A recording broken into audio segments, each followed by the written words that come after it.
Our protagonist this time is Beck Uziel. The story begins with the game Mythical World, released 10 years ago as a dating sim aimed at female players. Surprisingly, it attracted a massive male player base instead. The game allowed players to choose from a variety of characters, ranging from easy-to-play, highly effective ones to extremely difficult, inefficient ones. Among them was a trash character, notoriously hard to level up and equipped with utterly terrible abilities. Yet, one masochist mastered this character over 10 grueling years, Beck Uziel. Now, he was cracking his knuckles to warm up, the very player who chose this trash character. On a beautiful day with fresh, warm air, Beck Uziel sipped a cup of warm tea, his eyes glued to the computer screen. He was browsing posts on the game's forum, where new threads suggested something exciting was happening. Clicking a post, a flood of player comments appeared. The game spawned a stupid dragon out of nowhere, and it wiped out all my game data. What the? How did the black demon dragon kill my character, and now I can't log in? What the hell's going on? My character got deleted for no reason. Reading this, Beck Uziel was baffled. A final boss in a dating sim? I thought the game ended when two characters got together. Scrolling further, he found a trending post. Guys, help. This boss is unbeatable. The half-horned black demon dragon has 99% magic resistance, no cooldowns, counters me with magic absorption, and shoots some kind of spell. How do I kill it? It's gotta be a bug. Beck Uziel realized this was from a famous ranker. Curiously setting down his tea, he exclaimed, "This final boss sounds wild." Propping his chin, he analyzed another player's post. Weird, huh? A magic-immune monster in a magic-filled world? That's illogical. Is it really a bug? People are saying their characters are vanishing without a trace. A notification popped up on his screen. The Black Demon Dragon, Dark Knight 13 Moons, has appeared. Beck Uziel clicked it, rereading the game's lore. In Mythical World, a cult called the Black Demon Cult aimed to help another world, known as the Persona Gate, dominate the world. Once they succeeded, the Black Demon Dragon would appear, and 90% of the continent would fall to the Persona Gate. Reading this, Beck Uziel's jaw dropped, exclaiming, "I only played PvP and ignored the story, but this is chaos." He pondered, haven't I been avoiding it? Maybe I should give it a shot. Acting on impulse, he moved his mouse to the status bar. Do you want to fight the Black Demon Dragon? Please select yes or no. Without hesitation, he chose yes. I'll show off the skills I've honed for 10 years. Beck Uziel declared confidently. A quick rundown on his character. Beck Uziel is the only character unable to use magic. In a game where everyone wields magic, even seasoned players avoided this trash character. To be blunt, he was worse than a side character. Still, he could use one spell, just one. Back in the game, the Black Demon Dragon was charging a massive fireball in its mouth. It opened wide, unleashing the projectile at incredible speed toward Beck Uziel. In this critical moment, he remained calm, smirking. Using his elite flash skill, he dashed forward, slashing the dragon's neck, repeating the move, flash, then flash again. Beck Uziel's flash allowed him to teleport 3 to 10 meters instantly. However, the teleport's location was random, and poor distance control could kill him due to the intense speed and impact. Plus, the skill had a ridiculous cooldown and mana cost, along with a 2-second immobilization penalty after use. Anyone could learn it, but no one bothered. Beck Uziel, however, was on another level. He mastered flash, controlling both direction and distance. Miraculously, he negated the skill's penalty, using no mana at all, since his character had no mana stat. Unlike other spells, flash was merely a movement skill. But Beck Uziel was obsessed with this character, as everything depended on skill mastery. For 10 years, he played this non-magic character exclusively. Now, he charged, carving a long gash across the Black Demon Dragon's face. With a powerful, decisive strike, he cleaved the beast in two. Truly formidable. Standing tall like a descended god, a notification appeared. You have defeated the final boss, Dark Knight 13 Moons. In reality, Beck Uziel was stunned, exclaiming, "What the? I killed the Black Demon Dragon, the final boss? I know I'm decked out in rare artifacts from head to toe, but this is still a trash character. Unreal. Still, it felt amazing. I've got to brag to the online community that I killed the Black Demon Dragon. Before he could post, his screen flooded with red notifications. Due to reaching a glitched ending, 90% of Mythical World has been destroyed. However, you are very close to the true ending. Staring at the messages, Beck Uziel's jaw dropped, shouting, "Holy crap! What's this?" Before he could process, another notification appeared. "Please reach the true ending." Panicking, he yelled, "What the hell?" Then, our protagonist mysteriously vanished from his room. When he opened his eyes, he was in an unfamiliar place. Beck Uziel lay sprawled on the ground. Groaning, he sat up, head spinning. Clutching his head, he muttered, "What just happened?" His body trembled as he looked around, exclaiming, "Where am I?" A glint of light caught his attention. He realized it was a mirror. Approaching it, he peered in. What he saw shocked him. His current appearance was the face he'd known for over 10 years. Beck Uziel. Before he could comprehend, a notification appeared. Episode 1. Escape the Pursuit. Beck Uziel realized. Isn't this Beck Uziel's opening quest? No way. Am I dreaming? He reached into his pocket, feeling something. What he pulled out froze him for seconds. A Stella Academy admission certificate. Though reluctant to accept it, he could guess where he was. This is definitely Mythical World. So from now on, I'm Beck Uziel. Clutching his face in despair, he wailed, "But I need to think logically. That voice told me to reach the true ending. But with my knowledge, this game doesn't have a true ending. It has countless possible endings." His eyes widened in panic. Wait, has no one unlocked the true ending in 10 years? Damn it, but I don't have time to think. If I recall correctly, right after Beck Uziel wakes up, the Black Demon cult comes charging into the house. He rushed to the window, peeking out. Before him were people in identical black outfits. Under the snowy rain, they frantically searched, shouting, "Damn it, where's that kid?" Seeing this, Beck Uziel's heart raced, hiding behind the door. Peeking out, he thought, "This is bad. They're already here." Outside, a white-eyed man spotted something. Pointing to a house in the distance, he yelled, "Guys, there's a house over there. Let's search it." They shouted in unison. Understood. Realizing the urgent problem, Beck Uziel panicked, unsure what to do. He recalled, "There's a time limit to evade them, but alone, I can't fight them." As he floundered, the system displayed, "You can use Flash." Beck Uziel exclaimed, "Huh? I can use Flash." Born with mana leak syndrome, Beck Uziel, a person unable to accumulate mana, could only pin his hopes on one thing, the spell he'd spent his entire life mastering. Back in the present, outside, snow fell relentlessly, blanketing the forest in white. Inside the dilapidated house, Beck Uziel was still pondering the system's hint. But right now his Flash skill was only at level 0, with a maximum range of 3 meters. Utterly confused, he muttered, "How's this damn system telling me to use Flash? I'm not playing a game with a mouse in front of a computer screen. How do I flash like that?" Outside, the Black Demon cult members were charging toward the house like maniacs. The sound of their footsteps grew closer, making Beck Uziel panic. "Damn it, they're here already? I've got to act. No time left. Fine, let's do this." On their side, they spotted something, their eyes blazing with rage. One shouted, "Boss, I found that bastard. Chase him down and capture him alive." They frantically pursued, yelling, "Stop! Don't let him escape. Grab him." Meanwhile, Beck Uziel ran for his life. This was the first challenge of the tutorial. Use Flash to lose your pursuers. As he ran, he thought, "They're wearing magic boots, so they're faster. The only way to escape is Flash.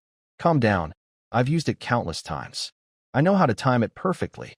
The cultists were now hot on his heels, shouting, "You little punk, stop running." Glancing back, he realized, holy crap, they're right behind me. But Flash had a weakness. If the user misjudged the distance, they'd crash into objects and die instantly. Not me, though, Beck Uziel thought as he ran. At that moment, the cult leader closed in right behind him. Brandishing his sword, he roared, "I'll send you to hell. Die, you dog." At this life or death moment, Beck Uziel used Flash to escape. Elated, he thought, yes, it worked. The Black Demon cult members were left stunned, jaws dropped. What was that? Flash? Is that kid a mage too? Seeing his dim-witted team lose their cool, the leader turned to calm them. Don't falter. Flash has a weakness. The user's paralyzed for 2 seconds. That's our chance. He turned toward Beck Uziel but was shocked beyond belief. Wait, how's that kid still moving? Meanwhile, Beck Uziel kept sprinting. Encouraging himself, he thought, careful, gotta be more careful. Come on, I need to use this rough terrain to escape. If a player couldn't master Flash at this point, they'd die. In fact, 99% of players who chose Beck Uziel failed the tutorial.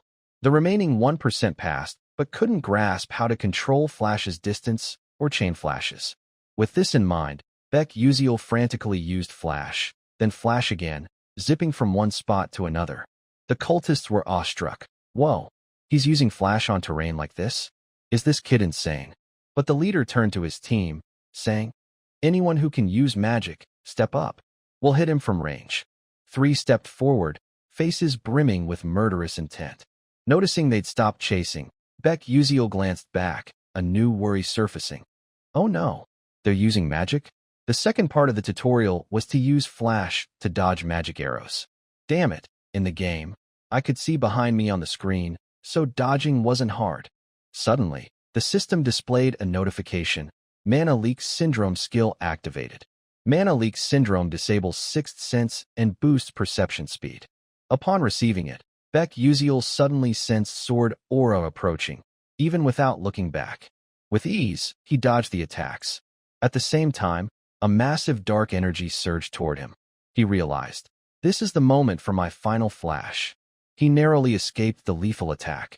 A deafening explosion rang out. Boom, boom, boom, like a meteor crashing to Earth. Its overwhelming force knocked Beck Uziel off his feet, forcing him to brace himself with his hands. As the smoke cleared, the blast left a massive crater. Only then did he snap back, thinking, holy hell, I almost died. But now's not the time to rest. He bolted again. Suddenly, his eyes widened in terror. Before him was a deep chasm. One misstep, and he'd be meeting his ancestors. This was the tutorial's third challenge. Use Flash to cross the chasm. He thought, the only way to the other side is to time Flash perfectly. Then I'll encounter some passing mages and escape. That's the tutorial's end. But to pass, I need to activate Flash in 0.1 seconds. One failure means death. 2 floating rocks were there, but damn, only 0.1 seconds? Easier said than done. Who the hell wrote this tutorial script? So damn brutal. But it's not impossible. The issue is, a shout from the cultists interrupted. There he is. Right ahead. They caught up. Beck Uziel glanced back, thinking, they're closer than I thought. The gap's about 100 meters, and Flash's cooldown is 3 seconds. I won't make it to the other side in time. My only option, kill them all. Beck Uziel crouched behind a tree, hiding to plan his fight. He thought, this is insane. Why did I think I could handle this right after a battle? If this were the game, the system wouldn't let pursuers spawn back to back, but this is reality. There's no rule forcing me to blindly follow the game's system. Killing one guy doesn't bother me. It's not because they're my parents' enemies like in the game's story. Finally, they arrived. Beck Uziel gripped his sword tightly, ready to defend. His face radiated determination. Come on, bring it. I'll take you all. Within moments, the cultists caught up to his position. The leader, still fuming, his face red with rage, roared. That's him. That little punk. Grab him, they shouted. Understood, and charged with fury, each one visibly enraged. Beck Uziel remained calm, unshaken. Noticing the kid's boldness, one of the Black Demon cult members sneered. You dare fight us alone? What a fool. You're done for, kid. But Beck Uziel stayed focused, observing to make precise judgments. He realized the distance to his target was about 8.7 meters. Immediately, he unleashed his flash skill, darting toward the black-robed cultist. The cultist barely registered what happened before he was as good as dead. The leader beside him gaped in shock. But Beck Uziel's face burned with unyielding resolve. His speed was too fast, too dangerous, causing the cultist to spew a gush of blood that splattered onto Beck Uziel. Blood dripped from his fingertips, but he felt no guilt. If they don't die, I will. I have to kill them all to survive. With that thought, he slashed the cultist hard, then furiously kicked him for good measure. The seemingly light blow sent the cultist flying back into the others. This enraged them further. After taking down one, Beck Uziel bolted. Since his flash needed time to recharge, he couldn't take risks now. The cultists noticed him fleeing, their anger boiling over, shouting, "Damn it! He's running. Don't let him escape." Beck Uziel thought as he ran. "I took one down, but it won't be that easy next time. What do I do? Wait, why is it so quiet? Are they not chasing?" Just then, they appeared right in front of him. There was no time to escape. He thought, "They're not using magic again, are they? If I can dodge these bastards." The cult leader barked orders. "Do it." Instantly, a sinister spell materialized, heading straight for Beck Uziel. A massive spark shot toward him. He tensed up, not just one but multiple fiery arrows hurtling his way. Facing this, he didn't know how to escape, cursing inwardly. "Damn it! That cursed spell." But then he exclaimed, "Wait, I've got it." A tree branch protruded from a rock crevice in front of him. In this critical moment, he used flash to dart toward the branch. A massive explosion followed. Boom, boom, boom. It left a huge crater, dust swirling around. One of the cultists smirked smugly. "Serves that punk right." But his glee was short-lived as he noticed no body in the crater. Confused, he muttered, "Where'd he go?" While he was baffled, Beck Uziel had not only escaped their spell but used flash to charge at the boss. By the time the leader noticed, Beck Uziel was face-to-face with him. They locked eyes. The ultimate flash technique required equal momentum before and after use. Without hesitation, he flashed again, slashing the boss hard. Only a piercing scream echoed into the distance. The cultists were stunned. What the hell's happening? Not stopping, Beck Uziel drove his sword deeper, piercing the boss's body, causing him to spit blood and die on the spot. The cultists couldn't comprehend. Where'd this kid get such powerful magic? Why's he so brutal? After dealing with two, Beck Uziel was exhausted, covered in blood. He thought, "Two down, but I need to hurry before they recover." A scarred cultist spoke up. "You freak. Your reaction speed's too abnormal for a mage." "Who are you?" Beck Uziel thought. "My reaction speed's probably unmatched among players, but that's in the game. Here, I can't dodge forever at this range. I need to take them out fast." With that, he recklessly charged. The scarred cultist, observing, shouted, "I've figured out your moves. This kid only uses flash and that dagger.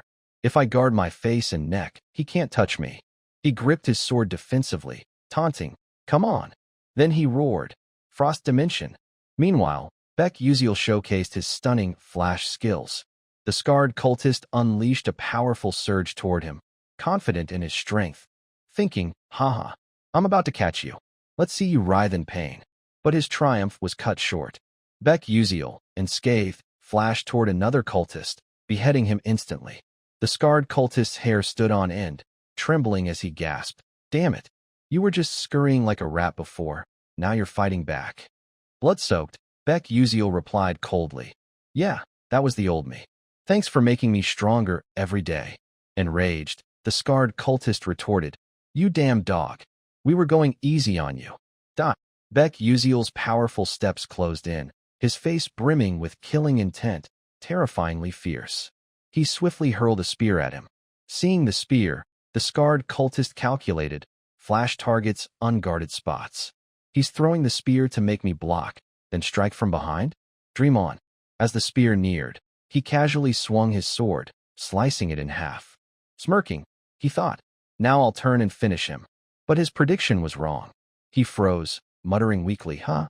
Then he gritted his teeth, face contorted in agony. Beck Uziel hadn't attacked from behind as expected, but struck directly from the front. With full force, he pierced the cultist's heart. In disbelief, the scarred cultist, unwilling to accept defeat, weakly roared, "Damn it!" He planned to attack head-on all along. Thus, Chapter 1, Escape the Pursuit, was completed. After killing the entire group, a system notification appeared. You have gained additional experience and received a reward from the Constellatio project for advancing a unique storyline. Beck Uziel, exhausted, slumped down, his breathing rapid and ragged. Huff, huff. He looked at his blood-soaked hands, then scanned his surroundings. Like many transmigrated protagonists, he initially thought it was a dream. But no, this was reality. Not a dream. Beck Uziel recalled the fight for survival that had just unfolded. It was his first flash in this world, his first battle, and his first time killing. The truth is, I killed people to survive. After a moment, he slowly stood up. Brushing the dirt off his clothes, he gazed at the path ahead, muttering, "Since I've transmigrated here, I need to get out of this place fast." A thought suddenly struck him. He turned to look at the bodies he'd defeated. Hesitant, his eyes tinged with sadness, he crouched down, rummaging through their pockets and clothes, thinking, "This might be a bit low, but I need to be practical. I don't have a single coin on me." After searching, he found a pouch of gleaming gold coins.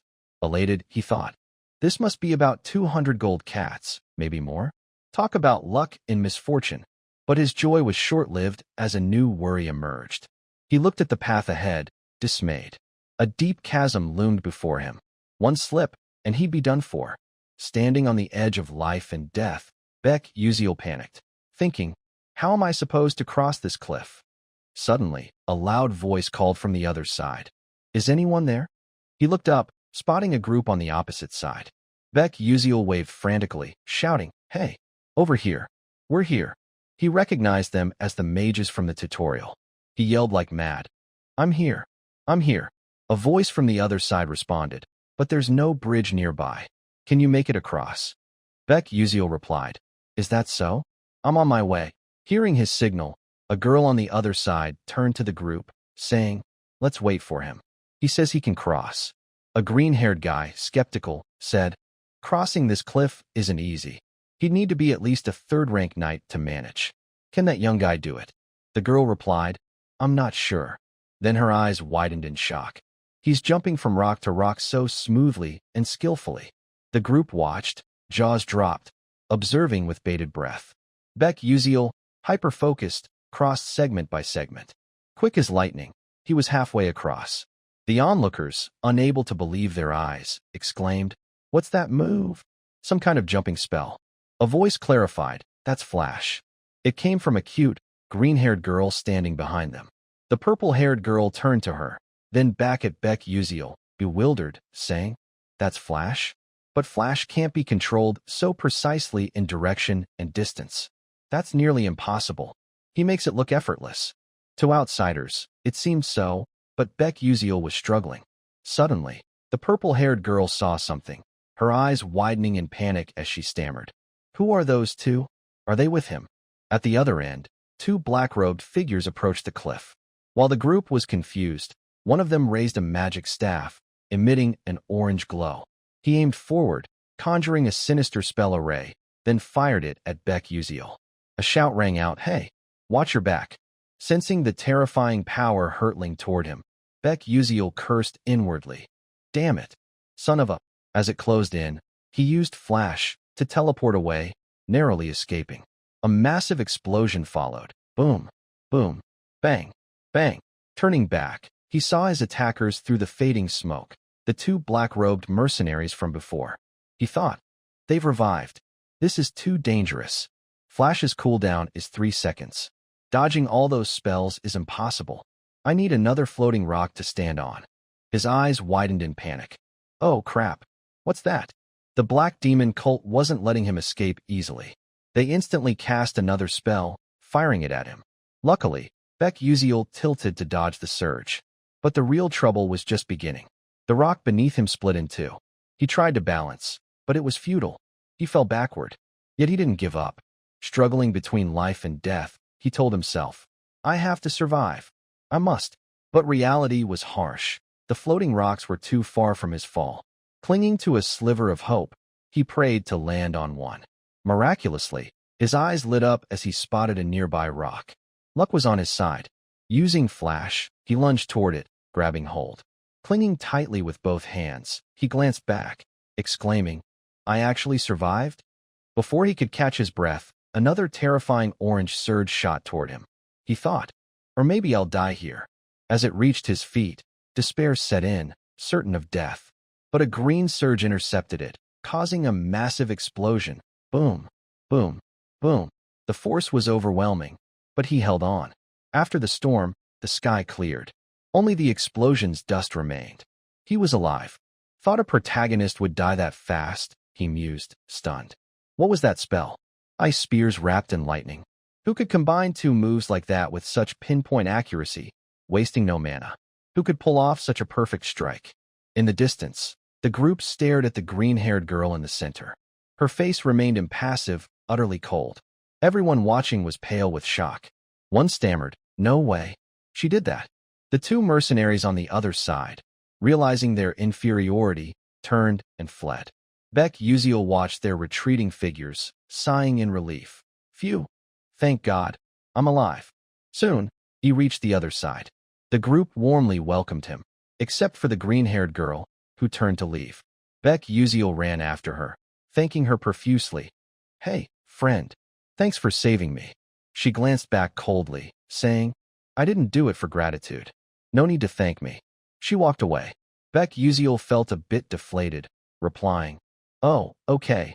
Watching her leave, he thought, "She's interesting. I've never heard such a cute voice. Though she seems hard to approach. Those guys were bandits, plundering villagers. They deserved it. Most such acts are done by the Black Demon cult. But thankfully, that ends here. I just survived a life-or-death moment, and crossing this cliff, I've reached mage territory. The cult can't follow me here." He sighed. "Those bastards still don't know who I am." Suddenly, a system notification appeared. Chapter 2. Enroll in Stella Academy. Staring at it, he exclaimed, "Chapter 2? Not bad, huh? But, damn it, how am I supposed to go to school at this age?" The group boarded a carriage heading to Stella Academy. Night had fallen. The area they passed through was quiet and desolate, with only the clopping of the horses' hooves breaking the silence. Inside, Beck Uziel, exhausted, slept deeply. Suddenly, he let out strange sounds. Ugh, ugh. Lost in a dream, memories flashed before him. A cute young boy tugging at his mother's dress, cheerfully calling, "Mom, Mom." His mother smiled warmly, replying, "My precious son, when you grow up, you'll become a mage. I believe in you, my dear Uziel." But according to his mother's diary, his parents had struggled greatly to raise him. Back then, he vowed to study hard to make them proud. When he fell asleep at his desk late at night, his mother would gently drape a blanket over him. But one day, after hearing the doctor, she was distraught. "Doctor, you're saying my son has mana leak syndrome?" Young Beck Uziel, devastated, refused to accept it. "No, it can't be." The boy burst into tears. But were these Beck Uziel's memories, or his own? Snapping awake, Beck Uziel felt dizzy, clutching his head. He looked out the window. Dawn had broken, the sun peeking over the horizon. A fellow passenger noticed he was awake and said, "Oh, you're up? Looked like you had a nightmare. You were mumbling something I couldn't understand. I almost woke you." Outside, someone announced, "We'll head to Lazoica, a satellite city of Arcanium, soon." The carriage slowed, and another voice called, "Let's take a break here." The group quickly disembarked to stretch. Beck Uziel, sore, stretched his arms high. Suddenly, he froze, eyes wide. By chance, the green-haired girl was staring at him. He raised a hand to greet her, but before he could speak, she turned and walked away. Feeling awkward, he gave a sheepish smile, muttering, "Man, she's cold." But things were going relatively well. Considering how worried he'd been, he was glad this world's timeline was closer to modern times than medieval. Magic existed in mythical world, but in safe cities, trains, airships, and sky roads were built for convenient long-distance travel. They'd reach Lazoica via a state-of-the-art airship. Lazoica was a stop en route to Arcanium. In Arcanium, the city of magic, everything truly began. Magic towers, mage conferences, and 5 prestigious academies were all there. The academy with the most powerful mages and brightest students was Stellar Academy, filled with geniuses and nobles from across the world. Yet Beck Uziel couldn't fathom why the character he'd transmigrated into was admitted to such a prestigious school. "Wait, I haven't checked my skills." Hurriedly, he opened his system. A status panel appeared. Mana leak syndrome, level 1. Strength, plus 3%. Speed, plus 5%. Agility, plus 10%. Sixth sense, consumes mental strength to detect mana within a 12 m radius. Acceleration wave. Looking at the status, he silently thanked the skills Beck Uziel possessed. Sixth sense and acceleration wave. Without these, I'd be dead in this game. Accursed condition, unable to retain mana. Mana leak syndrome, was Beck Uziel's innate curse. Yet it allowed him to detect mana via sixth sense, sensing attacks even without looking. Acceleration wave let him perceive everything as if time slowed, reacting faster than a normal human could. These are essential for Beck Uziel since he can't use mana. But everything has a downside. Overusing sixth sense drains mental strength, potentially causing unwanted side effects. He swiped to the stats. Name, Beck Uziel. Stats. Strength, 1 star, 59%. Agility, 1 star, 97%. Speed, 1 star, 81%. Stability, 1 star, 51%. Endurance, 0 star, 97%. Mental strength, 1 star, 43%. Mana remaining, 0. Skill, Flash, level 0. Trait, Mana leak syndrome, level 1. After reviewing, he thought, the starting stats aren't bad. The original Beck Uziel had low agility, but in my hands, it's different. I need to push this.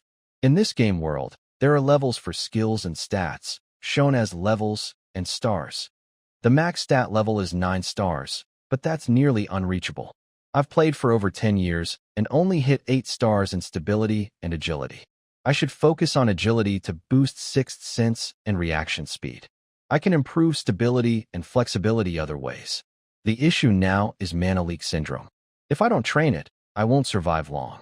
I need to level it to reach the true body secret.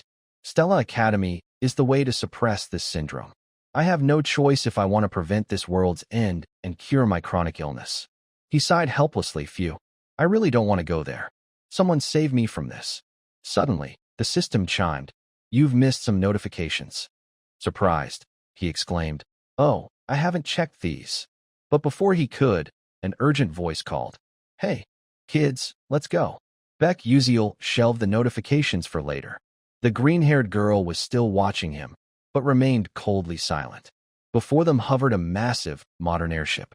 Everyone on board seemed excited and eager. A loudspeaker announced, Attention, we're approaching Arcanium. Please remain seated. Someone spotted something, exclaiming in shock, then mocked. Hey, look at that guy gawking like a kid. Never been on an airship before? Huh. Their gazes pointed to Beck Uziel. He was looking around, everything unfamiliar. They continued. Is that guy some country bumpkin? Looks like a hick in the city. TCH, how does Stella let trash like him in? Beck Uziel overheard their whispers about him. He glanced at them but ignored their mockery, sighing and turning away. His indifference surprised the mocker. Beck Uziel thought, just a bunch of brats. I'm an adult. I won't stoop to their level. His nonchalance embarrassed the young noble, who shouted, Hey kid, you dare look at us like that? Tired of living? Frowning and grinding his teeth, he added, You nobody. Stop right there. A gentle voice interrupted. Hey, what's with the racket? The noble jumped, turning toward the voice. His eyes widened in shock. In the distance was a girl with long hair. Trembling, he stammered, Princess Bayan. Beck Uziel turned, thinking he said Bayan. Following his gaze, a stunningly beautiful princess stood before them, exuding cold elegance. Princess Bayan Adalabit of the Adalabit Kingdom. She said nothing more, gliding past the group. As she passed the noble, he smiled warmly, placing a hand on his chest, greeting politely. Your Highness. Before he could continue, her icy glare silenced him, and she walked on without a care. Embarrassed, he stood speechless. She strode inside, leaving the group stunned and deflated. As she passed Beck Uziel, he realized she's the world's enemy in the story. Hong Bayan is a main character in the game. She and the heroine are always at odds, but she's the one who dies. In most endings, she's killed brutally or forced to take her own life after being bullied by the Academy. She endures the most humiliating things in front of everyone, as if the developers despised her and wanted her to suffer. He grew somber, thinking, I heard she's super famous among players. She's gorgeous, but so cold. Like she'd kill me if I tried talking. His stomach growled loudly. Rubbing it, he decided to fill it first. At a stall on the second deck, he saw dazzling pastries. Picking one, his face paled, thinking, why is it so expensive? Still, he ate to satisfy his hunger. After eating, Beck Uziel stepped out, dazed. Damn, is eating in Arcanium always like this? I'm screwed. The loudspeaker blared. Attention, Attention! Will arrive in Arcanium in 10 minutes. Please proceed to the main deck.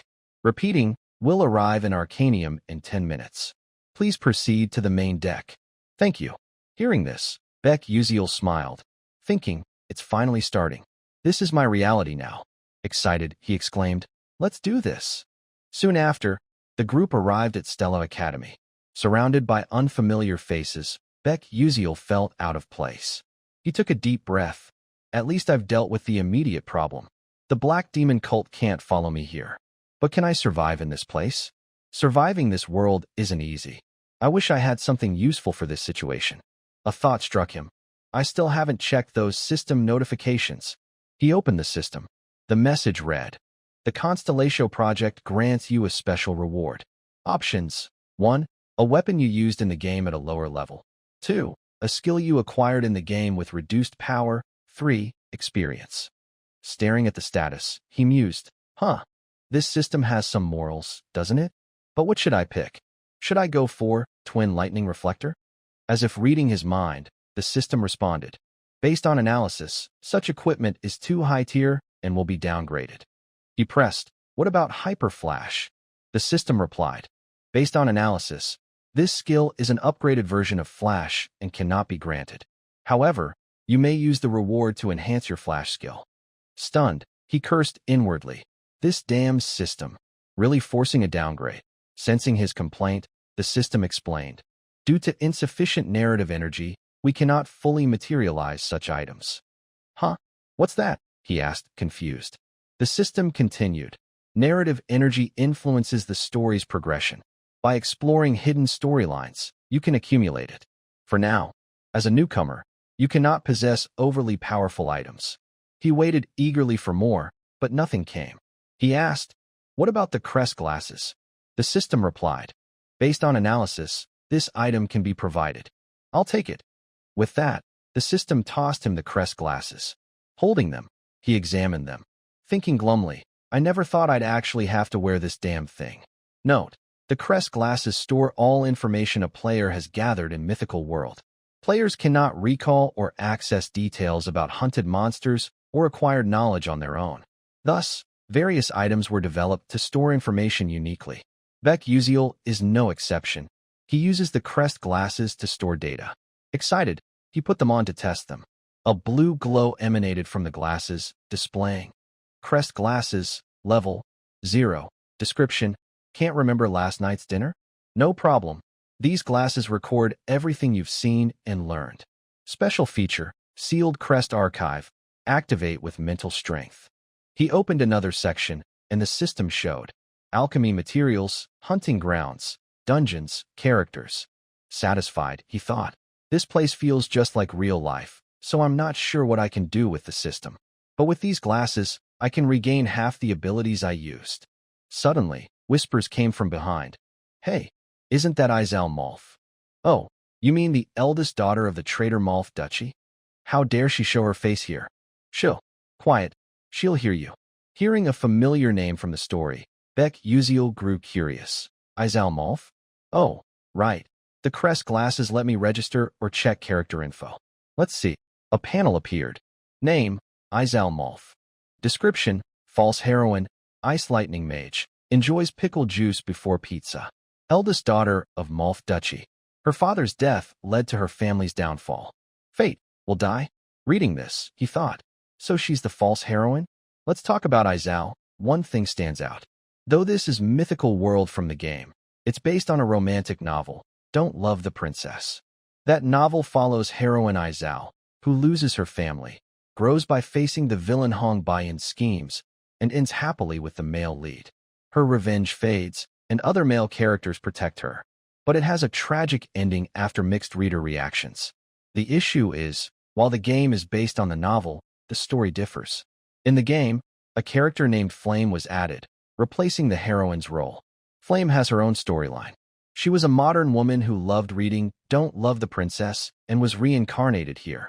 So, unlike the novel, Izel is the false heroine, while Flame is the true heroine.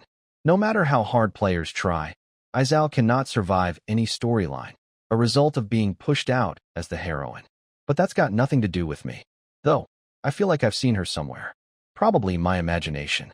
Time to face this reality. After a tumultuous day, dawn broke. Bright sunlight bathed Stella Academy. Inside, students in uniforms lined up neatly for a speech. The principal spoke. As you know, the black demon cultists are witches who gain power from another world, turning into monsters. They continue their invasion by opening persona gates or unleashing ancient dungeons to seize the magical world. Our duty as mages is to protect it from these evil forces. Whispers arose below. Starting the term with this lame speech? Yeah, so boring. The principal continued. Now, we'll hold the oath ceremony for the 4 highest scoring students, representing the freshmen. Please come forward. The standout students stepped up, handsome boys and beautiful girls with radiant faces. Watching them, Beck Uziel thought, they're all shining, like they're the protagonists. But who's the brightest?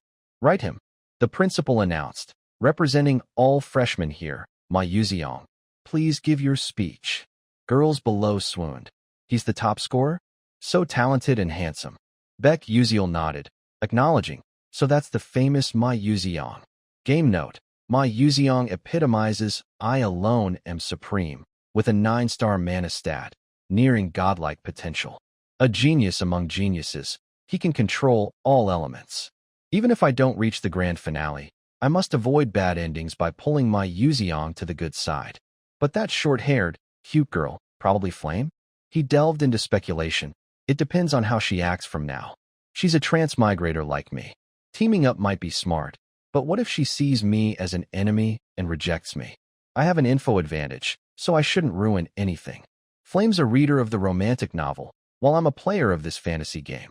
I swear I'll act accordingly, even if my role's smaller than a shop villain.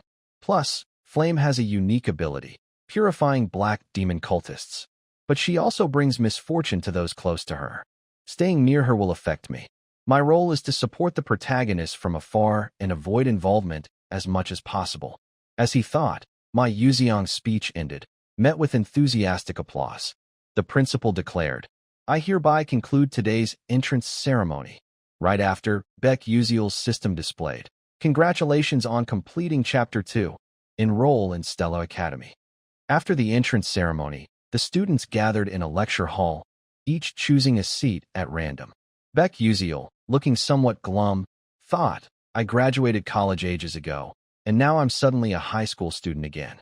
This feels so weird. But he consoled himself. At least there's something pretty cool about this place. He held a watch in his hand, musing, this is it. Having this is awesome. The Stella Watch, proof you're a student at the prestigious Stella Academy. With it, you get privileges and better services than other mages. Grinning, he tucked the watch into his pocket, thinking, hee, gotta make the most of this. At that moment, someone entered. A stern-faced man walked to the podium and announced, all students, remain seated. We'll begin the exam now. Except for writing tools, put away all items. If you're wearing glasses, I need to inspect them first. Beck Uziel thought glumly, an exam right after the ceremony? Stella's curriculum is tougher than most Korean universities. A placement test on the first day to evaluate and assign classes. After distributing the papers, the teacher returned to the podium, declaring, attention, you have 45 minutes. Begin. For someone like Beck Uziel, who'd long returned borrowed knowledge to teachers, the questions were daunting. Sweating, he thought, damn, I can't even understand these. What am I supposed to do? So hard. The placement test is unrelated to the entrance exam and notoriously brutal. Students are ranked from F to A and S based on scores. Of course, most playable characters are in Class S. But Beck Uziel ranks dead last among 1,141 students. Staring at the paper, he wavered. Should I just turn in a blank sheet? I'm already admitted. Surely they won't expel me. I'll just volunteer for Class F. Glancing around, everyone seemed focused except my Yuziong, casually propping his chin, lost in thought. Beck Uziel felt a pang of disappointment. He's already chilling? Did he finish? No wonder he looks bored. In the game, my Yuziong's personality is jaded.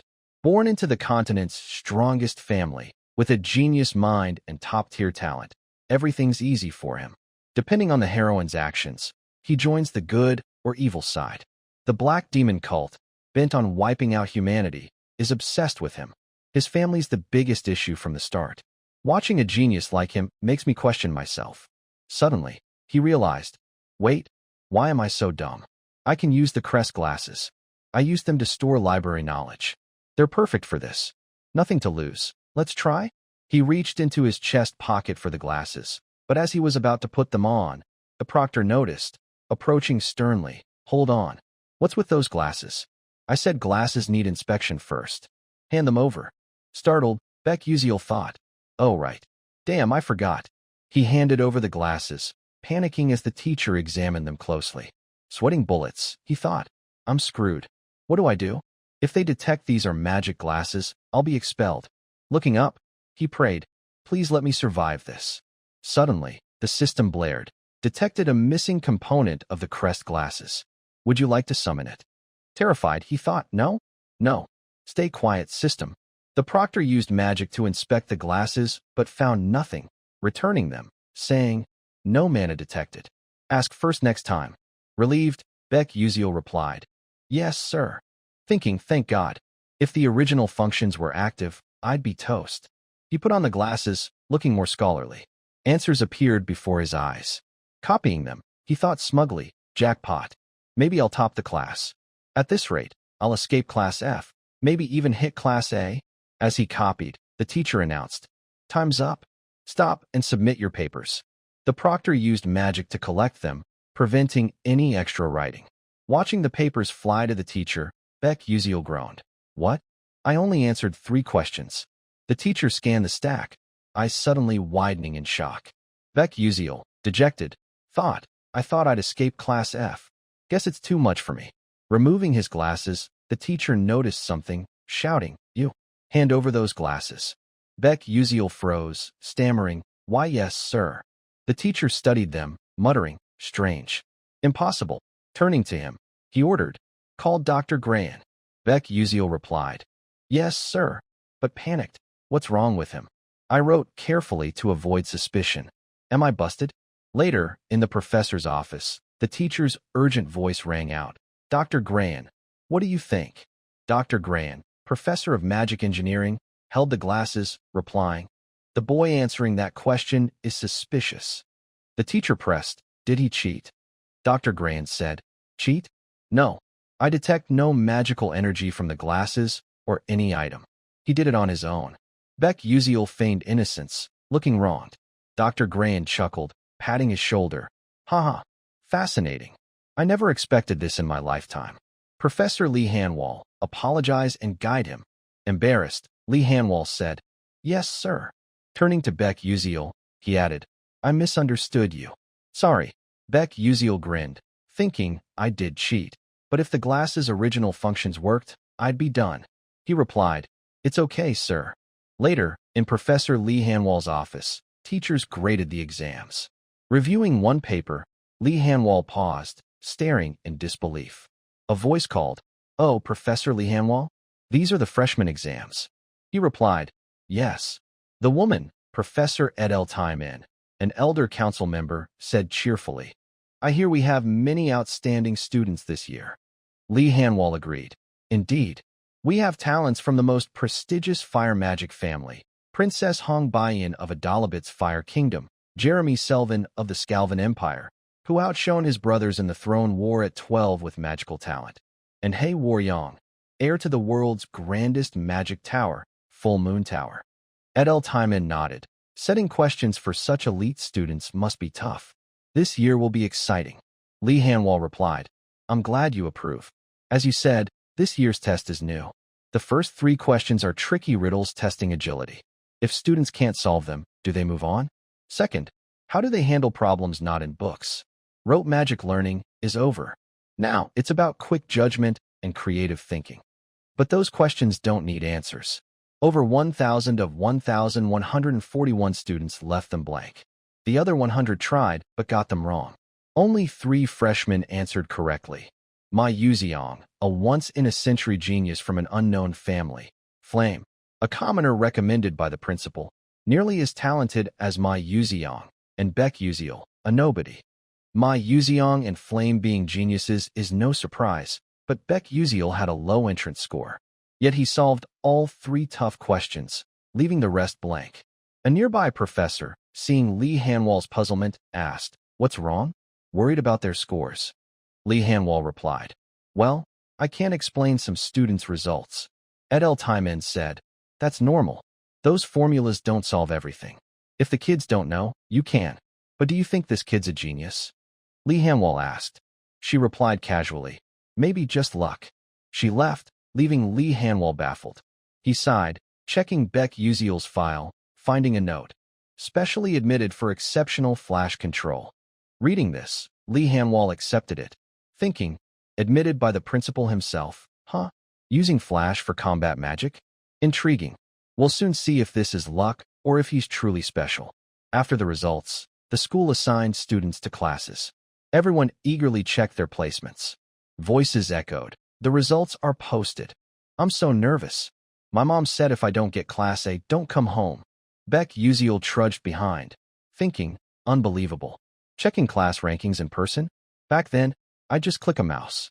At the bulletin board, a boy in blue stared at him like an alien. Whispers followed. "Is that Beck Uziel? I heard he scored 0 in practical magic." "No way. How does trash like him get into Stella? What are their standards now?" Beck Uziel ignored the chatter, focused on finding his class. Nothing else mattered. Approaching the board, he scanned it, panicking. "Where's my name?" Shocked, he thought, "Did I fail for only answering 3 questions? No way. I'm dead." The crowd kept gossiping. "Beck Uziel? Must be a mistake." Uslak from Marquis checked Balin's family ranked 29th and got Class A. Even Kyle, with perfect theory at 17th, is in Class A. So why him? Hearing his name mentioned vaguely, Beck Uziel grew curious. "What's going on? Should I check? I'm already screwed." He approached the crowd, then froze, eyes wide. "What the? My name's there? No way. A mistake? What the hell?" The most coveted rank, Class S. Home to Stella's 41 top students, a single elite tier. Rubbing his head, he thought, "Class S? I hope this is a mistake.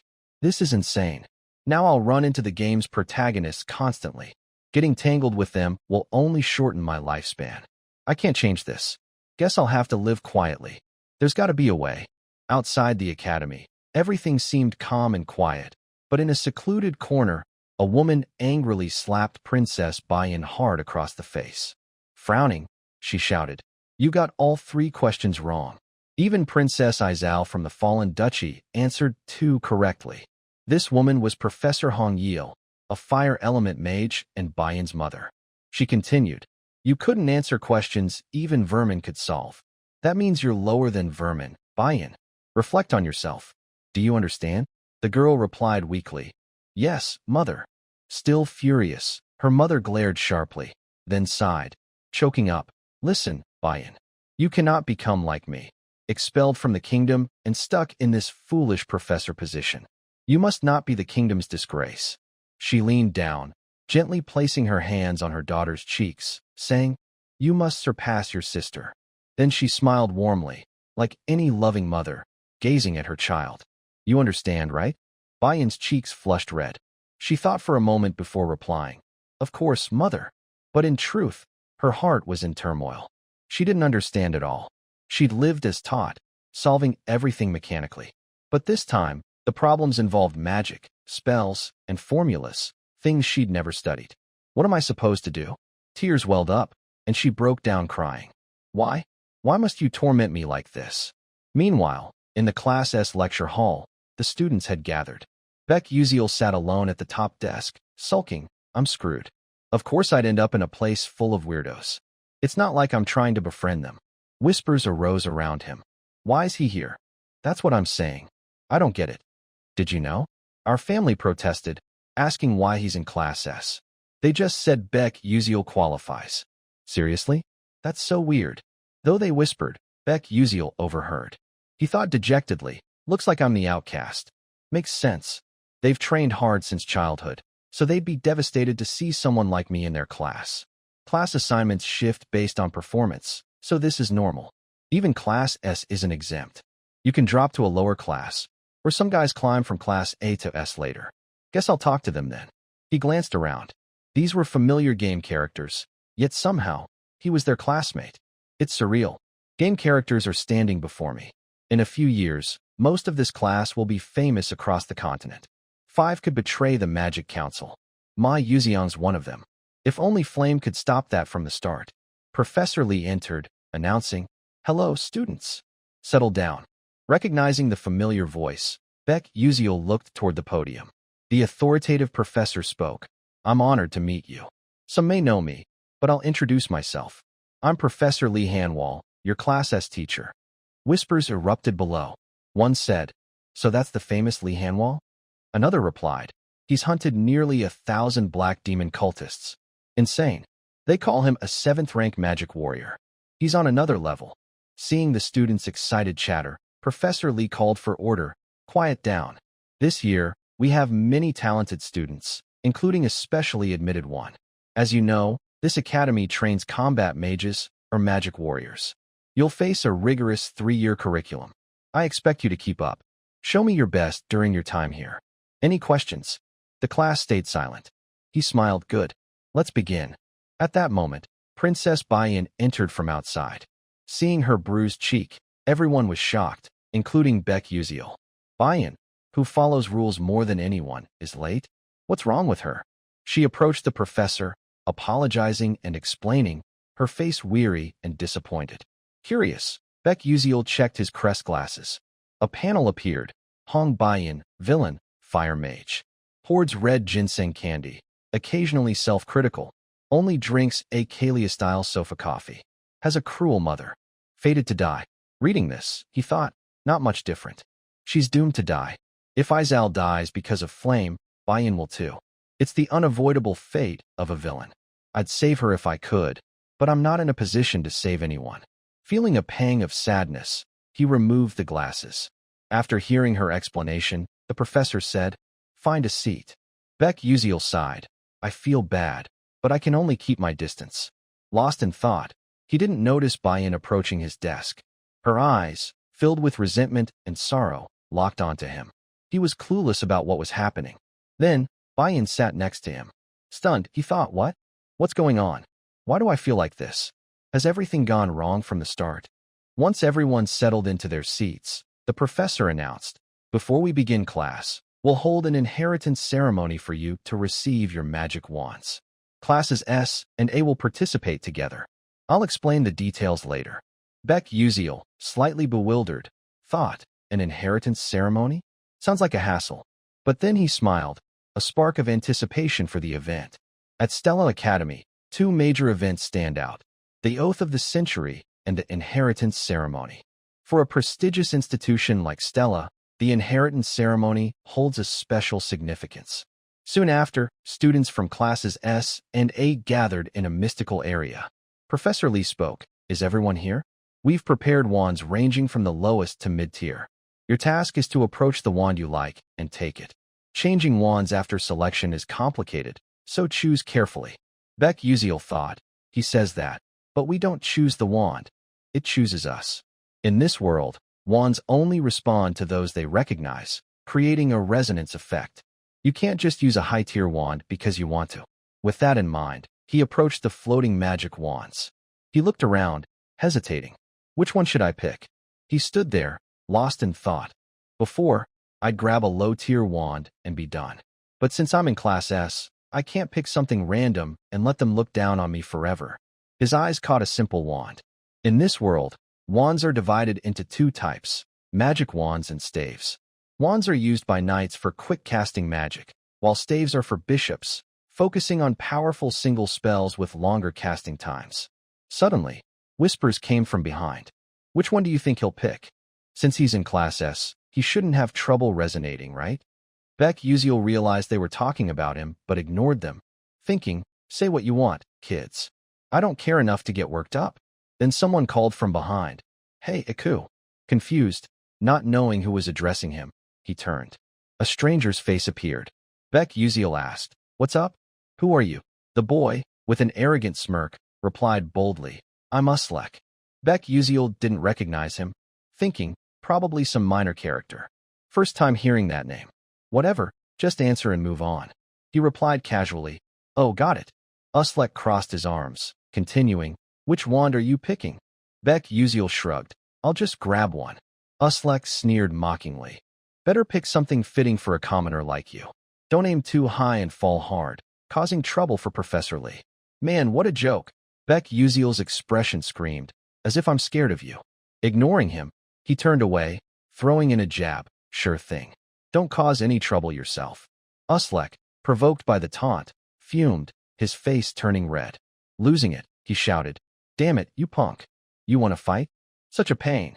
Beck Uziel was ready to brush it off, but this kid kept pushing. Sighing, he pulled out his crest glasses and put them on. Uslek's info appeared. Uslek Czech Balin, son of Marquis Czech Balin, follower of Prince Jeremy. Dissatisfaction level 3. Removing the glasses, Beck Uziel thought. Disappointed, that's it? Lame. Looking at Uslek, he sighed. Does this guy have anything special? Uslek pointed at a wand, boasting. Anyway, I'm picking that one. Watch closely. Following his gesture, Beck Uziel saw it was a staff, Edamuri Edamirai, the highest tier item here. A high mid-tier staff is typically used by professional mages. Even with talent, low mid-tier is the limit for students. Professional mages rarely use low mid-tier staves. The Edamuri Edamirai, the only high mid-tier staff here, was mostly for show. No student could claim it. The professor spoke again. Students, stand before the wand you want. One by one, students approached their chosen wands. They seemed to have made their picks. Blue lights glowed around them. The crowd gasped. Wow, isn't Hay One's wand the Hayden Amikatan? That's a mid-tier staff. Prince Scalvin picked a mid-tier wand too. Observing, Beck Uziel commented. Princess Bayan chose Suaviter Lahaven, also mid-tier.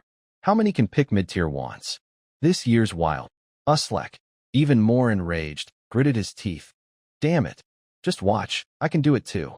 With resolve, he marched toward the staff. The crowd watched, stunned, murmuring. That's Uslek? Can he resonate with a high mid-tier staff? Meanwhile, Beck Uziel, our story's protagonist, remained prideful. Uslek reached for a mid-tier staff, grinning smugly. I'll make you all gape. See a true Class S talent. He grabbed it. Instantly, small electric sparks flashed. Then, a massive explosion. Boom, boom, boom. The force was blindingly intense. Beck Uziel, unfazed, blinked. As I predicted, he failed. Uslek was flung back by the staff's power, crashing to the ground, grinding his teeth in defiance. Onlookers panicked. Oh no, he's badly hurt. Someone get the professor. A high mid-tier staff is impossible. Why is this guy so reckless? Beck Uziel sighed. Who's the one aiming too high and falling now, huh? Should have given up from the start. Then, another student approached the staff, whistling confidently. It seemed the staff's true owner had already been decided. And the confident figure was none other than Ma Yuziang. He stared intently at the staff before him, a smug smile spreading across his face. He seemed quite pleased with his decision. But his action sparked an uproar among the surrounding students. Oh my gosh! Is he going for a high mid-tier staff? No way he can resonate with that. Ignoring the chatter, Ma Yuziang coolly reached out and gripped the staff tightly. Instantly, it emitted a blinding light, yet he stood unfazed. The overwhelming aura forced everyone to shield their eyes. As expected, Ma Yuziang resonated with the staff. Holding it, he flashed a bright smile, radiating brilliance. The students, unable to believe their eyes, exclaimed, Unbelievable! No way! How can a first-year claim a high mid-tier staff? My God, is this possible? Beck Uziel, unsurprised, sighed. I saw it coming. From now on, more people will see how talented he is. Suddenly, Ma Yuziang glanced at him. Confused, Beck Uziel wondered, what's he looking at? Then Ma Yuziang approached with a friendly smile. Beck Uziel froze, hair standing on end, thinking, what the hell? Is he crazy? Why is he smiling? But then he recalled the game's storyline. Ma Yuziang also possesses another high mid-tier staff, Terry Vaughn. This moment is a turning point. If Flame claims Terry Vaughn, Ma Yuziang will take an interest in her talent, setting him on one path. But if she chooses another staff, he'll follow a different one entirely. I need to use Flame to pull Ma Yuziang in. Spotting Flame, Beck Uziel saw her approaching a staff, still hesitant. It was Terry Vaughn. His heart raced as he watched her closely. Flame inched toward it. Staring at her back, he urged silently, Yes, take it. Then my Yuziong will notice Flame, and we'll get a perfect ending. But before he could celebrate, Flame abruptly turned away. Shocked, he nearly choked. What's that? She doesn't want Terry Vaughn. What's going on? Doesn't she know? Relax the info. This isn't good. Flame can resonate with any staff. She's the protagonist. But what if she picks some random one? We'll lose a great option. No way, I have to act. I need to push Terry Vaughn toward her. Focusing, he targeted Flame's position and used Flash to zip behind her. Quick as lightning, he appeared at her back. Sensing someone, Flame spun around, thinking, what the heck? When did he get behind me? Beck Uziel raised a hand, grinning. Hello? Hi. Just curious which staff you're picking. Confused, Flame replied. Why do you care? What's it to you?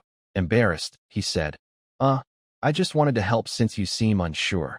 Unimpressed by his flimsy excuse, Flame replied coldly. That's not your business. If you've got nothing else, I'm leaving. She turned to go. Beck Uziel called out. Wait, but sensed something off. Flame's supposed to be friendly with everyone. She's outgoing, right? Why is she so cold? I can't give up. My whole life depends on this. Gathering courage, he shouted. Hold on. I really just want to help. Flame, now annoyed, snapped. Nosy jerk. Worry about yourself first. You haven't even picked a staff yet. Undeterred, Beck Uziel pressed. No, wait. I feel like there's a staff perfect for you. Furious, Flame yelled. You think you can tell me what to do? What do you know about staves? Intimidated, he thought. What's with her? Did I mess up? Or does she just ignore side characters like me? Stammering, he replied. Oh well. I've heard a lot about you. Don't you think you could take that staff? Flame, puzzled, asked. Terry Vaughn. Seeing her calm slightly, he grinned. Exactly. That's the one.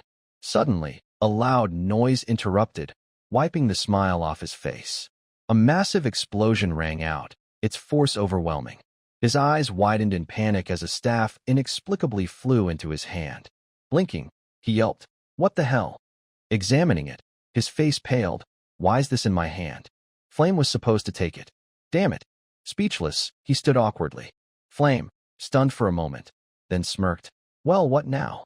Beck Uziel, creeped out by her odd reaction, stammered. Nothing. But internally, he panicked. It's over. I'm done for. This makes living quietly impossible now. The inheritance ceremony had ended, but its buzz lingered. On the school courtyard, Flame trailed behind a group of students. By chance, she overheard two guys talking ahead. One said, Hey, heard the hot news?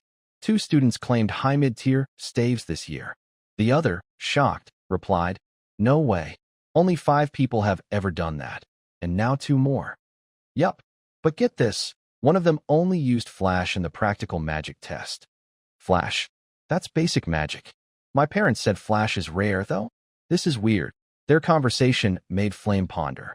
She didn't get it either. Later, in the study room, Flame arrived, feeling at ease. She sighed. Finally, some peace. All day, I've heard whispers about that. News of 2 students grabbing high mid-tier staves is everywhere, but I still don't get who that guy is. Why could he claim Terry Vaughn? I read the original novel 3 times before transmigrating, and Beck Uziel never appeared. They say no one can take Terry Vaughn, yet he resonated with it so easily. No, he's probably just showing off to me. Whatever. Thinking about it's useless now. Suddenly, someone called, Flame. Here to study too. Turning, she grinned. You kids think I'm a bookworm? The blonde girl teased. Nah. You always say you're bored, then study anyway. Flame, embarrassed, said, Hey, not true. Another girl asked, But why call us kids? We're the same age, right? Flame made up an excuse. Oh, just a habit. Where I'm from, people treated me like an old lady, haha. In truth, she knew she was in a novel. How could she act childish? Another voice asked, Studying alone today? It was a cute red-haired girl. Flame thought, Is that Jackie? Her fashion sense is so like mine. She replied, Nah, I'm heading to a meeting. Gotta go. Cool. Let's grab a drink next time. Flame waved, Bye-bye. Her cheerful facade dropped, replaced by her usual cool demeanor. She mused, Being an adult acting like a student is tough. Lost in thought, she didn't notice someone ahead and bumped into them with a thud, clutching her head. Ouch. A warm voice said Flame. Surprised, she looked up. Hey, Wonryang, is that you? He asked, "You okay? What were you thinking, walking so carelessly?" Flame replied, "I'm fine." He studied her, then said, "You look off. Something wrong?" His warm concern made her eyes sparkle. "He's worried about me?" Blushing, she said, "No, I'm good." Changing the topic, he said, "All right, good. You here to study?" She nodded, "Yeah." "You heading to the Class S training room again?" He grinned. "Daily training, can't slack." "You're dedicated too." She teased, "Don't say that." He laughed, "Oh, really?" A playful cat and dog banter ensued. Then, Hey Wonriang smiled warmly, waving, "I'm off. See ya." He left, leaving Flame confused. She'd imagined a romantic moment, but nothing happened. Disappointed, she muttered, "Humph, boring guy." Suddenly, she froze, spotting a purple-haired girl peeking from behind a door. Flame waved, but the girl left without a word. Puzzled but shrugging it off, Flame thought, "It's late. Not worth chasing her." Soon, she reached the study room. Standing at the door, she mused, "A special supplementary meeting? In the novel, Izal and Bayan attend this. I'm curious how the heroine and villain face off." She opened the door and stepped in. As expected, all the key characters were there. She scanned the room. The meeting's host, a Class A student, seemed surprised by the attendees. Flame quickly took a high seat to observe. Sitting down, she thought, "This is for students aiming to advance. No wonder so many famous Class S students are here." Her eyes caught Mai Yuziang and Baek Yuziel chatting happily, which shocked her. In this world, Mai Yuziang was intrigued by the unknown Baek Yuziel. Flame thought, this isn't just chance. Baek Yuziel not answering anything but those 3 hellish questions is absurd. Maybe from the start, he knew solving them would land him in Class S. If Baek Yuziel really knew the future, his actions back then were downright terrifying. Meanwhile, Baek Yuziel sighed wearily, thinking, "I wish someone would just yeet this guy out of my sight." Mai Yuziang, on the other hand, grinned brightly, looking at Yuziel and asking, "Hey, Yuziel, why are you here? With your skills, you don't need this class. Got some secret reason?" The protagonist forced a laugh, replying, "Haha, no reason really. Just felt like checking it out." But inside, he was a mess. He was forced into this class. Who said my scores were bad? He thought, staring at the guy, baffled. Why is he so interested in me? A voice interrupted. "All right, settle down. Let's wrap up the chatter. Today, we'll discuss the recent ranking test issues. As you know, this test was tough, so tough even upperclassmen called its 3 questions Hell's Riddles. I'll explain them slowly." The speaker, Kai, was secretly nervous. He didn't understand why so many famous students were here. His goal was just to boost his reputation by helping the dumb kids in this class. Suddenly, an idea sparked in Kai's mind. Glancing at Baek Yuziel, he thought, "No, this is my chance. I heard Baek Yuziel had the lowest entrance test score. If I show I'm way better than him, I'm set." Confidently, he continued, "Everyone, pay attention. I'll guide you through the first question." Writing on the board, he explained, "This is actually a trick question. It tries to lead you into a dead end. First, you need to do this." The students below listened intently, scribbling notes. Mai Yuziang glanced at Yuziel, who seemed lost in thought, and asked, "What do you think? Is his explanation right?" Caught off guard, Yuziel looked up. Mai Yuziang was grinning, eagerly awaiting an answer. Freaked out by this odd behavior, Yuziel thought, "What the hell? He's asking if I think Kai's right. I don't even know what's being explained, let alone Hell's Riddles. But honesty's a virtue." He replied, No, I don't know." His words triggered whispers among nearby students. "What? Baek Yuziel? He's saying Kai's wrong." It seemed some were deliberately twisting his words to smear him, knowing his low entrance score. Kai, writing on the board, overheard and paused, visibly annoyed, grinding his teeth. Yuziel sensed something off, looking around. "Huh? What's going on? Why is everyone staring?" Kai stopped writing, snapped the chalk, and said, "Yes, I got it wrong." Yuziel was stunned. "What's happening?" Kai smirked triumphantly, adding, "So, Baek Yuziel, why don't you come up and explain it?" Yuziel's hair stood on end, panicking. What the hell is he saying? Then he caught Mai Yuziang's encouraging smile, as if saying, "You got this, go for it." It clicked. Kai and the others were setting him up. Steeling himself, Yuziel walked to the board, thinking, "Fine. If you want to humiliate me, you're mistaken. I'll make you all gape in awe. All eyes were on him.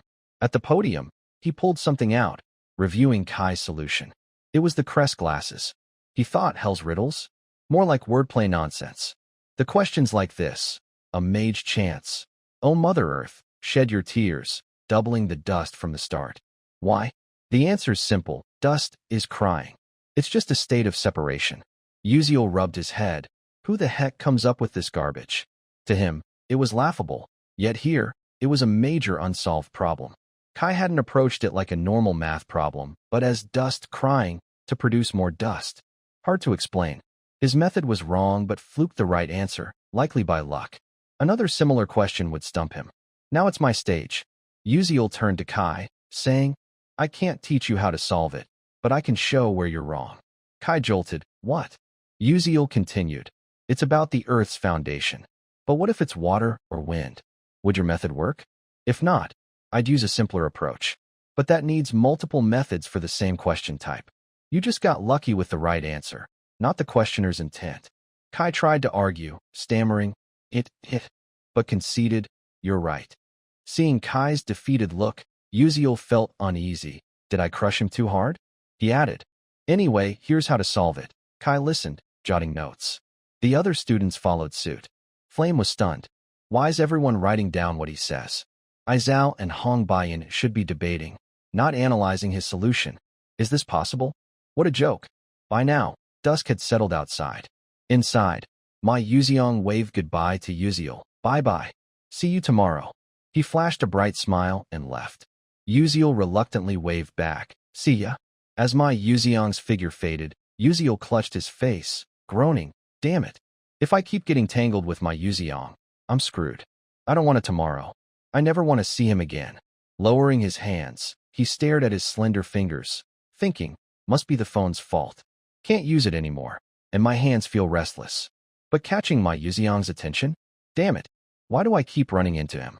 Oddly, besides Flame, no character had ever used Flash before. As he trudged home, he spotted Baiyan lingering nearby, her face tinged with sadness. He thought, what's up with her? She looks off. But it's none of my business. Why bother? He walked past her. Suddenly, she called, Beck Uziel. Startled, wondering if he misheard, he turned as she continued. I need to ask you something. The protagonist was floored. He couldn't believe someone as perfect as her had a question for him. He replied, Baiyan? What's up? Cutting to the chase, she asked. Why didn't you explain your answers earlier? Uziel froze at the question, thinking, I didn't explain? Honestly, I don't even know how to explain that nonsense. A question with no answer. How do you explain that? Is she misunderstanding something? Scratching his head awkwardly, he said, I didn't really explain anything. Baiyan interrupted, I get it. You didn't want to reveal it there, right? More confused, he thought, no, that's not it. She continued, then I'll compensate you. Shocked, he blurted, what are you talking about? Baiyan clarified, I'll reward you properly. Uziel's mind reeled, stammering, Moments later, they sneaked into Professor Lee's office. After rummaging, they found their tests. Glancing at Baiyan's, Uziel said, I don't get why you're paying me to explain the 3 ranking test questions. Baiyan replied, I have my reasons, not convenient to share. Just tell me. Yes, ma'am, he said. Reviewing her test, he remarked, you only got those 3 wrong. I flunked all the others. And you're asking me? Aren't you embarrassed? Baiyan replied coolly, no. The only thing I'm ashamed of is not understanding those answers. If you can clear that up, I'll do anything. Stunned, Uziel thought, she's the model student, right? He asked, but why me? You're a princess. Don't you have tons of friends to ask? Hesitating, she said, well, out of 1,141 freshmen, only 3 answered those hell's riddles correctly, including you. Uziel's jaw dropped. What? Say that again. Slightly ashamed, she continued. Those questions have no answers. Yet you, Ma Yuziong, and Flame solved them. That's what I'm most embarrassed about. Uziel lost his cool, hands trembling. No. Hold on. Standing abruptly, he shouted. Those 3 were trick questions? No one could solve them. How didn't you notice? Baiyan was silent. Suppressing his anger, he sat down, thinking, this is insane. Now I get why I'm in Class S and why Flame blocked me. I didn't know the game's full setup. I had no clue about those trick questions. But Flame's different. She read the whole novel. Even without knowing the game's plot, she'd know the story's setup, like those trick questions. But since a side character like me, absent from the novel, showed up, Flame had to acknowledge my existence. Damn it. No wonder she acted like that. Bayan, puzzled by his reaction, asked, "What's wrong?" Uziel brushed it off. "Nothing, don't worry. Don't forget you owe me if I explain." She nodded. "Of course." He added, "I've got one small request. Turn my staff into a magic sword. Your kingdom's blacksmiths can do that, right?" Surprised, Bayan said, "But only low-tier mercenaries use those. A future mage like you, why?" Cutting her off, he said, "It's my style. You can't call that a flaw." Looking at her expectantly, he asked, "So, can you do it?" After a moment's thought, she replied confidently, "Obviously. That's easy for me." Best answer of the day. Uziel, thrilled, cheeks flushing, thought, "Hell yeah." He began, "All right, I'll explain the first question." Pointing at the test, he said clearly, "You need to change your perspective." Confused, Bayan asked, "Change my perspective?" Uziel knew her weakness. Her magic was too mechanical, trapping her in rigid thinking. In the novel, she only realized this in her second year after losing to Flame. I doubt I can make her see it now, but I hope to nudge her the right way. So what I need to do is, he continued, "Do you know what a nonsense riddle is?"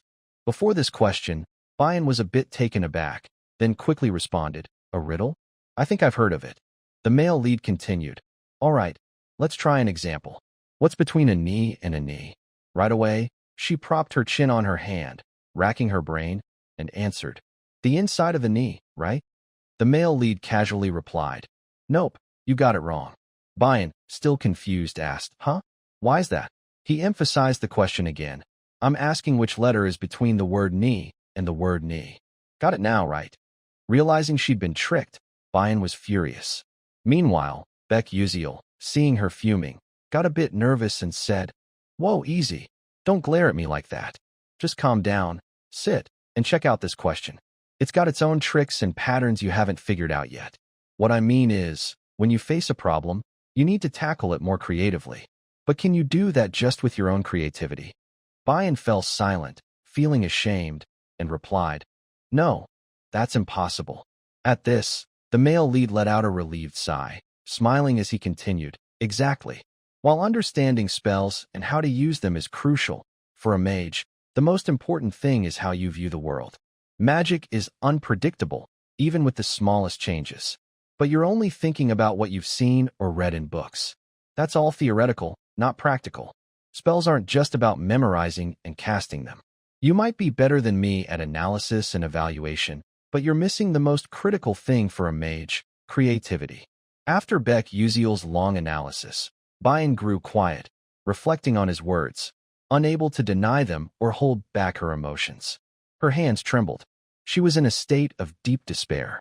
Seeing her serious expression, the male lead, now sweating, scratched his head awkwardly and said, You get what I'm saying, right? It might sound a bit complicated and abstract."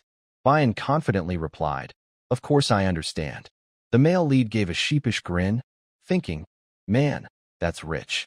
I don't even know what the heck I just said." He got serious again and said, "I'm glad you get it. Ready to start? Here's a riddle. What does a man say to his horse when he takes it to bed?" Bayan, a bit flustered, put her hand on her chin, thinking, what does a man say to his horse when he takes it to bed? After struggling, she sadly admitted, "I don't know." The male lead answered, "It's simple. Time to go to bed." Then he rolled out more riddles. Why don't they work harder? No idea, because they're always lying down on the job. What happens when scissors, rock, and paper join a race? I don't know either. My answer, rock rolls, but scissors and paper can't move. Their shapes don't let them. At this point, he glanced at Bayan, not daring to say more. Her whole body was trembling, clearly beating herself up. She was so frustrated, her brows furrowed, teeth grinding. Seeing her like this, the male lead got goosebumps, thinking, whoa, what's this? She looks like she's about to lose it. Mustering his courage, he asked another riddle. So, what does a cloud say to the sea? Wait, what does a cloud say to the sea when it rains? Bayan focused hard, calming herself, thinking, come on, You got this. Stay cool. After some internal struggle, she hesitantly answered, I'm falling into the sea. To her surprise, the male lead exclaimed, Whoa, you got it right. Finally, she answered one correctly and was recognized for it. Overwhelmed with joy, it showed all over her face. Bayan beamed, her eyes sparkling with excitement. Her reaction caught him off guard. It was the first time he'd seen her smile, in game or in real life. The male lead, sharing her joy, grinned proudly and said, Just as I'd expect from a princess. Your creativity's on a whole other level. Blushing at the flattery, she tried to play it cool, saying, All right, enough. What's the next question? The male lead smirked and said, That's the spirit, huh? Here's the next one. And so, they kept chatting until it was pitch dark. Outside the school courtyard, a few students lingered, chattering away. By then, the male lead was heading home alone, looking exhausted, with dark circles under his eyes. He sighed, thinking, God, I'm an idiot. I spent 3 whole hours throwing silly riddles at Bayan to challenge her. I don't even care if she remembers what I said. Speaking of Bayan, she's got the potential to be an amazing witch with that brilliant mind. But her weakness is thinking too rigidly. If I wanted to poke at that flaw to mess with her, even though she's a villain, why do I feel so guilty? Whatever, I need to focus on forging Terry Vaughn into a magic sword. I've got to step it up. Man, it's not like the old me who could do everything on my own. Ugh, why overthink it? I should just grab the books I need for the next class. A bit later, he arrived somewhere, looking around for something, muttering, No, it's got to be around here, right? I didn't remember it wrong, did I? Then his eyes lit up, and he shouted, There they are, the shoes. This is the place. Before him stood a rather old and dilapidated house. Inside, everything was covered in dust and cobwebs. Stepping in and taking in the scene, he thought, Man, this place is falling apart. Looking at the shopkeeper, he mused, But I know one thing. The owner of this bookstore has a weird habit of pretending to sleep while secretly watching customers. If I'm not mistaken, this no-name shop holds Myla's notebook. She was the top graduate of Stella Academy 10 years ago. Back in my old world, I could have just clicked a mouse to check it out, but here, you need the actual book to learn. Plus, the books you study affect your leveling speed. At first, I bought books from famous bookstores, but then I realized the good ones are hidden in unmarked, obscure shops like this. With that thought, he ventured deeper into the store, starting his search. As he moved, he grinned to himself, thinking, Studying magical engineering with Myla's notes? That's a guaranteed A+. Sure, wearing crested glasses would get me decent grades, but I might uncover some secret formula. Suddenly, something caught his eye, a green book tucked away in a corner of the shelf. He exclaimed, That's what I'm looking for. As he reached for it, another hand reached for the same book at the same time. Their eyes locked. Surprised, he blurted out, Acel? She looked confused and replied, Wait, how do you know me? Come on, you're famous, the male lead answered. Then it dawned on her. He continued, Oh right, you're in the supplementary group too. Your name's Beck Uziel, isn't it? Hearing this, he felt a pang of disappointment, thinking, Ugh, she doesn't remember meeting me before we got to the academy? Acel went on, I really liked that debate you did. Just a shame you couldn't explain all the answers. He suddenly recalled that Acel also struggled with those riddles. She added, Anyway, nice to see you, before turning away coldly. Her attitude caught him off guard. But the pressing matter was, lucky me, the book's still here. He grabbed it and glanced at Acel, wondering, why is she here? She was browsing books but seemed hesitant to buy, carefully checking prices. After looking at one, she sighed in frustration and put it back. Beck Uziel caught this and pieced it together. That's why? This shop sells used books, so it attracts poor students like me. Someone like Acel, from a fallen noble family who's lost everything, can only shop here. Her father was probably killed by the dark mages. He felt a twinge of pity. It's sad, really. A princess like her, stuck buying used books and checking prices because she can't afford them. Plus, in the original novel, Acel has a tragic ending. She dies even before Flame, the main character in this world. She's probably the unluckiest character in the game. With that, he found the books he wanted, thick and heavy ones. He placed them in front of the shopkeeper and said, I'll take these. At the same time, Acel reached the counter. Seeing the stack of books he'd chosen, she looked envious. She hadn't expected him to buy so many. Even the shopkeeper was surprised, asking, "All of these?" The male lead just nodded, glancing at Acel. She looked a bit melancholic. He asked, "You okay?" She replied indifferently, "You seem. You picked some great books." He was thrown off, thinking, was she about to roast me? Then he responded, "Which ones?" Acel continued, "All of them. Why are you reading about advanced sealing theory? Sealing's an ancient art that requires artifacts. Nowadays, with alchemists and magical engineers so advanced, hardly anyone uses it." He replied, "Oh, this book? Yeah, it's pretty useless." Thinking he must be crazy for picking it, she said curiously, "So you know that?" He casually answered, "Yup, that's why I got it." Her eyes widened in shock as she exclaimed, "What?"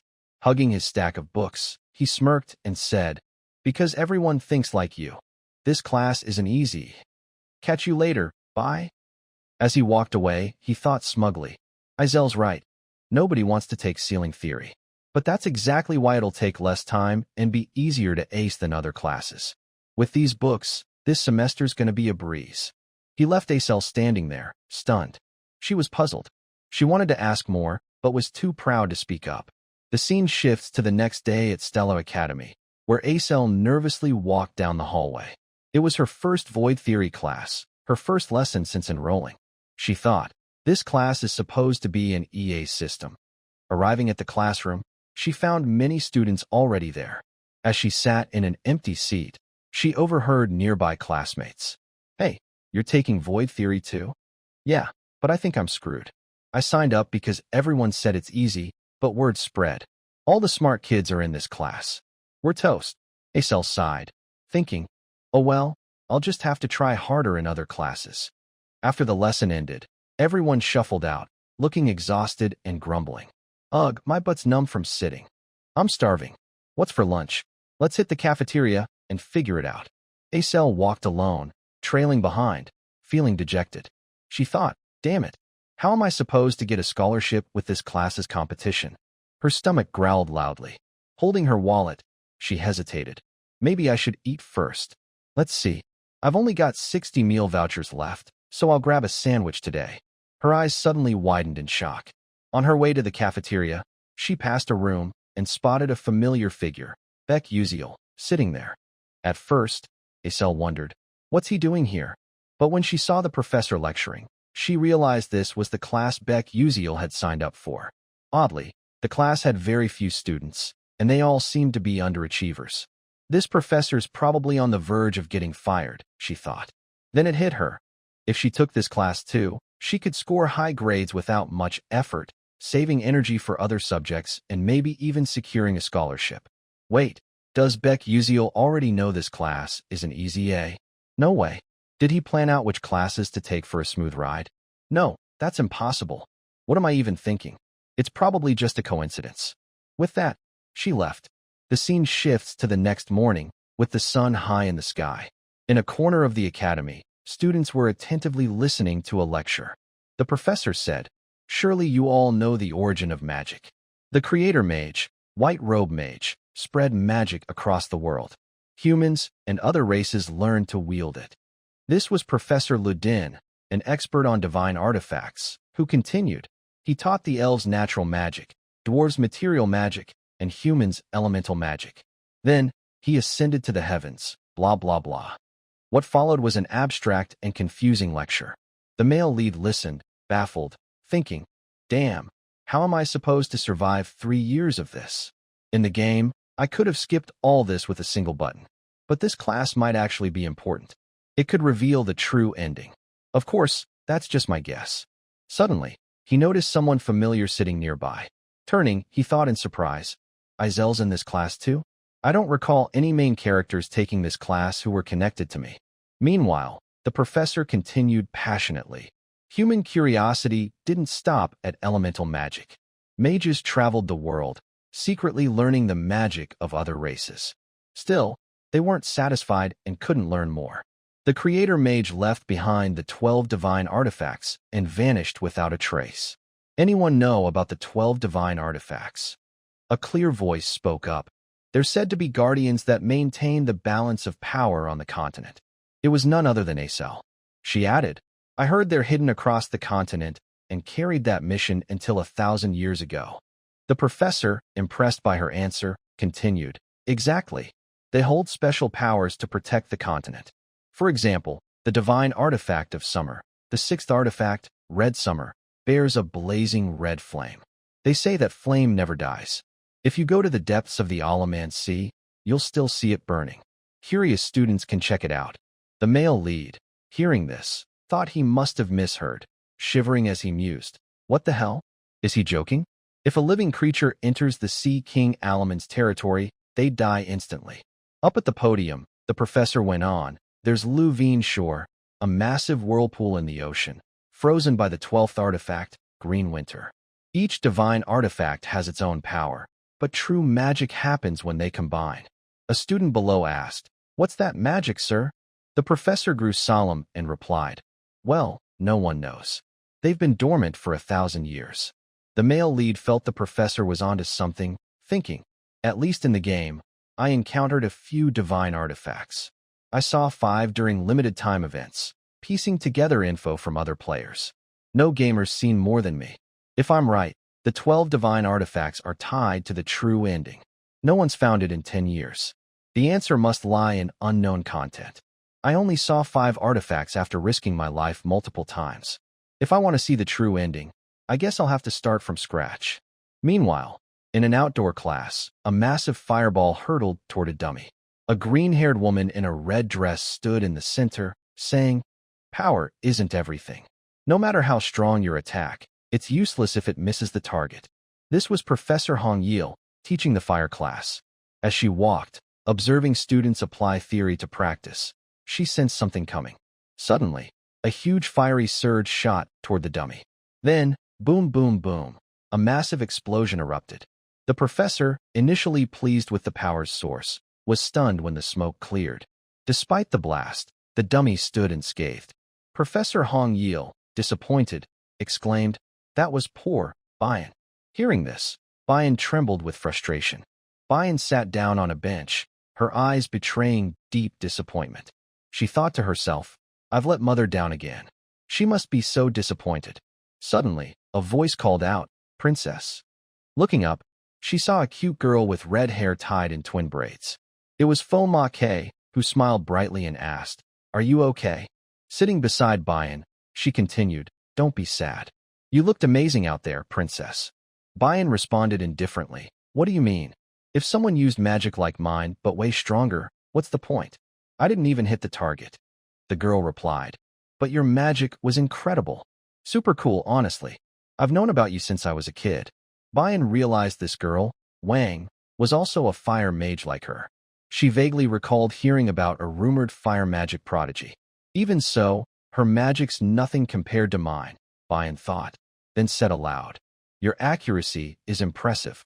Wang blushed and replied, but if you practiced more, I couldn't possibly compare, Princess.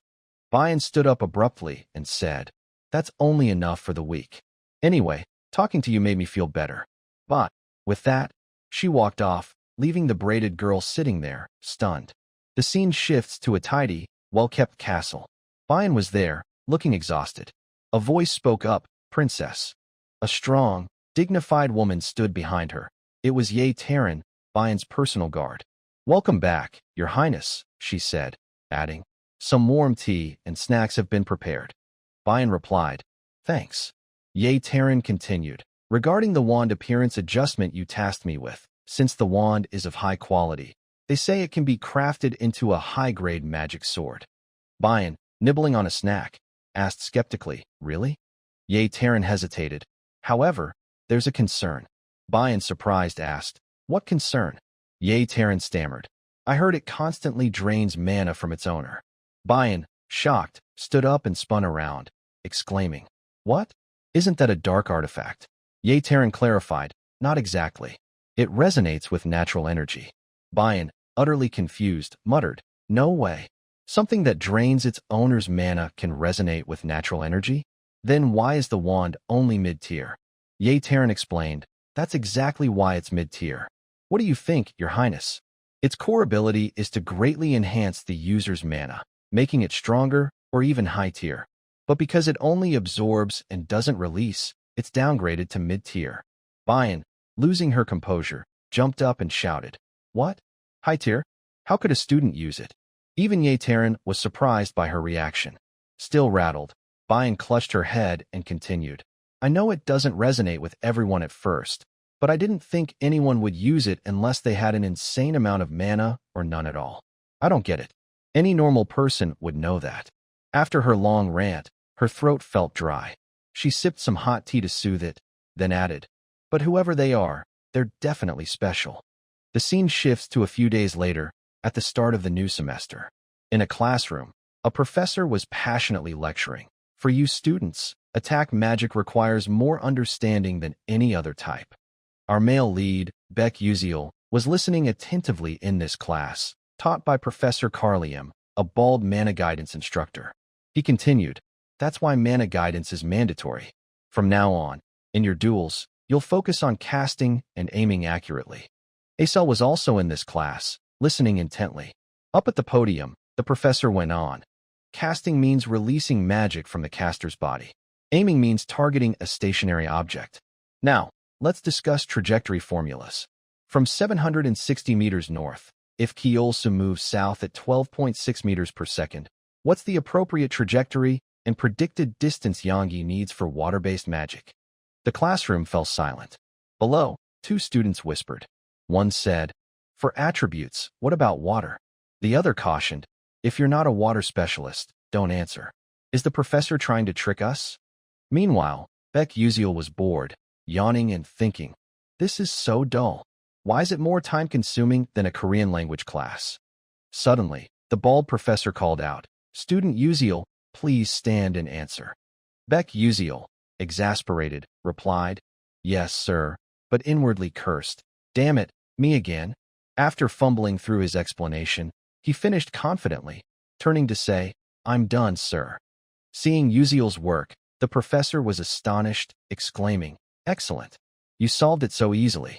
Is your primary attribute water?" Uziel waved it off. "No, sir." "Wow, that's impressive. Let's move to the next question." Uziel's performance made Acel see him in a new light. Soon, the class ended, and everyone rushed out. A clear voice spoke up, "Excuse me." Turning toward it, Uziel responded, "Yeah, you talking to me?" It was Acel, who continued, "Yes. I have a question for you." Acel couldn't help but wonder about Beck Uziel as she observed him. It wasn't about his ranking, but his intelligence, even compared to top rankers. He solved the professor's problem so quickly and accurately. It was almost unbelievable. That question was at least university level, no, professor level. Even at Stella, a hub for geniuses, who was Uziel, really? At first, I didn't think so, but now I'm sure. He's definitely got a strategy for picking classes, she thought. With that, she continued, "I want to ask, what's your next class?" Caught off guard by the sudden question, Uziel stayed calm and replied, "Why do you ask? Got a crush on me or something?" Acel, annoyed, shot back, "What the heck, dude? You think I'm a creep? Gross." Uziel, fuming, retorted, "I'm the one who's grossed out here." But then he thought, "I'm the adult here. What am I even saying?" Scratching his head awkwardly, he asked, "So, why do you want to know?" Acel answered seriously, "I've looked into the classes you're taking. They seem like ones where you can easily score high. I'll cut to the chase. Where'd you learn this strategy? It's important to me." Uziel thought, so that's what she was getting at. Waving dismissively, he laughed, "Haha, what do you mean? The classes? Just a coincidence. If that's all, I'm out." With that, he turned to leave. Shocked by his nonchalant attitude, Acel exclaimed, "What?" Watching his back as he walked away, she called out, "Hey, wait." But he ignored her. Gathering her courage, she lowered her pride, ran after him, and shouted, "Please, wait." Hearing her, Uziel stopped. Acel, panting, said, "Please hold on." Uziel replied, "What's up?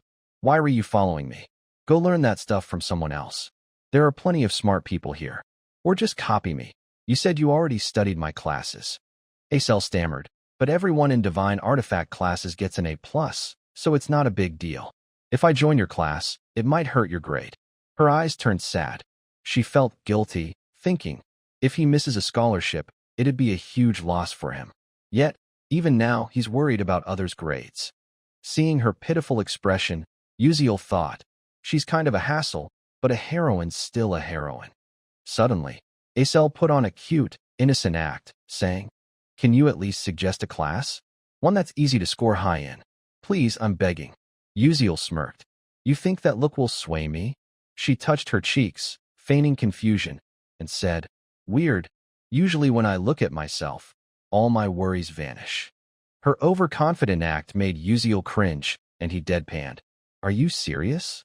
Izel's cheeks flushed, and she laughed. "Haha, just kidding. I knew you'd react like that. So, I've got something cool to make up for it."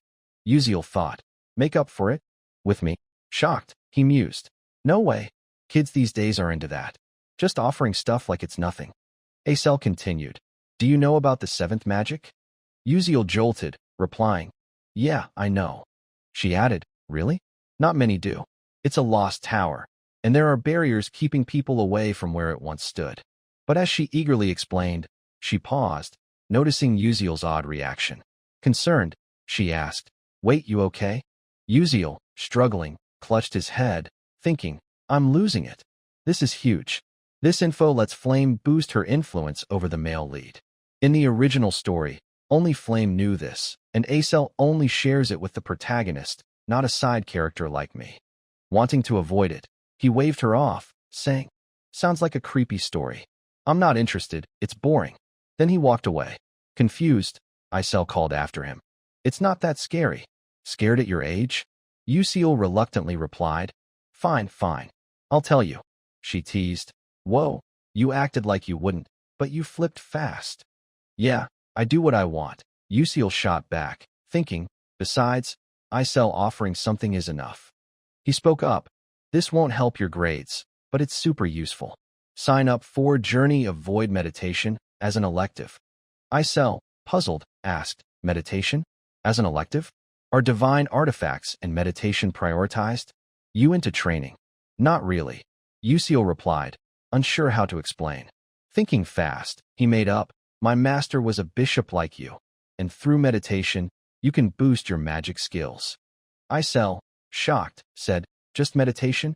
Drawing on his 10 years of all-night gaming, Uziel explained, "It's not fully explored, but for bishops wielding large-scale destructive magic, meditation is key for precise casting based on formulas and equations.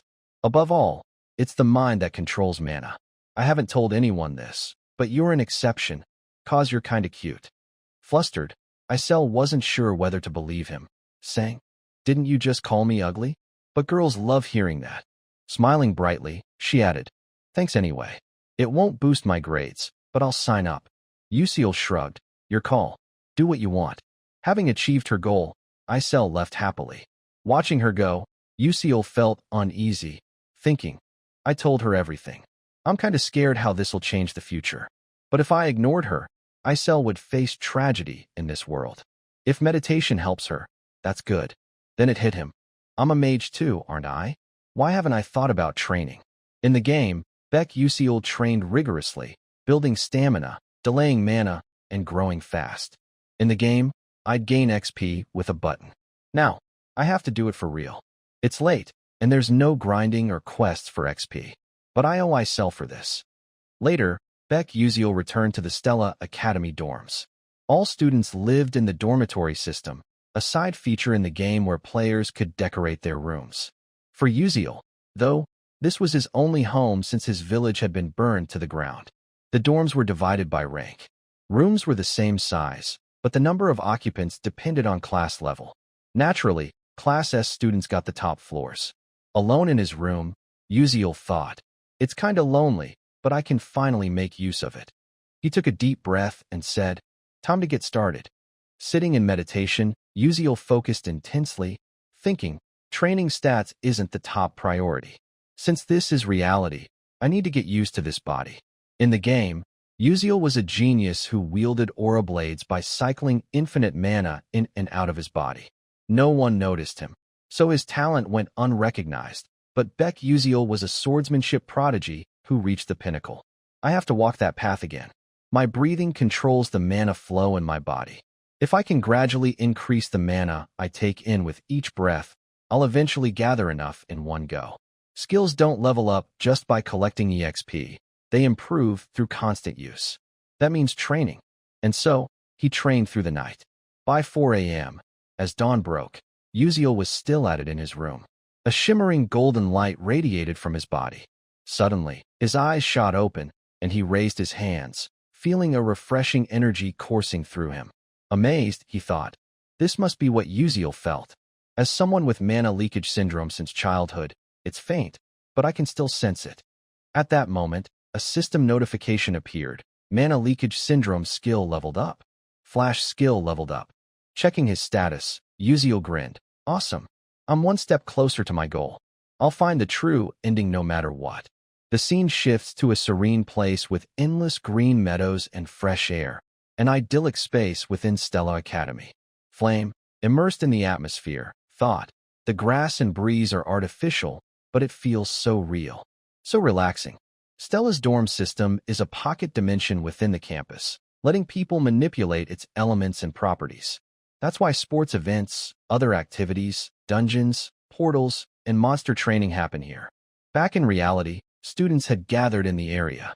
Flame, standing at the back, scanned the crowd, thinking, there are 141 students, 50 from classes A1 and A2, and 40 from Class S. In the novel, there were 39 Class S students. I thought I made it 40, but there's one extra. Right, where'd Beck Uziel come from? The novel had 1,140 first years, 1,141 including me. So, Uziel was in the original novel. I'll figure it out slowly. No big deal, I've got this. I'm the only one in this world who knows the novel. The class was about to start. Suddenly, the students in front of Flame buzzed with chatter. One said, Prince Jeremy, you registered for your classes yet? A blond young man, likely the one mentioned, looked smug and replied, of course. We signed up for soft magic research since we heard you did too. He grinned, adding, really? Let's help each other out. Flame, watching him, thought, that's Prince Jeremy from the novel. He was crazy in love with Acel, but she rejected him. After that, he changed, becoming a villain. He seems nice, but every move is calculated. I need to watch him carefully to avoid trouble. Spotting Flame, Jeremy, ever the charming prince, waved and flashed a bright smile. Flame waved back, thinking, he's pretty hot though. No wonder he's got so many followers. His clique's full of the school's most popular kids. With that, she turned to leave, determined, I need to gather them together. From now on, this world is my reality. I have to prepare for the future. Her actions caught Jeremy's eye. He smirked, thinking, so much drama. Then, the teacher's voice rang out. Attention, everyone. We'll start with basic training before today's lesson. I need to assess your abilities to teach you properly. I'll be your instructor. Don't complain if you don't like it. As you may know, we professors can deduct or add points. Remember, you'll be expelled if you don't meet the point requirements. Now, I'll explain today's training. We'll simulate a dungeon. I'll use real dungeon scenarios, traps, and monsters to test you. You'll earn 4 points for defeating a level 1 monster, 8 for a level 2, and 20 for securing the staff of points. The top 5 students will get a small reward and shopping privileges. Those with 0 points will lose points. If you're scared of failing or going alone, you can form groups, but points will be split evenly among members. If you eliminate another student, you take their points. With that, the teacher vanished, his voice echoing. That's all. Good luck. Suddenly, the ground shook violently. The students screamed, what's happening? The ground's moving. Then, the earth split open, and something emerged. Flame, wide-eyed, stared in shock. A massive tree sprouted, and the surroundings transformed. She realized, this is the Jack and the Beanstalk map. The scenery turned dense and overgrown with trees. The students began splitting off in different directions. Some chose to go solo, others formed groups. In the distance, Flame walked alone, gripping her magic staff, thinking, all right, I'm ready to jump into this game. Suddenly, a voice called out, Flame. Turning, she saw the red-haired girl, Jaya, who continued, you're going alone for the training? Flame replied, oh Jaya. She thought to herself that while teaming up in a dungeon battle had advantages, going solo was better for earning more points. With that, she said coolly. Sorry, but this time I want to test myself, so I'm going alone. Jaya grinned mischievously. Yeah, I get it. You'd have to share points with teammates, so it's understandable. Flame nodded, exactly. But then she wondered, am I overthinking this? Is she throwing shade? Whatever, let it go. Flame said, we'll team up next time. Jaya didn't reply and walked off. Watching her leave, Flame felt a bit annoyed, thinking, am I imagining things? Why does it feel like she's mimicking me? Oh well, back to business. Things will be different later. An hour after the dungeon opened, in a corner of the area, a green light glowed. Flame, looking exhausted from a recent battle, muttered, man, I'm beat. When's this training gonna end? Suddenly, she sensed something off. A massive vine shot toward her. Quick as a flash, she raised her staff to counter it. A powerful green energy burst from the staff, striking the vine directly. After a moment, the vine was defeated, shrinking back. Looking around, Flame thought, not just monsters, plants attack too. This is next level. Even training's no joke.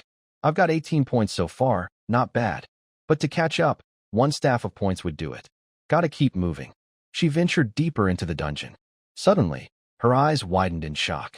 In the distance, a faint figure appeared, but the glaring sunlight made it hard to see clearly. She thought nervously, a monster? No, it's a person. But how's a student hiding so well in this realm? Either way, I'm using nature's camouflage to stay hidden. With her unique abilities in control, defense, destruction, and healing, Flame mused, ambushing someone doesn't sound bad right now. She crept forward quietly, approaching the figure. As she got closer, she realized it was Beck Uziel. He's alone? I thought other students wanted to team up with him. Did he turn them all down? So weird. I can't figure out what he's thinking. What shocked her more was the staff of points in his hand. A bold idea struck her. This is the perfect chance to test him. Unaware, Uziel was yawning as he walked forward. Flame raised her staff, creating a bright glow. At about 15 meters, she figured he couldn't defend. A sinister magic circle appeared, and an intense orange energy radiated from her. Locking eyes on Uziel, she shouted, "Light bullet!" A bolt of lightning shot forward. As it neared Uziel, he noticed the sneak attack. He used flash to teleport to another spot. When the dust from the explosion settled, Flame was stunned, muttering, "Where'd he go?" Uziel's gone. Her hands trembled with frustration. No way. How'd he dodge a tier 2 spell from that distance? Damn, that's unreal. Meanwhile, Uziel, using flash repeatedly, moved behind the attacker. Breathing a sigh of relief, he exclaimed, "What the hell? Was she trying to kill me? Just throwing out a light bullet like that. Good thing my mana leakage syndrome leveled up, or I'd be in deep trouble." His flash skill had reached level 1, with a max range of 12 meters. I've got 2 more flashes. If I use the terrain, I could take her out. But avoiding her's safer. With that, he used flash again to distance himself from Flame. Looking back, he thought, this should be far enough. My goal's 5th place. No need to take big risks. 5th place rewards are easy to get and boost stamina and strength significantly. The top 4 are probably main characters anyway. They'd only need 3 more staffs of points. Suddenly, a mocking voice rang out.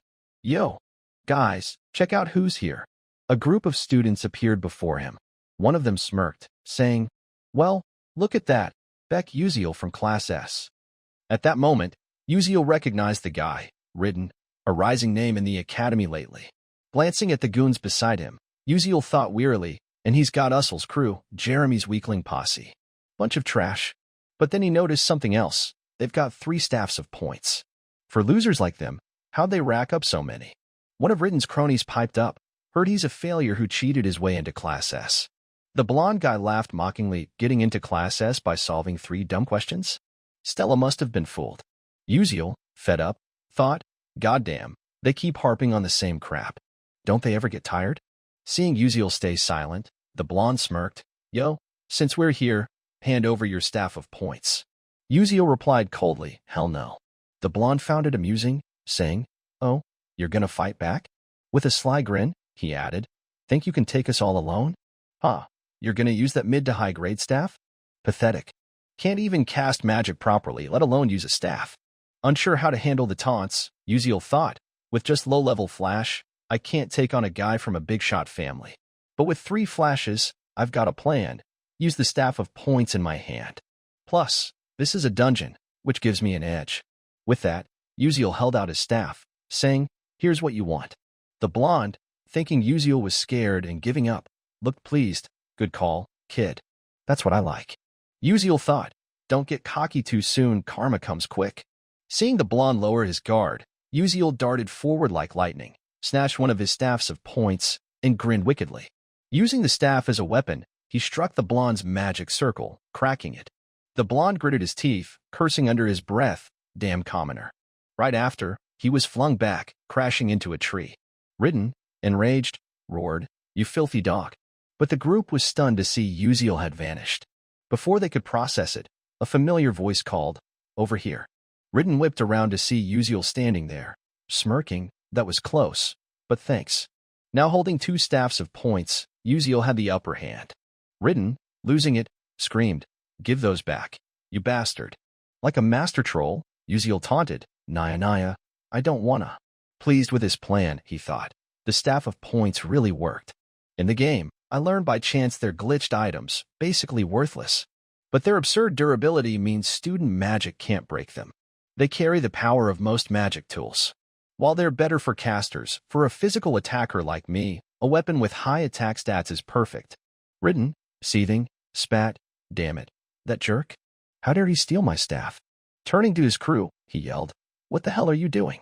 Attack him." Just then, the dungeon shook again. Ridden thought, "Damn it, why's the dungeon changing now of all times?" He shouted frantically, "Everyone, stick together and prep your magic. We can't lose that punk." But this was Uziel's perfect chance. He bolted. One of Ridden's crew spotted him, yelling, "Beck, Uziel's running, guys." They fired a green energy blast from their staffs, shouting, "You're not getting away, bastard." The terrifying energy surged toward Uziel. He thought, "Damn, these guys are better than I expected." But they're still green. Just as the blast seemed to engulf him, he used flash to escape. Ridden's group was furious but helpless, one muttering, "That jerk." He flashed again. "Damn it. He's too fast. I can't see him anymore." While they stared ahead, Uziel had zipped behind them like lightning. Confident, he thought. 10 years of game experience means I can use terrain to my advantage like it's nothing. Ridden, livid, growled, "Damn it. We just need to hit him once." Suddenly, the dungeon shook violently again. Seeing everyone's tense faces, Ridden calmed them. "Chill, guys. He's still nearby. Wait for the quake to stop, then hit him together. But if our magic fails, it'll backfire. So we gotta be careful." Scanning the area, he locked eyes with Uziel standing right in front of them. Before they could attack, Uziel moved faster, smashing their magic circle with his staff. The force shattered it, and the circle backfired on Ridden's crew. Explosions rang out, boom, bang, as their own magic circle blasted them back. This was the unintended side effect, magic backlash. Uziel dashed away, watching the group get hit by their own spell. Smirking, he thought, "It's over." As the dust settled, Ridden looked up, cursing, "Damn you, Beck Uziel." Uziel held up 3 staffs of points, gloating, "I'm taking these." Grinning cheekily, he added, "Oh, if I get a girlfriend, I'll give her one. Bye, cuties." Ridden, stunned, yelled, "Would you take those? Give 'em back." Uziel, thrilled with their pathetic state, thought, that's enough. Taking their last one would be too much hassle. He said, "That was fun. I'm done playing. See ya." With that, he flashed away, leaving Ridden's crew trembling with rage. Ridden roared, "You dead dog." The scene was witnessed by another female student from start to finish. Uziel, now far from them, cheered, I got lucky. In a straight fight, they'd have taken my stuff. But in a dungeon, it's different. That's the power of experience. Still, something feels off. Too late, he realized a massive fireball was hurtling toward him. Seeing this, Uziel was floored, exclaiming, "What the hell is this? A firestorm out of nowhere?" Flames rained down on his position, one after another, like a meteor shower. Explosions erupted everywhere. Unable to fight back, he could only use flash to dodge. Running for his life, his calm facade crumbled. Goddamn, what kind of terrifying magic is this? Holy crap. Looking back at the forest reduced to ash, he was still shaken, thinking, that was close. But what's with this magic? Who's trying to kill me? From behind the smoky haze, a figure approached. She stood before him, shouting, "Hey, commoner. Why didn't you take another staff from them?" It was none other than Princess Hong Bian, a fire magic wielder. Uziel, surprised, thought, why is she here? Scratching his head awkwardly, he said, you got it wrong. I can't just take whatever I want. And what's it to you if I took those staffs? Bian, embarrassed, realized she might have overstepped. But Uziel caught on. Wait, you wanted me to take their staffs so you could steal them from me? What's this crazy plan of yours? Don't forget I taught you a thing or two. Bian, hand on her chest, explained, I'm royalty. I'd never want to rob a commoner. But in this battle, I have no choice. I'll take you down and get what I want. Uziel, nearly fainting from shock, replied, Whoa, what's your deal? Why are you picking on someone weaker? You calling yourself weak? Bian continued, but I saw you fight and mess with them. You used magic and beat them, didn't you? Despite her words, she thought, I need to hurry. If I don't want Mother scolding me, I've got to score high. Suddenly, she sensed movement nearby. It was Ridden's crew catching up. One shouted, Beck Uziel. Where'd he go? Damn, that guy's too slick. Bian recognized them. Meanwhile, Uziel started running. She hesitated, thinking, should I attack them now? Even if I'm strong, I can't take on 6 people. Right, I'll wait for their magic to weaken. Then I'll strike. Uziel, not one to sit and wait for death, attacked Ridden's group from behind, striking their magic circle with his staff. Bian, watching from afar, was stunned. She hadn't expected this commoner to use anything beyond flash. Sure, those guys are weaker than me, but they're no slouches. Shouldn't they be way better than this country bumpkin? Resolved, she pursed her lips. A magic circle formed around her, enveloped in fiery energy. She thought, time to use fire magic. A powerful spell shot forward. Uziel sensed the terrifying magic, using flash to dodge instantly. The spell's pressure grew closer and fiercer, a massive flame hurtling toward him. He flashed again and again, leaping up and down. Bian, focused on the flames, watched as explosions erupted, boom, boom, boom. Breathing a sigh of relief, Uziel thought, her magic's insane. Good thing my instincts are sharp, or I'd be toast. But I've used 2 flashes already. How do I face her now? Bian spoke up. Why aren't you using your staff this time? Uziel, speechless, replied, You've got my staff already. What about the one we got at enrollment? Bian continued. Realizing, he said, Oh, right, didn't think of that. Seeing his fake innocence, Bian scoffed. How long you gonna hide your skills? Her eyes turned a fiery, menacing red. Glaring at Uziel, she thought bitterly, I'm dead serious in this fight, and this commoner thinks it's a game? Furious, she said, Fine, if you won't fight seriously, I'll take you down right here.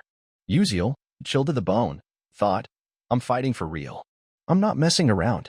Bian went on, If you're not serious, you might die here. A blazing sea of fire roared behind Hong Bian. Her face glowed with determination as she thought, Today, I'll crush him. With that, she directed the flames straight at Beck Uziel.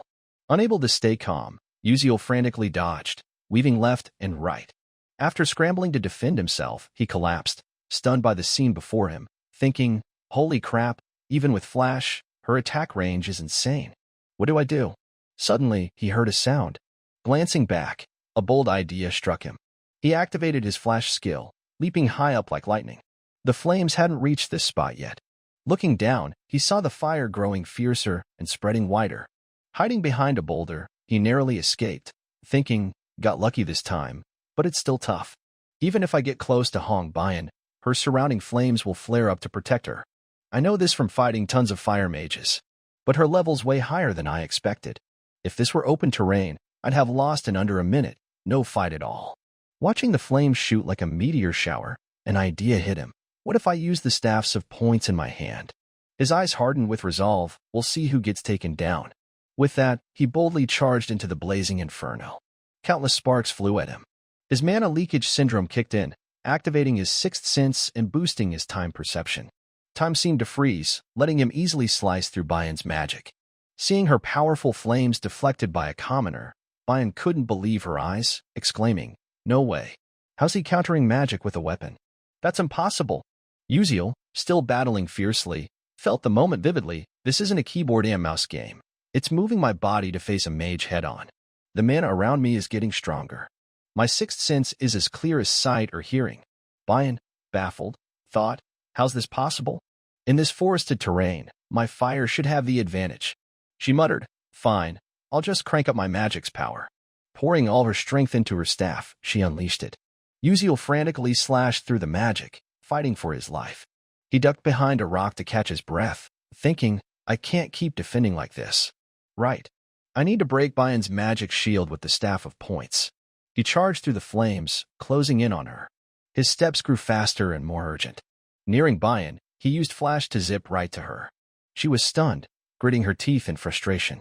Uziel had entered her fire magic circle. Their eyes locked, sparks flying. He calculated, when you get close to fire mages, their magic explodes, repelling enemies within a 2-meter radius. Smirking, he thought, that might stop others, but not someone with 10 years of experience like me. I've been through this plenty. Her magic blasted him back, leaving Bayon gaping in shock. Undeterred, Uziel surged forward again, decisively striking her shield with the Staffs of Points. Cracks formed on the barrier. Bayon, incredulous, thought, what the hell? How's he doing this? Uziel didn't let up, hammering the shield relentlessly until it shattered. The force sent Bayon flying back, badly injured. She whimpered, ow, ugh. Uziel approached, flashing a bright smile, crouching down. I win. Bayon felt humiliated. A princess, defeated so disgracefully. Bitterly, she asked, who the hell are you? Uziel stood, replying, just an ordinary student. Then, with a knowing tone, he added, but the one hiding over there can come out now. Realizing she'd been spotted, Flame stepped out cautiously. She cautiously approached them, looking startled, and said, you didn't need to hide there, did you? But how'd you know I was there? Uziel, unsure how to explain, gave an awkward laugh. Let's call it a hunch. In truth, he knew it was simple, his intuition for sensing mana. Flame, unconvinced by his flimsy excuse, replied blankly, a hunch, huh? Then how'd you break a magic shield with a basic staff? Uziel froze, thinking, damn, she's sharp. Flame pressed. Why not explain? Gonna say that was a hunch too. Uziel thought, as expected, stuff like this wouldn't show up in a romantic novel like the original. Her curiosity makes sense, but I can't tell the truth. Thinking fast, he pointed to the Staff of Points, grinning, oh, this staff's super sturdy. Flame, irritated, snapped, sturdy, my ass. What's that got to do with anything? You think swinging it breaks a magic shield? If that's the case, knights would have wiped out mages in this world already. Uziel had to admit she had a point, thinking she's right. His dodging only made Flame more confused.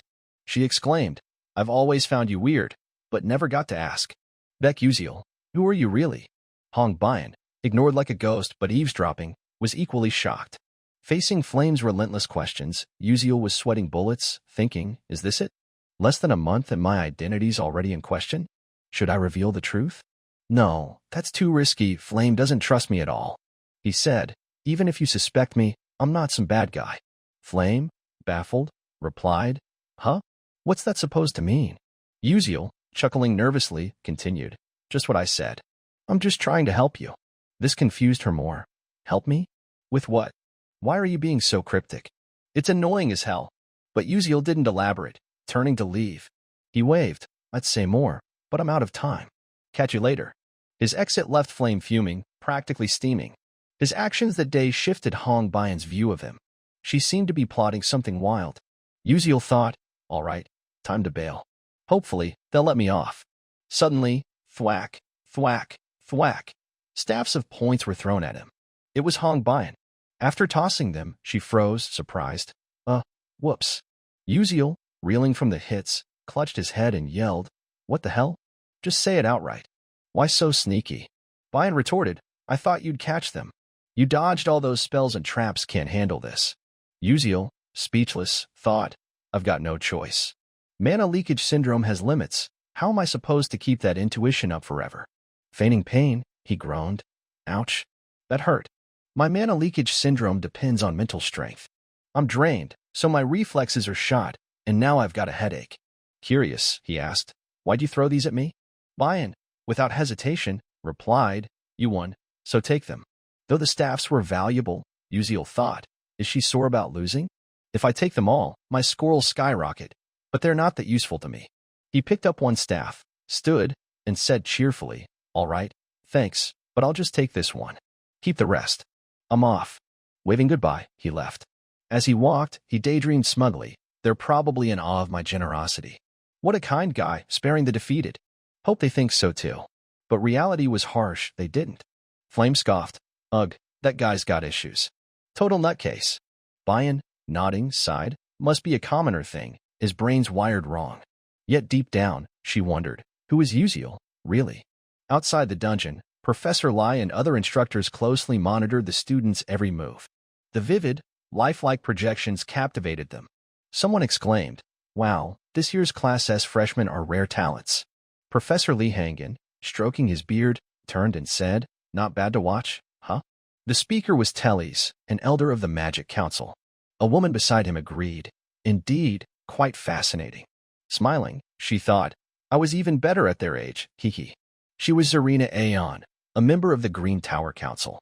Their presence surprised Lee Hangen, who thought, the Magic Council, the Tower Council, all these big shots for a mere training session? Makes sense, they're scouting talent. Most professors are probably watching too. Suddenly, the crowd gasped. Look at that. Lee Hangen turned to the screen. 2 male students were gearing up to fight. The crowd quickly identified them, shouting, He Won-young and Ma Yuziang are facing off. He Won-young struck first, unleashing a powerful spell from his staff. Ma Yuziang, unfazed, calmly observed, then leaped high, dodging the magic with 3 consecutive jumps. The crowd was in awe. Zarina Aeon exclaimed, Holy crap! 3 consecutive Tier 3 mana leaps at his age? Incredible! Teles, equally shocked, said, Exactly. At 17, he's doing that. Professor Lai, eyes glued to the screen, thought, normally, an average mage hits Tier 3 at 25. Yet Ma Yuziang, at 17, wields Tier 3 magic so skillfully? Unbelievable. Someone shouted, Look, they're both mastering 3 elemental attributes. The duel grew intense, 2 equally matched rivals clashing. Lai, amazed, thought, most mages control 1 attribute. 2 takes grueling effort. Controlling 3 is proof of innate genius, a gift from birth. Suddenly, Lee's eyes widened. What the is that the final insect boss? A massive eagle appeared, its eyes radiating killing intent. Ma Yuziang and He Won-young froze, stopping their fight. Before they could react, the eagle screeched in agony, its cry echoing through the dungeon. It plummeted, crashing lifelessly before them. Both were speechless, unsure what had happened. A gentle voice spoke. Oh, are you 2 fighting? It was Acel, standing above. Sheepishly, she added, Sorry for interrupting. Lai, lost in thought, wondered, Who's that girl? Hidden bosses only appear under specific conditions. They're hard to find and defeat, yet she took it down alone. Despite her feat, the professors seemed disappointed. One said, the eldest daughter of the traitor M. Such a pity. If her father hadn't done that awful deed, her talent would have shone brighter. Another gasped, Huh? What's that? The Princess of Adolvis? But who's her opponent? His face is unfamiliar. Lai, losing his cool, exclaimed, What? That magic. Is it Flash? Flash, over centuries, had eluded scholars. Attempts to master it led to death or disability. Yet this kid wielded it like an extension of himself. Teles, equally stunned, thought the same. In the stunned silence, someone asked, Who's that boy? Lai replied, That's Beck Uziel, a unique student who uses Flash as his signature magic. The crowd was floored. Another gasped, No way. Flash as a signature spell? That's different from the innate talents of Ma Yuziang, He Won-young, or Acel. Teles, bewildered, said, Really? But why is he just toying around instead of using other magic? A proper spell would have ended the duel already. I don't get it. Someone entering added, No, he's fighting for real. All turned to see Letmund Eltwin, shocking them. Why you're Letmund Eltwin? He continued, He's been serious from the start. Didn't you see? It's fascinating. His fighting style reminds me of the ancient Knights of the Way. Someone gasped, Knights of the Way? How's that possible? Teles, stunned, said, You mean the Knights of the Way, lost with cold weapons? Note, cold weapons are non-explosive, non-gunpowder weapons. But a kid that young? Incredible. Lai, eyes fixed on the screen, realized. So that's it. Knights of the Way aren't bad. They were warriors who fought evil with swords in this magic world. Heroes from ancient times wielding magic blades. But fighting with a sword? Impossible. Yet this kid swings his staff of points like a true sword. If Letmund Eltwin, Stella's headmaster and one of the continent's 10 great sages, thought so, Uziel was a rare talent. The first dungeon training ended. At the Class S training ground, a student was diligently practicing. He used his staff to unleash mana, attacking a dummy. Exhausted, he panted, Noticing his staff's mana was nearly depleted. Still unsatisfied, he thought, damn it. This isn't enough. I'm still far off. Of the 141 students in the dungeon training, 39 failed. Acel, who killed the final insect boss, ranked first. He was second, Ma Yuxiang sixth. But he didn't feel victorious. Recalling the dungeon fight, he thought, when the final boss appeared, if Acel hadn't stepped in, I'd have seen Ma Yuxiang's true strength. Gritting his teeth, He Wan-Young fumed. I've disliked that guy since we met. He's so casual, yet everything he does exceeds expectations. He'd set up magic circles and calculated their movements. But Ma Yuxiang easily blocked and countered them. How can I not beat him? Is his talent an impenetrable wall? No, I can't blame myself. I need to work harder. At that moment, Hong Bian entered the training room. Seeing a male student create a massive vortex of energy with his staff, she thought, He Wan-Young? That calm guy's training like a maniac today?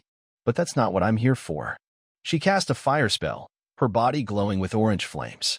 Aiming at the target, she unleashed a fiery blast, triggering a massive explosion. Boom. Bang. Her mood seemed off, as if she was venting frustration. The flames raged on, and the explosion caught He Wan-Yang's attention. He stopped, turning to see who unleashed such power. Bian, fuming, thought, damn it. Third place? Even with bonus points, Mother's pleased. But if I don't regain my form, I'll be punished. Damn commoners acting all high and mighty. So annoying. She unleashed another powerful blast, a blinding light erupting. Exhausted, she panted. He Wan-Young, intimidated, thought, whoa, what's up with the princess today? Is it her mood? Or is her magic more precise than before? Her fire magic's destructive power is insane, and she's controlling it so well in such a short time. Bian, surprised by her own progress, thought, damn, I hate to admit it, but Yuziel's special lecture worked. Using those wordplay riddles, my magic's improved a lot. He's just a commoner with lousy grades and personality, but he's the only one who knows how to fix my flaws. Why am I still so pissed, though? A voice called, Your Highness. Bian looked up. Terran? What's up? The woman replied, The Terran scepter you requested has been repaired. Should I inform Baek Yuziel now? Examining the scepter, Bian said, Looks good. Terran replied, Understood. I'll head back. But Bian, recalling something, tapped her shoulder. Wait. Terran, confused, asked, What is it, Your Highness? Later, at the second main tower, Bian clutched Baek Yuziel's scepter, her mind conflicted. She thought, I heard Yuziel's here, so I came. This is the second main tower, where the professor's research rooms are. But what's he doing here? Meeting professors? Suddenly, she jolted, eyes wide, turning away hesitantly. Wait, why am I even here? I could have just given it to him at the training ground. Ugh, this makes it look like I'm chasing after that commoner. No way, I gotta head back. Lost in thought, a voice interrupted. Oh my, what's the princess doing here? Startled, Bian looked up, stammering, Professor Heyman. Greetings, Professor. It's been a while, Heyman replied. Teaching you magic feels like yesterday, yet you've grown so much. Time flies. But what brings you here? Flustered, Bian answered. I had some business. But something came up, so I'll come back later. Noticing the princess's awkwardness, Heyman casually said, Fair enough. It's a bit chaotic in there now, so later's better. Bian, shocked, blurted, Huh. Heyman continued, Right now, magic officials are here because of that student, Yuziel. This stunned Bian even more. Curious and confused, she asked, Why are they after that commoner? Heyman replied, You know he doesn't use magic, right? Bian nodded hesitantly, yes. But inwardly, she felt dejected and embarrassed, thinking, of course, she saw that match. Why did I have to look so pathetic in front of the teacher I respect most? So humiliating. Seeing Bian's expression shift, Heyman comforted her. No need to blame yourself, princess. He gave it his all. Bian muttered, but he didn't even use magic. Heyman laughed. Aha. No. It's his conviction. Conviction? Bian asked, surprised. Yes, Heyman explained, the headmaster, after watching the training, believes he's trying to revive the lost Knights of the Way. Bian couldn't believe it, exclaiming, Professor, what? Yuziel and the Knights of the Way? How's that possible? She froze for 5 seconds, recalling Yuziel's fighting style. Unbelievable, but it's true, he used the scepter like a sword. He broke my shield with just a staff of points. Even this magic sword is the same. Feeling glum, she stammered. But not using magic at a magic academy means heavy penalties, right? During practicals, you lose points and more. Heyman's tone grew serious, true. He knows this, but still chose that path. Isn't that admirable? Despite excelling with Flash, he's pushing so hard. I can't believe such conviction exists. With that, Heyman said goodbye and left, leaving Bayan lost in thought.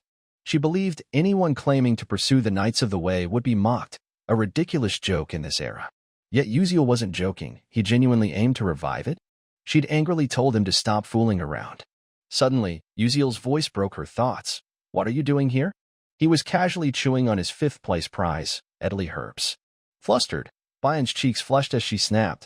I'm not here for you, okay. Unprompted, her denial made Uziel chuckle. Who said you were?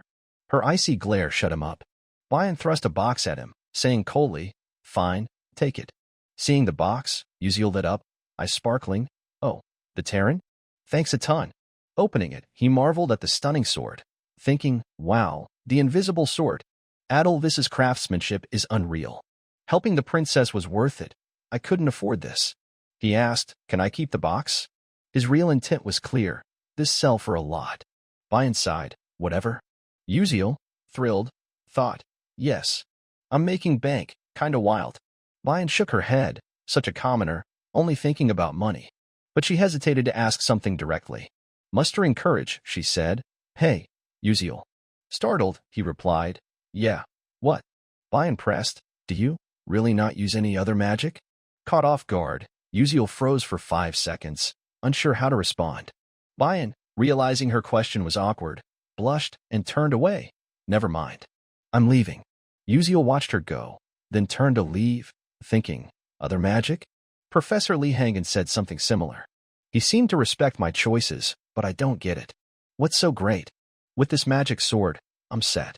He exclaimed, oh, right? I should test how awesome this sword is. At the Class S training ground, holding the sword, he muttered, let's see, just channel mana into it, right? A fiery light glowed around his hand, forming a sharp blade. He gasped, wow, it's gorgeous. Better than I thought. But his mood dipped. If Flame held it, it'd be different, way more vibrant. As the heroine, she's special. Though human, she wields elf, dwarf, and fairy magic. That one alone drains mana constantly, unusable for most. But Flame recovers mana with natural energy, using it as a signature move.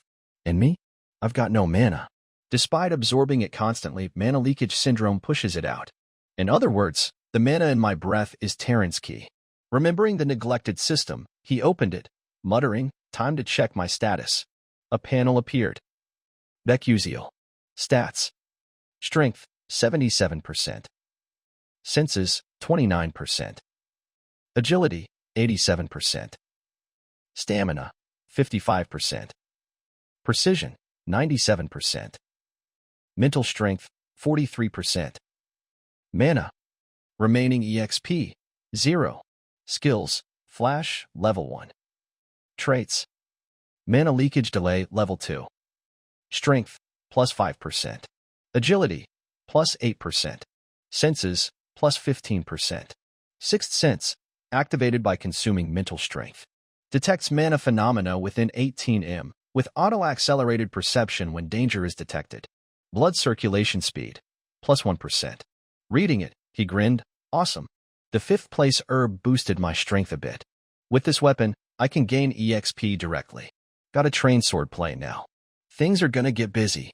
The scene shifts to the next morning at the academy, where a mage's voice echoes in a classroom. Starting today, we'll begin proper magic practice. Everyone, spread out and raise your staffs to train. The instructor was Professor Barena, who taught defensive magic. After explaining, he walked around observing the students practice. They were highly focused, shouting, Magic Shield. Magic Shield. Barena, pleased, smiled and thought, this year's students are impressive. Ranking them by class was a good call. Suddenly, he froze in surprise. While everyone practiced diligently, Beck Uziel stood idle, doing nothing. Barena thought, is that the rumored Class S student? A commoner with a mid-tier staff, ranked 5th in the dungeon training. Damn, he's an eyesore. Approaching with a fake smile, Barena asked, hey, you're Uziel, right? Why aren't you practicing? Unsure how to explain, Uziel gave an awkward laugh. I'm studying a different defense method, so I don't need basic magic practice, sir. Barena replied, oh, really? I'm curious about this different defense method of yours. But inwardly, he fumed. Damn arrogant kid. If it was Princess Hong Bian with Adalovit's inherited magic, fine. But a commoner daring to dismiss my class? Bold move, Brett. Still, he recalled, they say Uziel only uses flash, no other magic. Oh, this'll be fun, haha. With an overly warm smile, he continued, why don't you demonstrate your amazing defense skill for the class? Let's open their eyes. Your opponent will be. He paused, glancing back, then added, more so from Class B. What do you say? Following his gaze, Morso stood smirking, brimming with excitement and arrogance, awaiting Uziel's response. Perena thought, haha, as a defense magic instructor, personal connections matter to stay at Morden Academy in the Canon Empire. If Morso shines, I'll look good too. Even better if he outperforms a Class S student. After thinking, Uziel replied, sure, sir. If you want, I'm game. Perena, thrilled, said, to the arena, then. Both stepped into the arena. Morso grinned smugly, while Uziel seemed nonchalant. Morso's friends cheered, yo, Morso, crush that kid. Humiliate him. You got this. Morso, confident, replied, obviously, watch me. The commotion caught Uziel's attention. Recognizing them, he sighed, damn, what's this? Now I see, it's Ussel and Ridden's crew from before. Bunch of jerks. Fine, this is a mandatory class anyway. Can't use magic, so nothing else to do. If they want a show, I'll give him one. Reflecting, he recalled, Berena's bad rep has been around since freshman year, ridiculous. Smirking, he thought, might as well test my training results. Not bad. The professor announced, this match is attack versus defense. No other magic allowed. Morso assumed a defensive stance, ready to fight. The students whispered, Morso's got the edge in attack, right? Defense is just defense. Didn't he train in earth attack magic? That's tough to break. But Prince Jeremy Kelvin watched calmly. Perena's voice rang out, get ready. Show your best skills. Morso instantly formed a magic circle with his staff, summoning a massive boulder. The students gasped, damn, that's Tier 2 magic. In basic practice, the unspoken rule is Tier 1 only. Is Uziel okay? Unfazed, Uziel focused, observing Morso's every move. Morso, enraged, thought, damn arrogant Class S kid. Take this. He shouted, boulder, strike. The boulder hurtled forward. Its overwhelming pressure radiated. Uziel sprang into action, channeling mana into his staff. A sword materialized. Without hesitation, he slashed forward. The strike seemed light but was devastating, shattering Morso's boulder into dust. Even Berena froze for 5 seconds, speechless. Jeremy Kelvin wasn't too surprised, but Morso, trembling, stammered, what the? No way. My magic's gone. Yup, Uziel sliced it to oblivion, buddy, haha. The students buzzed. One said, it's like he cut the magic with a sword. Another, baffled, replied, but it really vanished? That's insane. Berena, heartbroken, thought, no, it can't just be a slash and poof, gone. That's impossible. Had Uziel nullified Morso's magic? Every spell leaves mana traces. If mana is disrupted, the spell collapses. Is that what he did? Uziel, admiring his sword, smiled. Better than I thought. I only nullified Tier 2 magic, but a few days at the training ground paid off. Awesome. This is my stage. Morso, fuming, gritted his teeth. Damn commoner, blocking my magic? Perena schemed, if Morso loses, it'll be hard to explain. I can't just watch. He said, Uziel, your defense method works, but it's limited to single spells. What about a barrage? His words tipped Morso off, who grinned slyly. Uziel thought, this guy loves spouting nonsense, huh? Suddenly, his eyes widened. Morso was acting, summoning multiple boulders, a formidable opponent.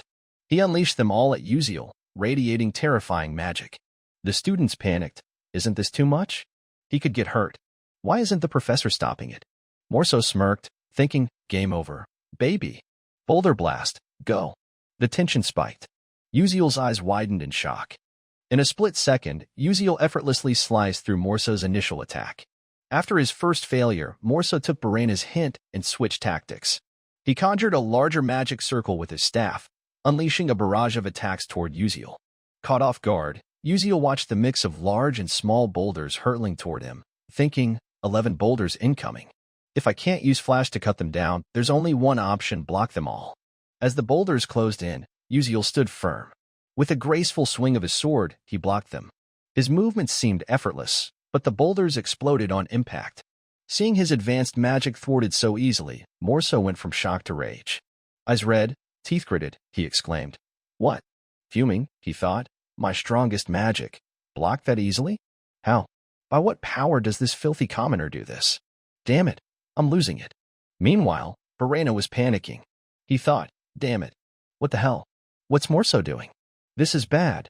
If he loses, I'm screwed. What do I do? Uziel, surprised by his own magic, said, I tried mimicking something from another game, and it's not bad. Pretty cool. This is the panning Terran technique. Downside is, it takes way more mental strength to maintain than normal power. My stamina's dropping fast after using it. Plus, it's weaker against single targets, so it's tricky to use. Good thing this is just practice, or who knows what'd happen. The students below buzzed, wow, first time I've seen that. It's like a magic shield, right? There's a spell like that? Wild. Morso's gonna lose quick. Morso, clearly unhappy, fumed. Damn it. Me, a noble, humiliated by a commoner? I won't accept this. He poured mana into his staff, a powerful aura surrounding him. Seeing Morso's reckless move, the students whispered behind the professor, huh? More magic? Wasn't his attack turn over? Barena, hyper-focused on the match, ignored them, thinking smugly, that's it. Keep attacking. Crush that commoner. Morso roared, die. I won't let this slide. I can't stand this humiliation. A voice interrupted, Professor. Barena, grinning, jolted, huh? What's up, Jeremy? Prince Jeremy Kelvin, smiling slyly, said, why isn't Uziel getting an attack turn? Caught off guard, Barena froze for 5 seconds, then stammered, WL, the students piled on, isn't this a basic freshman match? He could get seriously hurt. Wasn't it over? What kind of irresponsible professor is this? No right to teach. Barena felt cornered. He thought, damn, I got too focused and missed the students' reactions. How'd I screw up like this? What now? Jeremy pressed, Professor. Will you give Uziel an attack turn? Barena stuttered, a attack magic? While everyone focused on him, Uziel seized the advantage, positioning his sword at Morso's throat. The outcome was clear, Uziel won. The defeat left Morso humiliated, forced to accept his loss. The students gasped, wow, Uziel won. He's better than I thought. Uziel had caught Jeremy Kelvin's eye, who flashed a dangerous smile, a bad omen for the future. The scene shifts to the opulent royal palace, where screams echoed, Ack. Please, spare me. A mysterious figure appeared. It was Morso, beaten to a pulp after losing to a commoner like Uziel. Blood splattered around. The culprit? Jeremy Kelvin. After tormenting Morso, Jeremy wiped blood from his hands, saying to a girl, Verzin. She replied, Yes, Your Highness. What are your orders? Glancing at Morso, crumpled on the floor, Jeremy said, that classmate's pretty banged up. You didn't neglect him, did you? I'd be heartbroken if something went wrong. His words carried a threat. Handle it, or you'll end up like him. Verzin replied, Understood, Your Highness. I'll take care of it. Jeremy added, Good. I'm counting on you. As Jeremy walked away, Verzin thought nervously, not a vassal, but a classmate? Weird. In the Scalvan Empire, where magic determines power, Crown Prince Jeremy outshone all his siblings by 12 to claim the title. Not a vassal means the Dordan family's been permanently exiled from politics. The political elite are cutthroat. Not just Morso, but Uziel's quiet commoner life was about to get turbulent. The next day at Stella Academy, things ran smoothly, no rush, no Swundu vibes. In a magic class lab, experiments were underway. Students still gossiped about Uziel's bold fight. Yo, heard Uziel from Class S is chasing the Knights of the Way? Wild. Knights of the Way at a magic school? Is he trying to be famous? He beat Morso from the Dordan family. Guy's got skills. Really? The Dordans have clout in Scalvan. This is gonna be good. Overhearing, Flame sighed. Ugh, Uziel's name is everywhere. I don't care, but it's annoying. Who is that guy? A stern professor's voice cut in. Focus, everyone. Stop chattering. Holding a vial of liquid, he continued, alchemy requires precise timing and perfect temperature control. This was Professor Mazen Tyron, the alchemy instructor. He added, Today, we'll practice making my Tyron fatigue recovery potion. Focus. Flame, experimenting, grumbled, Damn, this sucks. One tiny mistake and it's ruined. Alchemy's too hard and complicated. I'd avoid it if I could. The professor shouted, "Aunt, that's dangerous. How will you become an alchemist like that?" The blonde girl stammered, "I am sorry, sir." Watching from afar, Flame thought, Professor Mazin said I'll become a dark mage and even greater. Gotta gather materials and prepare. No choice but to study hard. I believe I can do it. A smug laugh caught Flame's attention. Hee hee. Uziel, successful, grinned proudly. Haha. Nailed it. This is the stuff. Flame thought. Why's Uziel acting crazy? Laughing like a maniac? I thought he took this class to get close to A-Cell, but he's just a weirdo. What am I witnessing? Sighing, she muttered. Whatever, not my problem. Time to grab more materials. Soon, impressive experiment results emerged. Exhausted, Flame wiped her sweat, thinking, phew, finally done. Good thing my grades are solid, so I finished fast. How's A-Cell doing? Seeing A-Cell working steadily, Flame relaxed. Good, she's doing fine, normally. Wait, normally? If I recall, in the original story, A-Cell stumbles on Maella's coded notebook here. Shouldn't this class produce something like the Tyrant Potion? Why is her potion so ordinary? Lost in thought, the professor's angry voice rang out. Uziel, who told you to change the experiment materials? Uziel replied, Sir, this way the results are better. Shocked, the professor stammered, but the result isn't my Tyrant Potion. Seeing Uziel's vial, Flame couldn't believe her eyes, thinking, what? That advanced potion was supposed to be Izel's. How'd Uziel pull off something extraordinary like that? The next morning in the alchemy class, Uziel got carried away, altering the experiment materials on his own. Professor Mazin Tyron, the alchemy instructor, quickly noticed and didn't hold back. Flame was equally shocked. Staring at Uziel's vial, she thought, something's off. Why did Uziel make Tyron poison instead of someone else? Meanwhile, Mazin, trying to keep her cool, lest she overheat, rubbed her forehead and groaned. Unacceptable. This attitude is utterly improper. Typical commoner. Can't do anything right. Flame, recalling the original story, thought, that line was supposed to be that's why your family was destroyed, haunting A-Cell for her family's loss until the story's end. If Uziel knows this, is he drawing Mazin's criticism to protect A-Cell? Mazin held significant sway at Stella. Her disapproval could tank grades. Flame thought, damn, why's that kid going so far? For who? Dying for a girl is a grim fate. Furious, Mazin shouted, Beck Uziel, what's with your insolent attitude? Didn't your parents teach you manners? Get them here now. Realizing the mess he'd caused, Uziel thought, crap, I forgot. Got too into alchemy and missed the trouble. Why'd I do that? Timidly, he replied, I don't have parents or family, ma'am. Mazin, even angrier, face red, snapped, you. Doing it like that means you don't respect me. Trying to outshine me. Uziel thought, she's got a point. I'm already getting chewed out, so what now? Oh right. Tomorrow, I'll mix kimchi poon and cola poon. The results will be even better. Weeks later, their clashes continued. Mazin said, how many times have I told you? Don't use untaught materials. Uziel countered, but tweaking your method got way better results. Mazin, fuming, yelled at the defiant student, you've got some nerve.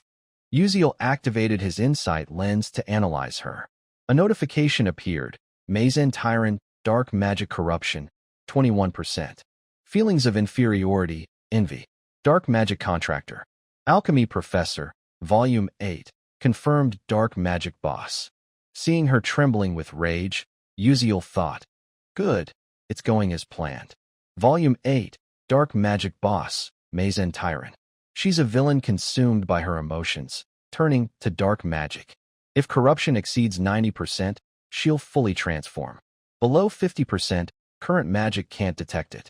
At 21%, I can't prove or report her. No choice but to push her corruption past 50% to alert the dark magic suppression team.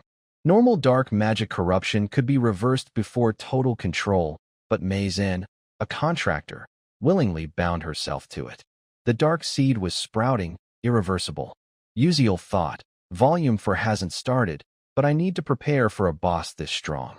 Otherwise, other students could turn dark and threaten Stella.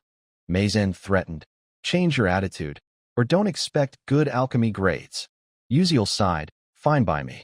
If I draw attention, no one else gets hurt, right? Should I train muscles during assignments? Haha, gotta make her lose it.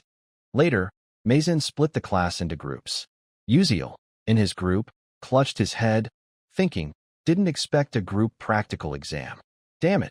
His teammates looked miserable, no exceptions.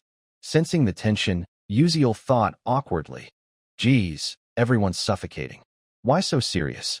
Smiling nervously, he said, Hey, I'm Beck Uziel. The group responded, I'm Kasaun. I'm Maliwan. And I'm Acel. Maliwan wailed. We're doomed. Why this group? Mazen will tank our grades. She hates her students, so even good work's pointless.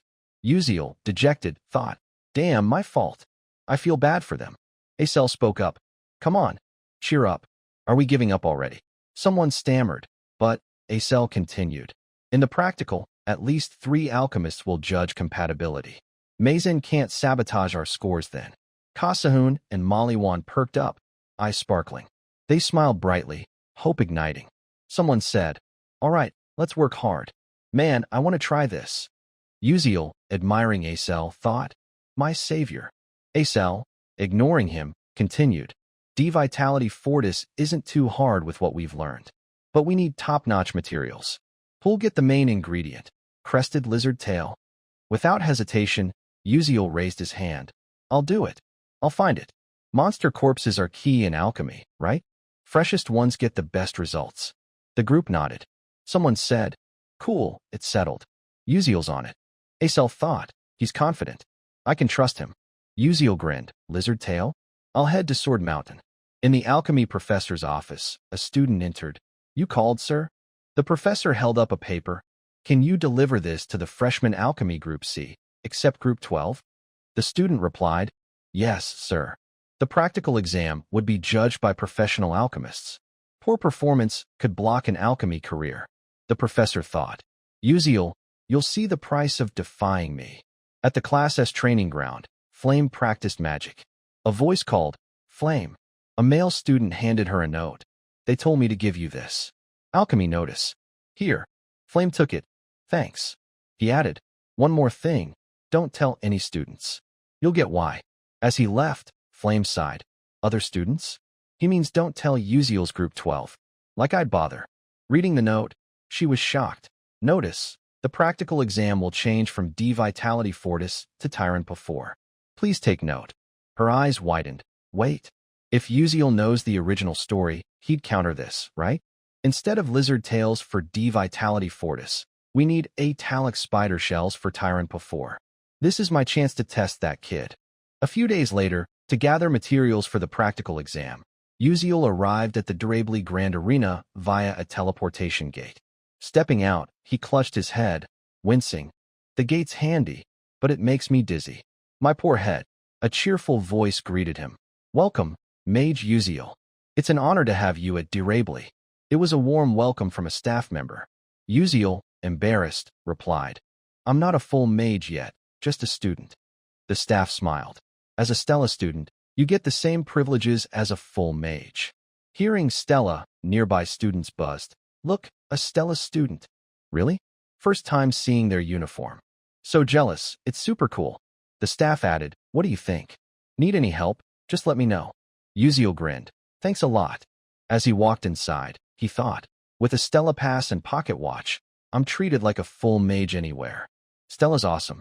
Plus, free teleportation gates. Normally 100,000 credits. Lucky me. I've been visiting nearby cities every weekend, and it's exactly like this world. Venturing deep into the forest, he scanned his surroundings, muttering, This should be the spot. Today's target, fire lizards, tier 2 monsters. Slightly stronger and tougher than regular beasts, but their magic defense and speed are formidable. Need tier 2 magic or higher to take them down. He added, I've hunted tier 1 monsters before. No big deal, so tier 2 should be fine. Soon, he sensed their presence nearby. Channeling mana, he transformed his staff into a sharp sword, thinking, Here they come. Standing alone, he focused intently. Across from him, a pair of glowing red eyes locked onto him, ravenous. The fire lizard charged, but Uziel was no pushover. With sharp instincts, he spotted the enemy instantly. Without wasting a move, he spun and struck a fatal blow. The lizard, dead before it knew what hit it, collapsed in a pool of blood. Uziel gave it a cold glance. Not bad. One down in a flash. He shouted, one done. Any more want to join my team? I'll take you all. Suddenly, he froze, stunned by the sight. Several fire lizards crawled closer, all fresh and lively. Uziel smirked. Time to collect materials. He charged, attacking fiercely. The results exceeded expectations. On exam day, Acel gasped. Eyes wide, so fresh. Uziel, unfazed, said, obviously. Who do you think I am? Heh, Acel teased. All right, don't overdo it. You've got a knack for picking materials. Uziel shot back. Know it, then shut it. Acel, excited, said, good. Now we just combine them. Let's do this. The group's eyes sparkled with anticipation. Professor Mazen Tyrant spoke. Everyone ready? Beside her stood 3 alchemists who'd judged today's exam. She continued, as announced, this test is under the Alchemists Guild's supervision. Perform well, and your alchemy path will open wide. Let's begin. Today's task, Tyrant Type B Supplement Potion. Uziel's group froze, stunned. What the? Is she screwing us over? Mazen asked. Have you prepared your materials? Acel, panicked, said, sorry, Professor, we thought it was D Vitality Fortis. Mazen smirked. True, but I announced the change to Tyrant's Supplement Potion, didn't I? The truth was, the whole class knew, except Uziel's group, left in the dark. Frustration and betrayal surged. Uziel thought, she's playing dirty. I'm fine, but if my group fails, it's bad. Was this in the original story? Flame glanced at Uziel's group, feeling a pang of guilt before looking away. Her unease puzzled Uziel. Flame thought, what's going on? Doesn't Uziel know the original plot? Why didn't he stop this? Mazen said. Acel, did you prepare the wrong materials? Acel stammered. Well, Mazen snapped. An alchemist pursuing truth, mixing up materials and losing focus? Unacceptable. Smirking slyly, she added, looks like Group 12 is out. Uziel raised his hand. Hold on. Making Tyrant Supplement Potions no big deal. Mazen, shocked, said what? Uziel, brimming with confidence, declared, I'll make it with different materials, better than your recipe, my usual style. His arrogance infuriated Mazen, but she was powerless. She thought, Tyrant Supplement Potion needs italic spider shells for their nutrients. He's using fire lizard tails? Insane. Perfect chance to end his alchemy path publicly. Just wait, arrogant brat. Mazen announced, fine. You have 1 hour to complete the Tyrant Supplement Potion. Acel, staring at the lizard tails, panicked. Uziel, are you crazy? What can these do? Uziel grinned awkwardly. We're in deep, so we go all in. Trust me and follow my lead. Better to try than get eliminated. Maybe luck's on our side. His words rallied the group, who cheered. I'm in. Let's try. We'll make them see. They dove into the task. Uziel said, all right, listen up, here's the plan. Reflecting on it, alchemy was the field Uziel excelled at most in conquering the game world. He meticulously recorded every recipe, down to the smallest detail. The Tyrant Type B Supplement Potion recipe was no exception. Initially, he hadn't planned to use it, as it was something the future Mazen Tyrant painstakingly researched and invented. With confidence, Uziel said, italic spider shells are nutrient-rich because they're vital for reproduction. Fire lizard tails have a similar organ. Pointing to a spot on the tail, he continued, this is the blood vessel. See it? I heard the Alacer tribe in the southern desert uses fire lizard blood vessels to boost their chieftain's health. They live long, so these can replace italic shells. Maliwan raised a hand. I know a bit about the Alacer tribe's material processing techniques. Should I handle this part? Uziel grinned. Sure, that's perfect. Now, this mistletoe needs to be dried using the desert's special method. Anyone know how? Kasahun replied. Solar drying, right? I learned it from my dad. With this amount of blood vessels, I can dry it in 5 minutes. Before he finished, Acel volunteered. I'll take care of the next step. Uziel smiled. Thanks, you're on. The group dove in, working seriously and diligently. Each handled their task, giving their all, knowing this was their only shot. No one could afford to fail. Watching their effort, Uziel smiled, thinking, they're pretty great. This is beyond my expectations. He said, let's mix it according to my instructions. Go for it. Moments later, Mazen Tyrant froze, eyes wide. stunned by the potion Uziel's group produced. Uziel, confident, said, "Professor, here's our Tyrant Type B supplement potion. Please check it." The other alchemists, witnessing it, couldn't believe it, thinking, "Unbelievable. These kids did this." Though the exact results were unclear, Mazen fumed. "Ridiculous. Even I took years to develop the Tyrant supplement potion. How did these kids pull it off so easily?" One alchemist, curious, said, "Let me test it first." Absorbing the potion's energy, she felt its power and gasped. "In all my years, I've never seen such a marvel." Another alchemist asked, "What are you doing?" "Regaining composure," she said. "There are some flaws, and materials were wasted, but the effect surpasses my Tyrant supplement potion." The group's eyes lit up like headlights, thrilled by the unexpected success. Luck had smiled on them. The other alchemists tested it, praising, "Outstanding. You young folks bring fresh knowledge." But one person was livid. "Damn it." Mazen's face twisted in frustration. "Poor her, but oh well, huh?" Mazen snapped. "Let me see it. I'll verify it myself." Holding the group's potion, she was floored. She thought, "This can't be wrong. This potion uses my technique to convert monster nutrients into human energy. A perfect Tyrant supplement potion. How did they make a better version so quickly? This is absurd." But then she schemed. "Whatever, I'm the greater. Hee hee, I'll fail them for missing materials right here." But life isn't that easy. Her plans crumbled when another alchemist said, "A+4 group, 12 seems too low. Don't you think, Professor Mazen?" Mazen thought, "Damn those old geezers." Gritting her teeth, she conceded, "Group 12 passes." The group erupted from nervous anticipation to joy. "Hell yeah, we did it. Pepsi, we nailed it." They aced the practical. But someone was probably having a heart attack. "Damn it." Mazen's face contorted, thinking, "I'll deal with you later, Beck Uziel. Just wait." Her dark magic corruption rate was rising. Days later, at the Class S training ground, students practiced diligently. Flame, exhausted, said, "Ugh, finally done. But I've still got classes, tiring as hell." Suddenly, her eyes widened. From afar, she heard, "It's okay, He-Won Riang. You did great. You're still better than the princess. Don't cry." Following the voices, Flame saw a group comforting He-Won Riang, a red-haired girl. Flame thought, "That girl's a fire magic prodigy." But she said, "His progress is terrifying. I've trained for years, yet the princess might soon surpass my control." Overhearing this, Flame was shocked. Uziel's control was supposed to develop in year 2. How's he doing it in year 1? Is it because of him? Recalling the alchemy practical, she found it odd. The Tyrant Type B supplement potion recipe was Izel's future discovery, stolen and refined by Mazen. Yet Uziel knew a recipe not in the original story. This wasn't in the plot. Wait, he knows future info, but not the original story's details. Is he not a transmigrator, but a regressor? That explains everything. If Uziel's from the future, he'd know future knowledge, but not every minor event tied to Acel. Flame speculated. In the original, Mazen also regressed once. The 11th moon, a unique entity controlling time.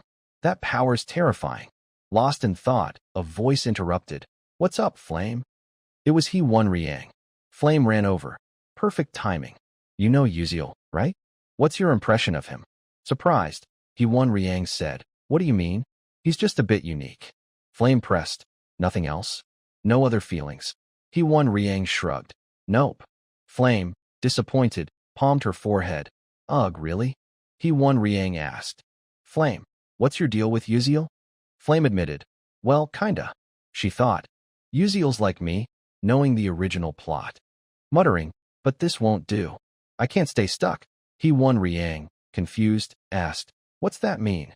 Flame replied, "I mean standing still isn't my style.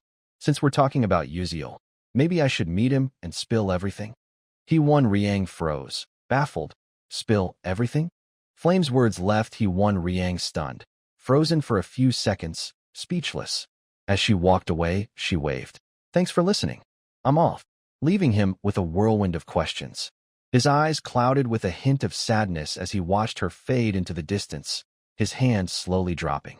Flame's words echoed in his mind. Confess what? Does Flame have feelings for Uziel? Damn it, this is driving me nuts. A long day passed. The next morning, Uziel sat alone, sipping bitter coffee, lost in thought. He sighed, what now? Mazen Tyron's dark magic corruption is at 37%. Less than 3 months until that event. Her corruption could randomly affect a student. Maybe Flame's friends like Jackie, Ars Huang, Bian's loyal knight, or even He-Won Riang, heir to the Shadow Moon Tower. If He-Won Riang gets corrupted, it's a disaster. Though unlikely, his corruption would be the worst outcome. Gotta be extra careful. Suddenly, his eyes widened in shock. Flame stood before him, visibly annoyed. She spoke first. What are you doing? Uziel, flustered, replied, doing what? Flame pressed. You didn't answer my question about your identity last time. Uziel thought, that question? You're putting me on the spot. How do I explain? It's a long story. Should I just tell Flame the truth? Maybe it'll lead to something better.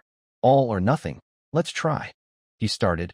But before he could finish, system alerts flooded in. Warning. Insufficient plot power. Warning. Do not reveal transmigration identity to this character. Warning. Do not share known information with this character. The barrage of alerts startled him. Exhausted, he thought. Damn, this is maddening.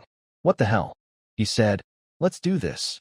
Everyone has secrets, so we'll share half-truths. Sound good? Flame nodded. Fine, I'm in. Relieved, Uziel thought. Phew, if Flame pushed harder, I'd be screwed. She went first. Do you know the future? Uziel, briefly hopeful, grimaced. Half-truths, and you go straight for that? He countered. You're asking like you know it too, right? Why were you at this school? Flame was blunt. To stop the world from ending. It's in danger. Uziel sighed, thinking good.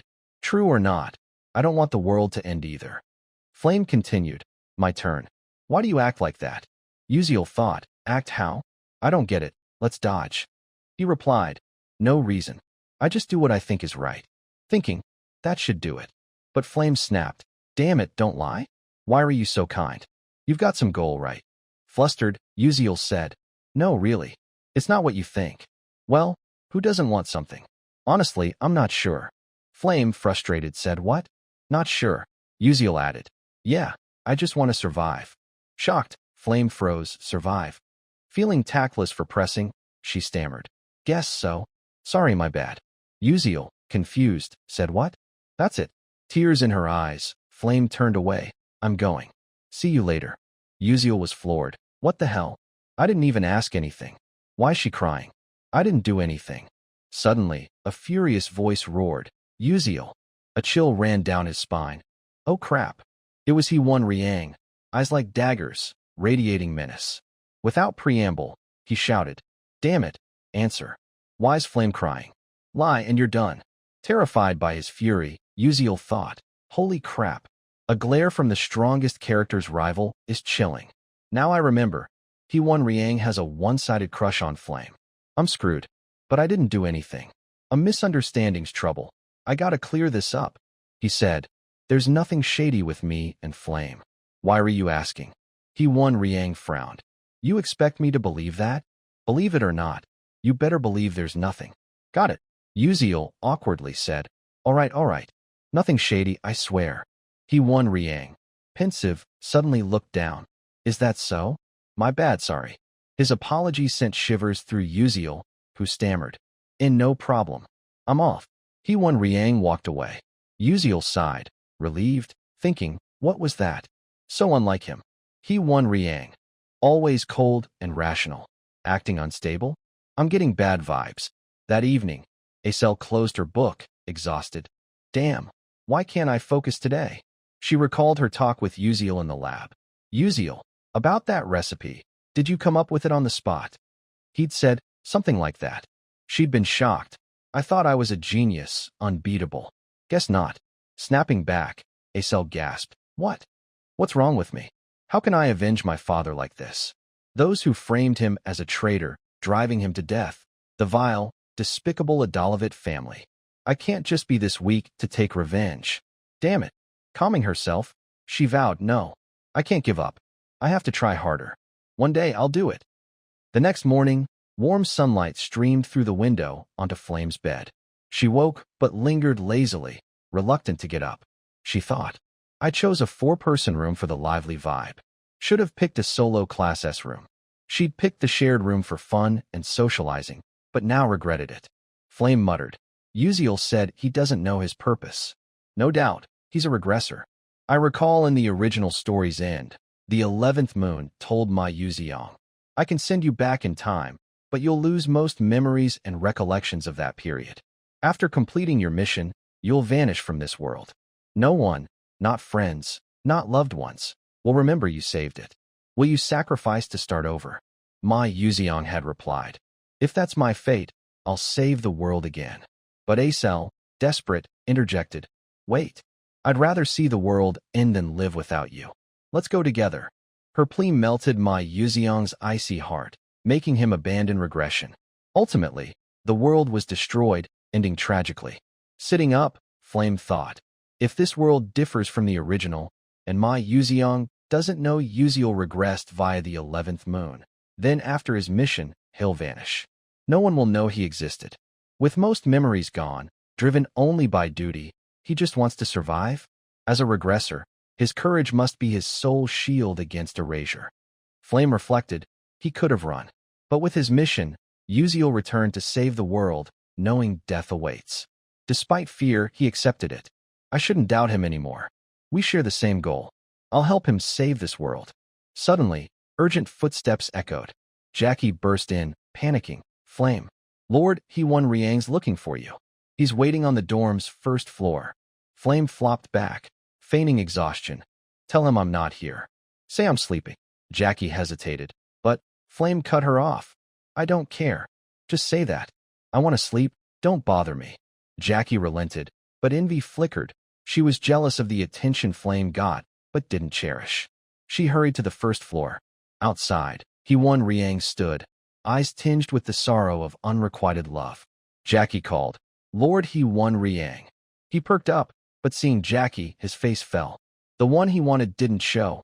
Instead, a stranger did. His cold demeanor embarrassed Jackie. Her eyes sparkled with budding one-sided love, but he said icily, Who are you? His words hit like a bucket of cold water, snapping her back to reality. Her heart shattered. Damn it. Seeing her silence, he asked, Where's Flame?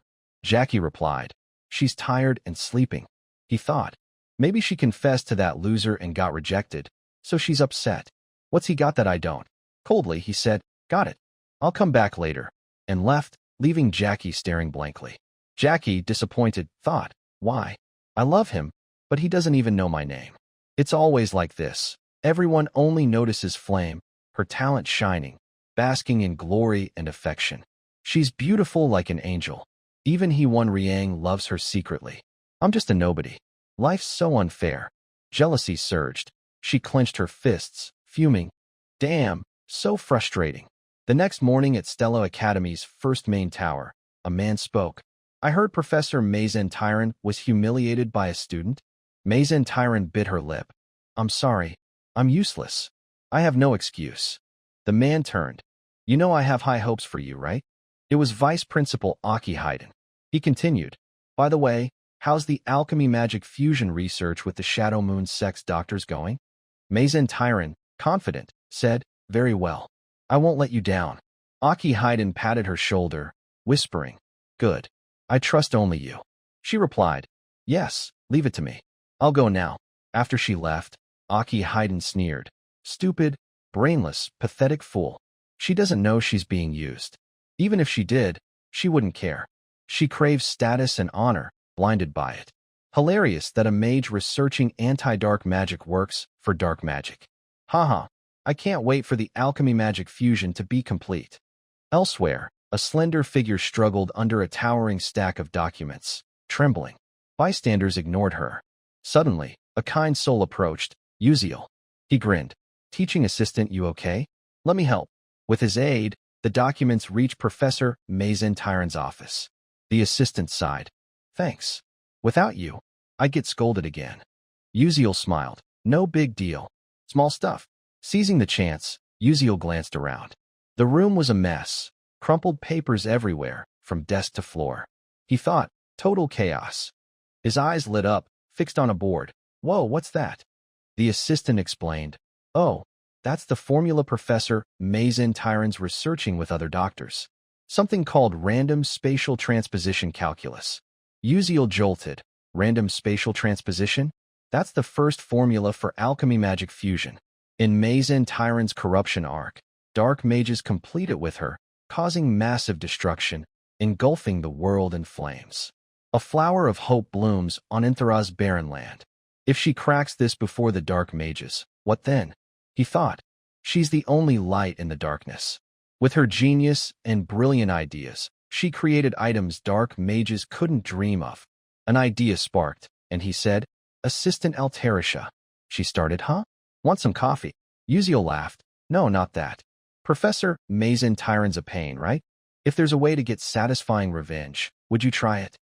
Altarisha, flustered, said, "I'm just a lowly assistant. How could I help with revenge? If I'm not careful, I could get fired, end up homeless, and then what?" Uziel pressed, "So what? Got any ideas? You could become an alchemist greater than Professor Mazin." Altarisha, stunned, said, "What?"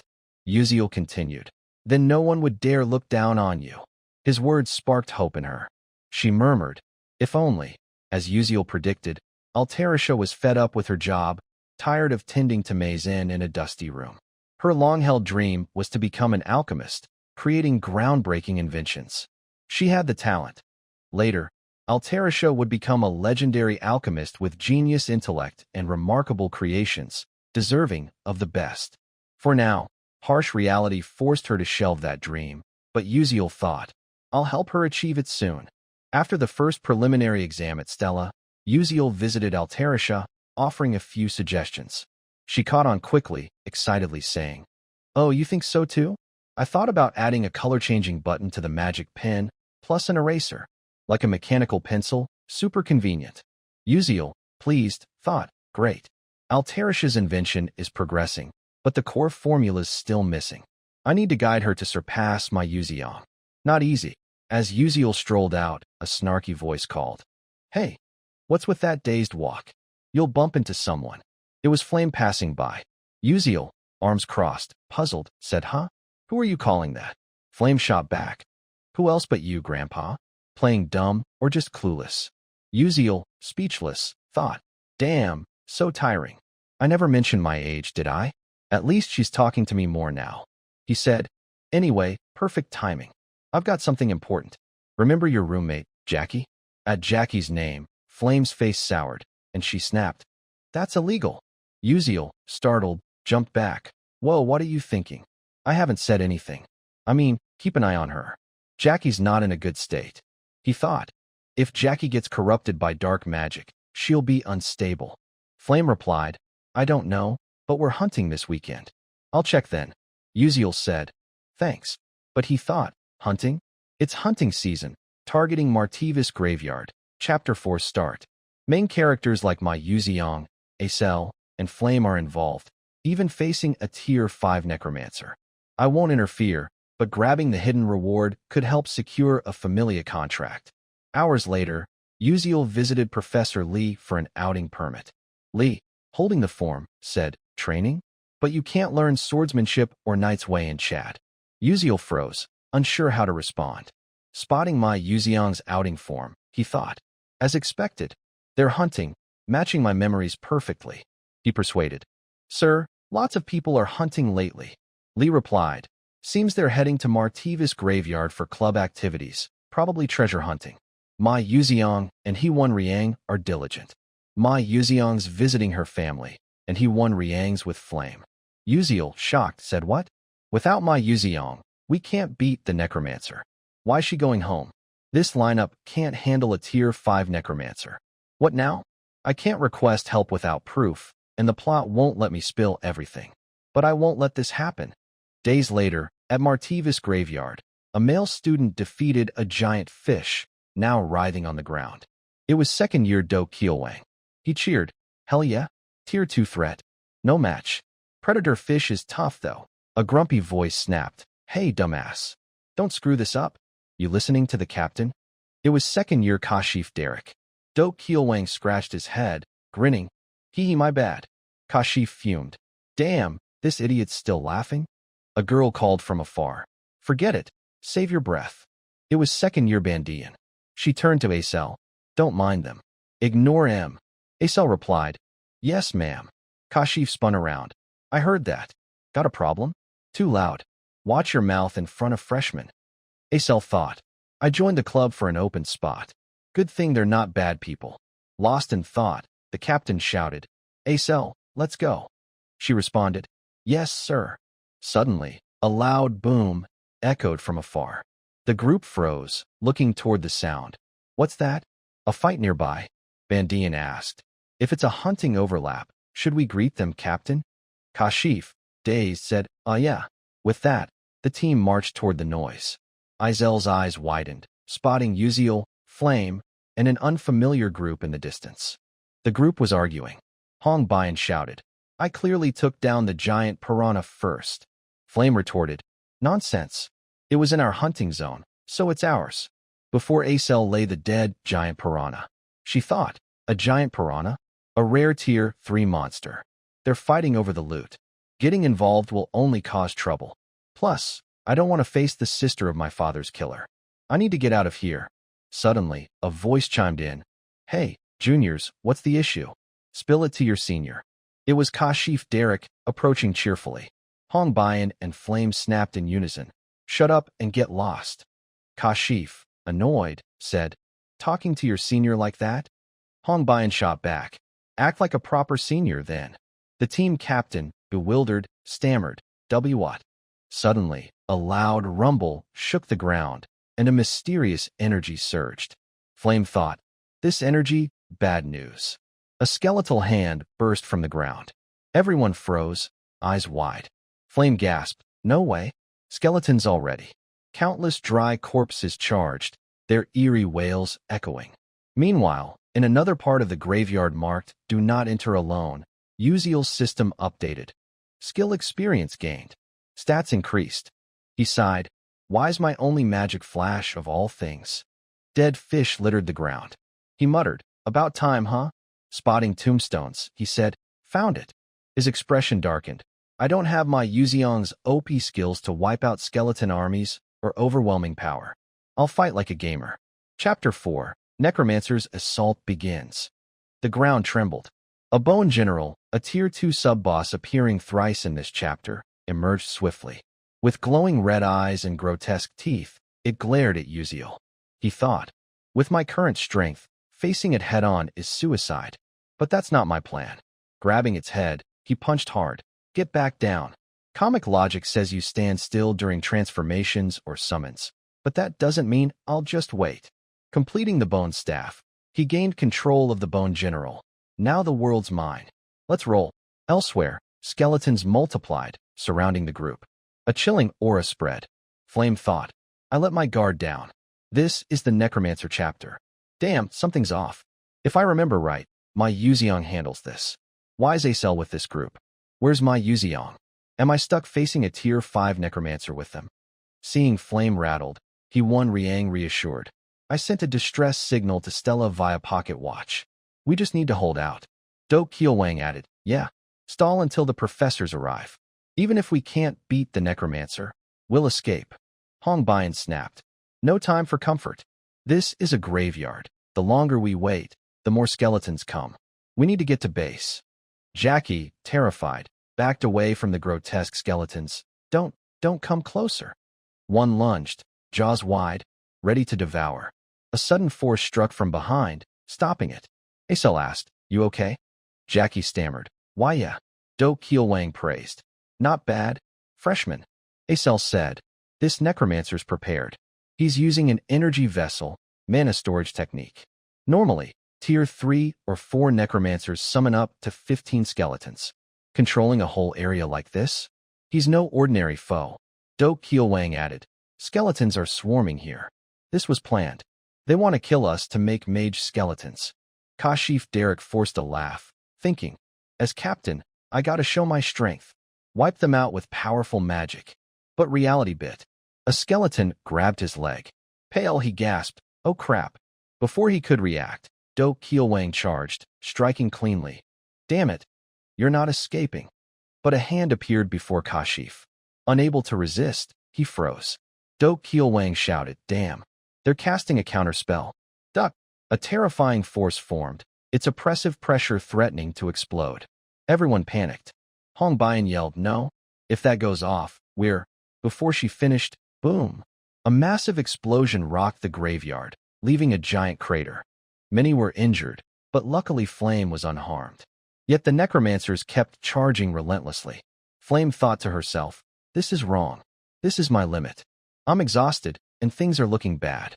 My mana's drained. No time to recover, and the enemy numbers are insane. A skeleton opened its jaw, roaring as it closed in. Flame, terrified and feeling faint, muttered. Bojax muttered, oh crap, I'm done for. Gripping her staff tightly, she scanned the scene. Am I going to die here? But suddenly, the skeletons froze, as if under control. Flame couldn't believe her eyes. What's that? The skeletons stopped? What the hell is going on? In the distance, Uziel's figure emerged, like a god descending to save the day. Flame was stunned. How is he here right now? Her eyes caught the skull in Uziel's hand. That's a skeleton general. Way stronger than regular bone soldiers, usually escorted by elite ones. And he took it down alone? Unbelievable. Do Keelwang came to. Thanks. You saved us. Uziel brushed it off. No big deal. Acel asked. But how did you get the skeleton general's skull? Uziel smirked. Scooped it from a bone stew. But he thought to himself, no need to mention I ambushed it at the summoning spot. His joke left Acel speechless. Uziel stayed calm. Anyway, we need a new plan fast. If the necromancers directly control the skeletons and ignore the skeleton general, we're in trouble. Do Keelwang asked, kid, got any plans? Uziel replied, on my way here, I saw the necromancers controlling things near their base. No way we're breaking through the encirclement. Our only shot is to hit their main body directly. The others were rattled by his boldness. Someone blurted, hold up. Are you sane? Uziel shrugged. Didn't we learn this in school? Necromancers control strong bone soldiers, but their main body's weak. Bandian fretted. But he's got a whole guard. Uziel pressed. His control range is too wide. If we don't hit the main body, we're trapped. He thought to himself, the necromancer's guard has 1 skeleton general, 6 elite bone soldiers, and 50 regulars. The numbers will keep growing. Now's our only chance. But how do I convince them? Someone spoke up. He's a bit reckless, but when it comes to fighting and tactics, he's got more experience than us. Uziel added, honestly, in this mess, we can't break the encirclement. The necromancers won't expect us to hit their main body directly. The two seniors exchanged glances. It might be our only way to survive. No idea what you're banking on, but we can't split up. I'm in. Bandian cheered. All right, let's do it. Before the necromancers catch on, we've got a shot. Meanwhile, elsewhere in the Martivis graveyard, a figure appeared. He spoke. Running into Stella's newbies here is my lucky day? Turn them into skeleton mages, and even the Dark Magic Alliance won't dare underestimate me. It was Sabe Hyuk, a level 5 necromancer from the Dark Tower. He laughed. 7 years of storing mana in my flask. 700 skeletons resting here. No one will underestimate me now. Heh. Suddenly, he froze. What's this? I've lost my connection? Did my general get taken out? A crack echoed as a force struck the shield behind him. He stood dumbfounded. My level 4 magic shield cracked? How the hell? Furious, he snarled. You bastard. You won't escape. But quick as a breeze, he couldn't react in time. Boom. A massive explosion obliterated the skeletons. The flames were the combined power of Uziel's group. Sabe Hyuk stood frozen, stunned. Damn it, I got cocky. I didn't expect them to hit my main body directly. Even if they're newbies, Stella's still Stella. Can't underestimate them. He thought. I hate to admit it, but this is too dangerous. Time to summon the elite bone soldiers. Biting his finger till it bled, he spread his arms. Evil ones, heed my call. The ground split open, and skeleton warriors emerged, grinning wickedly. An army quickly surrounded them. But Sabe Hyuk spat blood, his body heavily damaged. Wiping the blood, he cursed, damn it. Wiping the blood, he thought bitterly. Summoning those bone soldiers hurt me, but it's enough. Hold them off. Kill them so I can claim my reward. The skeletons roared and charged, while he watched from afar. Smirking, he said, good. Fight well. Now I can relax. But life's never that simple. Uziel flashed in with a blink, appearing right behind the necromancer. Sabe Hyuk sensed someone, turned, and shouted in panic. Damn it! Who are you? Uziel just smirked, not bothering to answer. Sabe Hyuk quickly sensed someone behind him, whipping around and shouting in panic. Damn it! Who are you? Uziel just smirked, not bothering to answer. The necromancer, now terrified, thought to himself, I had the positions of all 12 Stella Academy students tracked through my bone soldier's vision. So how the hell did this kid get so close to me? Suddenly, his eyes widened in shock. He couldn't believe what Uziel held in his hand, blurting out, No way! Isn't that my skeleton general? How is it in your hands? But then, Uziel casually dropped the skull, letting it hit the ground with a thud. Not stopping there, the protagonist slashed it with a fierce strike. With the skeleton general destroyed, Sabe Hyuk's internal injuries worsened. He spat out several mouthfuls of blood, his face pale as he clutched his wound. Furious, he thought, Damn it, I was too cocky. So this is the true strength of Stella Academy students. Meanwhile, Uziel, sweating, thought, Doak Kielwang and Bandian were supposed to take out the skeleton general and back me up. But those elite bone soldiers held them up. Am I really fighting alone? I'm the weakest in the group. Should I just run? He felt this move was a bit off. Suddenly, Sabe Hyuk coughed up more blood. Uziel snapped back to reality, noticing the necromancer's condition. He muttered, looks like he's badly hurt too. He must have overexerted himself summoning those elite bone soldiers, causing internal damage. Maybe I can do this. A confident smile crept across his face. Out of nowhere, Jackie ran up, panicking. Princess, we're in trouble. The necromancer's fighting Uziel one-on-one. Riang flinched. What? She looked ahead, where Uziel and Sabe Hyuk were locked in combat. A powerful aura radiated around them, the fight intense. Riang mumbled. This is bad. This wasn't the plan. For some reason, Uziel's the only one facing the necromancer. Right now, the Stella trainees are scattered, probably to divide his forces and take out enemies one by one. Can Uziel hold him off until we get there? If he dies, I'll never forgive him. Hang in there, Uziel. Uziel kept using his blink skill, moving nimbly. Eyes wide, he observed to find a smart solution. His precise judgment and blink skill let him dodge Sabe Hyuk's attacks for now. But knowing he couldn't keep evading, Uziel switched to a high-risk, high-reward playstyle, like in his gaming days. He blinked right up to the necromancer. Sabe Hyuk, a level 5 necromancer, saw Uziel's bold move and gritted his teeth, snarling. Humph! You won't take me down that easily. Dream on. A cage of bones enveloped him. Uziel smirked, thinking, Is that all? I've got Cola, the bone soldier's kryptonite. Ready for this. Haha, this battlefield's mine now. With that, Uziel hurled 2 Cola vials at him.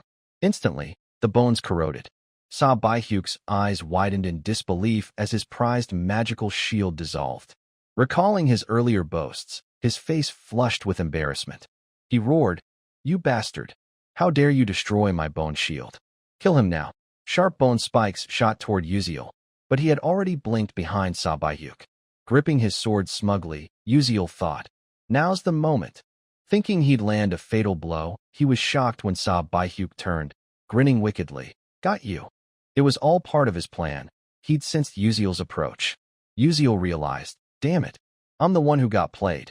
A sharp bone spike shot up from the ground, brutally piercing his leg. Blood sprayed everywhere. Uziel, in agony, thought bitterly. Crap, it hit. Gritting his teeth, he staggered back. Sabe Hyuk laughed triumphantly. Ha, you fool. Keep struggling, but here's your bitter end. Go on, keep talking big. Feeling the searing pain in his leg, Uziel panted, thinking, I was too cocky. Even injured, he's a legit level 5 mage. But I can't die here. He's got to be exhausted. Constant spell casting is wearing him down. In other words, this is all he's got. Level 5 or not, what do I do? If I can land one more hit, I might take him out. But the pain's too much. I can't focus. Even my 6th sense skill isn't working. My head's pounding, and blinking's near impossible now. What do I do? Suddenly, an idea sparked in Uziel's mind. That's it. As he hung his head in thought, Sabe Hyuk closed in, ready to strike with a smug look. Die. Uziel reacted instantly, bolting forward without a word. But his injury made him stumble, face planting into the dirt. Seeing the protagonist's pathetic state, Sob Baihyuk cackled like a madman. "Ha, look at you running for your life. How pitiful." But Uziel ignored the taunts. In his mind, he told himself, "Just a bit more." He dragged himself forward. Sob Baihyuk kept mocking. Struggling's pointless. I'll kill you right here." But Uziel didn't see it that way. He smirked and declared, "I've won." The distance between Sob Baihyuk and Uziel was 13 meters, meaning he didn't need to cancel his blink skill. As the necromancer stood puzzled, unsure of Uziel's next move, his eyes suddenly widened in sheer terror. In less than a second, Uziel blinked right in front of him. Bracing against the searing pain in his leg, Uziel mustered all his remaining strength into his sword and delivered a fatal strike, piercing Sob Baihyuk's heart. Blood sprayed everywhere. At the same moment, with the necromancer dead, the bone soldiers attacking Uziel's teammates froze, leaving everyone stunned. The skeleton army disintegrated into the wind. Seeing this, Dok Kielwang gasped. Did Uziel actually defeat the necromancer? As if waking from a nightmare, Jackie collapsed to the ground, eyes wide with disbelief, muttering, "No way. Uziel really took down a level 5 necromancer." His words triggered an explosion of emotions, like returning from the brink of death. The group shouted in unison, "We're alive! We're alive!" No one understood how a first-year student defeated a necromancer, but it didn't matter. They were alive, their hearts pounding with the vivid truth. Someone cheered joyfully, tears streaming down their face. Cutting to Uziel, after defeating Sob Baihyuk, he collapsed from exhaustion. A while later, he stirred, sighing, "I'm beat. I just want to go home." Soon after, the Magic Knights of Stella Academy arrived at Martivis Graveyard, gathering intel and escorting everyone back to the academy. Upon arrival, Uziel was called out by Professor Lee, who scolded him. "Uziel, you said you were training in some scenic, fresh air spot, but you ended up in a graveyard? Pretty fresh air there, huh?" Uziel, at a loss for excuses, bowed his head. "I'm sorry, I got off the transport because I sensed something was off." The professor nodded. "I get it. But rules are rules. You'll face punishment, no exceptions. That said, your bravery in jumping into battle to protect your friends, even if it broke academy rules, is commendable. You did well. The academy will reward you with points and recognition. Look forward to it." Uziel replied. "Thank you, sir." Professor Lee walked away, leaving Uziel to sigh, thinking, time to head out. The doctor said I need a few days' rest to recover from the thigh wound. As he walked and thought, soft footsteps approached. Uziel turned, expecting someone to thank him. It was Acel, the story's heroine.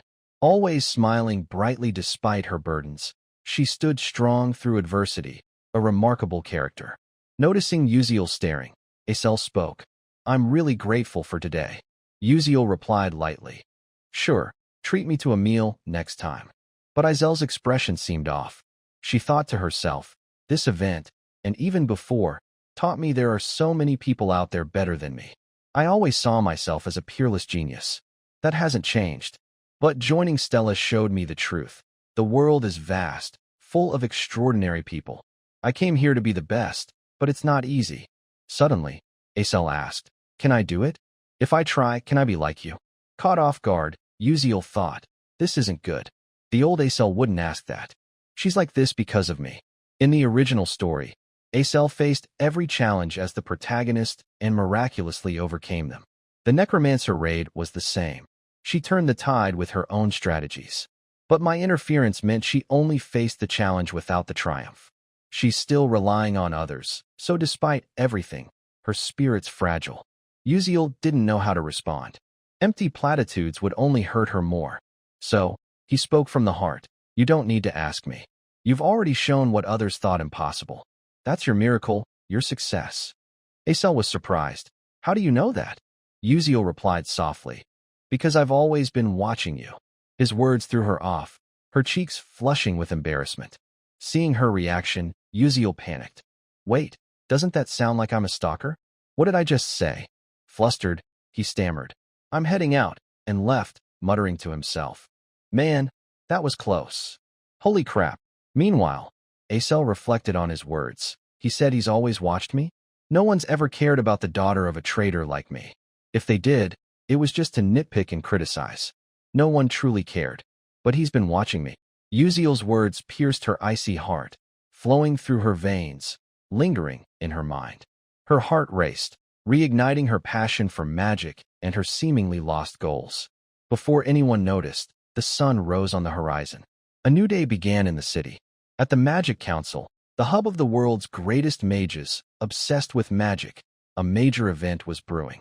People buzzed about Stella Academy students defeating a level 5 necromancer. This is insane. Necromancers in this day and age? Haven't dark mages faded into history? Though sensational, the news was true. Hearing the chatter, Uziel thought, it's just an award ceremony. But there are magical reporters and nobles here. They're hyping it up.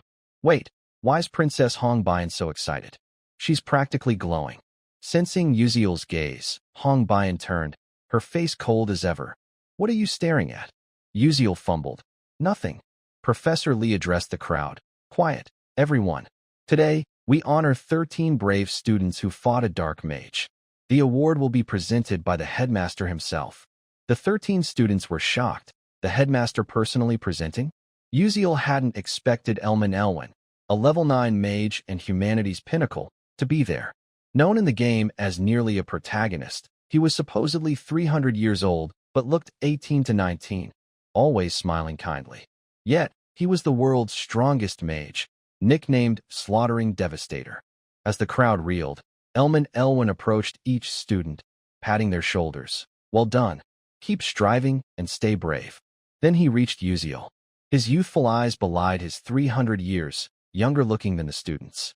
Standing before him, Uziel felt immense pressure, swallowing hard.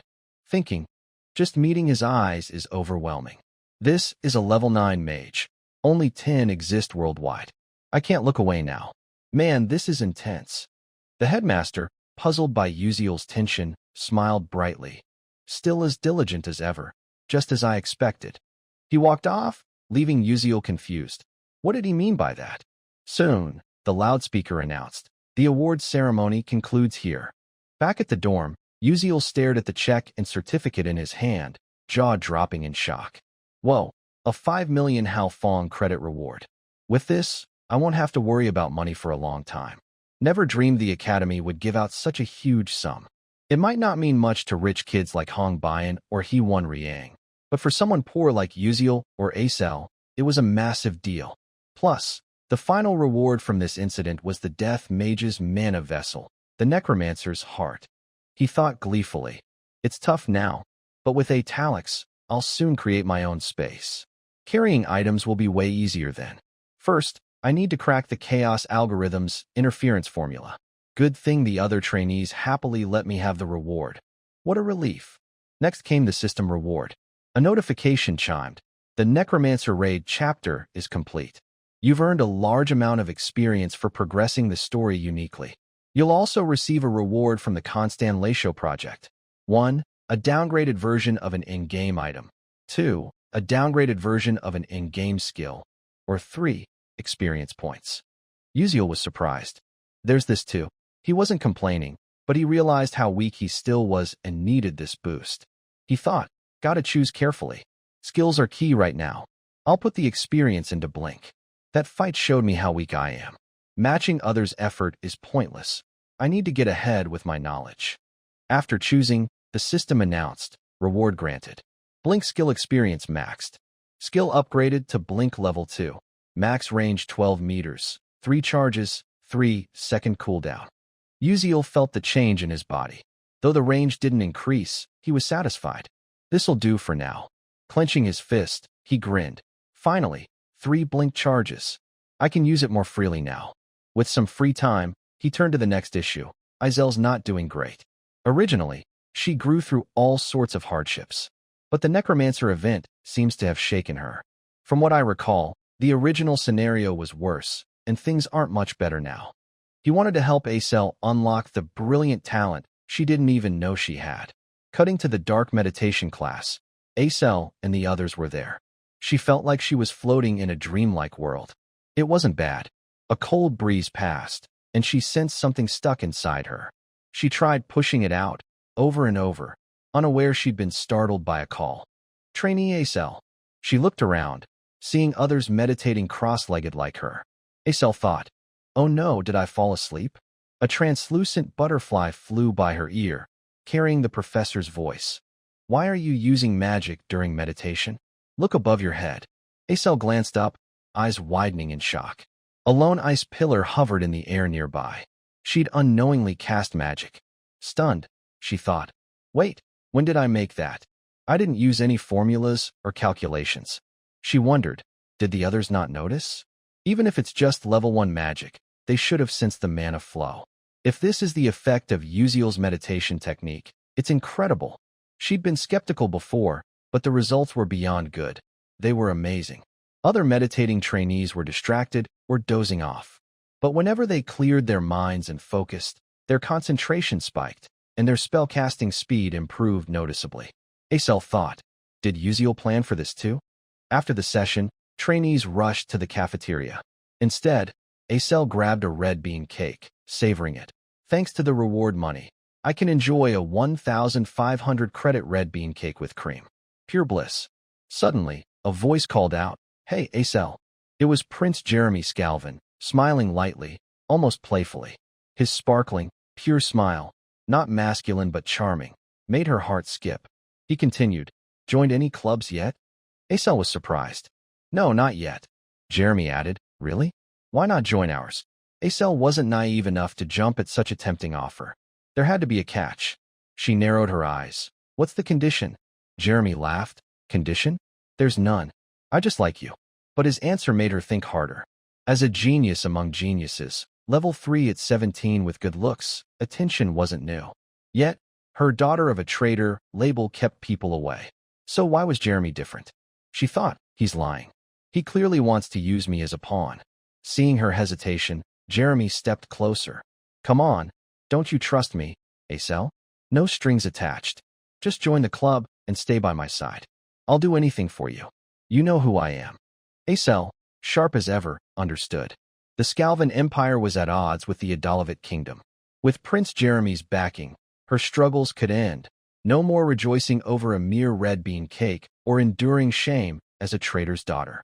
Though she knew better, she stammered, "Oh," as she opened her mouth, eyes blank. Jeremy smiled, sensing victory. But then, a hand shot up. Flame stepped in and slapped Acel hard across the face. Both Acel and the prince froze, confused. Unlike Azel's blank expression, Flame snapped. "You said you wanted to be with me, and now you're flirting with someone else? You said you liked me, and now you're ditching me." Without waiting, Flame grabbed Azel's wrist and pulled her away.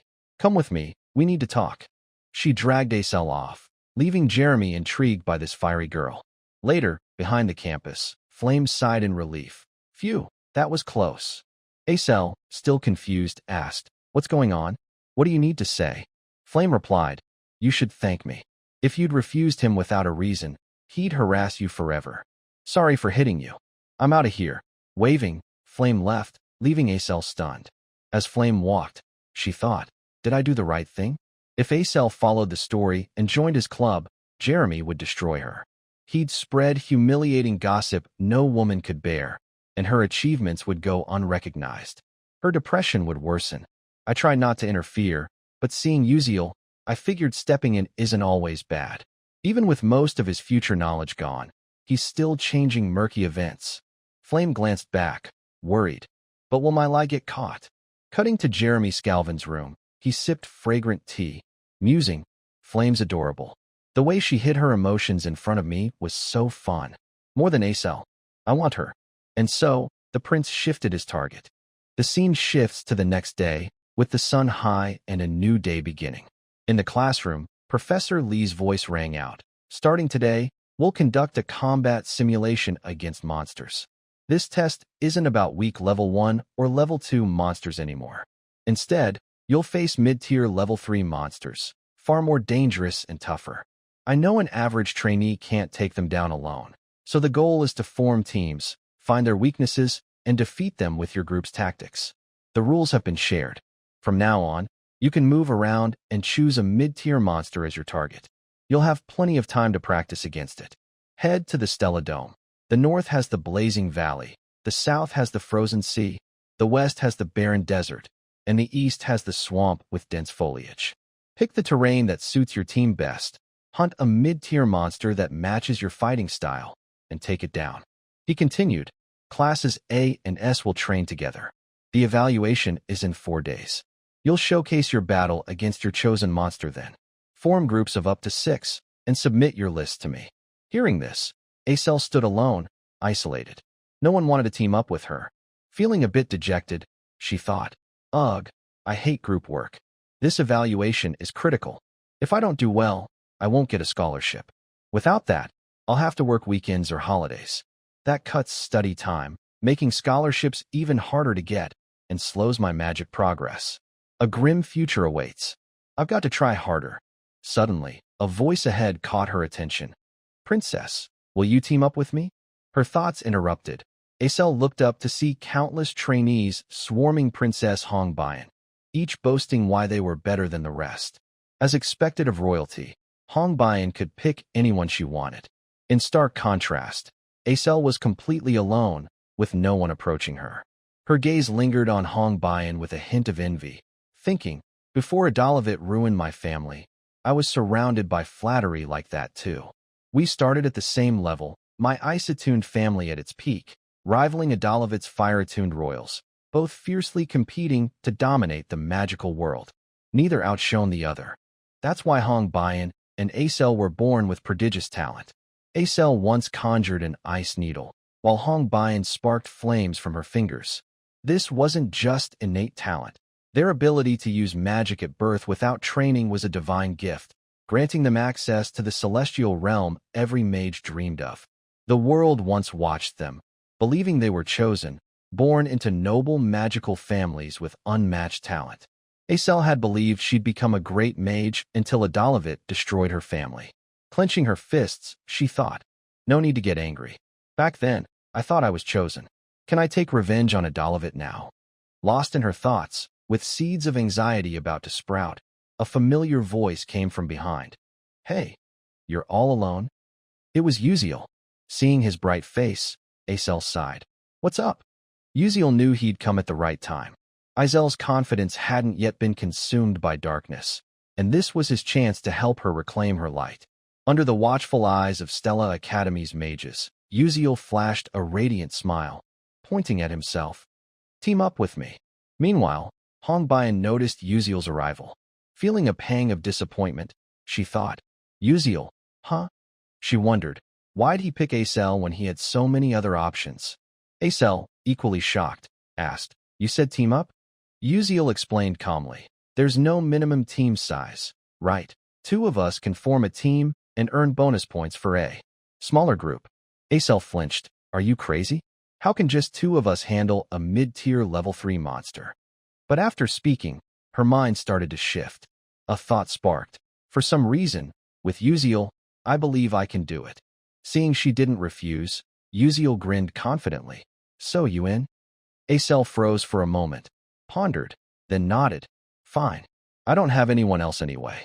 Uziel laughed. Haha, smart choice. I'll go submit our list. He turned to leave, leaving Acel watching his back.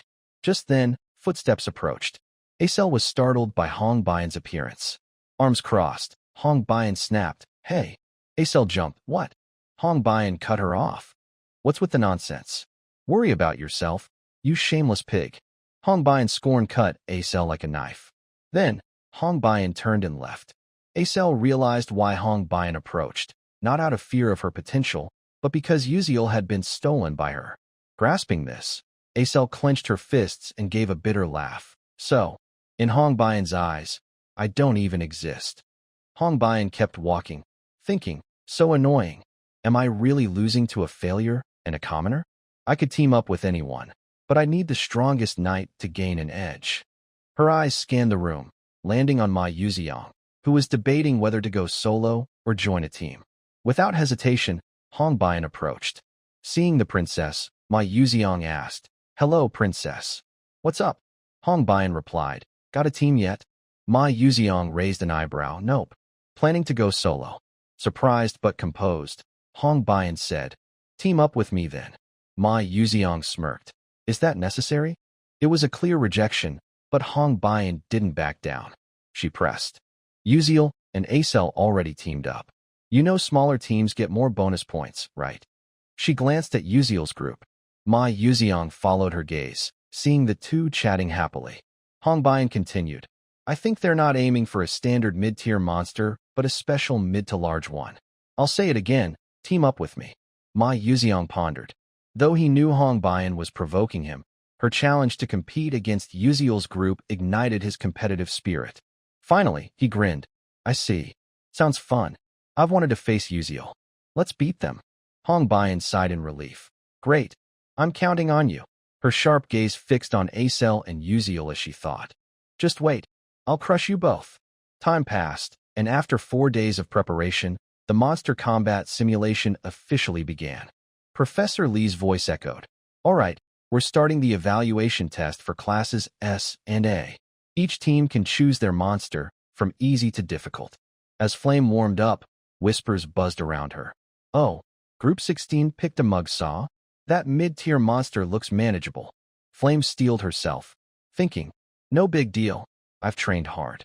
I may not be able to hunt a special monster for attribute bonus points or a massive special beast, but taking down this mid-tier level 3 monster solo should earn me max points.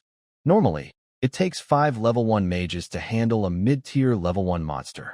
With attribute advantages, solid experience, and a favorable environment, defeating a higher level monster is doable. Flame thought, my Radiance magic doesn't counter any attributes, so I'll just deal with it. She decided to steer clear of special level 2 monsters and focus on scoring high with her skills. While waiting her turn, she spotted Acel. In the original novel, Acel was pressured by Hong Bian and her clique, unable to train or form a team, forced to compete alone, and scored poorly. Without a scholarship, she worked side jobs, endured humiliation, and her magic stagnated as her spirit crumbled. But now things were different. Flame and Yuziel, time travelers from the future, had altered the original story. Yuziel teamed up with Acel, despite remembering nothing of his past. Through care and patience, Azel's future brightened. Just then, a loud explosion snapped Flame's attention to the arena. A monster had been defeated. Professor Lee announced, Group 16 has completed their test. Well done. The crowd cheered. Flame knew her turn was near, her heart racing with a mix of nerves and determination. After congratulating the last group, the teacher called, Group 17, prepare for your test. Flame shouted, Yes, I'm coming. She hurried toward the testing platform, passing Yuziel and Acel. She strode by coolly but, unluckily, tripped over her loose shoelace and stumbled forward. In that critical moment, a hand grabbed her collar from behind, saving her from a painful fall.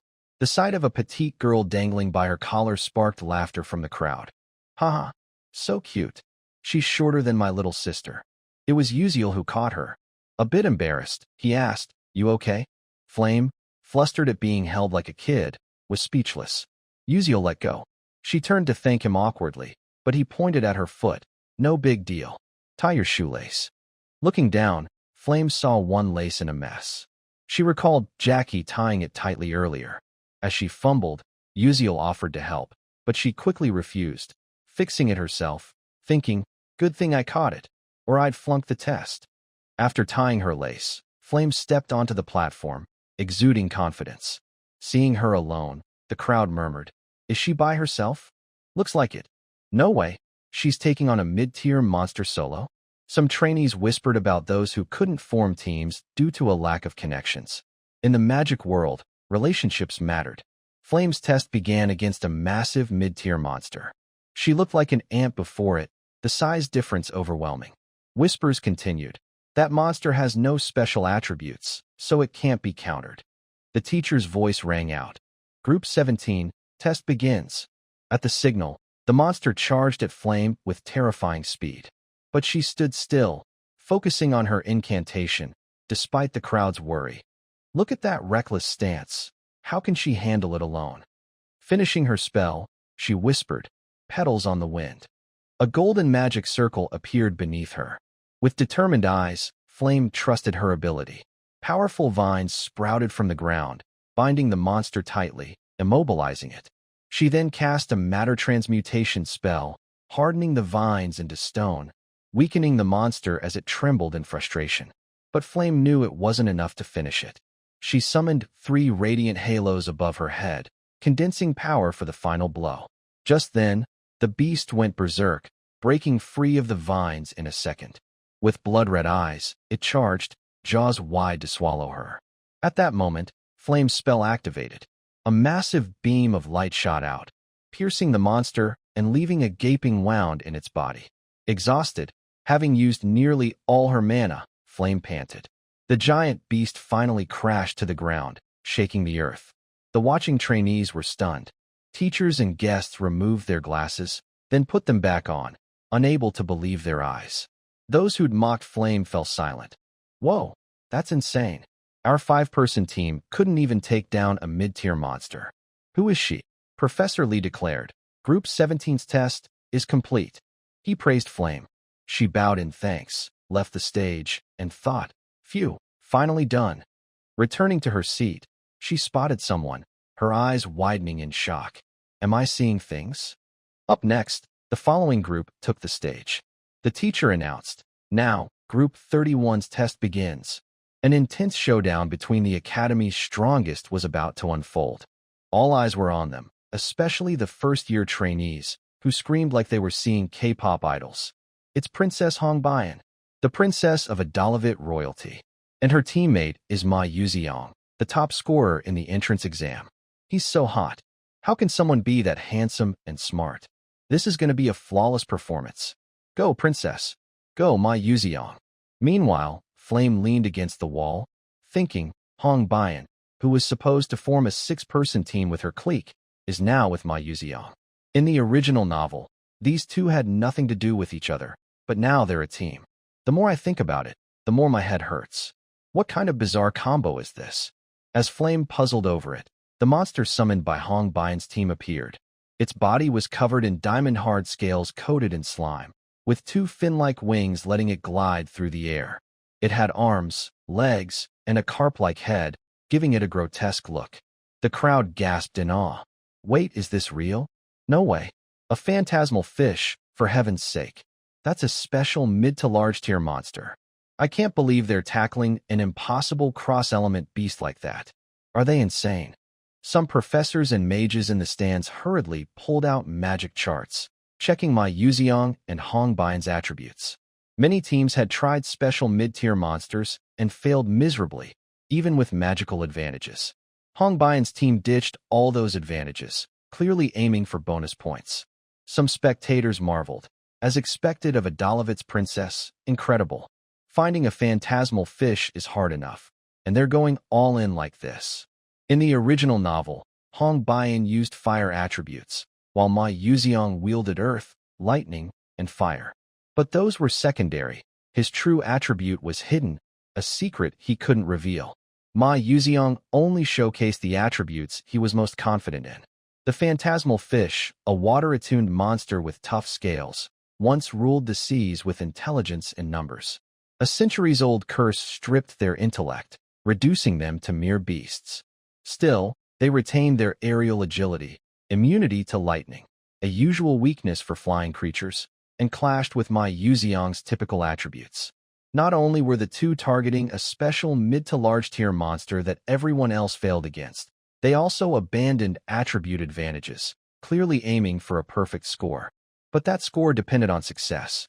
As the crowd buzzed, Professor Lee signaled the start. The phantasmal fish soared high, roaring, its foul breath spreading across the stands. As it approached, Hong Bian raised her staff. Let's do this. Stick to the plan. Ma Yuziong nodded. Got it, princess. He twirled his wand, stepping back to observe from a distance. A trainee wondered, what are they doing? Another, confused, said, I thought they'd attack. Why's the knight retreating?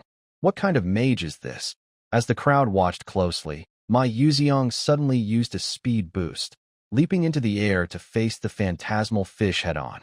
Do Keelwang, stroking his chin, remarked, Huh, for a first year, his speed boost is impressive. Bandian nodded. Yeah, the kid's got skills. But at that level, he can't reach the monster. Speed boosts don't work midair. What's he planning? Amid the skepticism, Ma Yuziang summoned a square stone platform beneath his feet with his wand. Then, a fireball cast by Hong Bian exploded at his position post-speed boost. The shockwave propelled him forward like a rocket, straight at the phantasmal fish. The crowd gaped at the coordination. Their teamwork is perfect. Unbelievable. As he closed in, Ma Yuziang conjured a massive stone fist in the air, smashing it into the monster, sending it crashing to the ground at breakneck speed. When the dust settled, the phantasmal fish lay still, its hard scales cracked from the immense physical impact. Seizing the moment, Ma Yuziang cast another spell. A green magic circle appeared on the ground, and countless stone pillars rose, locking the phantasmal fish in place. But his control wasn't perfect. The monster quickly broke free. Ma Yuziang landed, unfazed. His goal was to buy time, as Hong Bian's destructive spell was ready.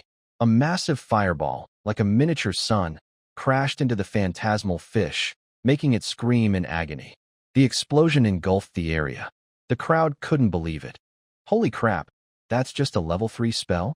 How's a fire spell making it scream like that? I don't believe my eyes. Seeing the phantasmal fish still standing, Ma Yuziang cast a lightning spell. As it completed, he smirked. It's over. The moment he spoke, a cylindrical lightning bolt struck the monster. Despite its water attribute, raw power rendered resistance meaningless. After the 2 hits, the phantasmal fish died, its body dissolving into dust. The crowd erupted, clapping wildly. The phantasmal fish went down without a fight. That's insane. This year's freshmen are unreal. Especially that first-year girl who soloed a mid-tier monster. She's amazing. Their skills rival Class S seniors. After their performance, Hong Bian and Ma Yuziang returned to their seats, basking in envious and admiring stares. Hong Bian felt triumphant, her overwhelming power making her feel like the test's protagonist. Glancing at Yuziel and Izel's group, she thought, "Can you beat me? No matter what monster you pick, you can't outshine us." That was just her inner thought.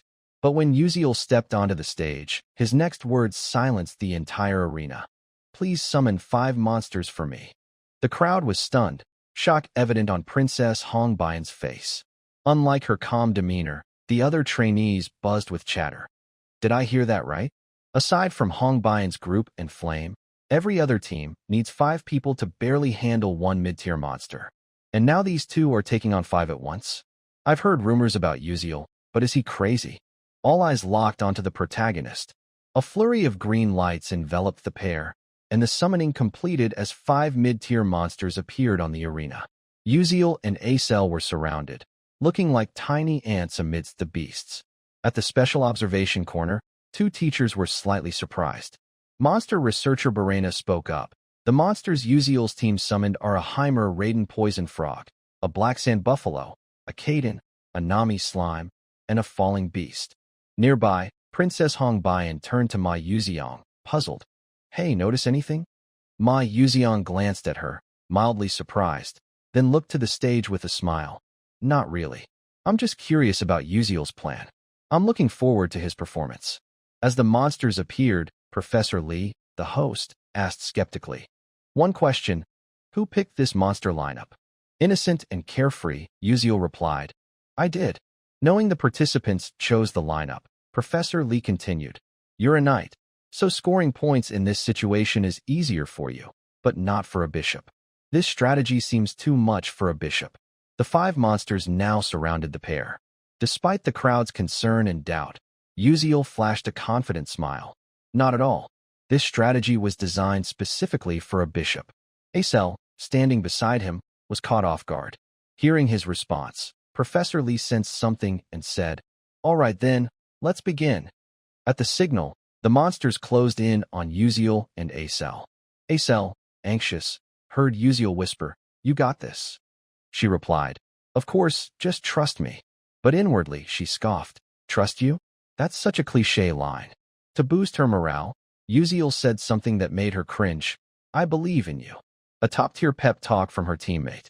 Acel sighed, thinking, Yuziel's so hard to figure out. Flashback to an evening. Acel trailed behind Yuziel, full of doubts. She decided to ask, Hey. Yuziel turned, surprised. Seizing the moment alone, Acel pressed. Why me? Honestly, you're a skilled knight. You could have picked anyone else for your team. Faced with the tough question, Uziel scratched his head, searching for the right words. Finally, he spoke. It's true our class has tons of talent. For fire magic control, no one beats Princess Hongbian. For precision, Flame's unmatched. Ma Yuzian's called the strongest first year, no question.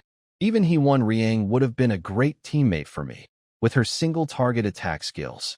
Uziel knew his classmates well. Acel grew more skeptical. So why? Uziel turned away, calm as ever. I still think you're the best teammate for me. That's all. He turned back, flashing a bright smile. All right, let's keep going. As expected, Acel watched his back, her face slightly flushed. It was the first time she'd seen him so serious yet smiling. If he's that sincere, my responsibility just got heavier. Back to the present, Acel gripped her mystic staff tightly. Thoughts crystallized. I don't fully get his reasoning, but he chose me for a reason. I'll show him. She channeled magic around her feet, her staff floating before her. Closing her eyes, she sensed her surroundings, focusing her mana. In danger lies opportunity. Only in opportunity could she unleash her full talent. The watching trainees noticed the shift. Wait, isn't that supernatural resonance? Another added, no way. That's a special ability that only happens when a mage above level 6 enters an unconscious state. But if focus slips, the mana flow reverses, potentially crippling them. She's just a first year. As the crowd debated, Acel was enveloped in a mana aura. A blooming flower appeared on the stage, stunning everyone. Uziel watched her, a flurry of thoughts in his mind.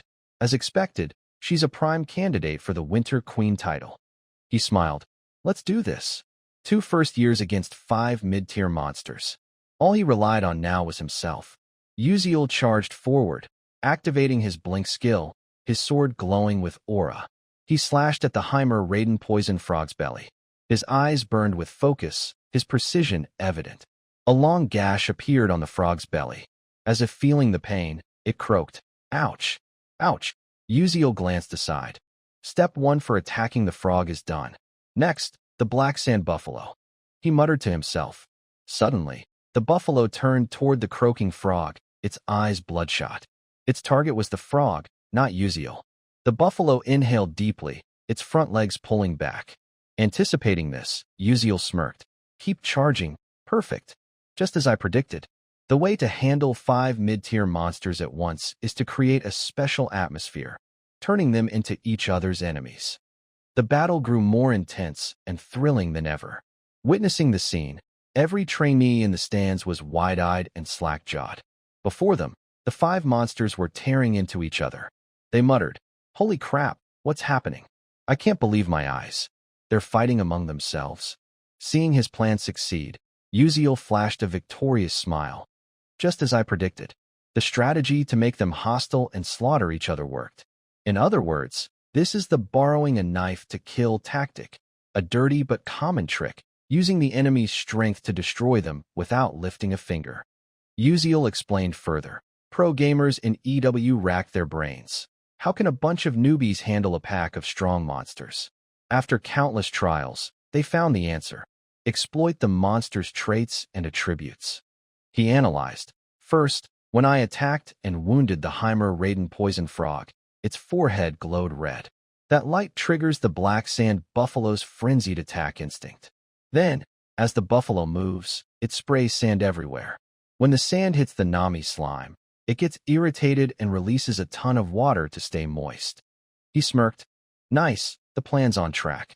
Thanks to the simulation arena's barrier, the water's rising fast. As if recalling something, Uziel glanced at the Caden bird with a sly grin. Your turn next. He continued. A unique trait of the Caden bird is that it screeches above 7 octaves when it senses moisture. As the water rises, it gets annoyed and screams. That screech drives the falling beast, sensitive to sound, into a frenzy, attacking its enemies. As predicted, the screech sent the falling beast into a rage, pummeling the Caden bird. A supersonic kick deformed the bird's face, knocking it back into the Nami slime. Furious, the Nami slime splashed water in the Caden bird's face. Everyone expected a counterattack, But instead, the bird glared at the falling beast with murderous intent. The falling beast glared back, as if saying, "Plenty of blood here. Come get some." The two clashed for hundreds of rounds. The other monsters started picking fights, attacking each other. In the stands, scholars and professors were stunned. One scholar exclaimed, "Unbelievable!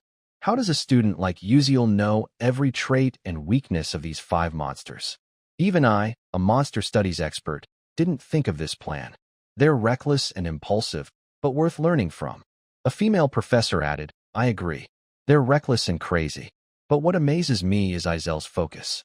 She's maintaining her mana flow amid this chaotic monster brawl. That's extraordinary. She's clearly put all her trust in her knight." On the simulation stage, the monsters kept attacking each other, ignoring everyone else. Sand swirled, water surged, and the red glow intensified. Amid the chaos, Uziel fulfilled his knightly role perfectly. A knight's duty is to protect and suppress enemies until the mage's spell is ready. Whenever a monster blindly charged Acel, Uziel blinked to her side, slicing its ankle with his sharp sword, making it collapse. As the Caden bird struggled to its feet, it was attacked by the others, too dazed to react. Uziel realized his attacks were enraging the monsters. He quickly returned to his position, resuming his knightly duties. Suddenly, his sixth sense screamed danger. Eyes wide, he saw a massive boulder hurtling toward Acel, who was locked in her mana resonance, unable to move. Without hesitation, Uziel blinked to shield her. With deft skill, he cleaved the boulder in two. Watching, Ma Yuziang chuckled. "Hey, Princess Hongbian, doesn't Uziel seem like the ideal knight? Like a fairy tale knight protecting his princess." Hongbian's eyes widened.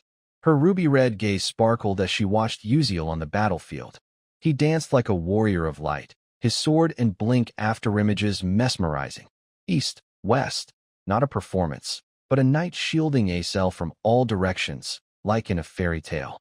Under his absolute protection, Acel remained unscathed.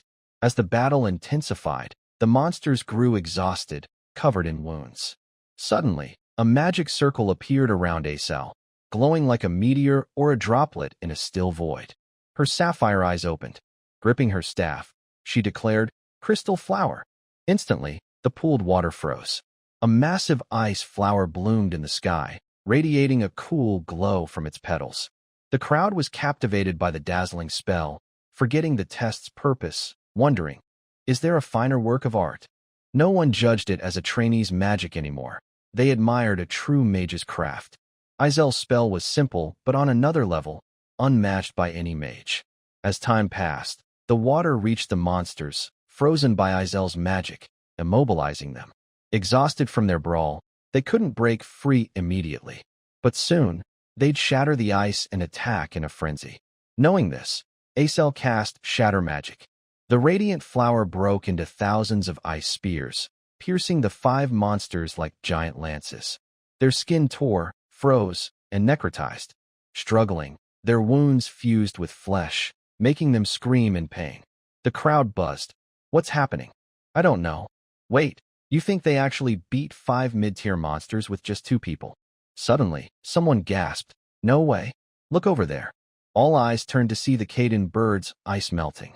Its eyes glared, steam rising from its body. As Izel's defiant roar faded, a bolt of lightning crashed from the sky to the ground.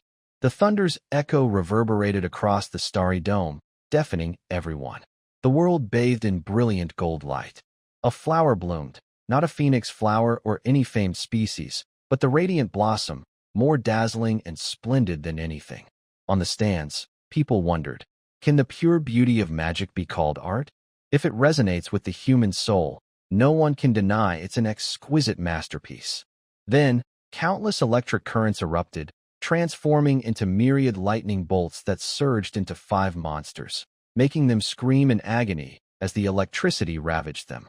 Witnessing the lightning ice fusion magic she created, Acel stood awestruck at the grandiose spectacle.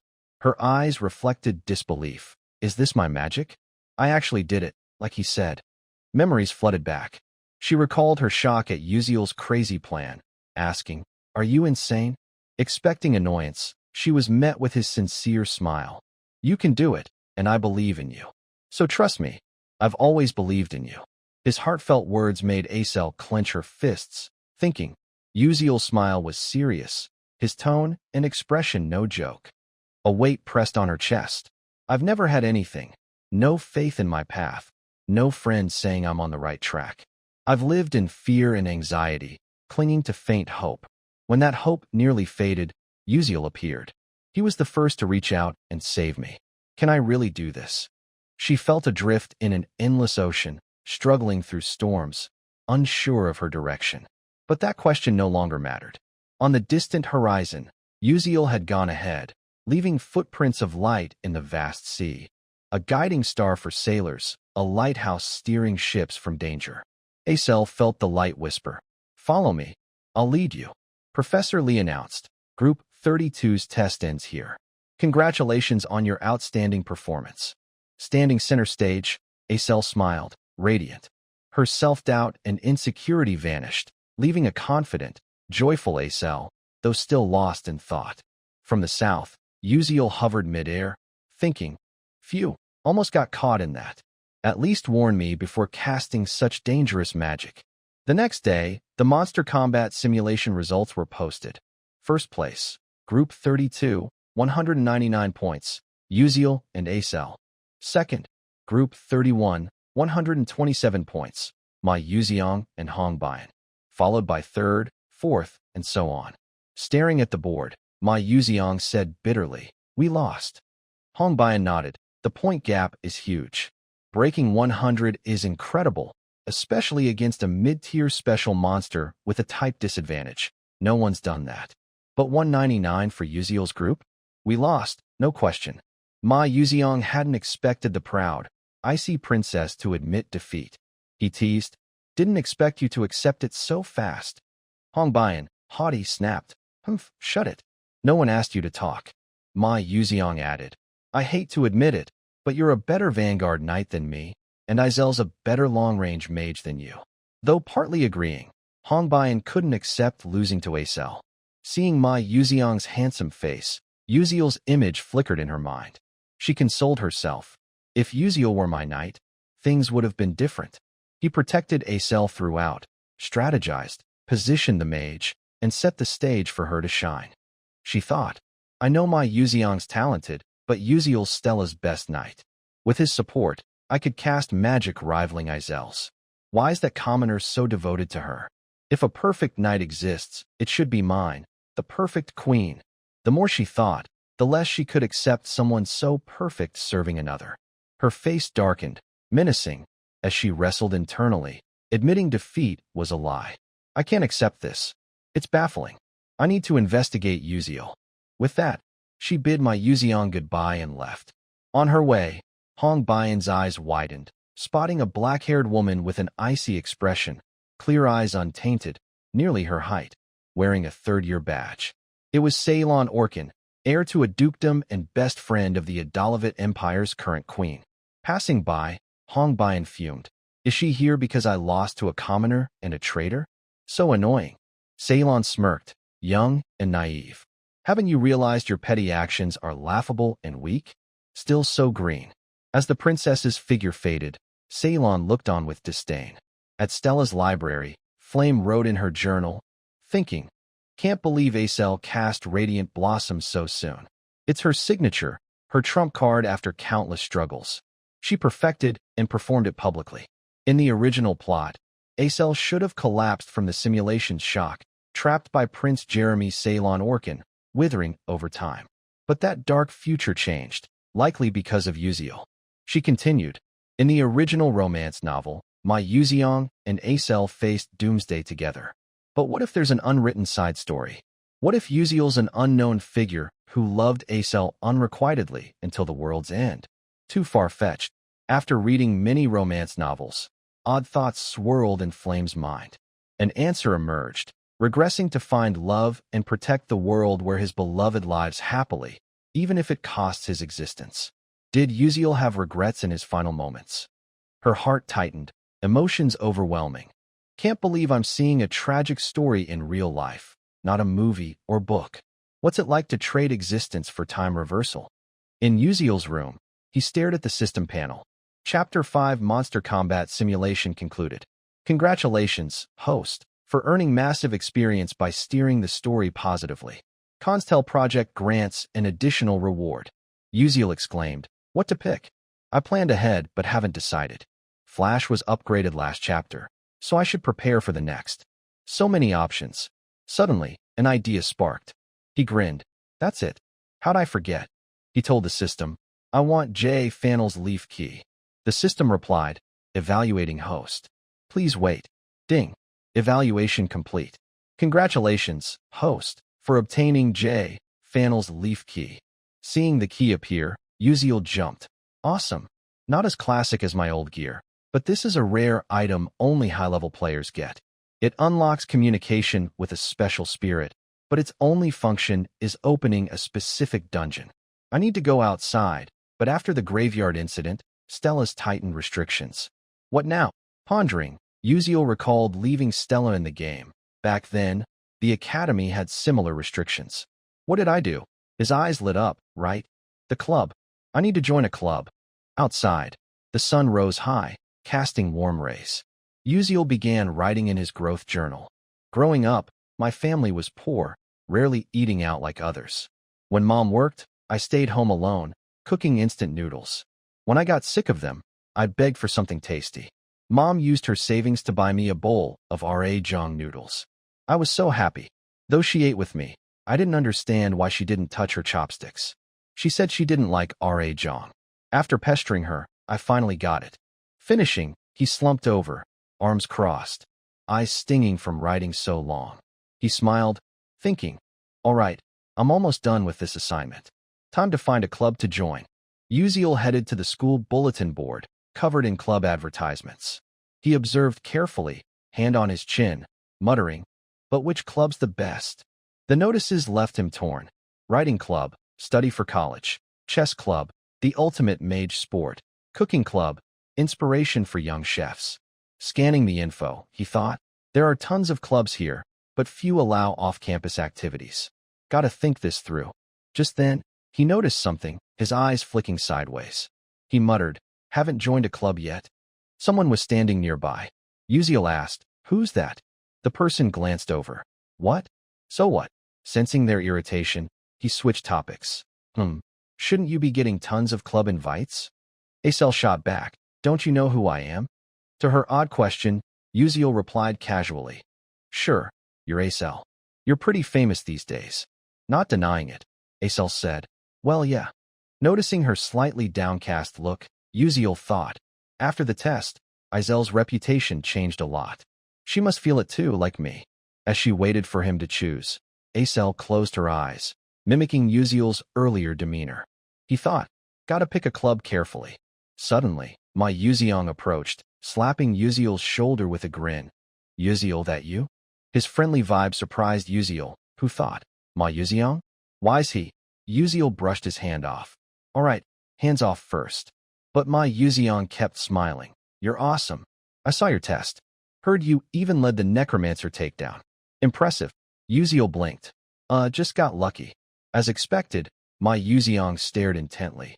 "You're really something else." His cold demeanor flipped completely. Uziel, startled, swallowed hard, stammering, "As you know, I'm just a commoner, always gotta outsmart others." To his clever reply, Ma Yuziang grinned. "You use your time way better than me." Out of nowhere, Uziel asked, "What are you doing this weekend?" Ma Yuziang, caught off guard, said me, then answered curtly, "Studying." Both paused, dumbfounded. Uziel laughed. "I asked just to ask, and you answered just to answer." "Thanks." Ma Yuziang waved it off. "No, I'm really studying." "Study, then train." Uziel faltered. "You don't usually act like this, so why the constant grinning?"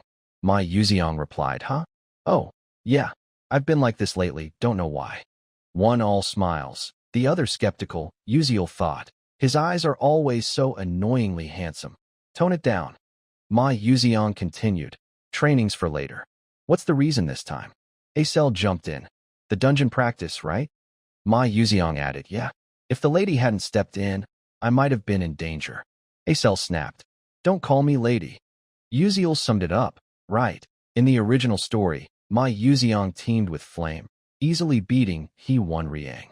But since I intervened, Flame got stuck with me, leaving Ma Yuziang to face He Wan Riang alone. Is that why He Wan Riang's acting weird? Either way, it's fine. They'll train harder, unlike me. Their growth will lead to a positive ending. Ma Yuziang got to the point. Hey, Yuziel, you still haven't joined a club? It's been a while since we enrolled. His tone was slightly annoyed, busy as he was. Ma Yuziang grinned like a tonic, pointing at himself. Join my club then. Yuziel glanced away. We'll see. If you meet my conditions, I'll consider it. Ma Yuziang asked, what kind of club do you want?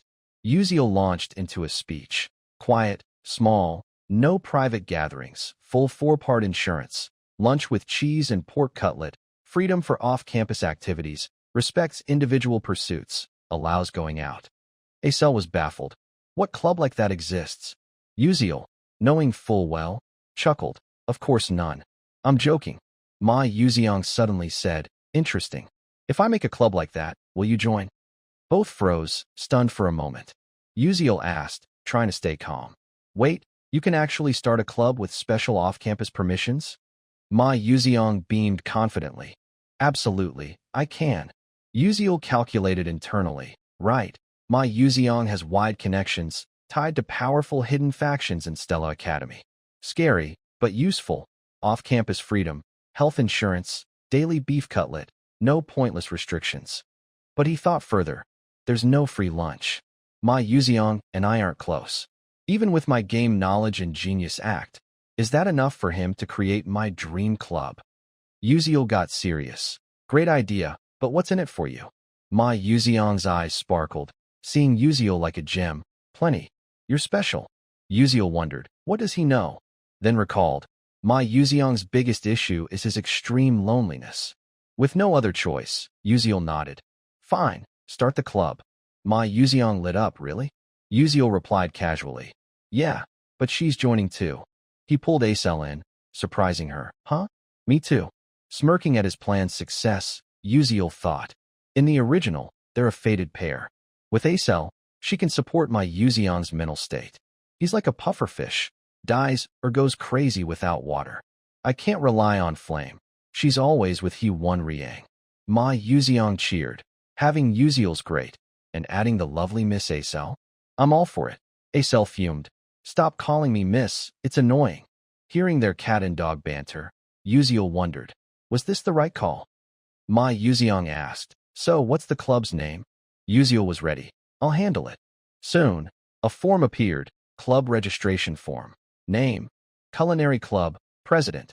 Yuziel, members, Ma Yuziang, Acel. Purpose, exploring global cuisine. Acel hesitated. Is this okay? For a special activity seal, you need at least one advising professor and 5 members. Ma Yuziang's lips curled into a savior-like grin. Leave the members and seal to me. But finding an advising professor's tricky. Yuziel turned. You can get a special off-campus permit, but a professor's hard? Ma Yuziang smirked. No big deal. That smile sent chills down Yuziel's spine.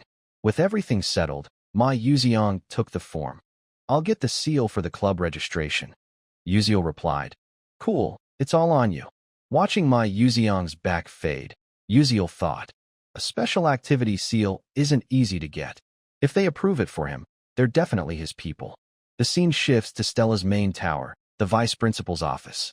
He was admiring a porcelain vase when the door opened. His expression changed as Ma Yuziang entered.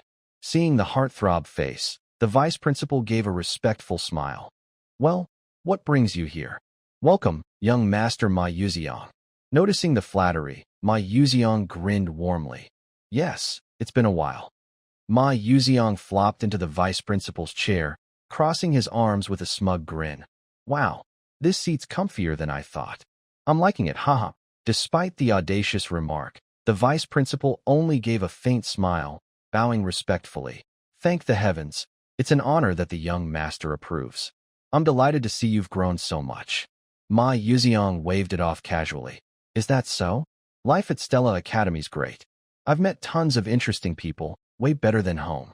His smile was radiant, but the vice principal frowned inwardly, thinking, what's this crazy kid doing here? Regaining his composure, he asked, "So, what brings you here?" Ma Yuziang didn't answer immediately, sliding a sheet of paper across the desk with a sly smirk. "This is a club registration form. I need your stamp." The vice principal froze. "What?" His eyes locked onto the paper, disbelief clear. A weirdo like Ma Yuziang wants to start a club? If his family knew, they'd be floored. After a moment's thought, he sighed and nodded. "I see. A club registration? First, I'll check if it meets the criteria. There's a minimum member requirement. It's the rule." But as he reached for the paper, Ma Yuziang slapped his hand over it. The room fell silent. The vice principal froze, looking up. Ma Yuziang's bright smile vanished, his eyes darkening like an abyss, his low voice carrying an invisible pressure. "You don't need to check it. Your job is to stamp it." The vice principal's throat went dry, sensing something terrifying in the teen's gaze. Swallowing hard, he thought, "I can't resist. More accurately, I have no right to refuse. As long as this kid is the heir of that great man, I can't say no." Cold sweat ran down his back as he reached under the desk for the stamp. "Yes, of course, I'll stamp it. But please keep this quiet," he subtly reminded as he stamped. When the final seal hit the paper, Ma Yuziang, goal achieved, dropped his icy demeanor. "Got it. Thanks. I'm off." He left the office, the door closing behind him. The vice principal sat still, then slumped into his chair, exhaling. "Damn it. A half-baked prodigy dares act cocky in front of me. Like father, like son." He clenched his fists, eyes darkening. "He's so much like that man. But this'll end soon. One day, I'll crush that arrogant kid's neck myself." The next day, the bell signaled the end of class. The professor announced loudly, "All right, class is over. Don't forget your homework." He left quickly. The class buzzed. "Did you see that? That professor always nitpicks during presentations." "Yeah, especially with commoners." After packing up, students trickled out, leaving Jackie staring at her presentation, filled with regret. "Damn it. I could have done better. I messed up because I was nervous." Seeing Jackie linger, Flame, knowing her regret, offered a comforting smile. "Jackie, your presentation was better today. Don't mind the professor's harsh words. You did great." Jackie snapped, "Shut up. I don't need your fake pity." Flame, stunned, then annoyed, retorted, "You little brat. I came to cheer you up because I was worried, and you don't even appreciate it." Suddenly, a voice from behind chimed in. "She's got a point." Flame yelped, "Can you stop sneaking up like that? You scared me." She crossed her arms, frowning. "What do you want my help with?" Uziel scratched his head awkwardly. "Not a big deal. Do you know any professors well? I'm starting a club and need a free professor as an advisor. Can you help?" Flame raised an eyebrow. "Why not do it yourself?" Uziel sighed. "The professors seem to hate me, so it's better not to ask directly." Flame froze, then burst out laughing. "Haha, no surprise. With your attitude, arguing with professors, sleeping in class, even cheating, you're lucky you haven't been expelled." Uziel coughed, looking away. "Ahem, no need to list it all." Flame closed her eyes, thinking, being a club advisor's a hassle. Finding a willing professor isn't easy. Then it hit her. "Wait, aren't you close with Professor Mazen Tyron's assistant? I've seen you at her lab." Uziel's eyes lit up. "Yeah, you're right. Why not ask her?" Flame crossed her arms, looking at him like he was an idiot. "Are you dumb? This is Stella Academy. Assistants can be advisors too." Uziel's jaw dropped. "I can't believe I ran around everywhere and missed the easiest path right in front of me." Too focused on the game's storyline to notice this detail. He said goodbye to Flame and bolted to the assistant's lab. As he walked, he rehearsed his pitch. But nearing the lab, he stopped short. Professor Mazen Tyron stepped out, holding a stack of papers, her smile sinister, her sharp eyes hiding something unpredictable. Uziel narrowed his eyes as she disappeared, thinking, why is she here? Without hesitation, he pushed the door open, cheerful. "I'm here." But his smile faded.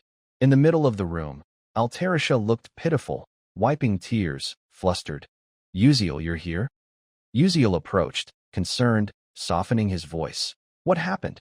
Altarisha sobbed, trying to explain.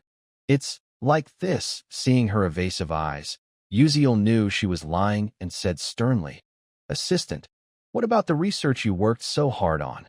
Altarisha clenched her fists, giving a bitter smile. Well, about that. I gave it to Professor Mazen.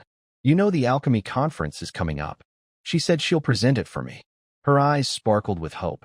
It's great. My research will be presented to the world's top alchemists.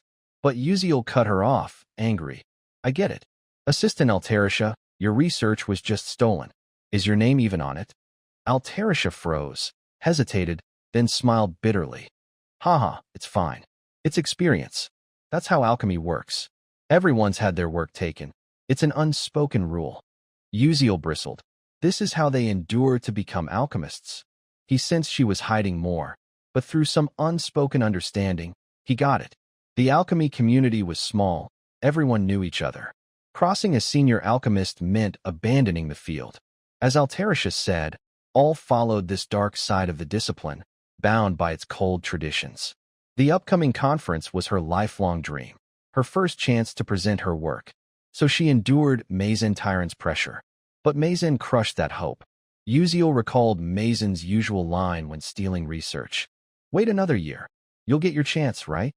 Altarisha accepted it, as it was the reality she faced. He thought, even if Mazen's close to cracking the formula, I want Altarisha to finish it first. Seeing her research stolen, I can't sit still. Uziel asked, Assistant, what about the other research you're working on? Altarisha was surprised. The one we solved together? You mean the random number interference technique with Qigong? She sighed. That technique's 300 years old. No one solved it. I tried your unique idea, but it's still not working. Uziel smiled confidently. If we solve it, it'll be a breakthrough.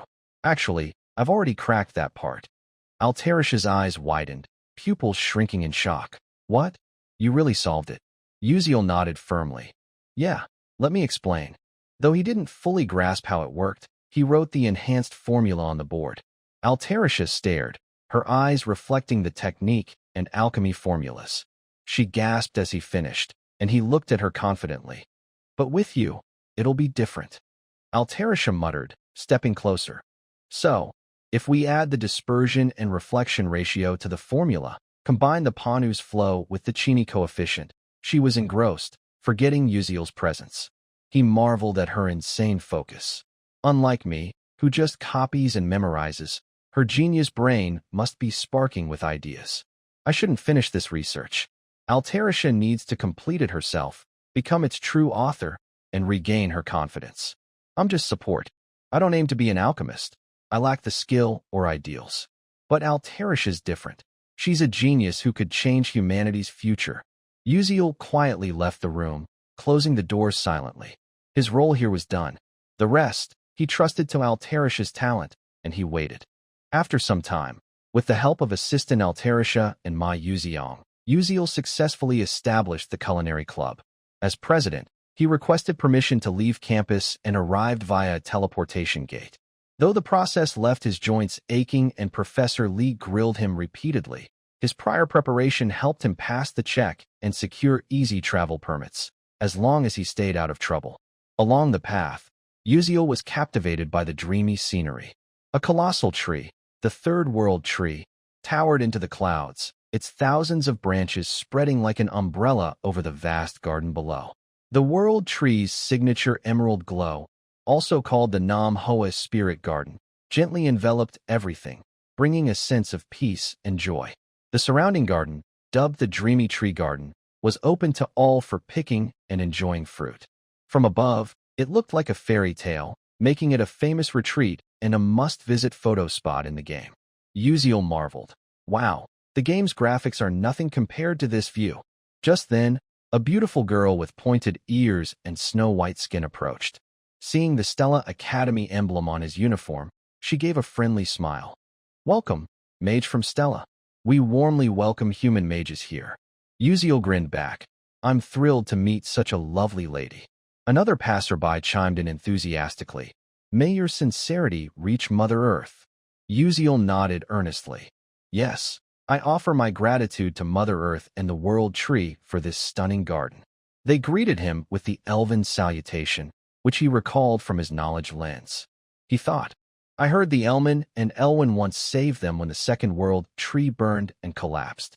That must be true, since many elves recognize Stella's uniform and are so friendly.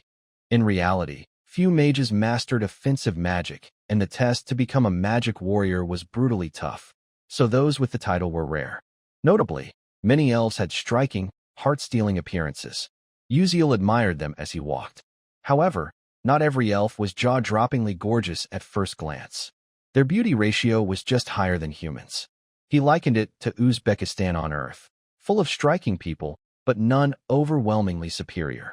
Among them, elf queen Hoa Siren stood out, her goddess-like beauty captivating countless players. She was the game's most popular character and one of Uziel's favorites. He thought, elves are born genderless, only gaining a gender through true love, based on their beloved. Hoa Siren, with her stunning feminine appearance, has never loved, so per the game's lore, she's still genderless. Later, saved by Flame, she falls for her and chooses to become male to stand by her side. What a wild twist. Who wrote this plot? No matter the storyline players pick, Hoa Siren never becomes female, breaking male gamers' hearts. Hilarious and tragic. Uziel wondered, what would Hoa Siren be like as a man? I didn't like her just for her looks, but for her charm curse. Those enchanting eyes make anyone, regardless of age or gender, fall into intense, soul-consuming love, dying in anguish from unrequited longing. Lost in thought, wandering the world tree's outskirts, Uziel found a hidden labyrinth, the garden of the celestial spirit Leafinal. He calculated, my skills have improved a lot. Time to prep for the upcoming event. He opened his inventory, pulled out Leafinal's light leaf key, and grinned. Heh, good thing I can use this sooner than planned. He inserted the key, about to turn it, when a notification popped up. Opening this gate may alert other key holders. Uziel flinched. I've seen this warning in the game. It had the same message, but players were disappointed since no special event triggered. He thought, screw it. What's the worst that could happen? Uziel turned the key decisively. In an instant, the gate to the Celestial Spirit's garden opened. At the same time, in the cradle of the Celestial Spirit Wood, home of the Elf Kingdom, on the highest peak of the primeval mountain range, a majestic, ruined castle stood. Though dilapidated, it blended strangely with the grand nature. At a glance, it could be mistaken for a tree in the vast forest. At the castle's peak, a bedroom lay in darkness, with only faint light seeping through a window slit, sparking curiosity. Does sunlight not reach here? As if stirred by the light, a slender woman rose from bed, slowly approaching the window. Her snow-white hair cascaded like snowflakes on the ice cedar range. Gazing at the stunning natural scenery, her golden eyes widened, gleaming like molten gold, radiating brilliance. Anyone who saw her would lose reason, overwhelmed by beauty beyond any sentient being's endurance. She was Elf Queen Hoa Siren, often overly sleepy in the morning with low blood pressure. Even after waking, she sat quietly by the window, watching birds soar freely, a pang of envy rising. When will I fly free like them? But I can't leave this place. I'm so jealous. Suddenly, a strange sensation in her chest startled her. She touched her head, frowning. Did someone enter the secret garden? That was the resting place of the 1,000-year celestial spirit Leafinal. Hoa Siren couldn't believe it. That's a forbidden land. No one can enter. Who dares trespass? Setting aside how they got the lost key, she was curious about the intruder's identity. Deciding to investigate herself, despite knowing she couldn't leave her room, she grabbed the door handle. At that moment, her heart clenched, a pain like hundreds of needles piercing her, making her freeze. I've hidden my face for decades. I can't act rashly. What if the curse activates and drives someone mad? Clenching her fist, she suppressed her emotions.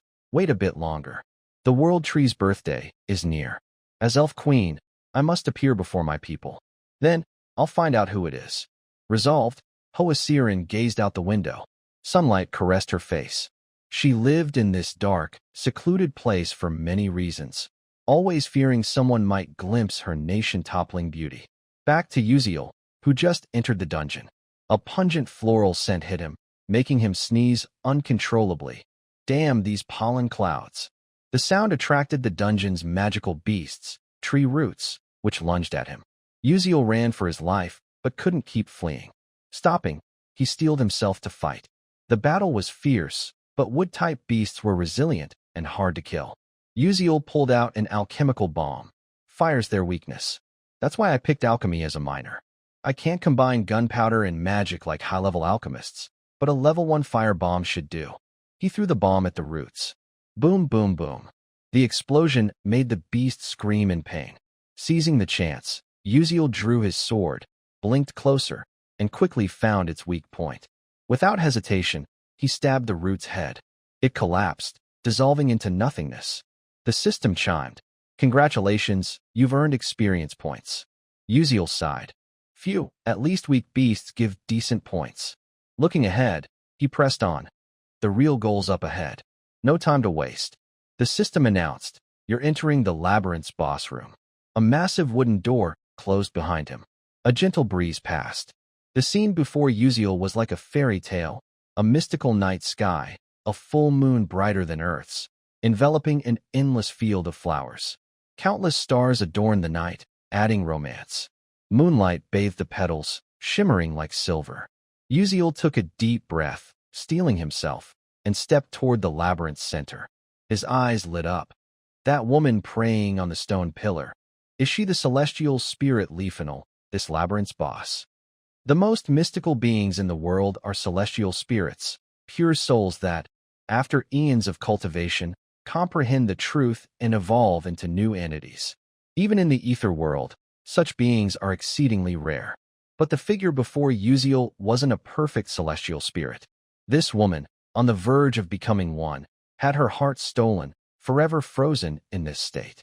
Uziel approached cautiously, each step wary. Suddenly, the ground shook violently, throwing him off balance, his face pale with panic. A second later, his body gave out, and he collapsed. Uziel realized, this is the pressure of mana. Even in death, a celestial spirit is still a celestial spirit. But he couldn't give up. With that thought, he locked eyes on the celestial spirit and charged forward. Despite the crushing weight on his legs, he pressed on. The distance between them closed. As he reached her, his legs buckled from exhaustion, and he knelt, panting heavily. Then, the system chimed. Mana leak suppression trait experience increased. Ability stats boosted. Uziel sighed in relief, his breathing easing as the pressure lifted. Right, this place is a supreme training ground left by the celestial spirit. A rare opportunity mages worldwide would kill for, yet no one's found it. The mana flow here amplified normal training 100-fold by absorbing the celestial spirit's aura through the body. Natural harmony skyrocketed. Simply put, this grueling effort was to find a perfect gym. I never touched a gym in real life, but here I have no choice. As he mused, Uziel's gaze caught a branch in the celestial spirit's hand, emitting purple energy. Without hesitation, he grabbed it. The system announced, you've obtained a special artifact, Branch of Resentment. Rank high. Description, resentment doesn't fade with time, it burns fiercer. Special functions. 1. On first contact, inflicts resentment status on the target. 2. On second contact, resentment explodes, dealing damage. 3. Resentment accumulates daily, max storage 3 months. 4. Damage halved against targets with risk level 6 or higher. Uses, 1 time. Reading it, Uziel grinned, satisfied. With this, I can take on Mazen Tyran, the insect in Volume 8. Got the artifact, now time to train. Weeks later, through diligent training here, Uziel's stats soared. Mana leak suppression, LV.3, muscle strength, plus 8%, reflex speed, plus 12%, sensory acuity, plus 20%. Sixth sense, activates with mental effort, senses mana phenomena within 24 meters, boosts perception speed in danger, auto-triggered, mana circulation rate in blood, plus 2%. Checking his stats, he sighed. I'm around mid-tier 2-star. Still a long way to go. The main characters are already past 4-star. No one here teaches swordsmanship, so I can only aim for precise strikes, targeting enemies' weak points. I need to train until I'm carving bone, flaying flesh, and spitting blood. During practice, Uziel felt a shift in his body. Something pierced his chest. He coughed violently. Hack, hack. His sword dropped. The system announced, you've mastered a special mana-breathing method. Skill acquired. Breath of the Celestial Spirit. Uziel's vision blurred, his eyes half closed, as if losing consciousness. Everything faded into a mystical haze. Suddenly, a strange voice snapped him awake. Hey, what are you doing? Didn't hear me? Ignoring me on purpose? I hope so. Can you hear me? Answer, I'm waiting. Uziel jolted. Ack. What the hell? Where's that voice coming from? The voice continued. Oh, you heard me, didn't you? Composing himself, Uziel turned, muttering. Are you celestial spirit Leafinal? A huge question mark formed in his mind. Did Leafinal just talk to me? Shocked, he blurted. What? A talking corpse. Leafinal snapped. TCH. I'm not dead. You rude human. Uziel, still reeling, asked, How can you talk? Leafinal replied. I've been talking all along. Your ears were just deaf to it. Why didn't you hear before, but can now? Oh, probably because you're starting to resemble me. Just now, you breathe like I do. The more he heard, the more confused Uziel became, thinking, wait, the system mentioned I acquired a skill. The system displayed, skill, Breath of the Celestial Spirit, LV.1. Merge with nature through celestial spirit breathing. Greatly boosts mana circulation in blood when used, but triggers divine beast erosion. Effects: 1. Strength, plus 107%. 2. Reflex speed, plus 125%. 3. Sensory acuity, plus 147%. 4. Endurance, plus 101%. Duration, max 15 seconds. Erosion level, 1%. Uziel thought excitedly. What is this? Insane skill. Short duration, but stats jump to 4-star level. Hold on, Divine Beast Erosion? Does that mean I'll lose my human body? Divine Beasts maintain form with mana, but with my mana-leaking physique, losing my body means death.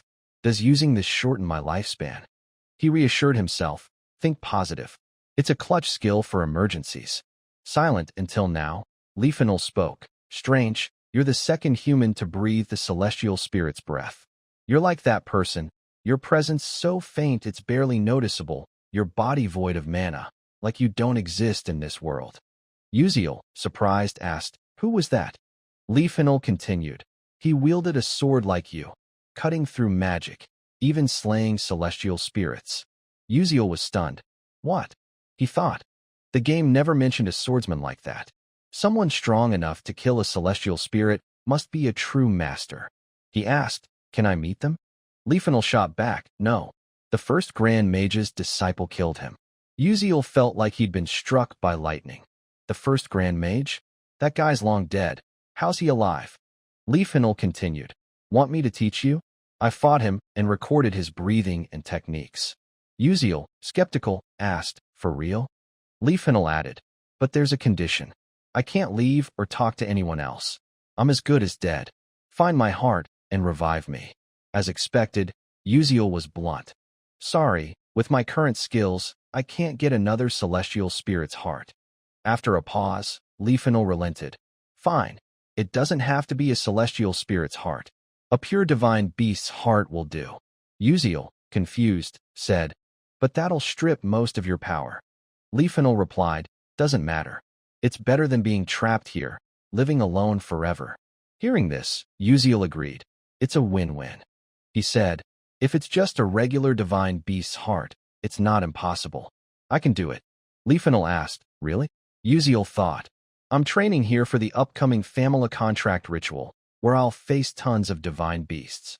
Compared to a celestial spirit's heart, this is way easier. Confidently, he said, I'll do my best within my ability. Leafinal cheered. Thanks.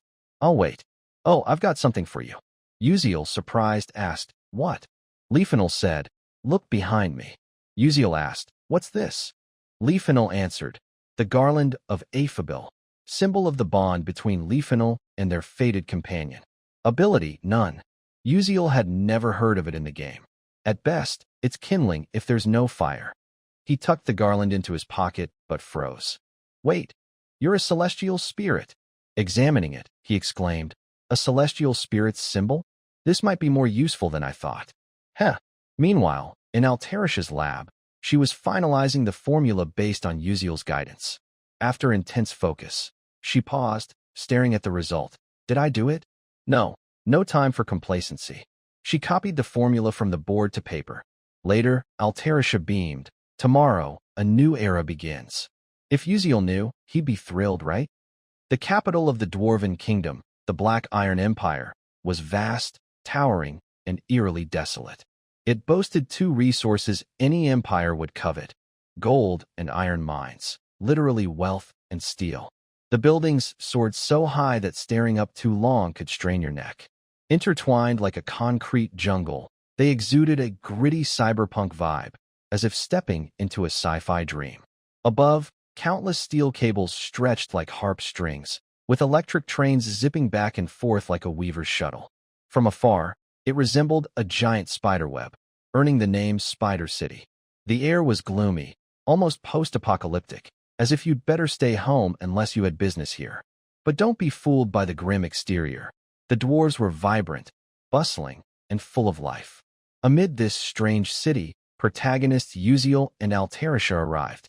Stepping in, Uziel grinned brightly. We made it. Altarisha, beside him, glanced around and nodded. Yes, indeed. Today's the All-Realm Academic Conference, a major event with a new venue each year. This year, it's at the Optical Alchemy Academy, renowned as one of the world's top alchemy schools, right here in the Dwarven Kingdom. As dwarves pioneered material magic, this year's conference promised an unprecedented scale. Rumors swirled that the greatest alchemist, while Suk Ko, the golden alchemist, would attend. A thought sparked in Uziel's mind, tinged with satisfaction. This is the perfect stage for Altarisha's latest discovery. But his gaze shifted to Altarisha, who spoke, worry etched on her face. But Uziel, is this okay? This is what that professor spent half her life researching. Uziel thought, is she too kind or just naive? Her research was stolen, yet she's still making excuses for them. Sensing the mood, he lightened it. Don't worry, Altarisha. I didn't copy Professor Mazin Tyron's work. You just outdid her. Altarisha hesitated. Thank you. They kept walking. Uziel, with a playful tone, said, All right, let's head in. That red carpet looks intimidating. How about the back door? Altarisha nodded eagerly. Oh, good idea. They slipped through a side entrance, dodging the spotlight and prying eyes of ambitious, balding scientists.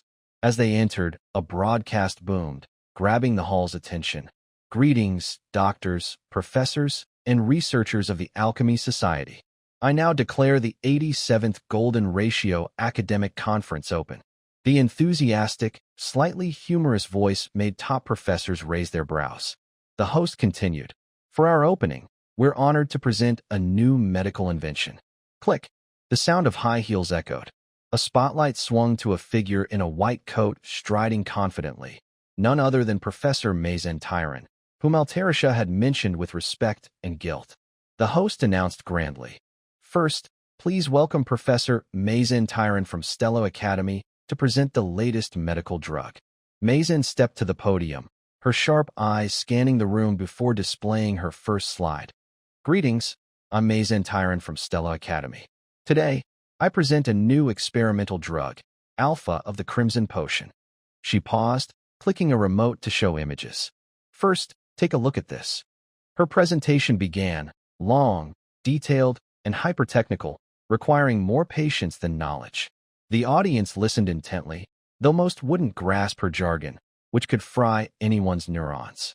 Those less patient might slip into open-eyed sleep. After a tedious spiel, she concluded, That's all for my presentation. The hall snapped out of its trance. Applause erupted, paired with dramatic nods. A wave of chatter followed. My God, Professor Mazin Tyron's a genius. That breakthrough on the Crimson Potion is incredible. At the room's edge, Uziel watched, arms crossed, eyes sharp like he was analyzing a chessboard. He thought, presenting Altarisha's thesis like it's hers. Convincing. But the real show's just starting. There are many ways to retaliate, and the main course is coming. As expected, the main event arrived. Another figure stepped up. The host adjusted the mic, booming. Next, please welcome Assistant Altarisha from Stello Academy. The room paused. Altarisha stepped lightly to the podium, standing where Mazin had just been. She scanned the crowd, took a deep breath, and spoke. Hello, it's a pleasure to meet you all. I'm Altarisha, an alchemist from Stello Academy. But no one paid much attention. The audience buzzed like a tea stall. Is she from a pharma company? I loved Mazen's cell regeneration extract. Brilliant. Amid the chatter, only Uziel watched Altarisha's every word. She hesitated but pressed on. My topic today is... A faint smile curved Uziel's lips, as if he knew what was coming. Altarisha's next words silenced the hall. This is a summary and complete understanding of the mixed variable interference technique. Silence engulfed the room, time frozen. No whispers, no murmurs. Everyone turned to her, eyes wide, as if saying, "What did she just say?" No one dared interrupt, but the tension broke when an elderly man slammed the table, standing with a sharp voice. "Do you know where you're standing?" The hall quaked, eyes on Altarisha. Under pressure, she faltered, her voice trembling but steady. "Yes, I know. This is a precious position, especially for someone like me." Her humble yet resolute reply stunned them. But the professor pressed. "Then explain what that incantation meant." Altarisha clutched her chest, calming herself. She took a deep breath, meeting the expectant eyes. "Please understand it as an alchemist would." The hall exploded like a disturbed beehive. Whispers surged. Mixed variable interference technique. Impossible. Magic and alchemy principles can't merge. Exactly. For 3 million years. No one's resolved that contradiction. A renowned silver-haired professor in the front row, eyes deep, coughed lightly to compose himself. As tension peaked, the host's voice rang like a saving bell. "Please maintain order and let the speaker finish." But a deep, authoritative voice cut through. "If you think it's impossible just because others failed, how can you call yourselves alchemists?" Silence fell. The voice belonged to a man in a white gold-trimmed coat, with lightly curled golden hair, while Suk Ko, the legendary golden alchemist. He smiled, stepping forward. "I'm eager to see what you'll present. I want to witness the truth hidden in magic deemed impossible." He gestured encouragingly. "Come, brave young lady, share your discovery with us." Altarisha froze, but a flush spread across her cheeks, her eyes gleaming with gratitude and emotion. She bowed slightly, whispering, "Thank you, sir." Next should be Altarisha's presentation, but I object. A thunderous shout stunned the hall. It was Mazen Tyron, her eyes sour as if she'd swallowed vinegar, teeth gritted like she wanted to bite the mic. "Before Assistant Altarisha's presentation begins, I have a concern about the thesis in question." The room buzzed. While Suk Ko tilted his head, eyes sharp as lasers. "What do you mean?" Mazen spun, glaring at Altarisha, her voice slicing the air. "I suspect plagiarism." The hall erupted, chatter crashing like waves. Plagiarism? The gravest accusation in academia. While Suk Ko laughed, a mix of amusement and readiness to sue. "How amusing. Do you know what happens if you accuse plagiarism without proof?" Mazen replied, "Of course I do." She approached Altarisha, arms spread like a magician. As everyone knows, the mixed variable interference technique has 5 unsolved problems. Only by solving all 5 can alchemy and magic harmonize. So far, our academy has solved 2, and only partially. Uziel, arms crossed, listened, eyes narrowed. Mazen continued, brimming with pride. "But I, Professor Mazen Tyron, have solved 4 of the 5. And this assistant is my assistant." The room roared. Someone whispered amid the noise, "If true, this thesis..." Mazen raised a hand, cutting them off. "Yes, this thesis is undoubtedly mine." She tilted her head, smirking challengingly. "Even if my assistant somehow solved the 5th problem, so what?" Her icy gaze stabbed Altarisha, sharp and chilling. Mazen's face twisted into a triumphant sneer, her thoughts venomous. "Altarisha, you insolent fool. You're a genius, I won't deny it. But so what?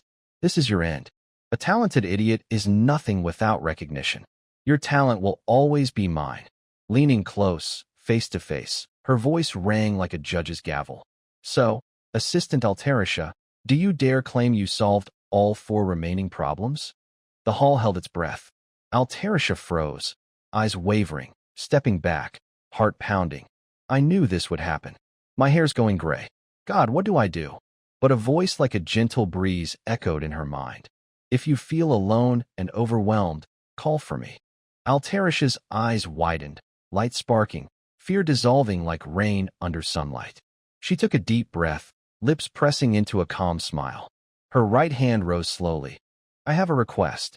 I'd like to invite my co-author to join me. The hall detonated, gasps echoing. What? A co-author? While Suk-ko raised an eyebrow, surprised. Who's that? Altarisha lowered her hand, her gaze cutting through the crowd to a young man. My co-author is Uziel. Uziel nearly fell over, mouth agape, eyes wide as if his brain had crashed. Co-author? I just gave a few tips, right? No, wait. How do I even react to this? After Altarisha introduced Uziel as her co-author, Professor Mazin Tyron's gaze fixed on him. Uziel stepped forward, moving steadily toward the podium. The crowd's murmurs grew louder. Ridiculous. A kid that young? I doubt this changes anything, despite all their talk. Golden Alchemist Waysek Gordon, intrigued, crossed his arms in anticipation. Oh, I'm looking forward to this. As Uziel approached the podium, his eyes briefly dropped to the floor, a hint of melancholy in his expression. He drew closer to Professor Mazin Tyron, locking eyes with her, showing no fear or hesitation. As he passed her, a sudden surge of magical energy burst from the branch of resentment in his hand, striking Mazin's arm. A system notification flashed. Special skill resentment of the branch of resentment activated. Target, Mazin Tyron. Unaware, Mazin merely bristled, muttering, Humph, how rude. Seeing her obliviousness, Uziel gave a faint smirk, thinking, all right, it worked. Taking his position, he faced the scholars below, his face expressionless. Uziel spoke first. Let me begin by addressing Professor Mazin Tyron's argument. They say seeing once is worth hearing 100 times. So, let's tackle the cross-training technique here. A smile crept onto his face, sparking more chatter. A debate between a professor and her assistant over this report? Sounds exciting, one said. Totally agree, another echoed.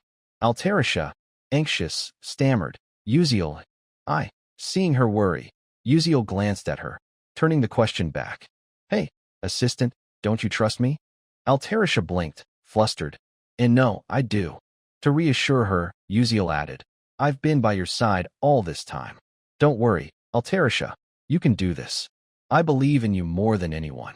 Her cheeks flushed at his warm smile, thoughts racing. Can I really do this? She gripped her collar, adjusted her glasses, and resolved. Uziel's right. I have to trust my work. She tidied her hair, composure restored. Mazin, stunned, couldn't control the situation. Confident now, Altarisha stepped forward, facing Mazin, and said, Let's begin. Bolstered by Uziel's encouragement, she radiated assurance, introducing new insights on the mixed variable interference technique in alchemy.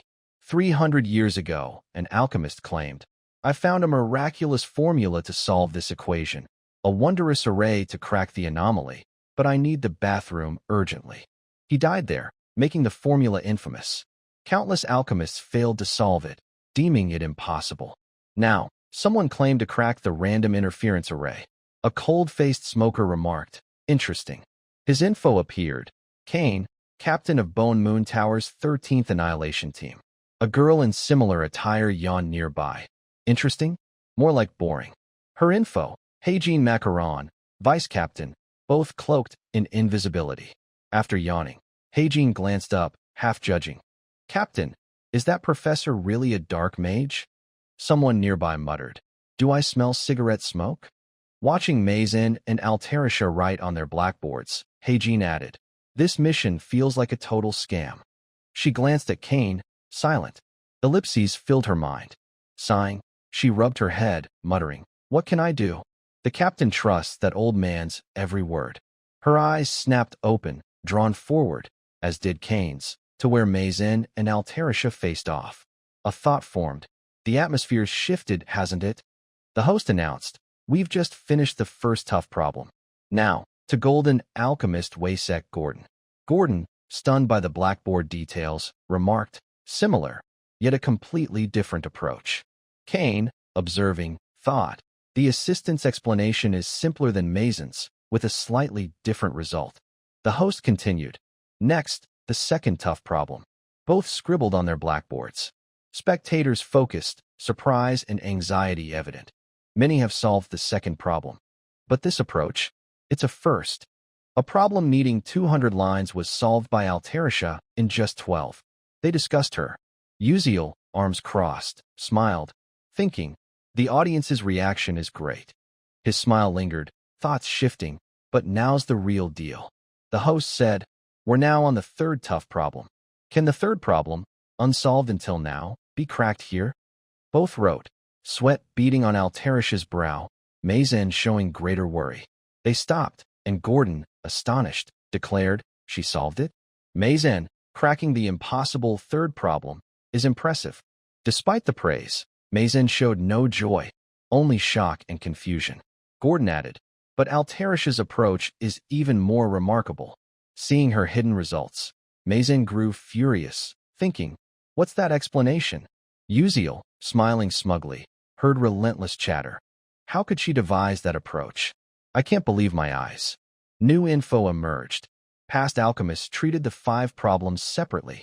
Altarisha saw them as a whole, solving them integrally. Her key difference from Mazen. The problem-solving continued. Mazen's hand trembled, calculations faltering. Wait, what's the next formula? She cursed. Damn, no space. Shouting at a host. Get another board now. But a familiar voice cut through, dissolving the tension. I'm done. Mazen froze, glaring at Altarisha, who calmly turned from her blackboard, facing the crowd. Altarisha explained the random interference array fully, her voice resonating, light gleaming from her. That was the complete analysis. The crowd erupted. Insane. Noise overwhelmed. This is madness. A historic moment here? I'm so moved. A once-in-a-century event. Altarisha, hearing this, beamed, confidence surging. I did it. Looking at Uziel, she thought, thank you, Uziel. It's all thanks to you. Her smile lingered, but a dark voice broke through. Altarisha. Mazen's ominous aura loomed. Altarisha, anxious, said, Professor. Uziel stepped forward, standing beside Altarisha, raising one arm as the dark mana emanating from Professor Mazen Tyron grew palpable. Her voice, unsteady, cut through. Altarisha, followed by a confession. How long will you keep humiliating me? You stole my thesis, revised it, and claimed it as yours. Feeling proud, Uziel moved forward, shielding Altarisha. His face showed no emotion, but his thoughts raced. Is she turning into a dark mage right now?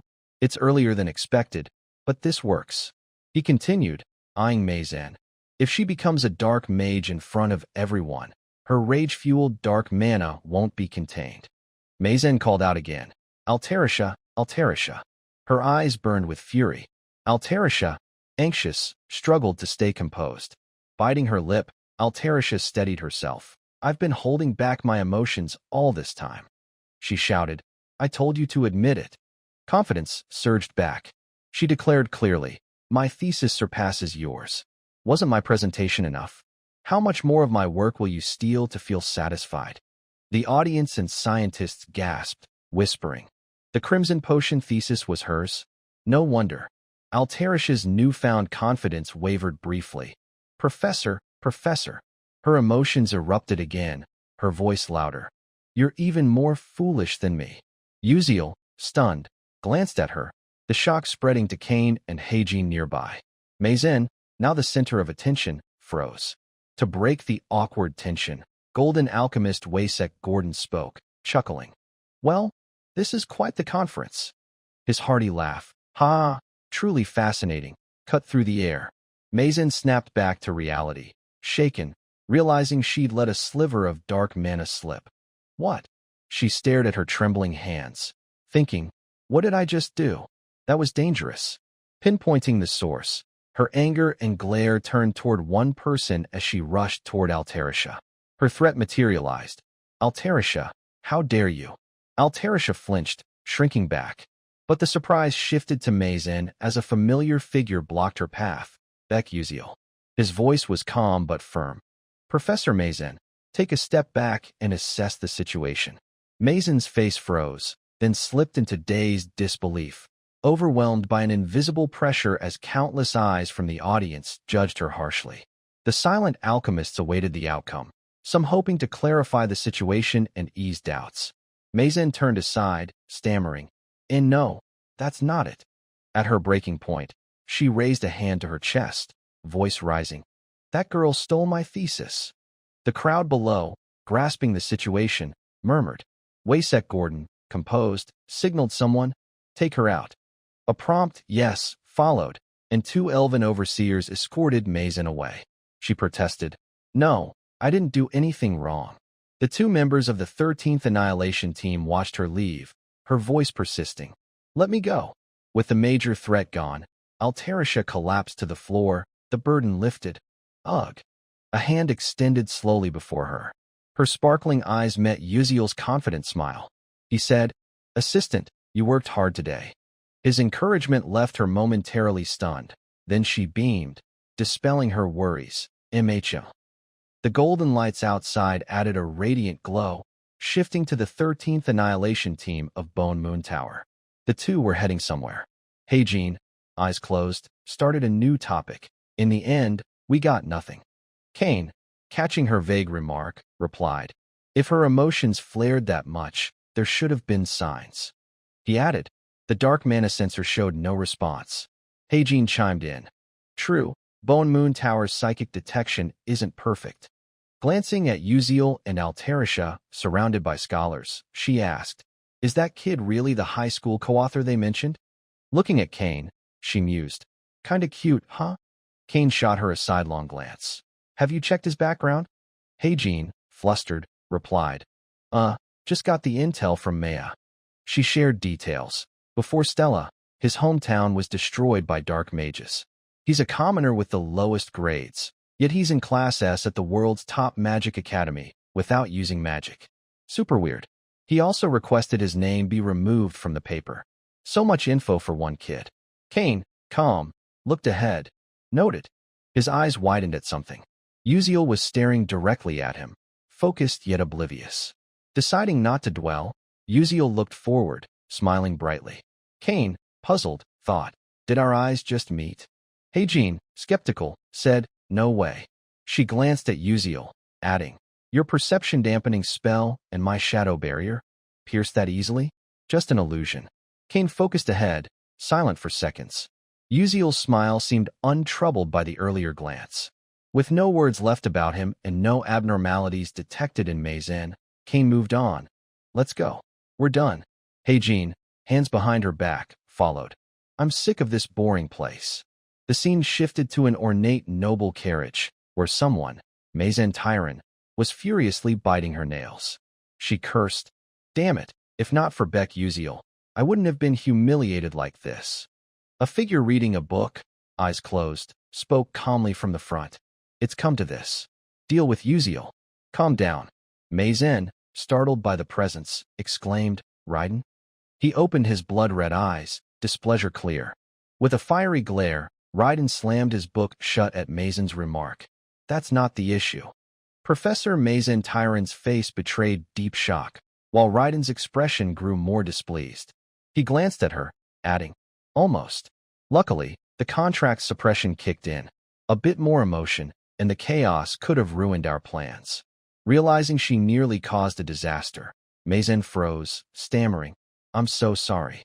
Seeing her weak apology, Raiden, stowing his book in a spatial pocket, closed his eyes and sighed. "You think sorry fixes this?" The leader is furious. "Get your emotions under control, now," he said. "You're close to losing your value as a Stella professor."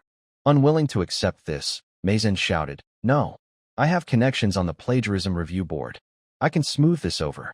I'm not fired yet." Hearing her ramble, Raiden shut his eyes, cutting her off. "Be quiet, stand still, bow your head, and walk away. That's the most useful thing you can do." The reprimand silenced her, the atmosphere heavy. Raiden added, "Don't move or speak until the leader gives orders." He teleported away, leaving Mazen with her instructions. Alone, Mazen clenched her fists, fury directed at one person. This is all Uziel's fault. Her face twisted with menace, a plot forming. Recalling Uziel and Altarisha before being dragged away, she thought, just wait a little longer. Uziel's image burned in her mind. Beck Uziel boarded a train heading somewhere. In a compartment, he sat, arms crossed, staring at Assistant Altarisha, who looked dazed, as if just waking up. His gaze shifted, thoughts forming. It's a pity. If Mazen had used dark magic during her presentation, it could have stopped the collapse in Volume 8's disaster. I guess things will stay calm until the story explodes, he mused, leaning back, eyes closed, but thoughts persisted. Nothing else to do but avoid rushing. The conference ended smoothly, and the branch of resentment activated. His eyes snapped open. One thing bothers me. He recalled a moment when his gaze drifted to where Kane and Heijin stood, cloaked in shadow invisibility. Kane had stared back, prompting a realization. That was definitely Kane. Details emerged. An elite mage unit, rigorously selected, from Bone Moon Tower, famed for hunting dark mages and witches. Kane led their top destruction unit, the 13th. If not for my sixth sense, I'd have missed them until the end. I can guess why those dangerous folks were there, likely watching Mazen. Either way, it'd be great to engage them positively. His thoughts paused as he noticed Altarisha's sleepy expression. A new conversation began. Sorry, can you spare a moment? A figure appeared near Altarisha. Surprised, she asked, who are you? Before he answered, she gasped. Wait, are you? The man in a white suit, with distinct elven ears, doffed his hat with a warm smile. Pleasure to meet you. His info appeared. Melion, chairman of Nebula Corporation. Context added. As the game's chapters expand, so does its world. As Flame matures, other characters become targets, including Melion, tied to the Southern Crescent Plains heart. Melion, fated by his golden ratio destiny, was the world's richest. Despite being over 50 with a daughter, he was a coveted target, not for wealth or looks, but because of his daughter, the villain Jelian, a high elf who tormented the protagonist. Players, enraged, targeted Melion to hurt Jelian by marrying him and ruining their family. Uziel sighed, summarizing. Sounds like a joke, but everyone's hyped for this drama. He glanced forward, half disinterested, thinking, I expected it, but didn't think he'd show up. Overthinking kicked in. I need to make a good impression today for future chapters. Melion, smiling, addressed them. You must be Alchemist Altarisha? And this is the unnamed alchemist, yes? May I have your name? Uziel, prepared, thought, clever question. He replied, I'm Beck Uziel, a first-year S-class student at Stella Academy. Melion, surprised, said, Oh, a Stella student. Honored. Reaching into his coat, he added, The reason I'm here. He presented a meticulously prepared document, explaining, This is an exclusive contract proposal for Altarisha's technique with Nebula Corporation. The terms are generous. Would you like to review it? Uziel wasn't surprised, but Altarisha, holding the document, trembled, ellipses filling her mind. Opening it, her eyes lit up, voice brimming with excitement. Unlimited materials and technicians. I've never seen this much funding, she thought. With this, I can create my dream inventions. Uziel will love it. She glanced at him, but Uziel looked puzzled. Huh? Altarisha, noticing, paused and asked Melion, Can I have time to think? Sensing hesitation, Melion added, Not enough? Name any condition. Altarisha interrupted, No, it's more than enough. Focusing, she clarified, I need to discuss with my co-author.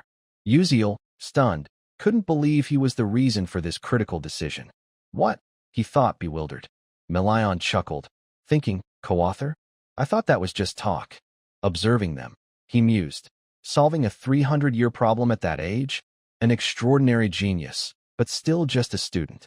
Melion extended the contract to Uziel. Want to review it?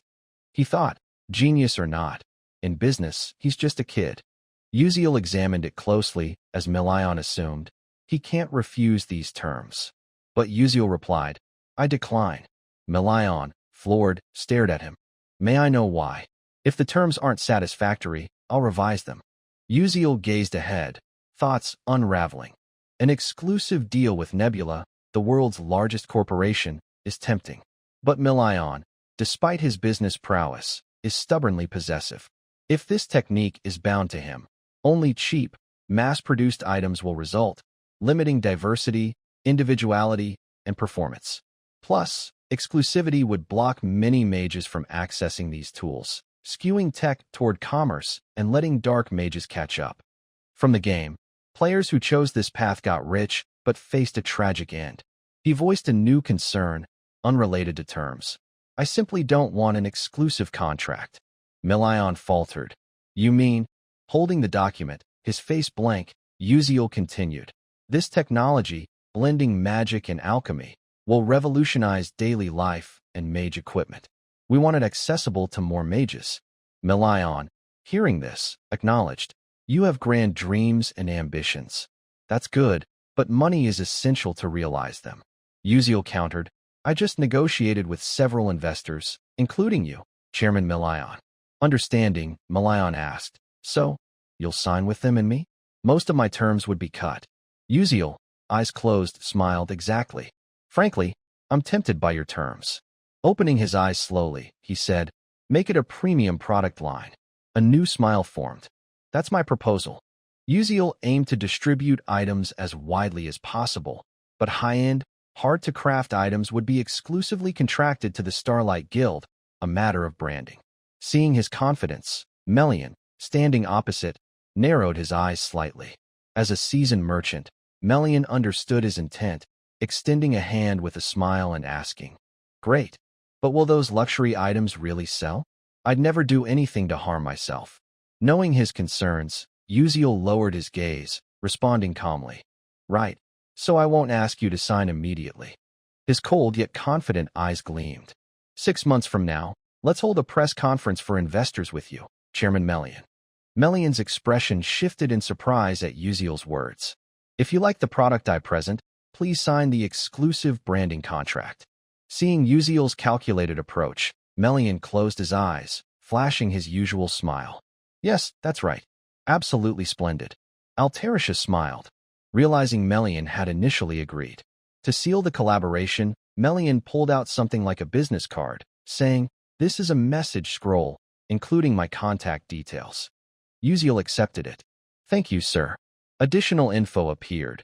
A message scroll, written on paper and sent, always reaches its recipient. With business concluded, Melian donned his hat, smiling in farewell. All right, I'll take my leave. Uziel's face showed slight surprise. Meanwhile, Altarisha maintained a faint smile. Uziel, now trembling despite his calm, clutched his chest, checking if his heart had stopped. His voice shook. God, I thought I'd die from nerves. Altarisha, concerned, asked, Is that normal for someone so anxious? Uziel, bewildered, replied, I was really nervous. Her natural smile followed with praise. As expected, Uziel, you're amazing. Caught off guard, he blinked. Huh. Noticing his confusion, Altarisha shifted her tone. Oh, nothing. Uziel's gaze drifted to the door Melian had exited, a smile forming with his thoughts. One issue resolved. When I return, I'll treat the club to a nice restaurant. Additional info. The science conference ended safely. Classes at Stello Academy continued normally. A professor on the podium addressed the students. Professor Mazen is unwell, so I'll teach today. Uziel, wearing glasses, glanced with half-lidded eyes, his thoughts deepening. Gone without a trace, huh? His contemplation intensified with images of Professor Tyron's corruption. If things follow the plan, Mazen will fully awaken in Chapter 8, causing major damage to the school. I don't know how this will alter the future. His gaze grew sterner. Could this chapter happen sooner? I hope it's at a level I can handle. Further note, not just Mazen, but Altarisha hasn't been at school either. Class ended, and Uziel walked down a hallway. She's probably happy, enjoying her retirement benefits. A student ahead spoke up. Hey, did you hear? Uziel tuned into the conversation. Assistant Altarisha. Isn't she the one who solved that super complex spatial interference formula? The talk continued. Yeah, but wasn't there a co-author? They say their identity's a secret. Why hide it? Uziel ignored it, looking forward. Good. Maybe they think the co-author's hideous? Haha, really? Outside the campus, his overthinking persisted. Keeping my role as co-author's secret reduced attention at school. His steps paused. I first gave hints using knowledge from these special glasses. All focus should be on Altarisha for the best outcome. Stopping, he noticed something nearby. Found it. Isn't that Ma Yuziang? Look at that giraffe. After a while, Uziel and Acel reappeared.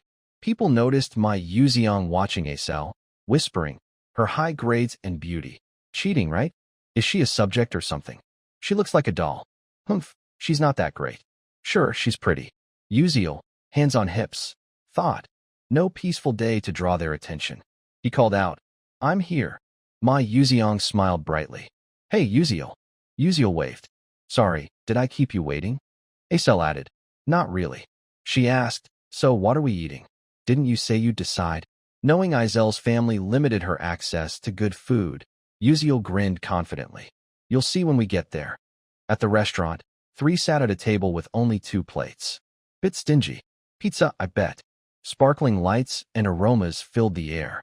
Izel's eyes gleamed with longing, her face flushed, excited for the delicious meal. Uziel noticed her cuteness, her gaze fixed on the food. His thoughts wandered. Izel's explanation mentioned ordering a drink like a sub, maybe pickle juice, with pizza. He handed her a glass, saying, Here, try this. Acel looked puzzled. What's this? How do I eat it? Her anxiety surfaced, question marks multiplying. Uziel's mind added ellipses. Is this her first time at a pizza place? He said, Yeah, exactly. Acel sipped, her face lighting up in surprise. Oh, it's good. Her cheeks reddened. Ma Yuziang, noticing her drink, tried it too, a pleasant sensation washing over him. Yeah, it's really good. Uziel stared blankly, thinking coldly. Take a photo, capture this moment. He's drinking like he's posing for a food magazine. After sipping, Uziel held up a slice, smiling. Try this too. Acel, eager, grabbed a knife and fork. Uziel, unsurprised, closed his eyes. Oh God, you're sticking a knife in the pizza? No one does that. He demonstrated, eating a slice. They say it tastes better this way. Acel hesitated, puzzled. That's odd, isn't it impolite? Ma Yuziang laughed brightly. Oh, isn't that fun? He casually bit into a slice. Let's see. You don't know till you try? Acel followed, biting her slice, eyes closing tightly. Her body trembled, drawing the boy's attention. She touched her cheek, joy spreading. The sweet cheese melts, bell peppers dancing, olive oil and bacon with onions, like a symphony. Uziel asked, So, is it good? Acel, startled mid-bite, blushed, looking at her slice. Yeah, it's really good. Both boys smiled at her. A suggestion followed. Let's come here often. Can I join? Or is it up to you? Don't. The scene shifted to a sunset field, where a peculiar rift signaled looming danger. Back in the classroom, Flame was walking when her steps halted as someone called out. Hey, Flame, have you heard about it? Her gaze shifted, a faint smile forming. Yes, I've heard. The female student hesitated. Oh, really? She quickly left. See you later, then. Flame watched her disappear, then stood silently, sighing. I guess she came to talk about the rumor that Assistant Altarisha solved the interference formula. But as far as I know, it was all Uziel's doing. His image surfaced in her mind, sparking new thoughts. How did he solve that formula? To return, most future knowledge, except key events and stories, should have been forgotten. Could he remember those things? Or is he just that brilliant? Nearby, students were chattering, but someone approached, greeting her. Hello, Flame. It was Jeremy Scalvin, smiling brightly, continuing, Want to practice the persona gate with our group this time? Seeing him close, Flame avoided his gaze. Why are you acting like this? If you go, do I have to follow? Her eyes widened, voice firm. Go find another girl. Don't flirt without reason. Flame left. Jeremy's face flashed a peculiar, striking smile. The scene shifted to a nearby notice board, displaying Official Persona Gate Notice. First-year students, please select a Persona Gate for group practice. Everyone looked up at it. Flame stood, lost in thought. By the way, this is the Persona Gate practice. Has it really started? Additional info surfaced. A different dimension created by Dark Mage's power, called a Persona Gate. If not conquered quickly upon appearing, it becomes a dead zone where no creature survives. Unlike dungeons cleared by defeating a boss or destroying a core, Persona Gates require analyzing and breaking their patterns and magic. Pondering, she thought, from analyzing focus to distorting space, structure, and soul entrapment, it demands knowledge of thousands of patterns and the ability to recall them. And ultimately, combat strength. Training magical warriors aims to counter Persona Gates, making this the most critical subject. Flame's fist clenched. If it follows the original story, something real is mixed into this Persona Gate activity. I can't let Uziel handle it alone. Determination surged. This time, I must prevent major losses. The scene shifted to the Ninth Star Tower, the Cloud Layer Cafe. Princess Hong Baien's group gathered, their table laden with pastries and fragrant tea. A sudden question arose. Have you tried the new dessert? Responses followed. You mean the pumpkin pie without cream cheese? It's got a unique flavor. Hong Baien sipped her tea as chatter continued. Yeah, I tried it once and was surprised. But her thoughts disagreed. It's bland. Her eyes widened when someone mentioned recent news. By the way, Stella's assistant solved the random spatial interference technique. Rochelle added, I heard it from my dad. Apparently, the co-author is actually a Stella Academy student. Her friends gasped in unison. No way, really? Definitely. Rochelle's dad is the intelligence agency director. Doubt crept in. Who could solve an unsolved formula as a student? You're right. Hong Baien set her teacup down, thoughts overwhelming her. Even the intelligence agency director doesn't know who it is. Images of Uziel and Altarisha flashed in her mind. So Uziel is the co-author of the spatial interference technique. Her expression darkened. Unable to hold back, her hand gripped the teacup's edge. Questions raced through her mind. Why did Uziel hide it? Is he deliberately boosting Altarisha's reputation? Or does he have feelings for her? She stood abruptly, prompting a friend to look up and ask. Hong Baien turned, leaving immediately. I have to go, her friend added. But it's tea time. The three others stared, confused, as she hurried off. A question arose. Why is the princess acting like that? The scene shifted to the school courtyard, where Hong Baien walked until a figure appeared before her. She looked down, not yet recognizing them. A voice spoke, Hong Baien. Recognizing the voice, she replied, Princess Hong Siwa. Siwa covered her mouth, laughing. Goodness, didn't I tell you to call me sister? Additional info. They're fated enemies due to one being legitimate and the other illegitimate. My half-sister, Hong Siwa Adalovit. I hate her to death. Interrupting her thoughts, Hong Baien asked, What are you doing here? Siwa smiled brightly. Haha, don't look at me like that. I'm here for a reason, right? Lately, a fascinating commoner appeared in the first-year class, didn't they? The question startled Hong Baien. She's talking about a commoner upholding the knightly spirit, nearly lost to this world. Uziel's image surfaced. Noticing her odd reaction, Siwa crossed her arms, adding, From your reaction, you're interested in him too, huh? Her voice grew pensive. A knight sacrificing everything for a mage. A cold gaze and mocking smile followed. Isn't that every princess's dream? Hong Baien's fist clenched. So, will you introduce me to him? She wasn't pleased. Hong Baien stepped past, replying, Sure, thanks. Try it yourself. Siwa laughed loudly. Look at you, getting upset. So cold. Then, recalling something, she raised a finger. You weren't like this before. Is it because of our eldest sister's death? Hong Baien's face darkened, her eyes visibly sad. She continued walking, saying, I'll take my leave. Siwa's gaze followed, tinged with sadness. Her thoughts shifted. Maybe I was too harsh this time, going too far. It's too soon for her to hear about our eldest sister. A guard, Sarah, appeared, adding. Seeing her sudden arrival, Siwa asked, Huh? What's up? Sarah handed over documents. Info on the person you requested. Student Uziel. A copy of his class assignment and a brief background. Siwa took the documents, saying, Really? I didn't expect to get this without digging. Great job. So there was such an assignment. She opened it. Let's see what it's about. Title. To my mother. Mom, I miss you. Reading this, Siwa laughed loudly, quickly covering her mouth. Haha, kids are still kids, huh? Moments later, her hands holding the documents trembled. Sarah, surprised, watched as Siwa's tears fell, her hand covering her mouth. I see. Uziel's mother said she didn't like black bean noodles. Sensing something wrong, Sarah apologized. My apologies. Siwa turned away. Are you crying? Siwa replied. Oh, it's nothing. Wiping her tears, she added thoughtfully. I never deeply considered poverty. He lived in that environment, yet kept his knightly spirit. Her gaze softened. Uziel's hometown was invaded by dark mages, right? She smiled. I'm sorry, Hong Baien. but I'm growing more curious about him. The scene shifted to the final training day. Students gathered on the lawn. A professor stepped forward, explaining, "We'll now begin the Persona Gate training for first years. Students, enter the gates as assigned." Uziel stood in a corner amid murmurs.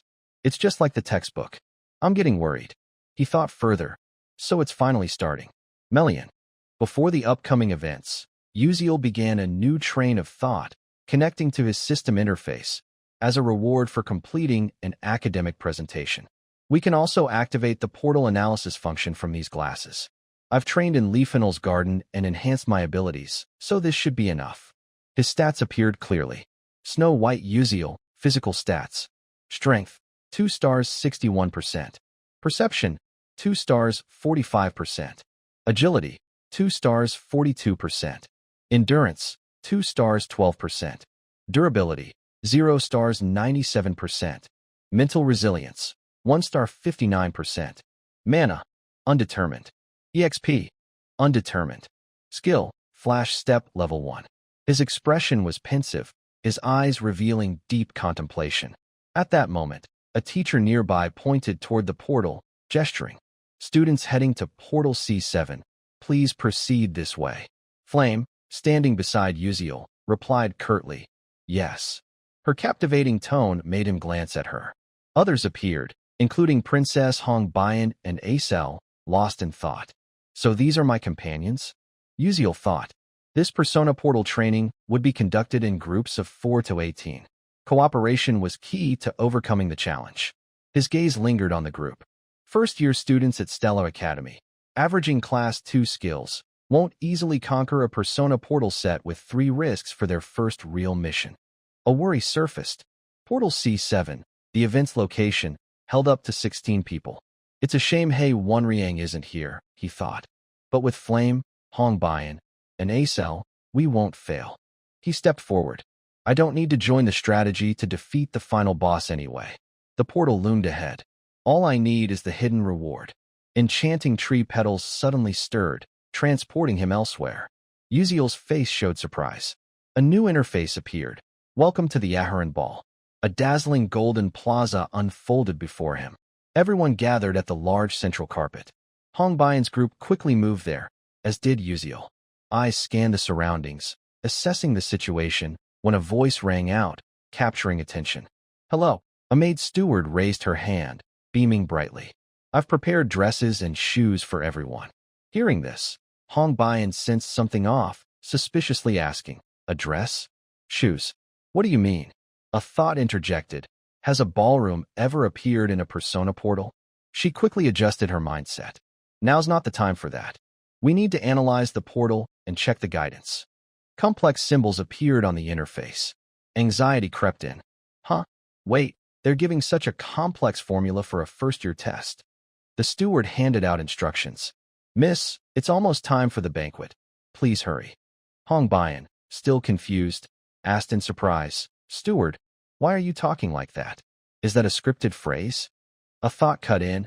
"I don't know if this is a real NPC in the Persona Portal. I heard people in portals created by mages don't show individual actions." Seeing the steward's free smile and earlier words, Hongbian's mind wavered. "No, impossible. This is Stella Academy. There's no way a real Persona Portal would appear here. It's probably just Stella's advanced technology." The steward's smile remained. "Why would you say that?" Hongbian changed her tone. "Don't worry, go get the dress." The steward replied, "Yes, I understand." She left under the princess's gaze, anxiety lingering. "Maybe it's my mood, but this training feels like it won't end easily." Time passed quickly, and footsteps approached. Hongbian, now in her dress, her silver-pink hair blending with its color, looked stunning. Her eyes caught a figure, Uziel, in an elegant vest. His gaze turned elsewhere. Hongbian's cheeks flushed slightly. "He looks good, very fitting." But focus took over. Memories surfaced. This was Uziel's academic submission. "I heard it's his past story." She touched her hair, reviewing the data. "Is that so?" Back to reality, she kept watching Uziel. "Is it because of the personal info I got about him days ago? He seems different." Uziel yawned repeatedly. His eyes met hers, while her thoughts continued.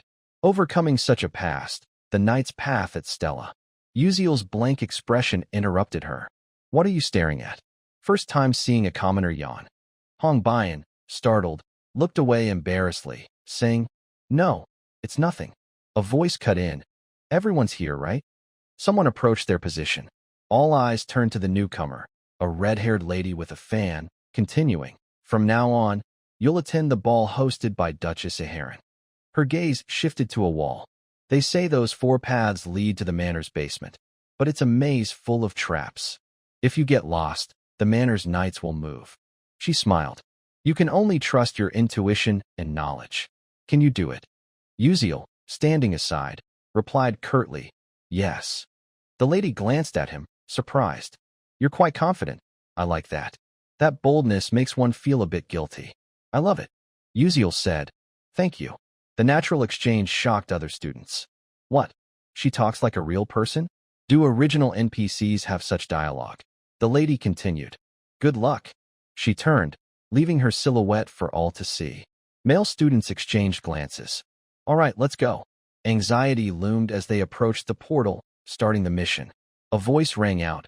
Wait, everyone. It was Flame, asking about the training test. Doesn't it feel odd? She calmly detailed. It's hard to explain, and these NPCs act too real. I can't analyze this persona portal either. Normally, a first-year practical test wouldn't be this hard. Students ahead agreed. Actually, I thought it was weird too. I barely understand it. Yeah, that NPC seemed too real. As they concurred, Flame's expression brightened. All right, I'll convince them to go this way. A voice interrupted. Wait, Flame. Jackie appeared, arms crossed, displeased. You're not saying this is a real portal, are you? Scared already. To me, this is what the professors want. In real combat, you can't always fully decode a persona portal, right? This confusion is part of their plan. She analyzed further. Besides, Stella trains the best magical warriors with top-tier magic knights. Would they miss a real portal in the academy? Others began believing Jackie. Oh, makes sense. So that's it. Anxiety gripped Flame. This is bad. By protocol, this portal is real. But no one will believe me. She tried to signal unease, glancing at Jackie's smug look. What now? Silence enveloped the space. Uziel looked over, pensive. So we're following this path after all. He recalled data. E006, Jackie's corruption branch. In the original novel, Jackie doesn't exist, so Flame must be confused. But Flame's interference here is one of many game branches. Either way, one of the 3 students must become a corrupted sacrifice. A new worry arose. Though Uziel hoped no one would be corrupted, could fate be changed? Seeing the opposition, he thought, even helping Flame won't change the outcome. If so, the right choice is to step back. They locked eyes briefly, then Jackie turned away. Whatever you say, I'm going. Flame tried to stop her. What? Wait, Jackie. Jackie turned back, her gaze cold. Even in this situation, it's the professor's setup. Just handle it calmly. You guys just stand there clueless. Jackie chose a portal and teleported. Flame couldn't stop her. Male students exchanged worried glances. One decided, I'm going too. I'm always ready for this. Uziel stood, arms crossed, assessing. No one's acting systematically. His fingers twitched slightly. If it's come to this, we just move forward. He smiled, stepping toward the portal.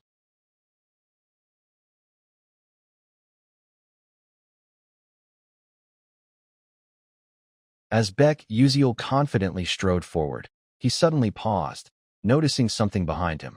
A group of male students had gathered, slightly too close.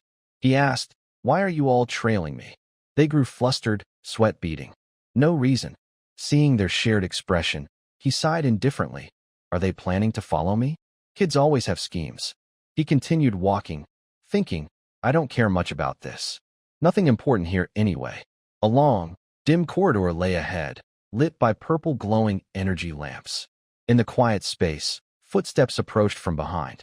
His attention shifted to a voice. What's with this creepy hallway? It was Princess Hong Bian, accompanied by 2 other girls. He mused, seems everyone's here. The princess's gaze fixed on something. The trio moved ahead, standing before a closed door. Beck asked, Where'd the others go? Glancing down, he realized, as expected, we can't all appear at once. Analyzing further, 16 students, split into 4 groups of 4, each taking one of 4 paths. 2 familiar figures joined, Izel and Flame, apparently grouped elsewhere. Beck glanced at those with Princess Hong Bian, thinking, didn't expect to be teamed with her. The two exchanged words. We should move now. Yes, Your Highness. The princess caught his stare, asking with a puzzled look. What? Got a problem? He sweated. No, nothing. Maintaining her expression, she teased. Gods, so boring. Ignoring her, Beck's gaze shifted elsewhere. Hong Bian and Izel splitting up is a good thing, right? Suddenly startled, he raised a hand, halting the group. Wait, something's ahead. Golden light revealed dancing statues, resembling decorative mannequins. The group wondered, are those dolls? Hong Bian stayed silent but flinched, her attention locked forward. A gate lay within the room. The 2 girls beside her opined. Will our unlock spells work? I doubt it. We can't even read this gate. Our level's too low. It's so dark, I'm scared. The situation seemed tough. Hong Bian glanced at Beck. Commoner, decoded the gate yet? His reply disappointed. No, her face showed it clearly. Is it too much to expect from a commoner? But surprise replaced her frown when he spoke again. But I've got a rough idea how to get out. Intrigued, she asked, Really? You serious? Staring at the statues, he pointed. Look closely. Each statue's pose differs, but they're all in the same dance. He questioned, Know the dance? Her eyes locked on the statues, and an answer formed. Serena's soul-calling dance, she said, describing the tragic performance Serena gave before her death. Beck pressed. You remember the moves, right? Startled, she grasped his intent, exclaiming, No way. To calm her, he looked ahead. She's noticed the statue's sequential movements, with some interruptions. After a moment, he asked, Ready? The other 2 girls took empty spots, starting the dance. Done. Me too. Hong Bian followed, filling the missing position. Beck watched intently, and the gate opened perfectly. Cheers erupted. We did it. The door revealed another dark corridor, with light glimmering afar. They hurried through. Attention shifted to Hong Bian as they advanced. A grand room appeared, bathed in golden light, with knight armors wielding swords, arranged variably. Strange patterns marked the floor beneath. One girl pointed. Maybe the armors hold clues. Another added. Let's check them closely. They split up, inspecting the armors, but found nothing. No matter how I look, I don't get it. Why is it different this time? Yeah, nothing's off. Hong Bian's gaze landed on Beck, who was touching a tapestry with unique designs. Commoner, what are you doing? After observing, he stood. The armors are decoys. The real clues the tapestry. Surprise gripped the group. He explained, the dance on the tapestry's the key. Look closely, and figure performs specific moves. If we sequence them correctly, we solve this. The girls peered intently, one saying, You're right. I know this, Serena's silent tango. They spread out, studying the tapestry's moves. Beck and Hong Bian examined closely. Suddenly, he noticed something odd. The sequence aligned, light flared, and a familiar sound rang. The gates open. A new path appeared. Beck urged, Let's go. Hong Bian's gaze lingered on him. He's truly different. I knew it when taught to shift perspectives, but not this impactful. His breakthrough speed's uncanny for an unreadable gate. Strategy, observation, calculation, reasoning. Is this a first year's level? It's like he's tackled a persona gate hundreds of times. At the new area, her thoughts persisted. Before entering this academy, he said his hometown was destroyed by dark mages. He muttered, More stone statues here. She analyzed, a remote village, unknown, yet famed for brutal battles against dark mages. Now I get why he lacks basic academic knowledge, but excels in strategy and combat. Watching him, he must have fought on fierce battlefields against dark mages. Whether true or not, he's leagues above other students. Ahead, chatter arose. Go there and adjust the weight balance. Got it. Surprise crossed Hong Bian's face. Everyone's striving for high scores, yet he blatantly guesses scribble on tests, flaunting it. He skips homework, acts poorly in class. But noticing his handsome features, she wondered, why is he trying so hard now? Princess Hong Bian's expression darkened. There must be a reason. Don't tell me you sensed a change in the atmosphere. Beck Uziel turned to her, pointing to draw her attention. Hey, why are you zoning out? Get over there. But she sharply questioned him. Tell me, commoner. Uziel looked confused, unsure of what she meant. Hong Bian voiced her suspicion. This persona gate we're challenging, is it real? She paused, awaiting an answer, met with Uziel's pensive silence. He assessed her. Your eyes have gotten sharper, Hong Bian. Normally, she wouldn't see the truth until the end and would keep interfering with Melian. A smile formed. This proves she's straying from the villainous path. Noticing his smile, she asked, What are you grinning at? He replied, Nothing. The two other girls looked around, confused. Why isn't the princess coming? What's going on? Turning away, Uziel answered her earlier question. As you said, this place is real. You could get hurt or die.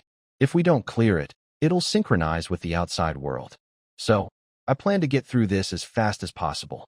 Hong Bian paused for a moment. I knew it. Beck Uziel always acts with purpose. Her lips pursed as she thought, I won't accept help like this. Her eyes narrowed, sweat beading.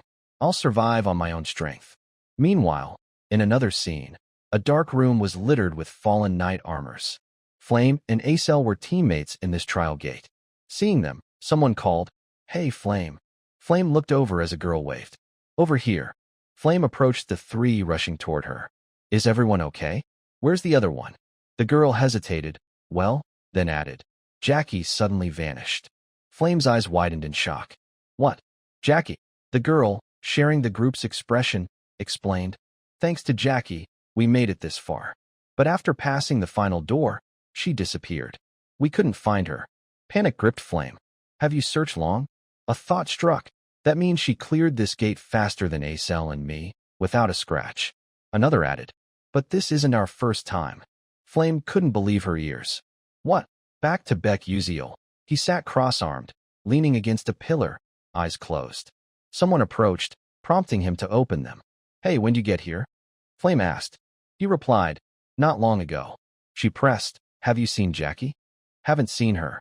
Disappointed, Flame sighed. I see. And left, Uziel watching her go. Though unclear on the details, he pieced it together. I could have stopped Jackie's disappearance if I'd gotten here sooner. But now, I can't do much else. At this point, I can only help the heroines clear the stage. At Stella Academy, a voice shouted, What? A Real persona gate mixed into the students' training. Headmaster Beck Uziel rushed to the training area, shock and worry etched on his scarred face. The once blue gate now glowed blood red. How could this happen? Isn't Stella's security the best in the world? A professor nearby explained. It's like someone completely reversed Stella's spatial wave detection system. The wave appeared simultaneously with the gate, so it wasn't detected in time. Security's enhancing the system. Headmaster Beck Uziel cut in. Damn it.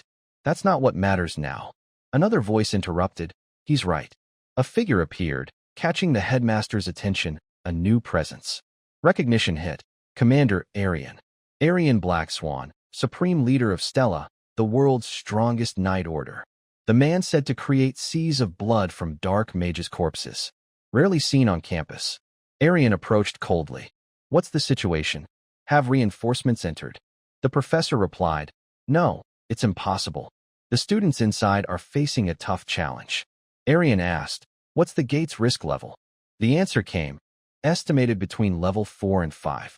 Arian raised an eyebrow. Estimated? Give me an exact number. The professor, clutching documents, said, Initially level 4, but it spiked to 5 once the students entered. Arian noted, Unusual, but not rare. The gate's emitting false waves. Get me the registered students list. The professor handed it over. Here. Arian scanned the names intently. Class 1S students stood out. Beck Uziel, Hong Bian, Flame, Acel, Likey. Reading them, Arian's eyes narrowed. A level 5 risk persona gate. Even seasoned mages need thorough preparation to clear it. These are first years, only at level 2 or 3 mage skill. They're nowhere near capable. His voice grew colder. Prepare 16 foam coffins for the students' bodies. Headmaster Beck Uziel shouted, Commander Arian. But Arian turned, leaving. It's just protocol for efficiency. With a dangerous glint, he added, Don't tell me you believe those first-year rookies can conquer a real level 5 gate, Lee Hanwall. That's like saying ants can kill a tiger. Arian vanished. leaving the headmaster more anxious for his students. I know it's a crazy bet, but I still hope those kids make it out safely. The red gate remained unchanged. Inside, Acel and Flame simultaneously noticed a direction as someone called, "Hey, everyone!" Jackie returned, dust on her clothes, saying, "So this is where you all are?" Uziel, arms crossed, stood pensive, while others cheered. "I'm so glad you're safe. Why'd you vanish like that?" "It scared me." Uziel turned aside, thinking deeply. Now that everyone's here, the only thing left is to fight the final boss. While deep in thought, Uziel's attention was suddenly drawn to something emerging nearby. Red status panels flashed repeatedly. "You've arrived at the dancing clock tower. Descend the stairs to reach the ballroom. The party has just begun, so hurry." The group moved toward a staircase leading downward. "I guess we need to go down these steps," someone said. As the others focused on the path below, Flame glanced upward nervously, sensing something ominous. A monstrous spider formed in her mind.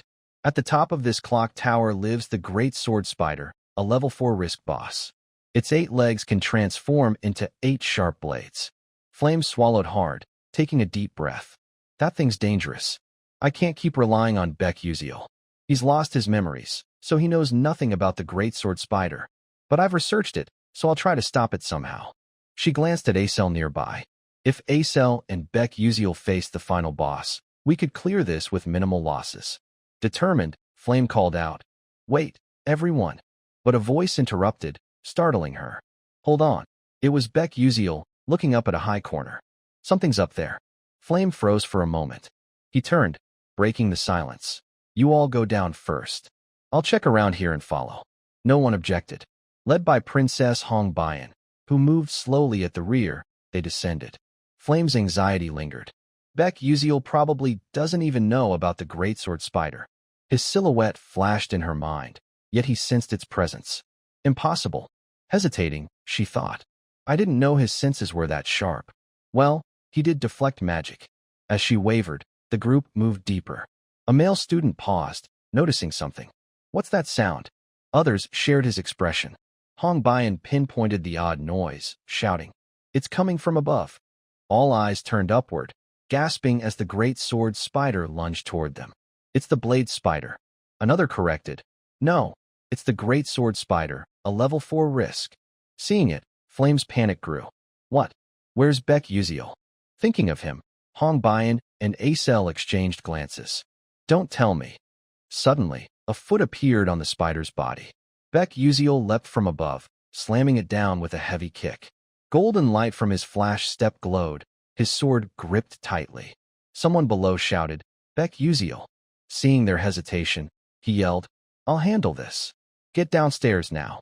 Acel, doubting, muttered, "Can he stop it alone?" Gritting her teeth, she decided, "I should go help." A voice interrupted, "I don't know what you're thinking, but we need to get to the ballroom. Fast."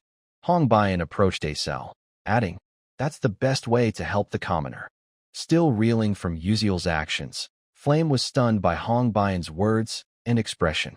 Curiosity arose as she watched Hong Bayan's back. In the original story, was Hong Bayan like this? Flame's wonder was justified. Normally, Hong Bayan would be jealous of Izel's strength and plotting. Instead, she helped her. The group didn't linger, opening the door to the ballroom below. Music and melodies filled the space. Someone gasped, "Wow!" Understandably so, the grandeur exceeded expectations for this special ball. Crystal chandeliers gleamed midair, masked nobles danced hand in hand in the vibrant atmosphere, and a red carpet stretched across the stairs, enchanting all. Amid the festivity, the lights suddenly dimmed, and the music stopped. Silence fell. The nobles froze, awaiting a central figure. Slow footsteps emerged from the darkness, stunning everyone. Hong Bayan spoke, shifting attention. "Someone's coming down the stairs." Flame guessed, maybe the final boss, Duchess Iharon. "Stay alert." But something shattered her view, leaving her shocked. Under a central spotlight stood someone. "Hello, nice to meet you all. I'm Jackie Iharon." It was Jackie, previously missing, her smile unsettling. Unlike the students' unease, the nobles cheered. "Duchess, you're stunning today? Give me a smile, and I'll offer my heart." Despite knowing the original novel, Flame couldn't predict this. How is this possible? This development doesn't exist in the original romance novel. Jackie didn't even exist initially. Seeing Hong Bian's worried expression, Flame realized a normal person becoming an NPC, let alone the final boss, was impossible. Izel's expression suggested only one way. Jackie was a dark mage. Flame pursed her lips, understanding why Beck Uziel's earlier words were odd. So that's how he warned me about Jackie. But I can't give up. Determined amid anxiety, she shouted, Jackie, if you're consumed by that power, you'll become something horrific. Please calm down. Jackie cut her off. Huh, nonsense. She declared, I am Heron now. A dangerous smile hid behind her paper fan. She asked, and the nobles below replied, My head is Heron. My chest is Jackie. My heart is. Jackie's face flushed unnaturally. It's so thrilling, it feels like everything's melting. Hong Bian realized, it's too late. Her mind's corrupted by dark magic. Acel added, at this point, the only way is to clear the gate and bring her back. Flame gripped her staff tightly, golden mana glowing. Got it, she said, focusing. Wait, Jackie, I'll save you to make up for this. A red lightning bolt flashed near Jackie. Enough chatter, she said, her smile widening as mana surged. Let's start the party. A critical update appeared. The battle with the Masquerade Temptation boss has begun. Meanwhile, elsewhere, a streak of green blood appeared on the screen, where the great sword spider's massive blade had been slashed across its upper abdomen. The blood came from that wound, a result of Uziel's flash step attack. Anxiety enveloped him, sweat dripping down. This is tough. Analyzing the situation, he realized the great sword spider was a subspace entity, not critical to clearing the gate. Yet, two reasons compelled him to face this challenge. His eyes narrowed. First, to obtain the enchanting tree petal embedded in the spider's dessert-like crest. As he pondered, the spider suddenly swung a leg down at him. But he was prepared. Using Flash Step, he dodged effortlessly, checking the item left behind as the beast missed. Simultaneously, he hurled 3 vials of different colors: orange, spark potion; green, sleep slip potion; purple, oil potion. The result was immediate. The spider convulsed, struck by electric shocks, white light flashing as lightning hit its body. The second reason, Uziel thought, swinging his sword at the creature's energy barrier. Miraculously, it began to crack in moments, his target the pink petal on its forehead. His expression shifted with the tide of battle, a hidden strategy unfolding.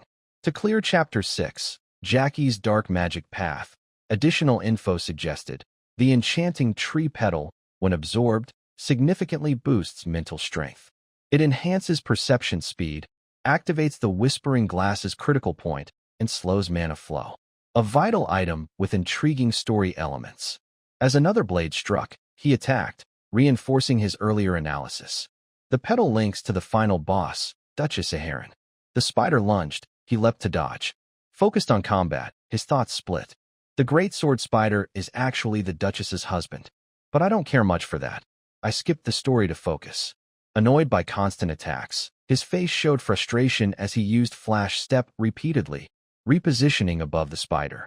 Attacking the barrier before the petal causes the Duchess to show similar signs, making it easier for the heroines to strategize. Yet, he worried, I'm not sure if my attacks will hit at the right moment. A faint smile locked on his lips. I'll hit it as much as I can to take it down. In previous clashes, the spider struck first, so Uziel decided to act preemptively. Flash Step activated repeatedly, leaving only afterimages. 3 consecutive Flash Steps turned the area into his stage.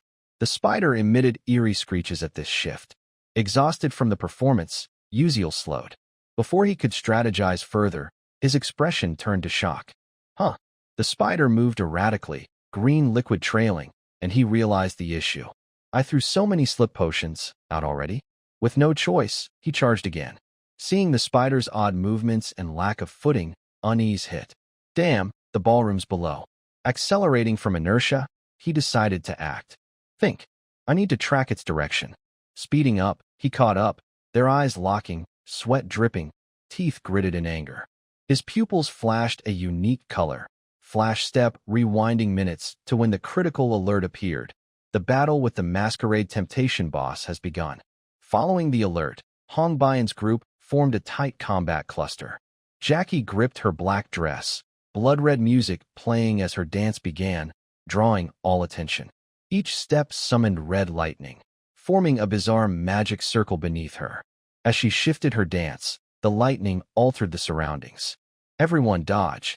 The warning came too late. Lightning converged, striking. Nearby nobles were blasted back. Hong Bian, witnessing the powerful attack, turned to check. Everyone okay? A male student replied, yes. Calming herself, she analyzed. No time to hesitate. It's time to fight. She drew her staff, its tip glowing, facing a dark mage. As Jackie danced above, fire magic attacks targeted Hong Bian. Jackie scoffed, her confidence justified. Not so easy. A strange black formation appeared before her, effortlessly blocking the fire attack. But more came. Acel summoned 3 small ice formations, launching large ice pillars. Other students joined, unleashing spells. Unfortunately, similar magic circles blocked them all. The students were stunned. Our magic has no effect. As the group attacked, Jackie shifted to a new move. Red lightning formed overhead, startling them. She's attacking again. Be careful. 2 exclamation marks appeared in Flame's mind. Miraculously, she formed a complex magic array. Jackie noticed, recognizing something. Mimicking Jackie, Flame grasped her dress. Music played, and with an indifferent expression, Flame began the required dance. Others watched, puzzled. Acel spoke. Why are you dancing? Flame didn't answer, continuing.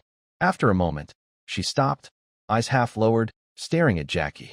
From her array, a golden light attack shot past Jackie, who stood frozen, fan in hand, eyes wide. Flame rejoiced inwardly. It worked, just like the novel. She shouted, everyone dance. Hong Bian and Acel looked stunned, and Flame explained, we got hints from earlier stages. This isn't just a magic duel, it's a dance too. We can only cast spells through dancing. Hong Bian grasped it quickly. So, the Duchess's dance can't be broken by normal magic. Acel added, the dance counters Serena's silent dance, tied to Serena's farewell. Without hesitation, Hong Bian began dancing to the somber rhythm. Others, familiar with the dance, joined. Notes blended with their movements, and soon, magic attacks launched toward Jackie. Stunned, hiding behind her fan, Jackie faced a massive explosion centered on her. The music still echoed, and Acel, caught in its rhythm, felt a new wave of anxiety. Will that attack even work? But the music abruptly shifted, mirroring her unease. Huh? Wait. Amid the blood-red melody, a dark silhouette emerged from the smoke of the prior explosion, stirring new thoughts. The music's tempo is speeding up. 2 other students noticed the same thing as Acel. Look over there, what's that? A foot stepped forward, revealing 2 additional legs protruding from beneath Jackie's dress. Her eyes glowed an eerie red. Someone warned, her legs have grown to 4 now, right? The dark feet, stained from the blast, resumed dancing, shifting rapidly with the rhythm. Through the new cadence of her 4 legs, Jackie formed a denser, more intricate magical array behind her. All right, let's do this properly, Jackie said, her face growing increasingly sinister. Seeing her like this, Flame couldn't hold back, shouting, stop, Jackie. If you keep embracing the role of Duchess Aheron, you won't come back. Jackie retorted. What exactly do you want me to stop? Look around. As dark magic spread, the nobles' chants grew relentless. Jackie Aheron. Jackie Aheron. The group stood frozen, witnessing the scene. It was no longer beautiful, but grotesque. The nobles cheered to the music's beat. As expected, you're stunning. The best dancer. Punish those foolish challengers. Noticing Flame's stunned expression, Jackie added, Full Flame, are you really that cruel? Flame flinched. What? Old memories surfaced, mingling with strange, selfish thoughts. This sweet, exhilarating feeling. You've monopolized it, kept it for yourself. Flame always smiled, while Jackie, standing aside, harbored sadness. Now, her pent-up anger erupted. I'll never let go of this heart, this feeling. Red lightning surged again. Sensing a massive mana release, Hong Bian warned, it's coming. Protect yourselves. Jackie acted swiftly, energy beams bursting from her arrays. Thanks to the warning, Hong Bian and Acel raised protective shields, blocking the attack. But unexpectedly, a student beside Acel was hit. Acel noticed but couldn't help. As she faltered, another force surged toward her, too fast to react. She closed her eyes, bracing, but opened them when nothing struck. A light shone on her face, confusion rising. Hongbian, using her power, had formed a massive fire wall, shielding Acel from danger. After helping, Hongbian turned urgently. "Hey, idiot, why are you standing there distracted?" Acel stammered. "What?" Still dazed, Hongbian raised her voice. "Fire magic defense is more effective for me, so let me handle it. You focus on blocking those lightning spells." Acel understood. "Oh, got it." Hongbian continued. "Stay behind us and attack when you can." Flame noticed this shift in the princess, especially her addressing her. In that fleeting moment, Flame was baffled. What's going on? In the original story, Hongbian's jealousy of Izel's abilities ruined teamwork, causing major losses. But now, she was reading the situation best. A blood-red energy attack surged toward Hongbian, blocked by Izel's ice shield. Hongbian, startled, glanced at her. Flame's thoughts raced. No way, Hongbian and Acel are working together? Acel spoke casually. "Don't let your guard down either." Hongbian, teased, snapped, "What?"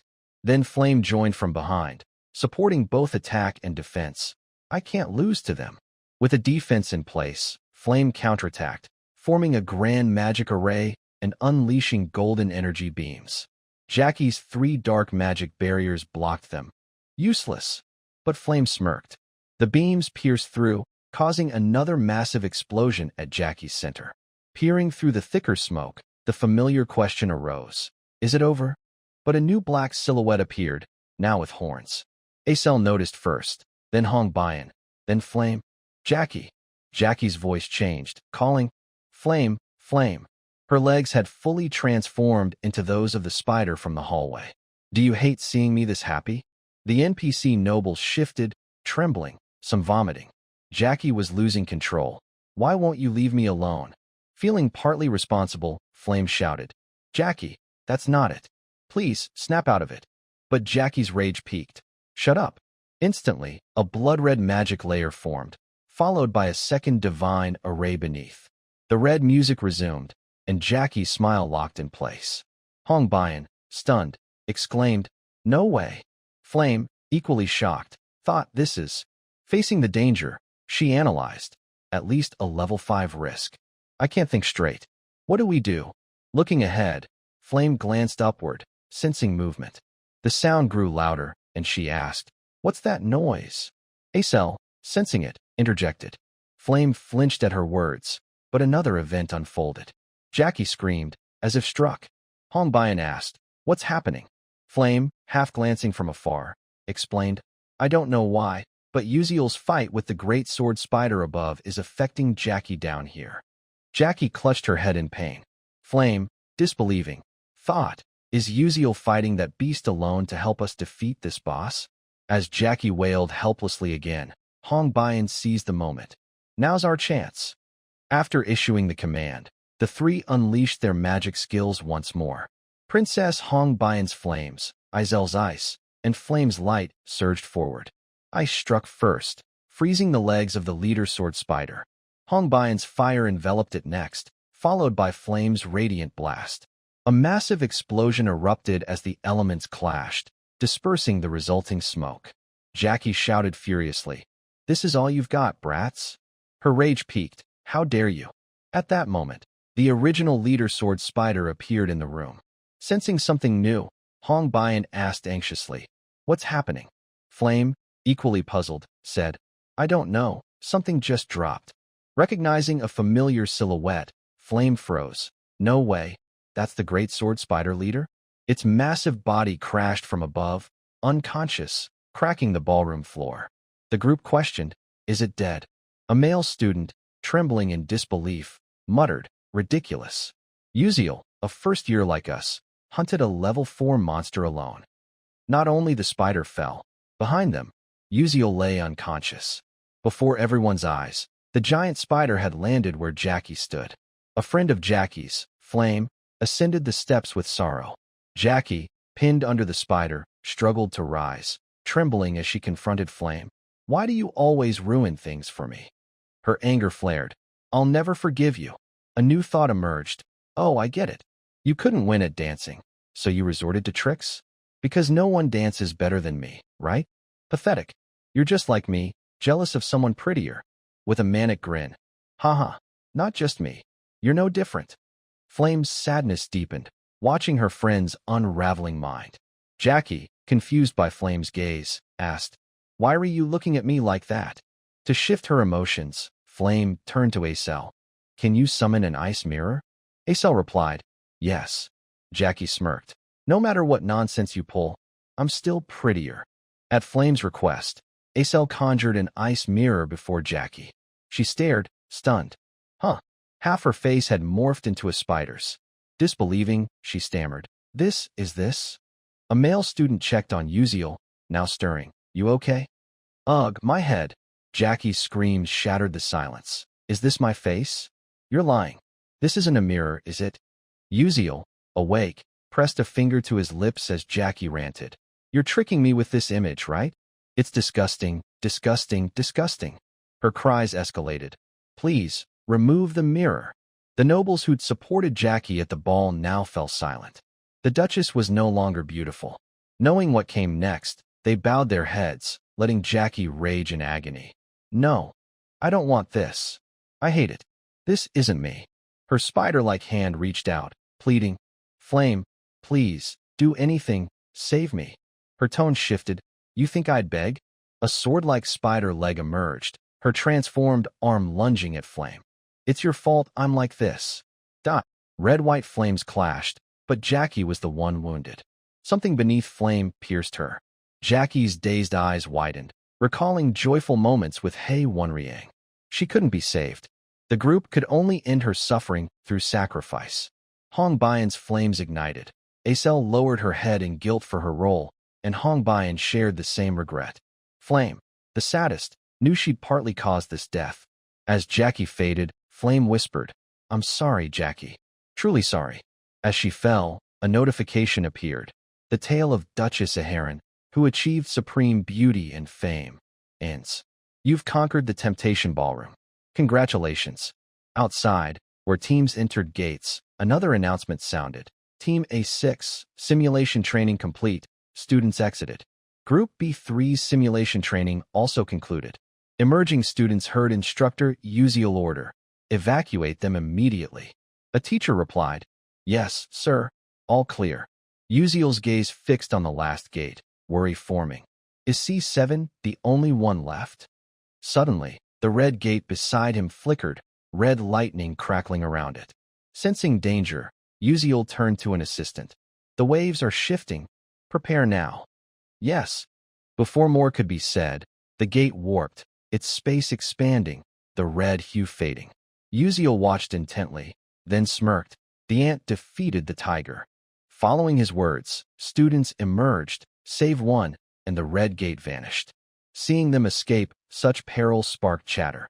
They conquered a level 5 persona gate as mere students? Even seasoned veterans find that tough. Questions arose. Is that boy the leader?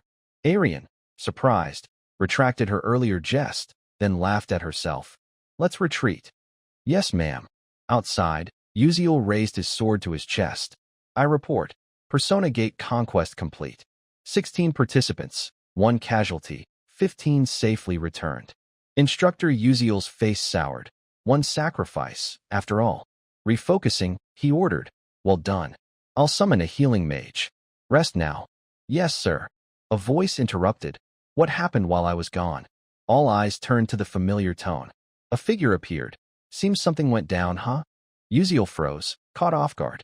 Principal Stella Elman Eltwin, the great 9th-tier mage, approached with a smile. You'll tell me everything, right? The scene shifts to Stella Building Number 1, the principal's office, where Beck Uziel walks alongside Principal Elman Eltwin down the corridor. As he moves, his face carries an indescribable hint of bewilderment, tinged with a new concern. A private conversation with Elman Eltwin. No way. Why am I feeling so anxious? His eyes darted to the side, as if complaining about some decision. That's why I didn't want to be the leader. Flashing back to before they left the Persona Gate, Princess Hongbian gathered everyone as if to address a major issue. Wouldn't it be better to appoint a leader to report the situation before we leave? With a nonchalant expression, Baek Uziel's thumb pointed toward Acel. How about Acel? Having just woken from a fainting spell, Acel looked bewildered at the sudden responsibility directed at her. However, from the start, neither Hongbian nor Flame had any intention of letting him escape the role. Both wore matching expressions, arms crossed casually, and said, "Commoner, I've been watching closely, and you dare openly dismiss your own contributions? Your Highness, no matter how you look at it, that's not right." Sweat dripped down Baek Uziel's face, and for some reason, as if a special task had been pinned on Acel, he added, "I think I'm pretty good, but not this time." He froze, his thoughts trailing off vaguely. "You think so too, right?" His eyes shut tightly. "So, in the end, I was forced to become the leader. What the hell happened while I was unconscious?" But his thoughts were quickly interrupted as the principal's voice rang out, bringing a new topic. "Is this the third time we've met?" Baek Uziel's eyes widened as he looked at the principal, who continued, "You've grown taller since last time, haven't you?" Slightly confused and still young, not quite grasping the principal's meaning, he froze again. What's he talking about? As he tried to process this, old memories suddenly flooded back. A small village ravaged by a blizzard. Blink, blink, blink. In that snow-covered place, Baek Uziel stood alone. At that time, despite having a body unable to wield magic, he diligently trained in his one and only magical skill, blink. In that moment, his gaze shifted to the side as a voice called out, You're incredible." A figure wrapped in heavy clothing appeared, adding to Baek Uziel's newfound bewilderment. "You have an interesting talent. I'll write you a letter of recommendation, so come to my academy and take the entrance exam. There'll be bonus points." That figure was none other than the current principal of Stellar Academy, Elman Elthwin. Snapping him back to reality, the principal spoke again. "The reason I called you here is?" Baek Uziel jolted slightly. Teacher Lean smiled and continued, "I'm here to thank you on behalf of the Academy for preventing that potential crisis." Baek Uziel sat there, deep in thought. It started with me, but the principal's words are still there, and I have no intention of revealing this to the outside. Of course, if the damage to the students had been severe, things would have been different. Thank you. It's all thanks to you. And there's one thing I need to confirm. Baek Uziel instinctively focused on these words. In an instant, the principal's expression turned cold. Was there anything wrong inside that gate? In that moment, cold sweat began to trickle down Baek Uziel's body. What's with that look? No wonder they call you the Black Witch Slayer. Even so, I'm not even a Black Witch. Caught between hiding the truth and speaking it, Baek Uziel chose to tell the truth, though his anxiety lingered. Yes, a student died. Jackie showed signs of corruption from black magic. With an expression devoid of empathy, the principal replied, "Is that so? That's unfortunate, isn't it? Being affected by corruption means there were dark emotions in their heart from the start, and no one can resist that." Baek Uziel could clearly sense there was no real regret in his tone. Before he could fully process the situation, the principal brought up another matter. "Oh, look at my mind." He chuckled. "I haven't even offered you a drink yet." With his characteristic bright smile, he asked, "Coffee or tea? Do young people these days like carbonated drinks?" Others might not notice, but from this point on, it would be a proper conversation. Seizing key information, Baek Uziel made his choice. "I'd like tea," he said nonchalantly. "Is there a tea called Liddy?" The principal looked at him with curiosity about Liddy, then immediately flashed a knowing smile. There is. Wait just a moment." Baek Uziel let out a soft sigh of relief. Lucky break. Time passed, and the principal brought out a cup of tea, placing it on the table. "That's right, Lai Tai is quite surprising. Not many people know about it, and even fewer enjoy it." Baek Uziel responded, "Thank you." He picked up the cup and took a sip. Savoring the tea, he showed no particular expression, but his thoughts revealed the atmosphere. As expected, it's pretty bland. Compared to earth foods, it's like durian or fermented skate. It's a matter of taste, but it's strangely addictive, so some people dislike it. Its distinct aroma turns them off, and they won't even try it. But those who love it become obsessed. The reason he chose Liddy was because this private meeting with Elman Eltwin was a branching point and an opportunity. Flame, who chose coffee, was promised magic lessons. Acel, who picked a carbonated drink, gained magical enlightenment. And Liddy was Elman Eltwin's favorite tea. The only issue was that he glanced over, waiting for the principal to continue. About Liddy, you see, it was exclusively enjoyed by the L tribe in the Western continent decades ago. They should have kept it to themselves.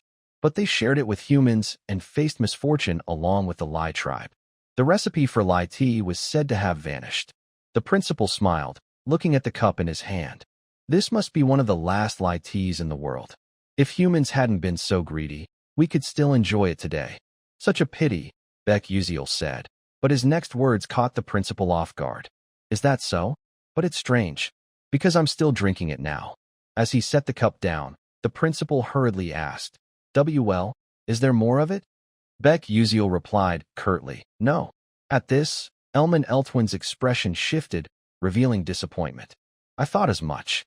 But it was too early to despair, as Beck Uziel interjected. "But I know about it. The recipe for Lai tea."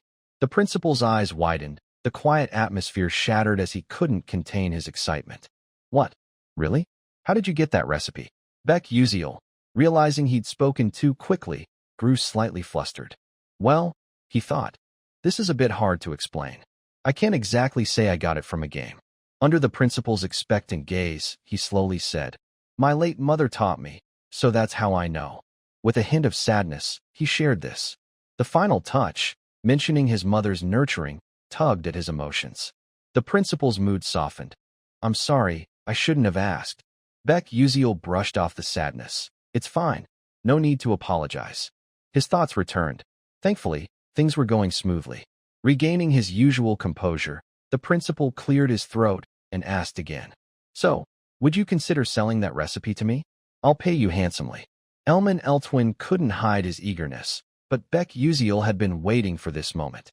"Finally, the moment I've been waiting for," he said immediately. "Actually, there's something I want from you more than money." "Principal," he continued, and the principal asked, "Oh? What is it?" Surprising him again, Beck Uziel revealed, "Your spatial enchantment technique. I'd like your help with it, even just once." Stunned by the choice, the principal questioned, "What?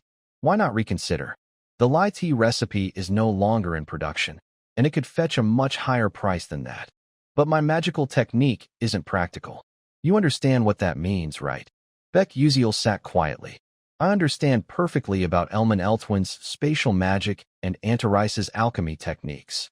And by using a mana vessel controlled by a soul mage, I could create an incredible multidimensional space. It would be a storage space, one that could only be created by a mage who mastered 8th-tier spatial attributes. As such, very few in this world could achieve it. But with the help of 9th-tier mage Elman Eltwin, he could create the most advanced storage space in his imagination." Smiling brightly, he continued, "More than a few coins. As an alchemist mage seeking the truth of matter, understanding the essence of magic and its principles, I consider this the most precious gift of my life. So please, I'm asking for your guidance." Hearing these repeated surprises, the principal let out a sigh and a smile. Under Beck Uziel's expectant gaze, he replied, "All right. If that's truly what you want, let's make a deal." Beck Uziel's joy was evident. "Fantastic." Meanwhile, at the first tower, Vice Principal Aki Hayden sat in his chair, facing someone. Clenching his fists, he addressed the other party. "I heard a story.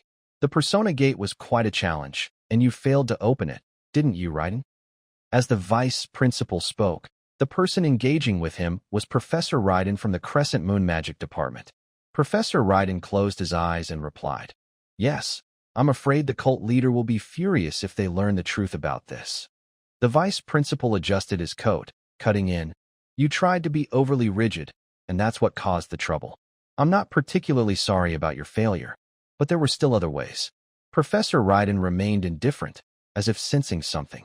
Under the dangerous gaze of Aki Hayden, Raiden voiced his suspicion. "Are you planning to make Professor Maizen lose control?" An eerie silence hung in the air, and the conversation ended with Professor Raiden's departure. "If there's nothing more to report, I'll take my leave." Down the long corridor, The professor walked silently. During this, he began forming new judgments. The only practical reason for opening the Persona Gate this time was to deal with a few students capable of participating in the upcoming Aslan seminar. Though they had opened a gate with a level 5 risk, far beyond their capabilities, who could have imagined that Flame, Acel, Princess Adalovit, and even Hongbian would all emerge safely? Glancing at a nearby window, the professor quietly assessed. None of this was part of the plan. Lost in these thoughts, the professor suddenly turned as someone spoke. "Professor, it's been a while." Raiden slowly turned to see the polite smile of a student, Mao Song. Crossing his arms, Mao continued, "When I was younger, you seemed like a dangerous beast. But now, I hardly recognize you acting so human." Before Raiden could respond, Mao Song raised a serious issue. "Really, my friends nearly got hurt recently. Was that planned by some old man weighed down by burdens, moving too slowly?" At these words, Professor Raiden turned to Mao Song with a cold expression. "Even if you're a young master, please refrain from disrespectful words and actions." "Friends, you say?" Mao Song's face darkened. The professor ended with a question. "Are you too immersed in playing the role of a student?" But Raiden was taken aback when Mao Song's tone shifted entirely. "So it's not just your appearance that's changed? You dare speak so arrogantly and rudely in front of me." An invisible yet tangible pressure began weighing down on the professor's body. He gritted his teeth, trying to resist, but his expression grew tense as beads of sweat appeared on his face. Mao Song's demeanor and aura had completely transformed. Raiden felt the spirit of a king emanating from him, accompanied by a warning. It'd be wise to be careful. A smile followed. "You lot are such a nuisance and an eyesore. See you next time." Mao Song walked away slowly, step by step, the sound of his footsteps oddly unsettling. The professor pressed a fist to his chest. When Mao Song had completely disappeared, Raiden gasped, taking a deep breath to regain his composure. If it's for the sake of the Moonshadow cult, this is nothing. The scene shifts. The focus moves to Princess Hongbian's group, standing somewhere. Two female classmates, visibly worried, addressed the princess.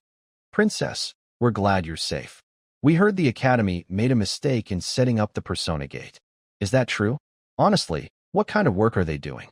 At these words, Princess Hongbian looked down, her contemplative expression unsurprising.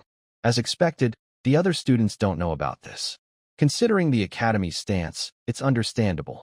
Just then, someone called her name in a voice impossible to ignore. The princess turned to confirm. "Senior." A male student approached with a smile. This was Edmund Adalek, a third-year student at the Academy, still wearing his bright smile. Edmund continued.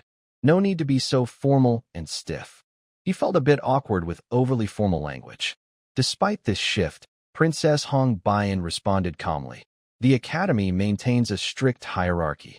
Hearing her cold tone, Edmund quickly changed the subject. "Haha, I'm just glad you're safe. I was really worried something might have happened to you." With her usual expression, the princess replied curtly, "I'm fine, senior. No need to worry." A sudden thought crossed her mind. This cunning old fox isn't worried about me, but rather his own interests. The two major powers of the Adalovit kingdom, the Orkan ducal family supporting Princess Hongbian and the Adalek ducal family, the only one capable of rivaling and opposing the Orkans. Among them, Edmund was the sole heir of the Adalek ducal family. His likely goal was to help her become queen and marry her. Realizing his previous approach wasn't working, Edmund shifted topics. "Oh, right. Would you like to play Soul Chess? There's a tournament coming up for students." Though Princess Hongbian had little interest in Soul Chess, she nodded in agreement. "Sure, let's do it." Seeing an opportunity to get closer, Edmund placed a hand on her shoulder and said coldly, "All right, today I'll teach you a move. Watch closely and learn it." Caught off guard by this action, Hongbian bit her lip, unwilling to yield. As she followed Edmund, who was greeting others ahead, she closed her eyes, calmly thinking, "The painful truth is that I can't become queen without the help of someone like him. If only I had some kind of power, even if it came from someone with strength equal to the Adalek Duke standing by my side." At that moment, the princess suddenly shifted her gaze to the window. Beck Uziel. By chance, he passed by outside, catching her eye. But she quickly turned back to Edmund as he spoke. Hong Bian, what are you doing? Hurry up. Still hesitant, she glanced back at the window. It seemed he had already left. Princess Hong Bian moved from her spot. Yes, senior. The scene shifts to Baek Uziel holding a flower petal, pausing in a corner, hands on his hips as he examined it, pondering. Let's see. Is this enough? The surroundings turned pink, and the petal in his hand floated upward. A status window appeared. Absorbing the enchanting tree's petal will increase mental strength by 65% and permanently grant a small boost to resistance against charm-based magic. Baek Uziel status. Strength, 2 stars, 73%. Perception, 2 stars, 57%. Agility, 2 stars, 42%. Stamina, 2 stars, 19%. Endurance, 0 stars, 99%. Mental strength, 2 stars, 24%. Magic power, not applicable. Seeing the change, he smiled slightly. Not bad at all. More information followed. The Constellatio project grants you a special reward. Baek Uziel rubbed his chin, forming a new judgment. Thanks to completing a new stage, I got this special reward. So what should I take this time? Should I use another growth item? Suddenly, he realized something. Could I take Mariken's necklace? The system responded. Possible. He nodded, satisfied. Then I'll take it. New information appeared. You have received Mariken's necklace, superior grade. Description: a necklace crafted by Mekin, a future alchemist engineer, designed to create a barrier at its limit to protect the wearer's life. Special function: Mariken's shield automatically defends against attacks of level 6 or below, usable only once. Without hesitation, he put the necklace around his neck. It's a shame it's one-time use, but ensuring my survival isn't a bad deal. With the 8th episode approaching, he would have to face the awakened Professor Mazen Tyran. More information followed. The Hatred branch has accumulated 78% of its value. Baek Uziel smiled brightly. Good. Preparations for fighting Mazen Tyran are going smoothly. Then I guess I'll rely on Alterisha for the rest. The scene shifts to the International Alchemy Organization. Baek Uziel arrived at the location, standing before an area. A cheerful person greeted him. This is the 13th branch of the Cordon Vitalis School, the annex by the Great Elm Tree in Alchemy City. He responded, I'm here to meet Alchemist Alterisha. The receptionist's expression was clear. I'm very sorry, but you can't meet her right now. Knowing this might happen, he looked slightly puzzled, slipping his hand into his coat and muttering, I knew it. Immediately, he produced a letter. This is a direct invitation from Assistant Professor Alterisha. The receptionist was flustered. Oh my. The exchange that followed was simpler. My apologies, I'll guide you right away. This way, please. Thank you. At the door to Alterisha's research room, the receptionist called out. Miss Alterisha, you have a visitor. There was no response. The receptionist spoke again. We're coming in. At that moment, Baek Uziel flinched, startled by a sensation. A massive explosion suddenly erupted, releasing immense pressure. The explosion caused the door to shake violently, but fortunately, it remained intact. Inside, thick smoke billowed, obscuring the view, but thankfully, it didn't seem like a major accident. Baek Uziel stood there, remarking, that was unexpected. Having pulled the receptionist aside just as the door trembled, he felt a twinge of concern for himself. We almost got into trouble there. Waving away the smoke in front of him, Baek Uziel stepped cautiously into the room. With the smoke still thick, he called out loudly, Assistant, are you okay? A quick response came. Hey, is that you, Baek Uziel? Despite the chaos of the explosion, Assistant Alterisha was unharmed and greeted him with a cheerful smile. Welcome. I want to show you something. At the same time, a familiar figure appeared beside her, none other than the Golden Alchemist, Waysek Gordon. Baek Uziel hadn't noticed him yet, but he did catch Alterisha's expression, thinking to himself, the explosion didn't even faze her? Their attention shifted to the Golden Alchemist as he noticed something about the bracelet on his wrist. Student, do you see this? This is a shield bracelet. On the silver bracelet was a button, which he pressed with his finger. A green shield materialized, enveloping his entire arm. Excitedly, he explained, if we press this button twice, even in this state alone, it boasts third-tier strength. Baek Uziel was surprised, But the demonstration wasn't over. Waysek continued. Oh, but what if we press it one more time? Isn't it amazing? Even if your mana is low or you're an ordinary person unable to use magic, you can still deploy this shield magic at least once. Its defensive power reached only 500, but it could be incredibly useful in a critical situation. Before the three of them, a shield 3 times larger than Waysek's face appeared, replacing the smaller one. Notably, there were no magical runes etched onto it. The Golden Alchemist couldn't hide his amazement. If this is revealed to the world, it'll turn everything upside down. All thanks to this genius child, Altarisha. He noticed Beck Uziel's presence. Oh, come to think of it, you're a co-author too.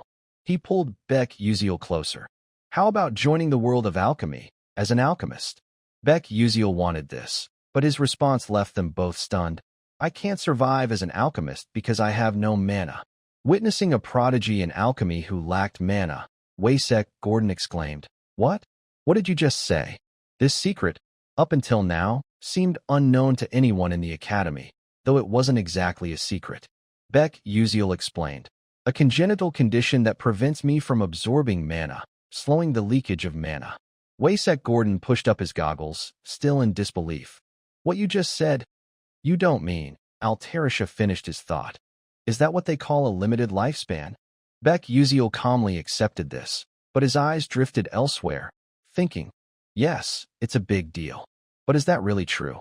To ease their tension, Beck Uziel added, my time may be limited, but I don't plan on dying. I'll handle it, so don't worry. Hearing this, Altarisha sighed in relief. Oh, right. To dispel the heavy atmosphere, Beck Uziel raised his hand. Also, can I take a look at that shield bracelet? Waysek Gordon was startled. Huh? Oh, sure. After receiving the silver bracelet, Beck Uziel examined it with his encyclopedia glasses. Information about the bracelet appeared. He noted, it's definitely still in its early stages, with plenty of rough and unnecessary parts. Smiling at Altarisha, he asked, Hold on, can I borrow your magic soldering pen? Surprised but unopposed, Altarisha handed it over. Oh, here. Waysek Gordon's eyebrows twitched, unsure of what Beck Uziel was planning. Oh, what's the kid trying to do? The silence was broken by Altarisha, who knew what Beck Uziel intended and didn't want anyone to interfere. Returning to Beck Uziel, after taking the magic soldering pen, he carefully applied it to the silver bracelet containing special information. His thoughts interrupted. With the connection point from the magic soldering pen and the encyclopedia glasses, I'll engrave the complete shield bracelet of the future, erasing the original, creating a more efficient structure, and enhancing the quality. Everything was done. When he activated it, a shield far larger and stronger than before was created. Waysek Gordon's jaw dropped as he checked it with his measuring glasses. This can't be. In excitement and anticipation, he announced, the defensive value has risen to 800, nearly 1.5 times more effective. He exclaimed in admiration, his face flushed. No wonder she called you a co-author. Have you ever considered working as my equal? Don't worry about not using magic. I'll assign a few alchemists to craft magic shuttles for you. Beck Uziel was grateful, but declined. Haha, sorry, I have my own reasons for pursuing my dream of being a magic warrior. Waysek sighed regretfully. Oh, that's too bad. Beck Uziel added, but I do have a favor to ask. He held up a purple orb, the mana vessel. Can you create an item with this? Altarisha took it, asking, a kind of charm? Without rushing, Beck Uziel surprised them both. It's spatial magic. The principal of Stella also said he'd lend a hand. Both froze.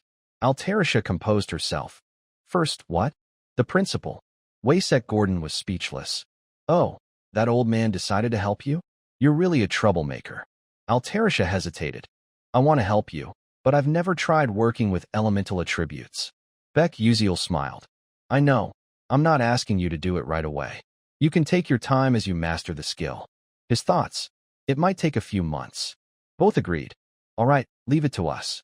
It's time to create a masterpiece. Back at Stella Academy's classroom, Acel sat at her desk, flustered. Things aren't looking good. She glanced at Beck Uziel, sitting absently nearby. Seeing him yawn, Acel hesitated. Should I ask him? Before she could act, someone approached first, a familiar voice calling. Commoner Beck Uziel. Princess Hong Bian appeared at his desk, saying, I have something important to discuss. Are you free? Acel watched them, puzzled. Another important matter? Beck Uziel replied, nothing too big. Acel saw Princess Hong Bian lead him out of the classroom. After they left, Acel sank back into her gloom. What they're talking about doesn't concern me, does it? Why do I feel so strange? The two walked down the corridor in silence, the atmosphere slightly awkward. Beck Uziel broke the silence. So, what do you want to talk about? Princess Hong Bian stopped and replied. In the world of alchemy, they say an alchemical technology product has been developed. She turned to look at him, finding him somewhat handsome, then got to the point. I heard you're a co-author of that alchemy book. He paused, considering, given the information network of the Adalabit royal family, this is an obvious outcome. Staying calm, Beck Uziel responded. So what? Do you want a direct connection to the ink trade through me? Seeing he'd guessed her intentions, Princess Hong Bian crossed her arms, closed her eyes, and spoke with noble coldness. I won't deny it, but don't misunderstand. The item is important, but building a relationship with someone like you is even more so. Beck Uziel was taken aback. Oh, huh? His thoughts interrupted. I didn't expect her to think so highly of me. This is definitely different from the original story. Maybe this time I can prevent Princess Hong Bian's death. As cold as she'd been before, she now showed a hint of shyness. So, how about having lunch with me? Suddenly, someone interrupted. Oh, is that Hong Bian? Both turned, startled, to see third-year student Edmund Adalek. His tone was annoyed. You turned down lunch with me, saying you had something important? I didn't expect you to be with a commoner like this. What a disappointment. Behind Edmund Adalek's cold expression, the three of them stood in silence for a long while. But soon, that stillness was swiftly broken by the thoughts, and the intense gaze locked onto the other from Beck Uziel. That man, Beck Uziel had seen him before while playing this game. One of the death flags leading Princess Hong Bian to her destruction. Edmund Adalek, judging by his attitude just now, seemed unaware that he was a co-author of the report generated by that random algorithm. At that moment, Princess Hong Bian suddenly spoke, startling Beck Uziel and interrupting his thoughts. He's not an ordinary commoner. I'm considering connecting with the alchemist Anarissa through this commoner. So please don't interfere right now. However, Edmund Adalek wouldn't let that happen. A dangerous smile spread across his face. Hey, Hong Bian, do you really think that? What kind of power could a mere commoner like him have to help you? Am I not far better than that? Beck Uziel listened to the criticism directed at him, but as always, indifference dominated his thoughts. It was almost amusing to glance at the princess beside him. His thoughts continued. Well, I'm used to being looked down on as a commoner by now. Though he knew the other was a significant supporter, Princess Hong Bian coldly countered Adalek's earlier remark. What exactly do you mean by that, senior? Seeing the princess's less-than-pleasant expression, Beck Uziel didn't want things to escalate too far and immediately cut into their conversation with his own words. All right, let's just pretend we never discussed the item exchange. Princess Hong Bian jolted and spun around to look at him. What? Meanwhile, Edmund Adalek was quite pleased with this. Good thinking. The commoner knows his place. But before leaving, Beck Uziel suddenly brought up another important matter. Oh, by the way, regarding the item trade, I'll make sure to tell them that Duke Adalek flat out refused to supply the Adalavit kingdom. At this, Edmund Adalek's face turned cold, though his dangerous smile remained. Hey, you're getting a bit too cocky. Do you know what happens when a first-year dares to challenge a third-year? Beck Uziel replied nonchalantly. So what? That's not my concern. Worried by his direct confrontation, Princess Hong Bian found herself in a slightly awkward position. Commoner, you know the hierarchy at Stella is strictly enforced. Besides, he's known as the most influential among the third-year students. What were you thinking, saying those things without regard for either of us? Beck Uziel turned to leave. Then I'll take my leave. The gazes of the other two locked onto his retreating figure. Then, a clear look of disdain appeared on Edmund Adalek's face. How can a first-year not know how terrifying his seniors are? It seems I need to make this guy's school life a bit more enjoyable. Seeing her efforts come to nothing, Hong Bian's face showed clear disappointment. Meanwhile, Beck Uziel had stepped out into the academy's main courtyard. As he walked, He carried a private sorrow. Sorry, Hong Bayan. But if that guy isn't brought down, Hong Bayan will never have a happy ending. Whether she inherits the throne or Duke Adalek falls, in the end, death will come. It's inevitable. His steps suddenly halted, his gaze sharply turning to one side. At the very least, I won't let Hong Bayan bow to that guy. His eyes shifted toward the moving students in the distance. Far off, it was Hong Bayan, hiding behind a corner of a wall. Feeling utterly helpless, Princess Hong Bayan could only slap her forehead. Should I just throw away everything tied to this princess's honor? The reason Edmund Adalek kept interfering with her was clear. Maybe he wants me to never stand on my own 2 feet. That way, I'd have no choice but to depend on him. Her helplessness grew as she stood there alone. Looking at her clenched fist, the earlier sadness deepened. I missed a good opportunity. Am I really incapable of doing anything on my own? At that moment, Princess Hong Bayan's eyes suddenly widened as if realizing something. Wait a second. The figure and voice from earlier flooded back into her mind. I'll make sure to tell them that Duke Adalek flat out refused to supply the Adalovit kingdom. Thinking back, as a commoner, why would he say something like that? Normally, he shouldn't be drawing attention to himself like this. But instead, he directly provoked him. She had a strange feeling about this. Don't tell me. The scene shifted to nighttime, in a row of rooms at the academy. Beck Uziel appeared, holding something in his hand, opening a gift box, and smiling brightly. Great, it arrived safely. A 3-compartment box revealed itself, a bracelet, a necklace, and a ring with simple patterns. Though they didn't look like accessories, their integrated capabilities were remarkable. Sitting there, staring at them for a long time, Beck Uziel fell into deep thought. Antaris's prototype items arrived faster than I expected. Hesitating, he added a question. Now, what were these for again? An information panel appeared instantly. The necklace, a shield layer, low to medium level. Description: activates a protective layer covering the entire body when worn. Agility effect plus 11%, defense plus 14%, mana plus 1%. Special function: body shield level 1, 125 BP, damage absorption rate, plus 3%. Looking at the necklace in his hand, Beck Uziel's excitement was evident. Oh, this is better than I expected. The ring in his other hand displayed new information. Unidentified dagger ring, medium level. Description: when used, the ring transforms into a dagger hilt and generates a new mana dagger. Agility effect plus 14%, perception plus 9%. Special function: magic dagger level 3, duration 5 minutes. The final item among the 3 was detailed. Shield bracelet, low to medium level. Description: when activated, it transforms into a protective forearm brace. Strength effect plus 7%, defense plus 9%, mana plus 2%. Special function: shield level 1, 1000 BP. He gave the bracelet a compliment. As expected of Antarissa, she's already making mid-tier items. Clenching his fist, a new smile appeared. I need to test these in real combat to send feedback to Antarissa, and I've already informed Dr. Hans Gordon. Now everything's ready. It's time to slowly crush Duke Adalek. A few days later, the second exam approached. This exam was divided into 2 parts, practical and theoretical.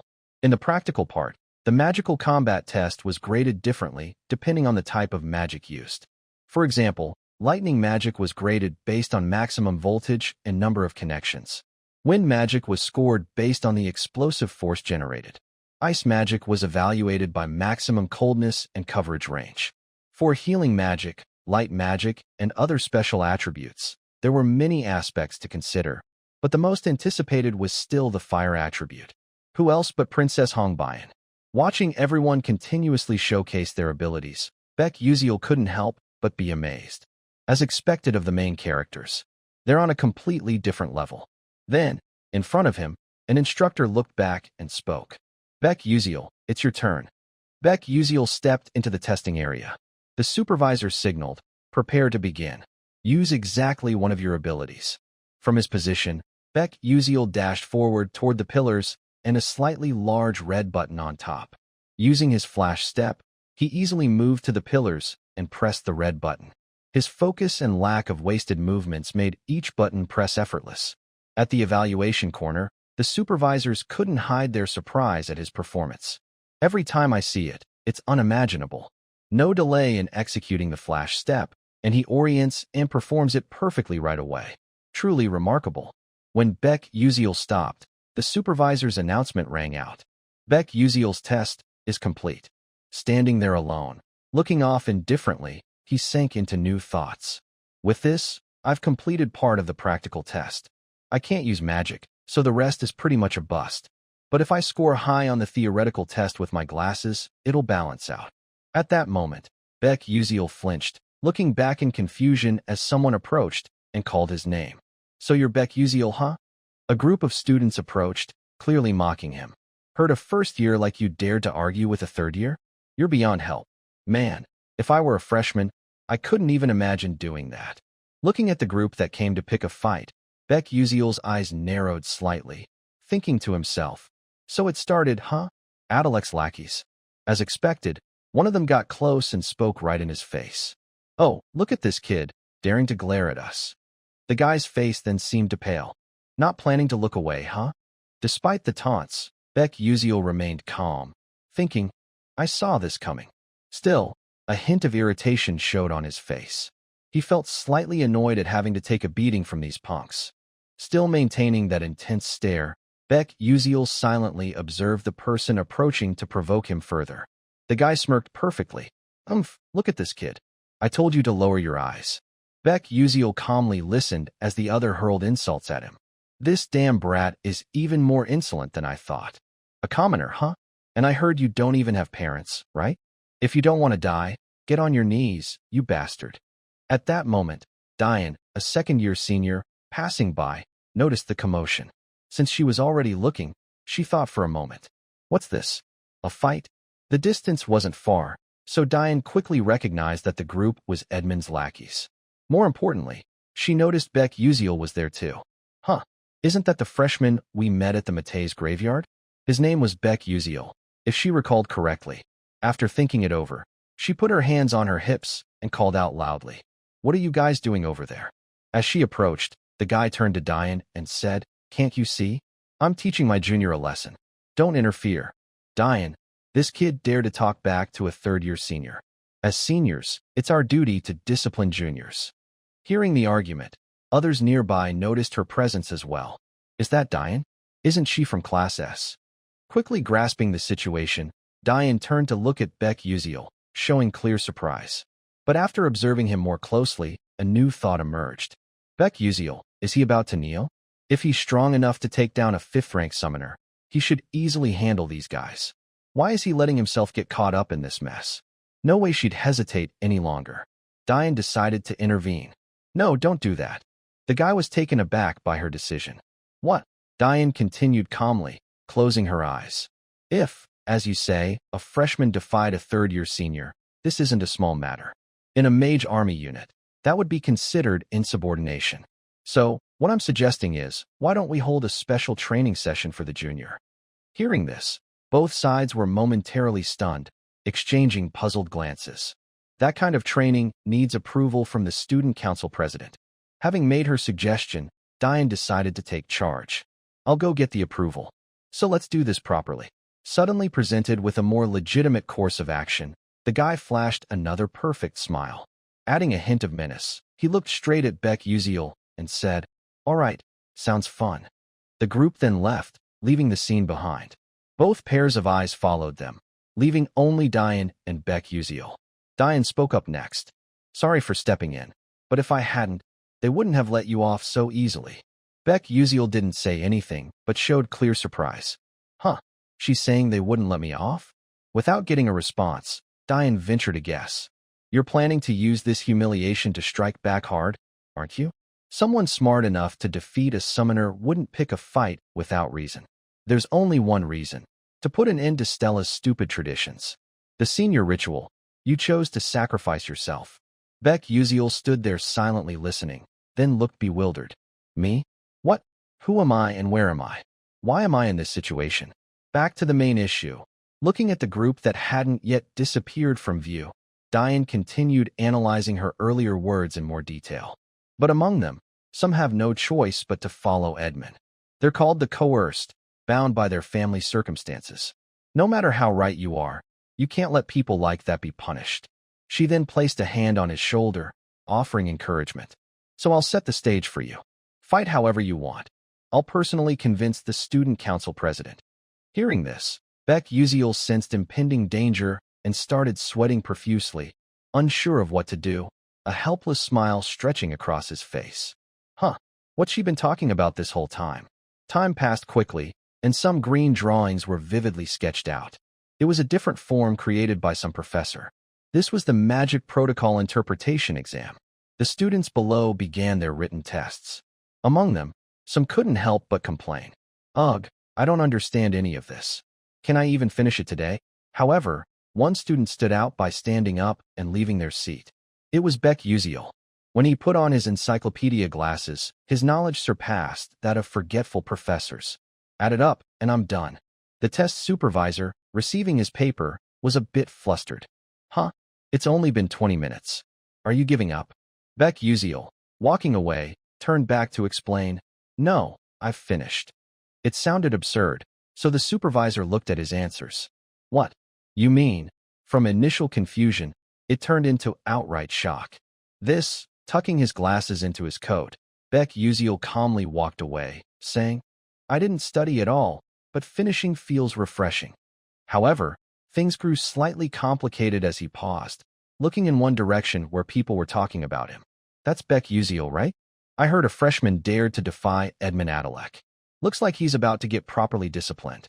Standing there stunned, he knew something bad was brewing again. Looks like the whole school knows now. His gaze dropped. And now Diane's gotten involved, talking about special training for juniors. Simply put, it was a place where seniors could directly challenge juniors. They'd duel one-on-one. At Stella, seniors were forbidden from insulting or attacking juniors. But in the training session, seniors could legally discipline juniors through challenges. In reality, it was just seniors using magic to beat up juniors. That's why it required approval from the student council president to prevent abuse. However, Class S students could propose it directly to the council. I should have just knelt and gone to bed. Recalling that moment, he sighed. Throughout his walk back to his room, Baek Uziel gradually came to a decision. Things have come to this. He opened a box containing a special item, a teddy bear. Holding it in his hands, a confident smile flickered. If I can't avoid it, I'll just enjoy it slowly. The scene shifted to the Stella Student Council meeting room. Inside, someone was reviewing documents and noticed the commotion outside. This was Moreau Yoon, the second-year Class S Student Council president. And as expected, the person who had confronted Baek Uziel earlier was now present, exuding seriousness. The president promptly asked, Diane, what brings you here? Without wasting a second, Diane placed a piece of paper on the president's desk. Her tone softened slightly. I'd like to request approval for a special training session for a junior, targeting Baek Uziel, a Class S freshman. The president, surprised, responded, I thought you hated these ridiculous things. Why now? Showing no emotion, Diane replied, That's exactly why I'm doing it. Since this was a serious matter, the president cautioned, I don't know what you're planning, but no matter how talented, a freshman can't possibly beat a second year. The gap created by experience isn't something stats can bridge, yet you still want to request this training session. Waving the paper, Diane smiled and said, If you want to know why, come watch, it'll be fun. Seeing her sudden change, the president's eyes narrowed, and she sighed. Seriously, what are you scheming? Meanwhile, a voice approached from outside. Oh, student Moreau Yoon. The figure of Baek Uziel's earlier test supervisor entered, holding a paper. Could you review this report? It's a student's thesis submission. Recognizing the person, the president greeted, Professor Gerald, welcome. Did this exam produce a thesis worthy of the academy? However, there was a hint of dissatisfaction. Last time, what you submitted wasn't quite up to par, but you insisted on sending it. The professor laughed. Just take a look. I was a bit flustered before, but now I'm even more so. The president understood why. Isn't this Professor Prokes' circuit overlay design? Truly impressive. It reduced the reverse model parsing loop formula by half, using such a simple equation. Looking closer, a thought emerged. The circuit overlay was already perfected by countless scholars, yet it's been pushed even further. This can only be called genius. Unable to wait, the president asked, "Who wrote this?" Raising a hand, the professor smiled. Student Beck Uziel. With this level, he could be invited to the Aslan seminar. The room fell eerily silent. Holding the test paper, the president stood stunned for a while, connecting the two incidents to one student. She remarked, "Beck Uziel, huh? More interesting than I thought." Professor Gerald held Beck Uziel's exam paper and immediately went to find the vice principal. Teaching a student who produced such an outstanding thesis wasn't just about boosting Stella's reputation. It was a matter of honor and achievement for him. The document was placed on the desk. The vice principal frowned and asked, "Are you planning to recommend student Beck Uziel for the Aslan seminar?" Professor Gerald, delighted, responded, "Yes, as you can see, it's truly remarkable." However, the vice principal's tone suddenly darkened, cutting him off. "That's a bit difficult and troublesome, Professor Gerald." Unconsciously, Gerald replied, "Yes." The vice principal adjusted his mood and began explaining his earlier statement.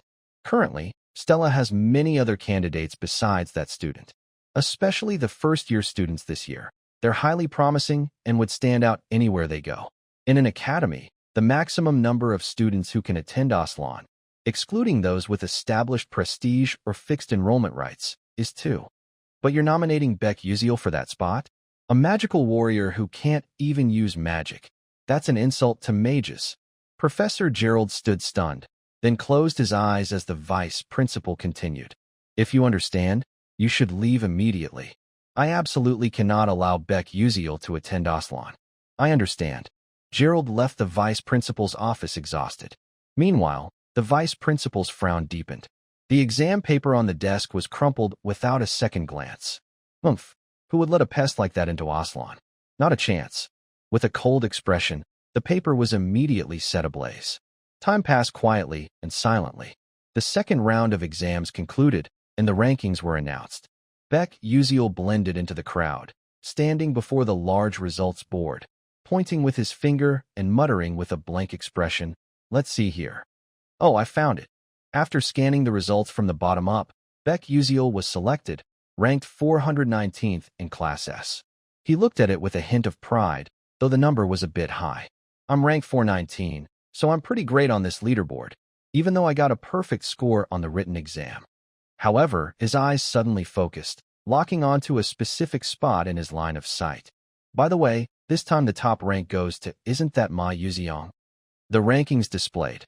First in Class S, Ma Yuziong. Second in Class S, Flame.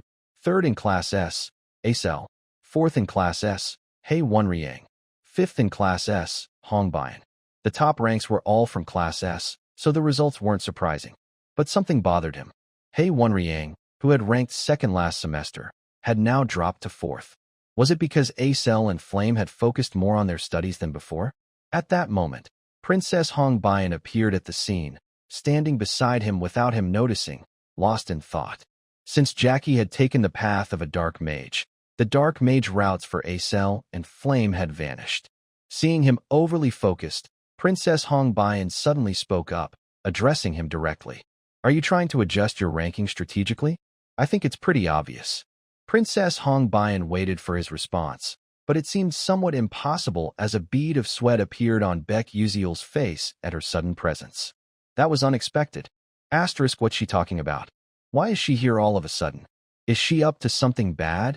Asterisk, as if reading his thoughts, Princess Hongbian spoke immediately. "Still, seeing that you made it into the top 600, it seems like you're planning to join the Academy tournament." Hearing this, Beck Uziel vaguely realized something and propped his chin, thinking further. "Oh, now that I think about it, there's something like that too." The Academy Tournament is an event where selected students compete against students from other prestigious magic academies. After these calculations, he immediately turned to the person who had just evaluated him. At that moment, he only saw shyness, a flushed face, and the princess brushing her hair. He thought, asterisk, what's going on? What's this feeling? Asterisk, naturally closing the distance to the princess. Beck Uziel confidently voiced his earlier thoughts. "What's that? Got anything else to say?" Hongbian's eyes widened. her face growing redder, and she quickly turned away as if pouting. Her clenched fist tightened further, proving it even more. Amid Baek Yuziel's continued confusion, a question arose. Why did you do that?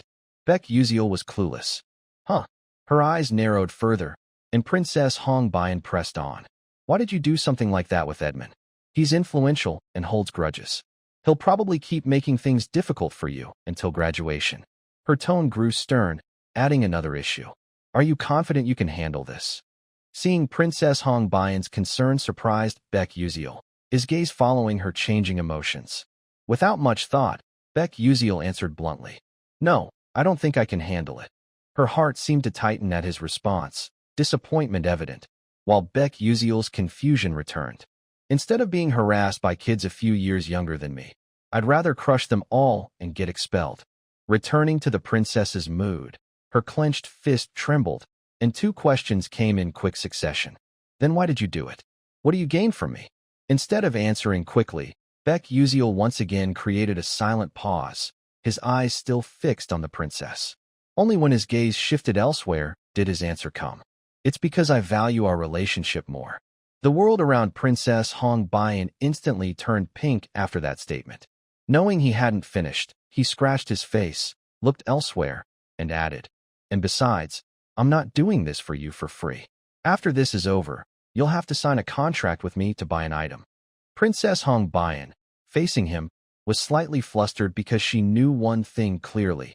Item contracts could be made anywhere, not just with a Dalabit. But why?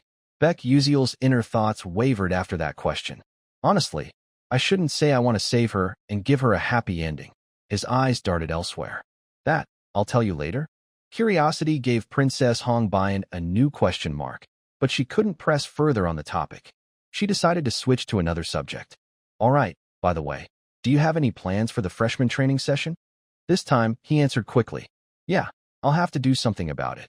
Unexpected advice came from the princess. You don't have to hold back. Baek Yuziel was puzzled. Gaining confidence with sparkling stars, Princess Hong Bian let out a string of words. Yes, you can fight the seniors to some extent with your natural abilities. It's fine. I'll do my best to handle the consequences. Baek Yuziel sweated slightly. All right, thanks. A new thought arose. Asterisk, it seems like she's trying to be considerate to help me. But why does she think I can win? Asterisk, while they were talking, someone stood in a hidden corner of the hallway, overhearing everything. That person was none other than Ars Huang, a prodigy in fire magic. She left and headed to a special training area. A massive flame suddenly roared to life at the magic practice grounds. Ars Huang was there, training under Professor Hong Gel. Praise accompanied by a smile followed. Your control is truly excellent, Ars Huang. Though lacking in firepower, this can be easily compensated with precise control. You'll pass this test. It'll work well against sensitive enemies or for silent missions. Her gaze then shifted elsewhere for comparison. But your magic is still lacking. Princess Hong Bian looked down sadly. Meanwhile, the other's nagging continued. Fire magic. I've said countless times that destruction isn't everything, yet you're ranked first in fire attribute compatibility. It's absurd. Do it again. Ars Huang looked past the criticism, a hint of defiance showing outwardly. Magic flames kept forming and blazing. The training dummies ahead were engulfed in flames even more. Ars Huang relentlessly trained her fire magic specialty. Yet, dissatisfaction lingered on her face. I lost again this time. If it's about effort, I didn't lose. So why is it like this? She let her staff drop, looking at the destruction she'd caused. Ars Huang still couldn't understand why she couldn't win. Returning to A cell, she overheard the chatter of a few nearby students. Come to think of it, isn't today the day? I'm talking about the sparring match between the first years and second years. Shall we go watch? Acel kept a private thought about the matter. Is this about Baek Yuziel? Meanwhile, she had missed her chance to talk to him since Princess Hong Bian had whisked him away first. A tinge of sadness marked her face. But that doesn't matter much to me. I still have to attend class. With that, Acel trudged off alone to another place. However, her inner thoughts were filled with significant hesitation. Then, stopping somewhere, Acel gave a faint smile and regained her composure. I finally made it here. Suddenly, another event cropped up. Acel glanced at the person next to her who started a conversation. Oh, you're here too? A question mark formed in her mind. It was a girl with brown hair and bright green eyes, smiling cheerfully. Rumor has it that Beck Uziel likes you. This was Hari Len, a first year from Class B. Without hesitation, the girl sat beside Acel, flashing an even brighter smile with a teasing edge. You two aren't secretly dating, are you? That's why you're here, right? Acel, already shy, turned bright red at these words. It's not like that. From the start, her words carried hesitation. Beck Uziel and I aren't. She couldn't finish. Hari Len, still smiling, had new thoughts about Acel. This is surprising. I wonder what kind of person she is, carrying the title of the trader's daughter. But isn't she cuter than I thought? Hari Len couldn't push Acel to talk more about it. Instead, she realized she hadn't done something yet. Oh, this greeting's a bit late, isn't it? I'm Hari Len from Class B. Nice to meet you. Acel responded blankly. Yes. Oh, nice to meet you. At that moment, a loud gasp from someone drew both their attention to one direction. Looks like it's about to start. Down on the large field, Beck Uziel appeared, standing stock still with a backpack slung over his shoulder. As the chatter grew louder and focused on him, he looked as bewildered as ever. Why are so many people gathered here? And that wasn't all. A senior from the Light faction shouted encouragement from the stands. Hey, brave kid, I don't know the details, but go easy on them, all right? Hearing such lofty praise, Beck Uziel felt lost, a new thought forming. Wait, aren't I the one getting beaten up by the seniors? Why should I go easy? Meanwhile, Diane, standing nearby, remained oddly calm. Only Diane was like that. The other students were thrilled about a match like this. That jerk Beck Uziel's finally going to get a lesson he won't forget. A commoner who thinks he's the center of the universe. Serves him right. Once a senior marks you, that's the end of the story. At this, one of the two froze in expression. Hearing Beck Uziel being badmouthed, Hong Bian shot a chilling glare at the culprits. Her coldness intensified, as if warning that one more word would land them in deep trouble. And it worked. When Princess Hong Bian left, the two students who had been mocking hid in a corner, too scared to do anything more. Like the others, Hong Bian was invested in Beck Uziel's match and chose a good spot to watch. But when she thought of him, her eyes narrowed slightly. The commoner couldn't take her eyes off the calm Beck Uziel below. Not long after, Beck Uziel's gaze locked forward. Someone standing opposite him spoke up. Hey kid, you ready? His opponent revealed himself, Caliban Kadan, a second year from Class C, glaring with sharp eyes. Around rank 300 or so. Even though I'm in Class S, if we're talking pure combatability, he's stronger than me. I'd better avoid direct confrontation as much as possible. Beck Uziel casually replied, I'm ready. Probably. Hearing his confirmation, Caliban flashed a dangerous, stubborn smile. Humph. As the tension escalated, a professor stepped forward to officiate. Since both parties are here, I'll explain the rules. This match will last at least 15 minutes. It will continue until one of you collapses. If there's any sign of life-threatening danger during the fight, Stella's spatial control magic will automatically end the match. Additionally, after 15 minutes, either side can choose to surrender and the match will end immediately. Let the match begin. As the signal sounded, both were transported to a vast forest with green trees. A clock with 4 zeros marked the start of it all. Caliban remained confident, pulling out his wand. Beck Uziel, facing him, grew serious, wielding a light sword to ease some tension. Hari Len glanced at Acel and asked, Who do you think will win? Acel had her answer ready. The senior, of course. After all, Senior Caliban is an heir to the Earth attribute. Earth magic has strong defensive capabilities, and Beck Uziel's firepower isn't exactly overwhelming. Hari Len nodded, analyzing further. Not to mention, Earth magic excels at terrain control, manipulating the battlefield's layout. Attacks can become more versatile. Can Beck Uziel's sword pierce the defense of a third-tier Earth mage? Though she had given her earlier assessment, Acel felt a deeper sadness. Hari Len, you're right. There's no way Beck Uziel can win this fight, at least not by normal standards. But I still have a bit of faith in him.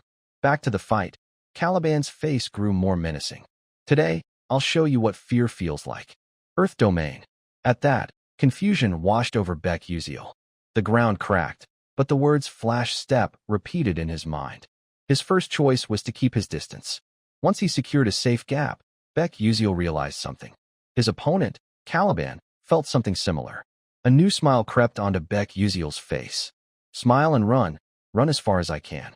Caliban, left behind, couldn't believe how fast he moved. What the?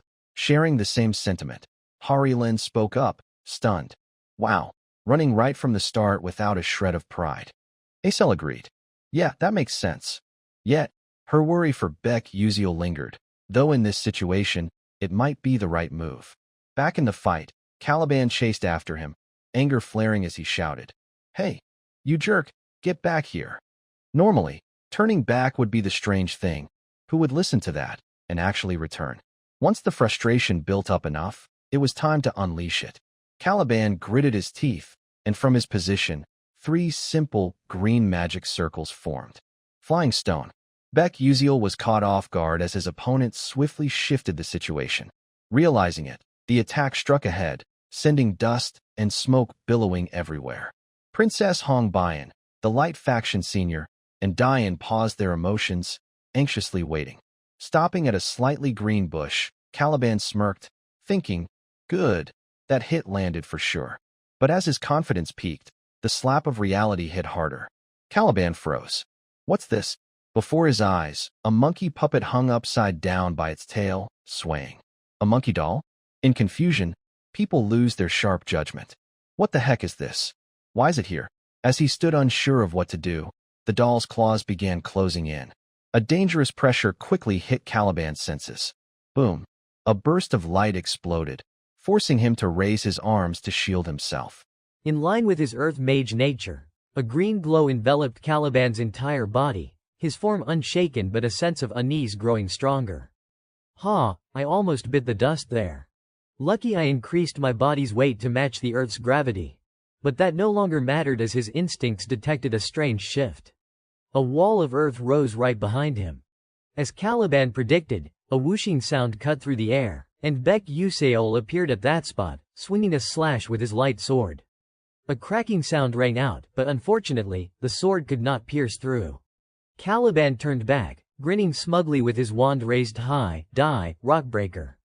The earth wall he created vanished in an instant, replaced by the energy of an imminent explosion. Caliban was certain he would not miss this time, but the slap in the face would soon shift his perspective right where the explosion formed. Nothing appeared there, not even the slightest trace of anything unusual. Nothing. Caliban scanned his surroundings, pouting and adding a taunt. Hey, rookie kid, is running away all you have got? All that talk about knightly spirit is just empty words. The slap in the face updated again as he stepped on something odd, and holy heavens, his body suddenly reacted bizarrely. Once heavy as a rock, now he was lifted off, teetering, confused as he stammered, why's my body so stiff, losing balance?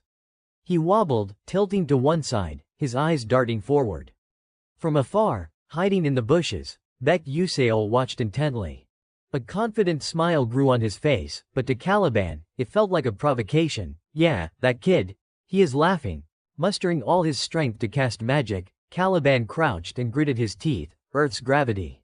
His wand pointed straight at where the boy had been, but he had vanished. Annoyed, frustrated, and mad at himself, Caliban scanned around to find him again. This infuriating brat wants to play hide and seek, come out now. Whether by choice of angle or not, another strange object, like a tennis ball, came flying from afar. Spotting the movement, Caliban dodged and sliced it in half with his wand. Stop with these cheap parlor tricks. Wrong pick. From the halved ball, a bright light flared out. Instead of an explosion, it was a smoke bomb. Arg, smoke what now? It stings my eyes. And so, Caliban was temporarily blinded. Tears streamed, and the game seemed over. But no. Caliban still stood there, just looking a bit pathetic. Is this a CS gas grenade or what? Though barely injured, his focus inadvertently hit a bell swaying on the ground that he had not noticed before. And what was bound to happen, happened. The light flashed for all to witness. Instead of just affecting Caliban in combat, it now impacted everyone watching outside. Harry wondered, what is that? Azel squinted and replied, it is like a flash device, temporarily blocking vision and sound. From CS gas to a lightning-fast attack, this second-year senior seemed completely disoriented. Princess Hong Bian, standing in a corner, pursed her lips with her own judgment. It is over. Now if he can approach slowly and land the finishing blow, that commoner will win.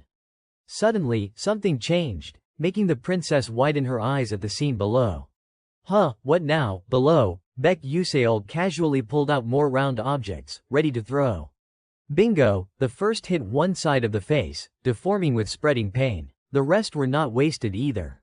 Baek Yuseol repeatedly used his blink skill to change attack directions. From another angle, Senior Kwang and Senior Deon voiced their doubts. Another CS gas bomb seems mixed with just plain smoke. What should I say? Baek Yuseol's attacks are not exactly lethal. Well, he has already lightly injured the opponent. Instead of just tears like before, this time there was drool too.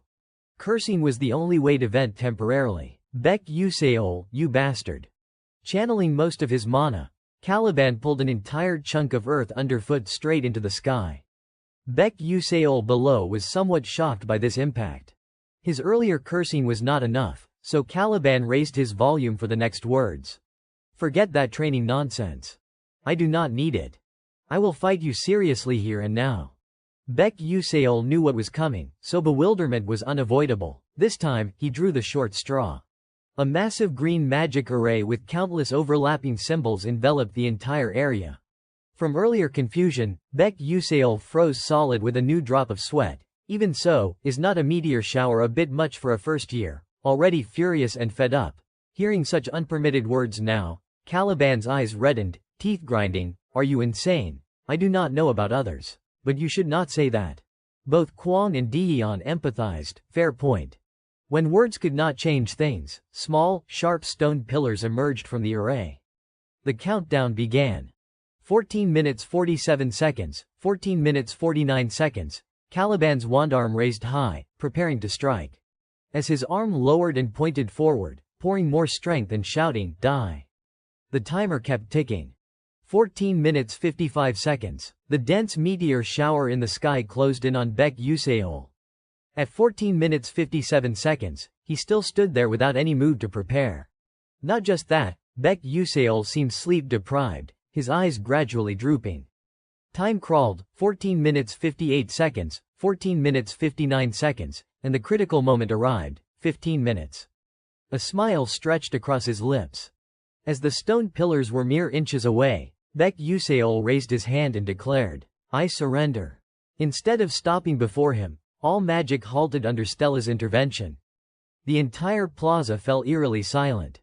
Because no one believed he would say those words at the crucial moment. And the one suffering most now was Caliban. From the start, he was the only one taking hits, staggering, eyes stinging, coughing violently. One frustration after another. After a while, he finally regained some composure. The announcement came, training match concluded. Both returned to reality, standing face to face. First-year Class S student Baek Yuseol surrendered, so the winner was Caliban, Class C, second year. Caliban still could not believe it was real, that is it. In contrast, Baek Yuseol felt his body lighten. Phew, I survived at last. Poor him still stood there, listening to the ongoing announcement. The special training match ended here, his body trembling naturally, followed by a helpless roar echoing across the plaza. The match concluded, and as most students predicted, the second-year student emerged victorious. Stepping outside, the chatter grew lively. Wow, did you see the look on that second-year's face? He seemed furious, like he was about to lose it. Right, if I were in his position, I would start throwing punches regardless of the match's outcome. You are so right. The first year looked like he practically defeated the second year. This has got Stella's students analyzing that fighting style. But what exactly were those things Baek Yuseol used? Could they be some newly developed items? Baek Yuseol did great, but I was completely drawn to those tools instead. Senior Deon was caught up in the conversation, as expected. Is it because he likes using magical tools? While ordinary alchemists fight using terrain features. Baek Yuseol planned the placement of his magical tools from start to finish. Thanks to his superior mobility, he created an advantageous terrain by setting up items in his area. As expected, that kid is truly remarkable. Senior Kwang suddenly interjected, Oh, Miro Yoon said you requested this training, right? So, did you get the result you wanted? Deon glanced at the crowd around. The result I wanted. Well, now second years won't easily mess with first years, right? Sometimes, even a second year might lose to a first year. More small talk from other students. I am in a bad mood. I could not see that arrogant first year get humiliated. Such a pity, me too. Senior Deon concluded, at this level, I guess this is the result I hoped for. Things have gotten really interesting. Haha, everything's going well. Switching to the Red Hawk Club room, someone slammed the desk. It was Aidman Adalek, clenching his fist with a distorted expression. Caliban, that idiot. Not far from there, Princess Hong Byun was sitting, reading a newspaper about Assistant Professor Altarisha. Alchemist Altarisha develops new magical technology for the future. Amid the discussions about Baek Yuseol, Princess Hong Byun was lost in her thoughts, replaying the bottle's images. Is this the final result of surrendering to let the opponent win? In the 15-minute duel, Baek Yuseol did not even use his sword properly and only humiliated the senior with various magical tools. In other words, if he wanted to win, he could have won any time. Yet he chose not to and deliberately surrendered. The reason is clear. It would be odd for a first year to defeat a second year. So, he is showing that not everything is settled by strength. Personally, I thought Baek Yuseol would get angry and crush the senior. But I never imagined he would humiliate him before withdrawing. Seriously, that commoner is unpredictable. Nearby, Aidman and his faction members were discussing what to do with Baek Yuseol. So what are the second years doing now? Didn't I say they should privately deal with Baek Yuseol? Well, actually, the second years have not touched Baek Yuseol individually. What? A flustered student scratched his face, cautiously explaining, contrary to rumors. Baek Yuseol greets seniors politely and treats them kindly. I planned to scold him, but he is so good at striking up conversations that I ended up buying snacks for him instead. An absurd situation unfolded. What the hell? Aidman was speechless, unable to believe it. As they started thinking about what to do next, a hurried voice suddenly called out, "Young master." Caught off guard, both looked in the same direction. It was one of Aidman's followers at the academy, and her appearance gave him a bad feeling. What is wrong? She hesitated but spoke clearly. I just got a call from the Duke. You should contact him. A phone appeared at the needed spot. Aidman made the call as planned, connecting both sides. Oh no, it is getting serious. Father's contacting me first. Once connected, he responded, yes, father, it is Aidman. His father's voice replied, I just got a call from Alchemy City, Holding a newspaper, he said, I received critical news. The alchemists at Altarisha's institute stopped transferring items to our country because Duke Adalek refused. Regarding this, do you know anything? He replied, of course not. Why would I say such a thing to Altarisha's alchemist faction? Though Aidman denied it. His father reiterated, but it is true. The co-author of the Delta Enhancement Technique said so himself. In an instant, he fell silent, a strange feeling creeping into his mind.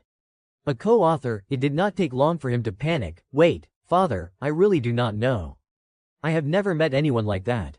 Then another thought flashed in his mind, his heart pounding, a familiar figure emerging. Could it be Baek Yuseol? At that moment, a chill ran down his spine, sweat beading on his face, unable to speak until a spark of hope flickered. Oh, one thing, he said directly to his father, even so, it is absurd to dare refuse a Dolbit kingdom. Father, you know our influence over the Alchemy Guild, right? Not letting his son continue, he cut in with a cold tone, it is a technological revolution. This is unprecedented technology, capable of creating objects equivalent to ancient artifacts. Even the Golden Alchemist is researching alongside Altarisha. Aidman gritted his teeth, facing a dangerous situation. The Golden Alchemist too, this is bigger than I thought, is not it? His father interrupted, as you said, the country will soon restore trade, but Adalek's name won't be in it. He got serious about prior issues. I will ask again, are you involved in this incident? Aidman had no answer. And that alone was answer enough. Back to Princess Hong Byun. She was startled when someone called her name, Hong Byun. The speaker was none other than Aidman Adalek. Confusion was clear on her face as she responded.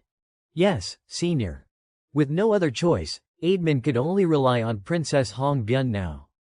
Can you arrange a meeting with Baek Yuseol? She could not believe Aidman uttered the name he himself found repulsive and hateful. After a moment's thought, she narrowed her eyes. Yes, I will do it. To the southern continent, Howell Plain, Lower Moon Prairie. A stunning landscape unfolded before everyone's eyes.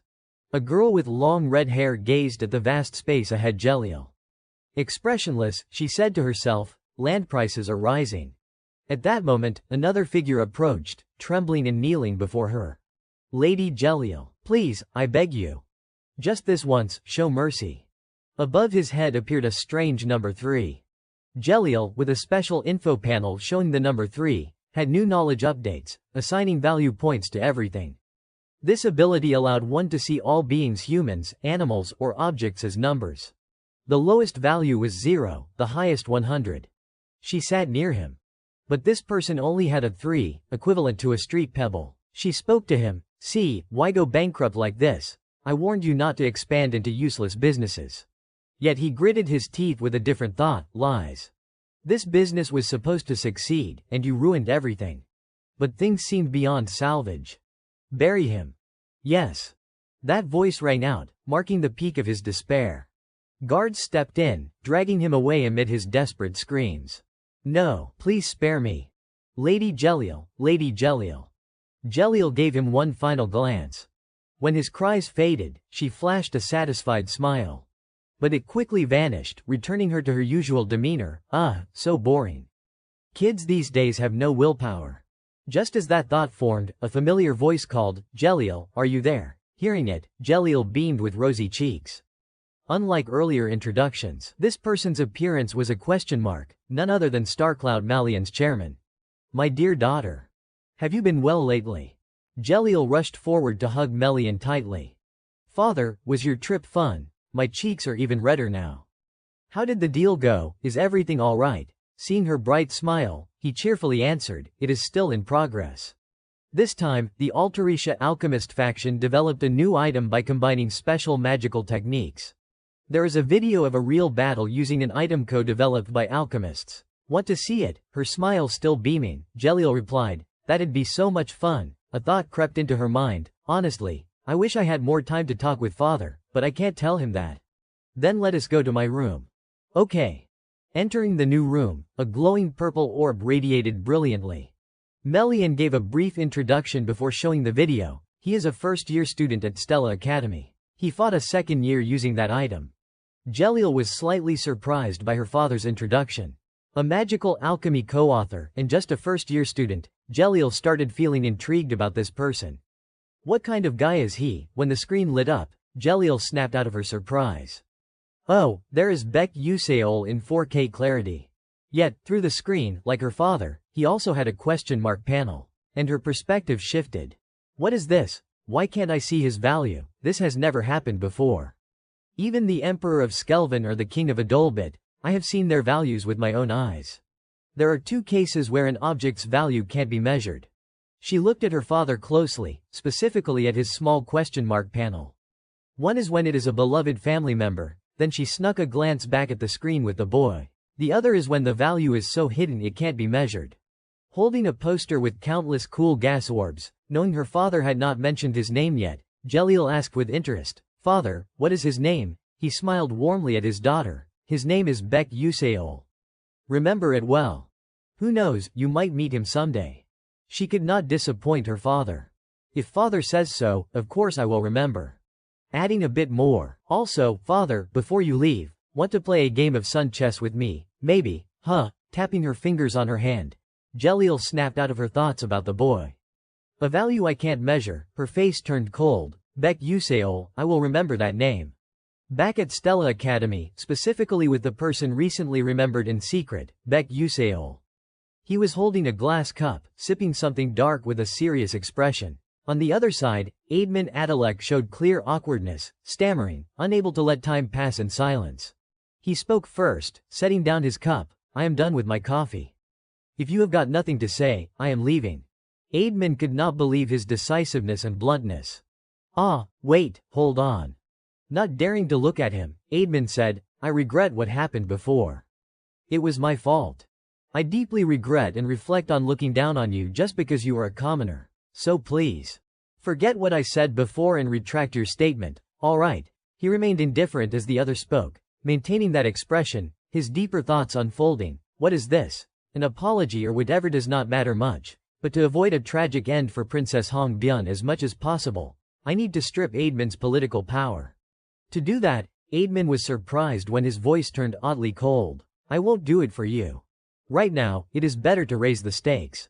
With a charming tone, so what should I do? Let us see. Baek Yuseol reached into his coat. How about this? He pulled out a paper with writing, an offhand introduction. This was not ordinary paper but magical paper, a mysterious sheet where anything drawn could miraculously come to life. Baek Yuseol continued, this is a magical oath written on magical paper. Let us make a bet. Aidman was puzzled. A bet, he explained further, though nothing changed. The game will be Sun chess. If I lose, I will retract my statement. I will only supply items to a Dolbit kingdom through the Adalek family. Aidman wanted to confirm again, Sun chess, you also set a counter condition, but if I win, please transfer the Aslan seminar ticket to me. Aidman sensed a dangerous undertone in those words. What? He calmly listened to the response. Now, do you think that is fair? Aidman's eyes squinted. Of course not. The Aslan Seminar, a public discussion forum where members of prestigious magical families gather for academic group discussions. Only truly reputable magical families can participate, with 3 conditions: having attended last year and presented an outstanding thesis to be approved for the next, having a paper presentable at Aslan, or being one of the 12 rising stars of this generation. Globally, it is where genius mages gather to determine superiority. Attending Aslan and maintaining that status proves one's ability. The Duke Adalek family has attended the Aslan seminar for decades, a key factor in sustaining their power. I am aiming for that, tucking the paper back into my coat. Baek Yuseol closed his eyes and added, if you do not like it, fine. As he walked a few steps away, a hesitant voice firmly stopped him. Wait. Aidman's face sank, almost depressed. You said Sun chess, right? If he said so, a smile stretched across his lips, dangerous with a glint in his eyes. All right, I will sign it. We will meet here at this time tomorrow. He studied his expression long to challenge the opponent who'd slipped into his coat pocket. A day passed, leading to an important event. The next day, students gathered in far greater numbers than usual. They were clearly drawn to an event, with those unaware being told by others, why are there so many people at the cafe today? Senior Aidman, a final year, is betting a Sun chess match with his junior. Something like that. The focus pointed straight behind Baek Yuseol, buzzing. Senior Aidman at Stella Academy. Who could play Sun chess better than him? Who is the fearless junior? He had the answer but did not say it. Me. Taking a light breath and glancing elsewhere. You guys think I like it? From the start, I had no interest in Sun chess. But what? He startled, looking toward a student signaling, he is here. Senior Aidman and Princess Hong Byun, plus another student holding something, arrived, with Aidman Adalek exuding confidence as today's center. He was concerned about the same, as expected. He brought Princess Hong Byun along. Today, Princess Hong Byun was very irritable, doubly so when the chatter included her. Wow, the princess looks stunning today. Are they secretly dating? The bright day suddenly darkened over his shoulder, carrying all her frustration and anger. Princess Hong Byun glared at Baek Yuseol, who understood. What is this? Why is she staring at me like that? Did I do something wrong? Nothing could be done after so much sulking. Princess Hong Byun crossed her arms, closed her eyes, and chose a seat. Another student brought out a checkered board of black and white squares. Until now, she had not understood much about him. This time was the same, feeling a bit anxious. What is Baek Yuseol thinking? Aidman's been playing Sun chess since age 5 and is called a Sun chess prodigy. Not just at Stella but across. A Dolbit, few play Sun chess better than Aidman. So why choose the sport Aidman excels at? It is like Baek Yuseol read her mind. Aidman smiled at her like a familiar item, maintaining that smile and turning to the fateful chessboard. Honestly, it is surprising that Baek Yuseol suggested the Aslan ticket condition, placing his hand on the white pieces. But this is better. Now's the time. I will make you feel ashamed in front of Hong Byun, picking up a piece. His smile slightly less humane. Let us start the game. Finally, one last check and confirmation. Aidman, confident in victory, reiterated the bet. Once you sign the magic contract, breaking the oath means losing all your mana. You understand, right? Baek Yuseol showed no odd reaction, replying, of course. But in this, he did feel he was playing a bit dirty. I have no mana, so breaking the deal won't affect me. Aidman placed the final piece at the center tip, released it, and invited, the setup is complete. Your move. Baek Yuseol thought briefly, giving up the first move advantage in such a critical bet. He reached into his coat. He has completely underestimated me. He used the encyclopedia glasses to the last breath. Alright, things are looking better for me. At this point, let us briefly explain some rules of Sun Chess. Sun Chess is played on an octagonal board. You select 20 pieces from 200 types and place them on the board. You can only move one piece per turn. Unlike regular chess, every piece and square has its own attributes and abilities. Combine them strategically to capture the opponent's king and win. That is the ultimate goal. Even for me, a 10-year veteran of Sun Chess, it is no easy feat, but PvP is far more fun than this game. Baek Yuseol chose black pieces, his gaze locking onto his opponent. Moreover, Aidman Adalek was one of the top Sun Chess players not just at Stella but across Adolbit. That confidence had fully bound Aidman's reason. I am shocked he bet Aslan seminar eligibility on Sun Chess. An arrogant commoner brat. I will crush him so he will never dare challenge me again. Interrupting that thought, Baek Yuseol, granted the first move, began, let us start.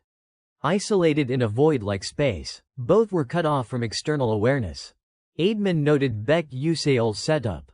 It showed unusual surprise but was utterly unpredictable. What is this layout? It feels like his pieces are arranged to subtly dismantle my strategy. No way it is random coincidence, right? A commoner like him can't have played enough Sun Chess to gain experience. Baek Yuseol adjusted his starting piece well. Since you let me go first, I will take it. His opening move stunned a player like Aidman. He did not just move his queen early, he charged straight into Aidman's formation. He lifted a knight-like piece. This proves he is an idiot. Aidman's lips curled confidently. He placed the white piece firmly on a white square. As it landed, a special change vaguely revealed the move. More precisely, that piece quickly knocked back one of Baek Yuseol's pieces, the leading knight.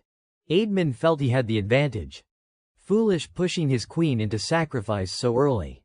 Piece attribute revealed. Swift knight can move across the board with special mobility. Baek Yuseol played seriously. Aidman moved confidently and meticulously. The knight charged, scattering and vanishing Baek Yuseol's pieces in its path. Still the knight, advancing relentlessly. At that moment, Aidman could not hide his inner glee, covering his face and trembling with laughter. The tremor passed, revealing his true nature. Unbelievable, you are this reckless. I can end this before my symphony's next phase. In this match, Aidman Adalek deployed a favorite tactic, Flames of Destruction. Its core was tight coordination of 3 swift knights. Step 1. Use swift knight's mobility to disrupt the enemy. Step 2. Use 5 fire pawns to safely control the board. Create burning terrain. Burning terrain is a special map that reduces defense for units weak to fire and boosts damage for fire units. If reached, Baek Yuseol would have no chance. Though planned, when Baek Yuseol moved his arm for a new step, Aidman sensed a mistake. It should have been like that. In a white square on the black side, a piece suddenly appeared without warning. Aidman knew the error, an invisible pawn. It had its own info. Iron chain trap creates a prison in a designated range. Trapped units can't move for 5 turns. The 3 white knights rampaging earlier were now chained in red when aligned horizontally. Panic began for Aidman, his swift knights. The invisibility should end after 3 turns. Why? And surprise was not over. The next info appeared. Invisible pawn remains invisible during the match. Invisibility ends after 3 turns. However, if the queen dies before it ends, the effect extends 7 more turns. Sweat dropped, but a dangerous smile emerged. The bastard sacrificed his queen early to trigger this. Aidman's hands froze. No problem, the effect only lasts 5 more turns. Plus, this turn I will activate burning terrain.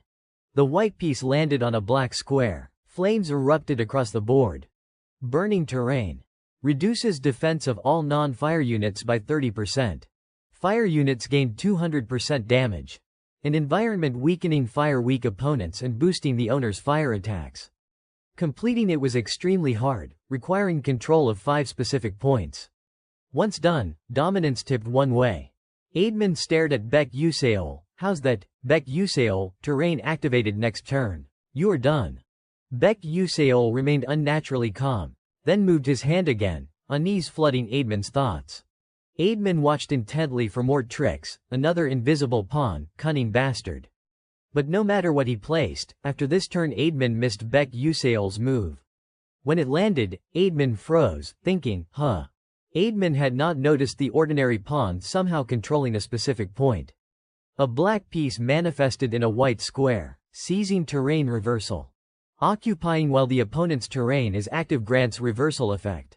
In other words, the blazing land instantly became frozen land. Frozen terrain activated. Flames vanished. Ice pillars rose. Aidman gradually lost control. With reversal, ice elemental damage increased 200%. Hidden reversal condition met. Gain an extra attack turn. 2 moves, 2 simple pieces, 3 knights and a terrain neutralized. Aidman tried self-reassurance with earlier arrogance. What the hell, he saw through my entire tactic. He glanced up at Baek Yuseol. No, impossible, just coincidence. Adjusting his glasses, Aidman saw Baek Yuseol had him in his palm, a true chess monster. His face paled. His mouth gaped uncontrollably. Coincidence, right, 1 white knight remains free. Wake up, he can't have you in his palm. Aidman pitifully gripped his pants, another sweat drop. He pressed his lips. I have faced countless opponents.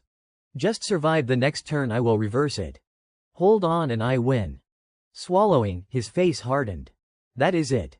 The once bright confidence sank into darkness. I can win. Instead of confidence, despair isolated Aidman. Can I really beat him? Will my turn come? Baek Yuseol's piece moved without hesitation. Aidman shrank in the scene. If Aidman was a king, Baek Yuseol was Saitama. Arms crossed, serious mode on, he thought. Aidman's skill is no joke strong, even. In this world, beating him in Sun chess is one of the hardest challenges. But after 10 years, insane veterans emerged. This guy's truly mad. A veteran played thousands of games against Aidman and wrote a perfect counter-strategy. No longer hiding, Baek Yuseol smiled brightly, the strategy stored in these stative glasses. In other words, I am playing Sun chess with an entire encyclopedia guide in hand. The next black piece landed on a black square. It differed from known pieces. Thunder Bishop. Launches lightning attack, dealing 200% damage to frozen enemies. If frozen targets are linked, the strike becomes chain lightning. Under the piece's hood, a lightning slit appeared. Yellow lightning energy converged. The ice-covered board turned yellow with lightning. Aidman watched the rapid change in despair. Gasp. All white pieces vanished, only black remained. Ha ha ha.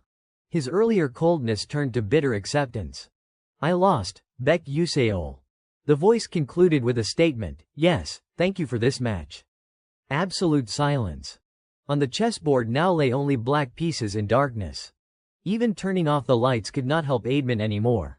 Very quickly afterward, gasps of astonishment erupted one after another from the students.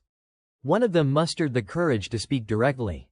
Wait, the first group of 3 turned to each other in commotion. Are you crazy? Did you just see that? Senior Amon actually lost. How did that happen? Was it a tactic or a joke? His strategy was that insane. Amon sat motionless, ignoring the disruptive noises. For the first time facing an opponent who moved pieces coldly and with flawless logic, those traits had turned an arrogant player into an emotionless one. And then the unwanted scene unfolded. Hong Byun was exchanging words while standing beside the main character. Thoughts swirled in M1's head, did I really lose, and to chess, no less. Amon could not accept this reality as the two walked away.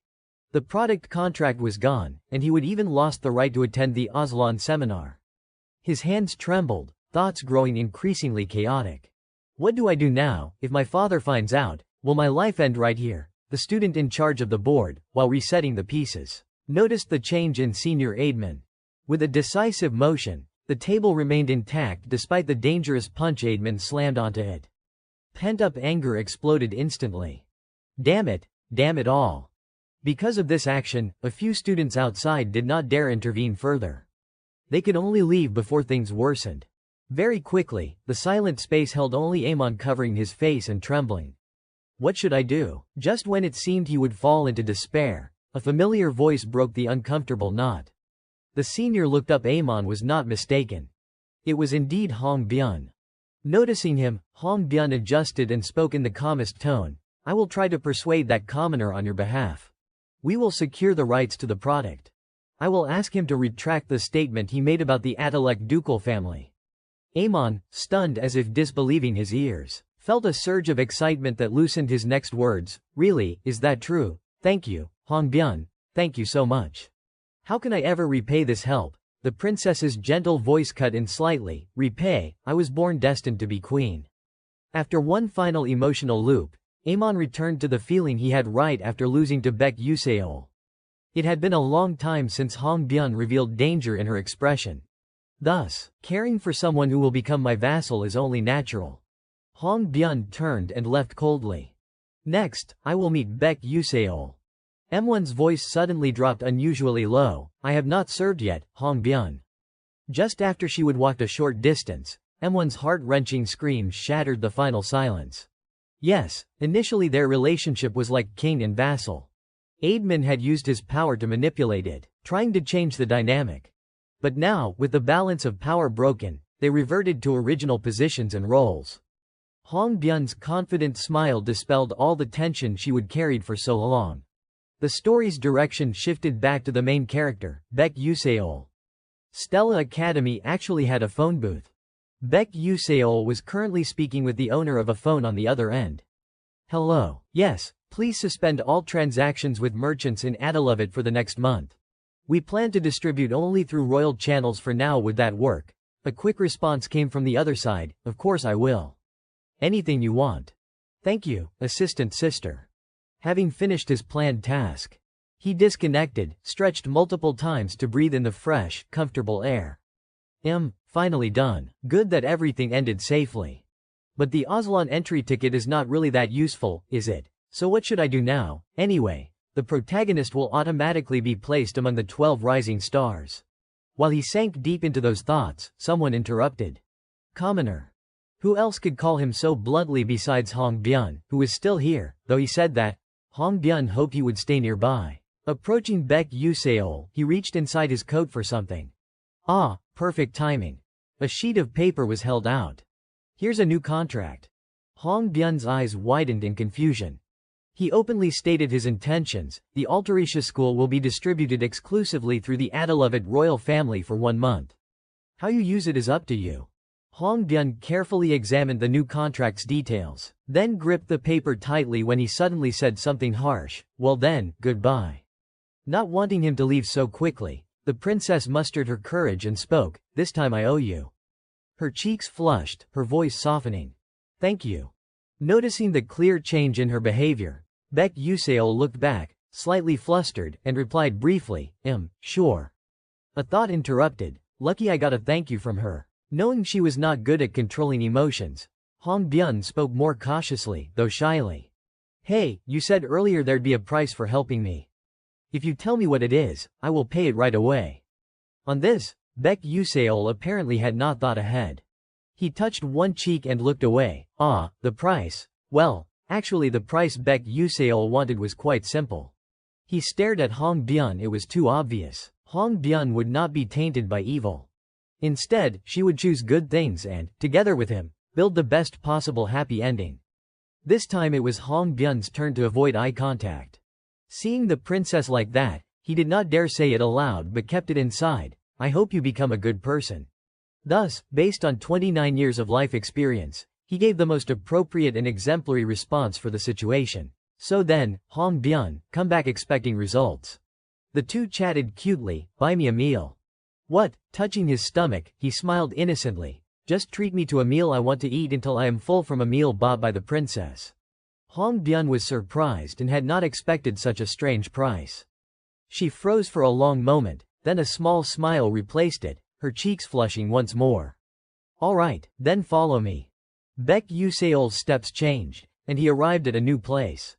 Certainly, he had come here with the princess via the car parked nearby. He stared at the car, sweat pouring before he could wipe it. In the 10 years he would played this game, cash items appeared everywhere. The cars in E were luxurious. He could not let Baek Yuseol keep staring at the car and riding in it. Hong Byun turned back to remind him, her confident smile sparkling like stars. He had to tear his eyes from the car and follow the princess inside. Bringing me all the way here, she already planned something.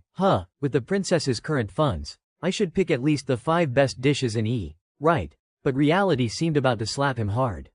Standing to the side, Hong Byun showed him a special eatery. Black bean sauce noodles. We are here. Surprised, shocked, what more than countless question marks and his dumbfounded face, he would even dreamed a beautiful dream. Where's my huge salmon belly, my salted egg yolk caviar, and the black truffle cream risotto? When the two sat at the same table, the atmosphere clearly split into opposing sides. The shining stars had shifted to Hong Byun, buzzing with disappointment.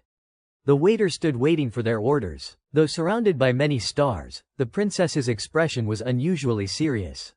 These dishes look a bit unfamiliar. Found it. When he asked me to treat him to a meal, I thought about what would make Baek Yuseol happiest. Hong Byun recalled her conversation with Tiran. It said there was a story from his past tied to this place. Really, expensive food means nothing to Baek Yuseol. From the past I accidentally glimpsed. I learned the dish he cherished most confidently, pointing to one item on the menu. This one, please. Zooming in closer, it was black bean sauce noodles. But on the other side, Baek Yuseol calmly raised his hand to order, though not what the princess expected. 3 bowls of jampong and 1 portion of Australian tendon, please. Hong Byun was confused. Her eyes widened as she asked, why, can't I order 3 bowls? Hong Byun similarly. No, that is not the issue. This time Hong Byun forced herself to rethink. Why did not he order black bean noodles? Isn't that his memory with his mother? And it seemed Hong Byun realized her mistake. Impossible, right? Why would a commoner write about his mother and black bean noodles in a school assignment? He has not overcome the past.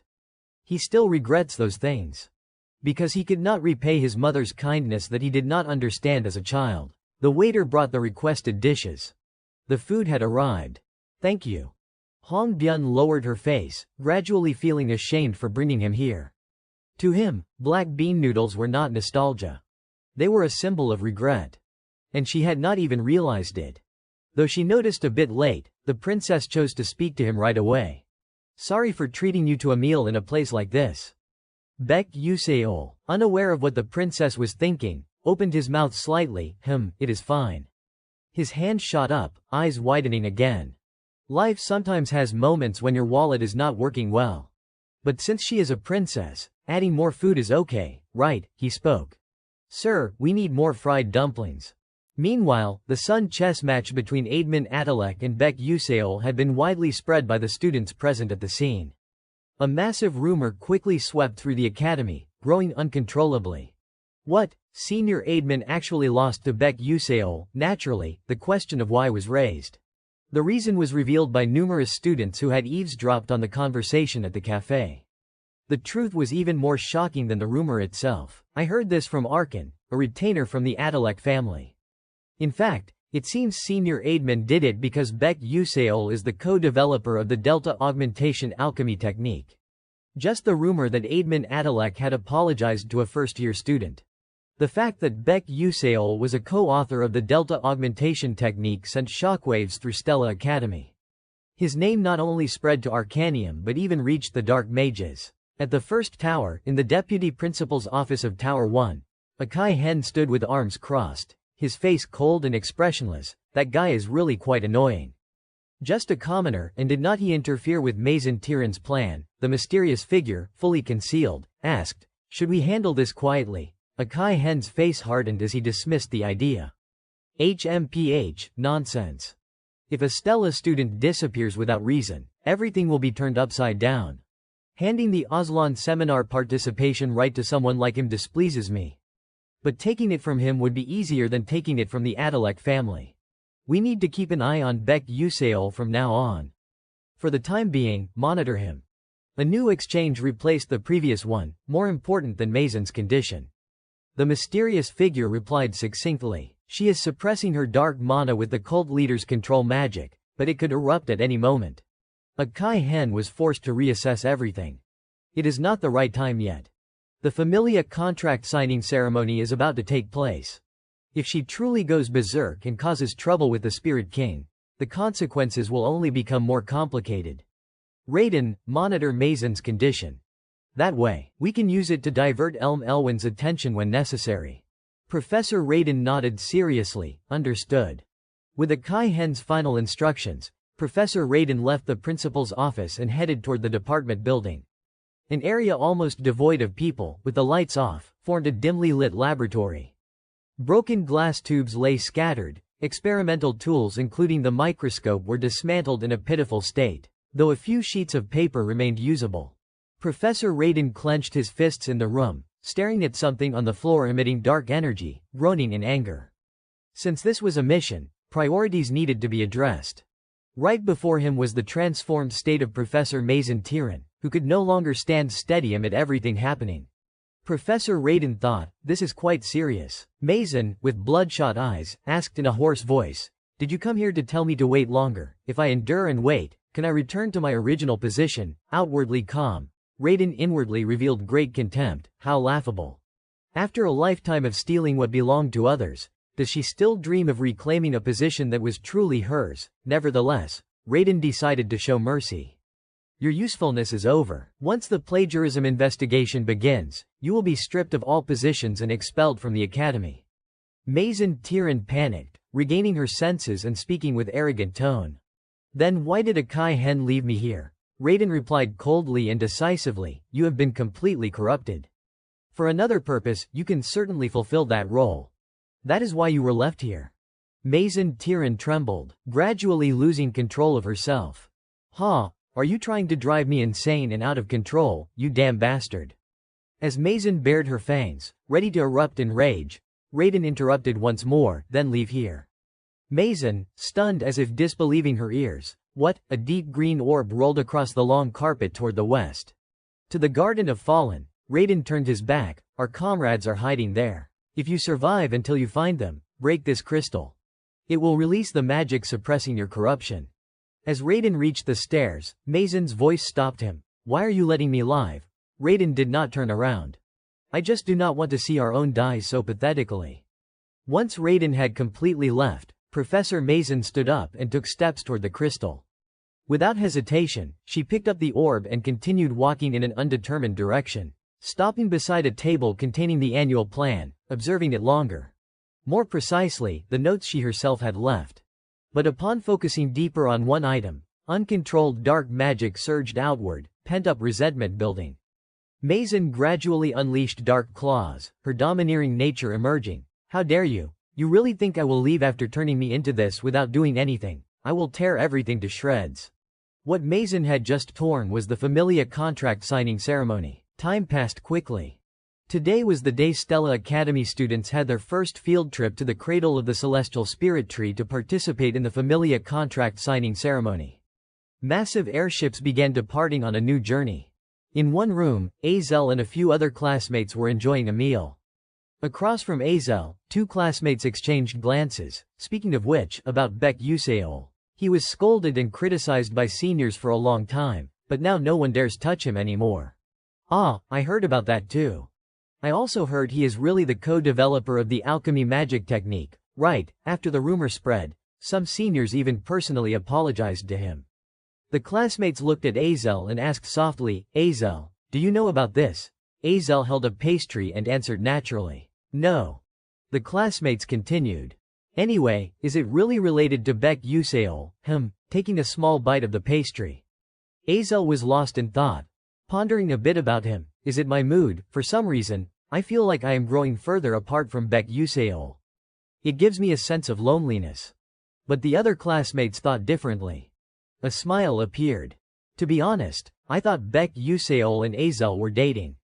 Just as she bit into the pastry without chewing, Azel spat everything out. Seeing Azel's strange reaction, the classmates grew concerned. Azel, are you okay? Here's some water. Thank you. He seems really close with Princess Honggun lately, does not he? Hey, no way the princess would be seduced by a commoner, right? Someone drinking water continued listening. But lately, the way the princess looks at Baek Yuseol is not normal. This time, Azel coughed repeatedly. Azel, drink slowly. Nearby, Flame noticed, it is Azel. Azel was currently being cared for by her classmates. Flame paused, thinking something more, but decided to continue on his way, though concern could not escape. Azel seems to get along well with her friends. Normally, she would be here alone, arguing with Hong Byun by now. Has something changed in a place I do not know? Are all these things influenced by Baek Yuseol? Speaking of, you showed up, I have been looking for you. Hey, can you do me a favor? Flame jumped at his sudden presence. You scared me, who'd expect you to appear like that? In the midst of his mood, Flame asked, what is it? Something was pulled out, and confusion took over. Pick a flower for me here. Han Baram flower. The One Direction wind flower. Flame paused to confirm. Han Baram, the flower that always faces one direction. Do you think I am a flower vending machine? Though he said and thought that, his hand reached for the soil box held out. Moments later, Flame's magic activated, emerald light illuminating a spot. Very quickly, a beautiful, shimmering 5-petaled white flower grew in the box. Baek Yuseol's eyes squinted in a wide smile upon getting what he wanted. Thanks. Flame crossed his arms, knowing something was off. What exactly are you planning to use this for? As soon as he asked, Flame vaguely realized something. A direct question replaced it. Hey, do not tell me you are going to the 4th floor. Baek Yuseol was surprised Flame figured it out. Of course I am, why else would I need it? Flame involuntarily added a few more words, cautioning himself. But this time it was abruptly cut off. He showed a question mark, not understanding. Flame, knowing he would slip, quickly looked away, and no, nothing. However, he was slightly startled when Baek Yuseol proactively asked, what about you? Are you okay? Confusion took over, asking if I am okay. What do you mean? He stored the flower in his bag, smiling. Just that you seemed down after the Persona Gate practice. Flame turned his face away. That is not it, you are so nosy, his face flushing uncontrollably. If you are worried about me, I won't thank you. Baek Yuseol looked back with a small smile. From a hidden corner far away, someone was secretly watching their exchange. Looks like you are thanking me. I told you it is not, you are so dishonest. Oh, give me the flower back.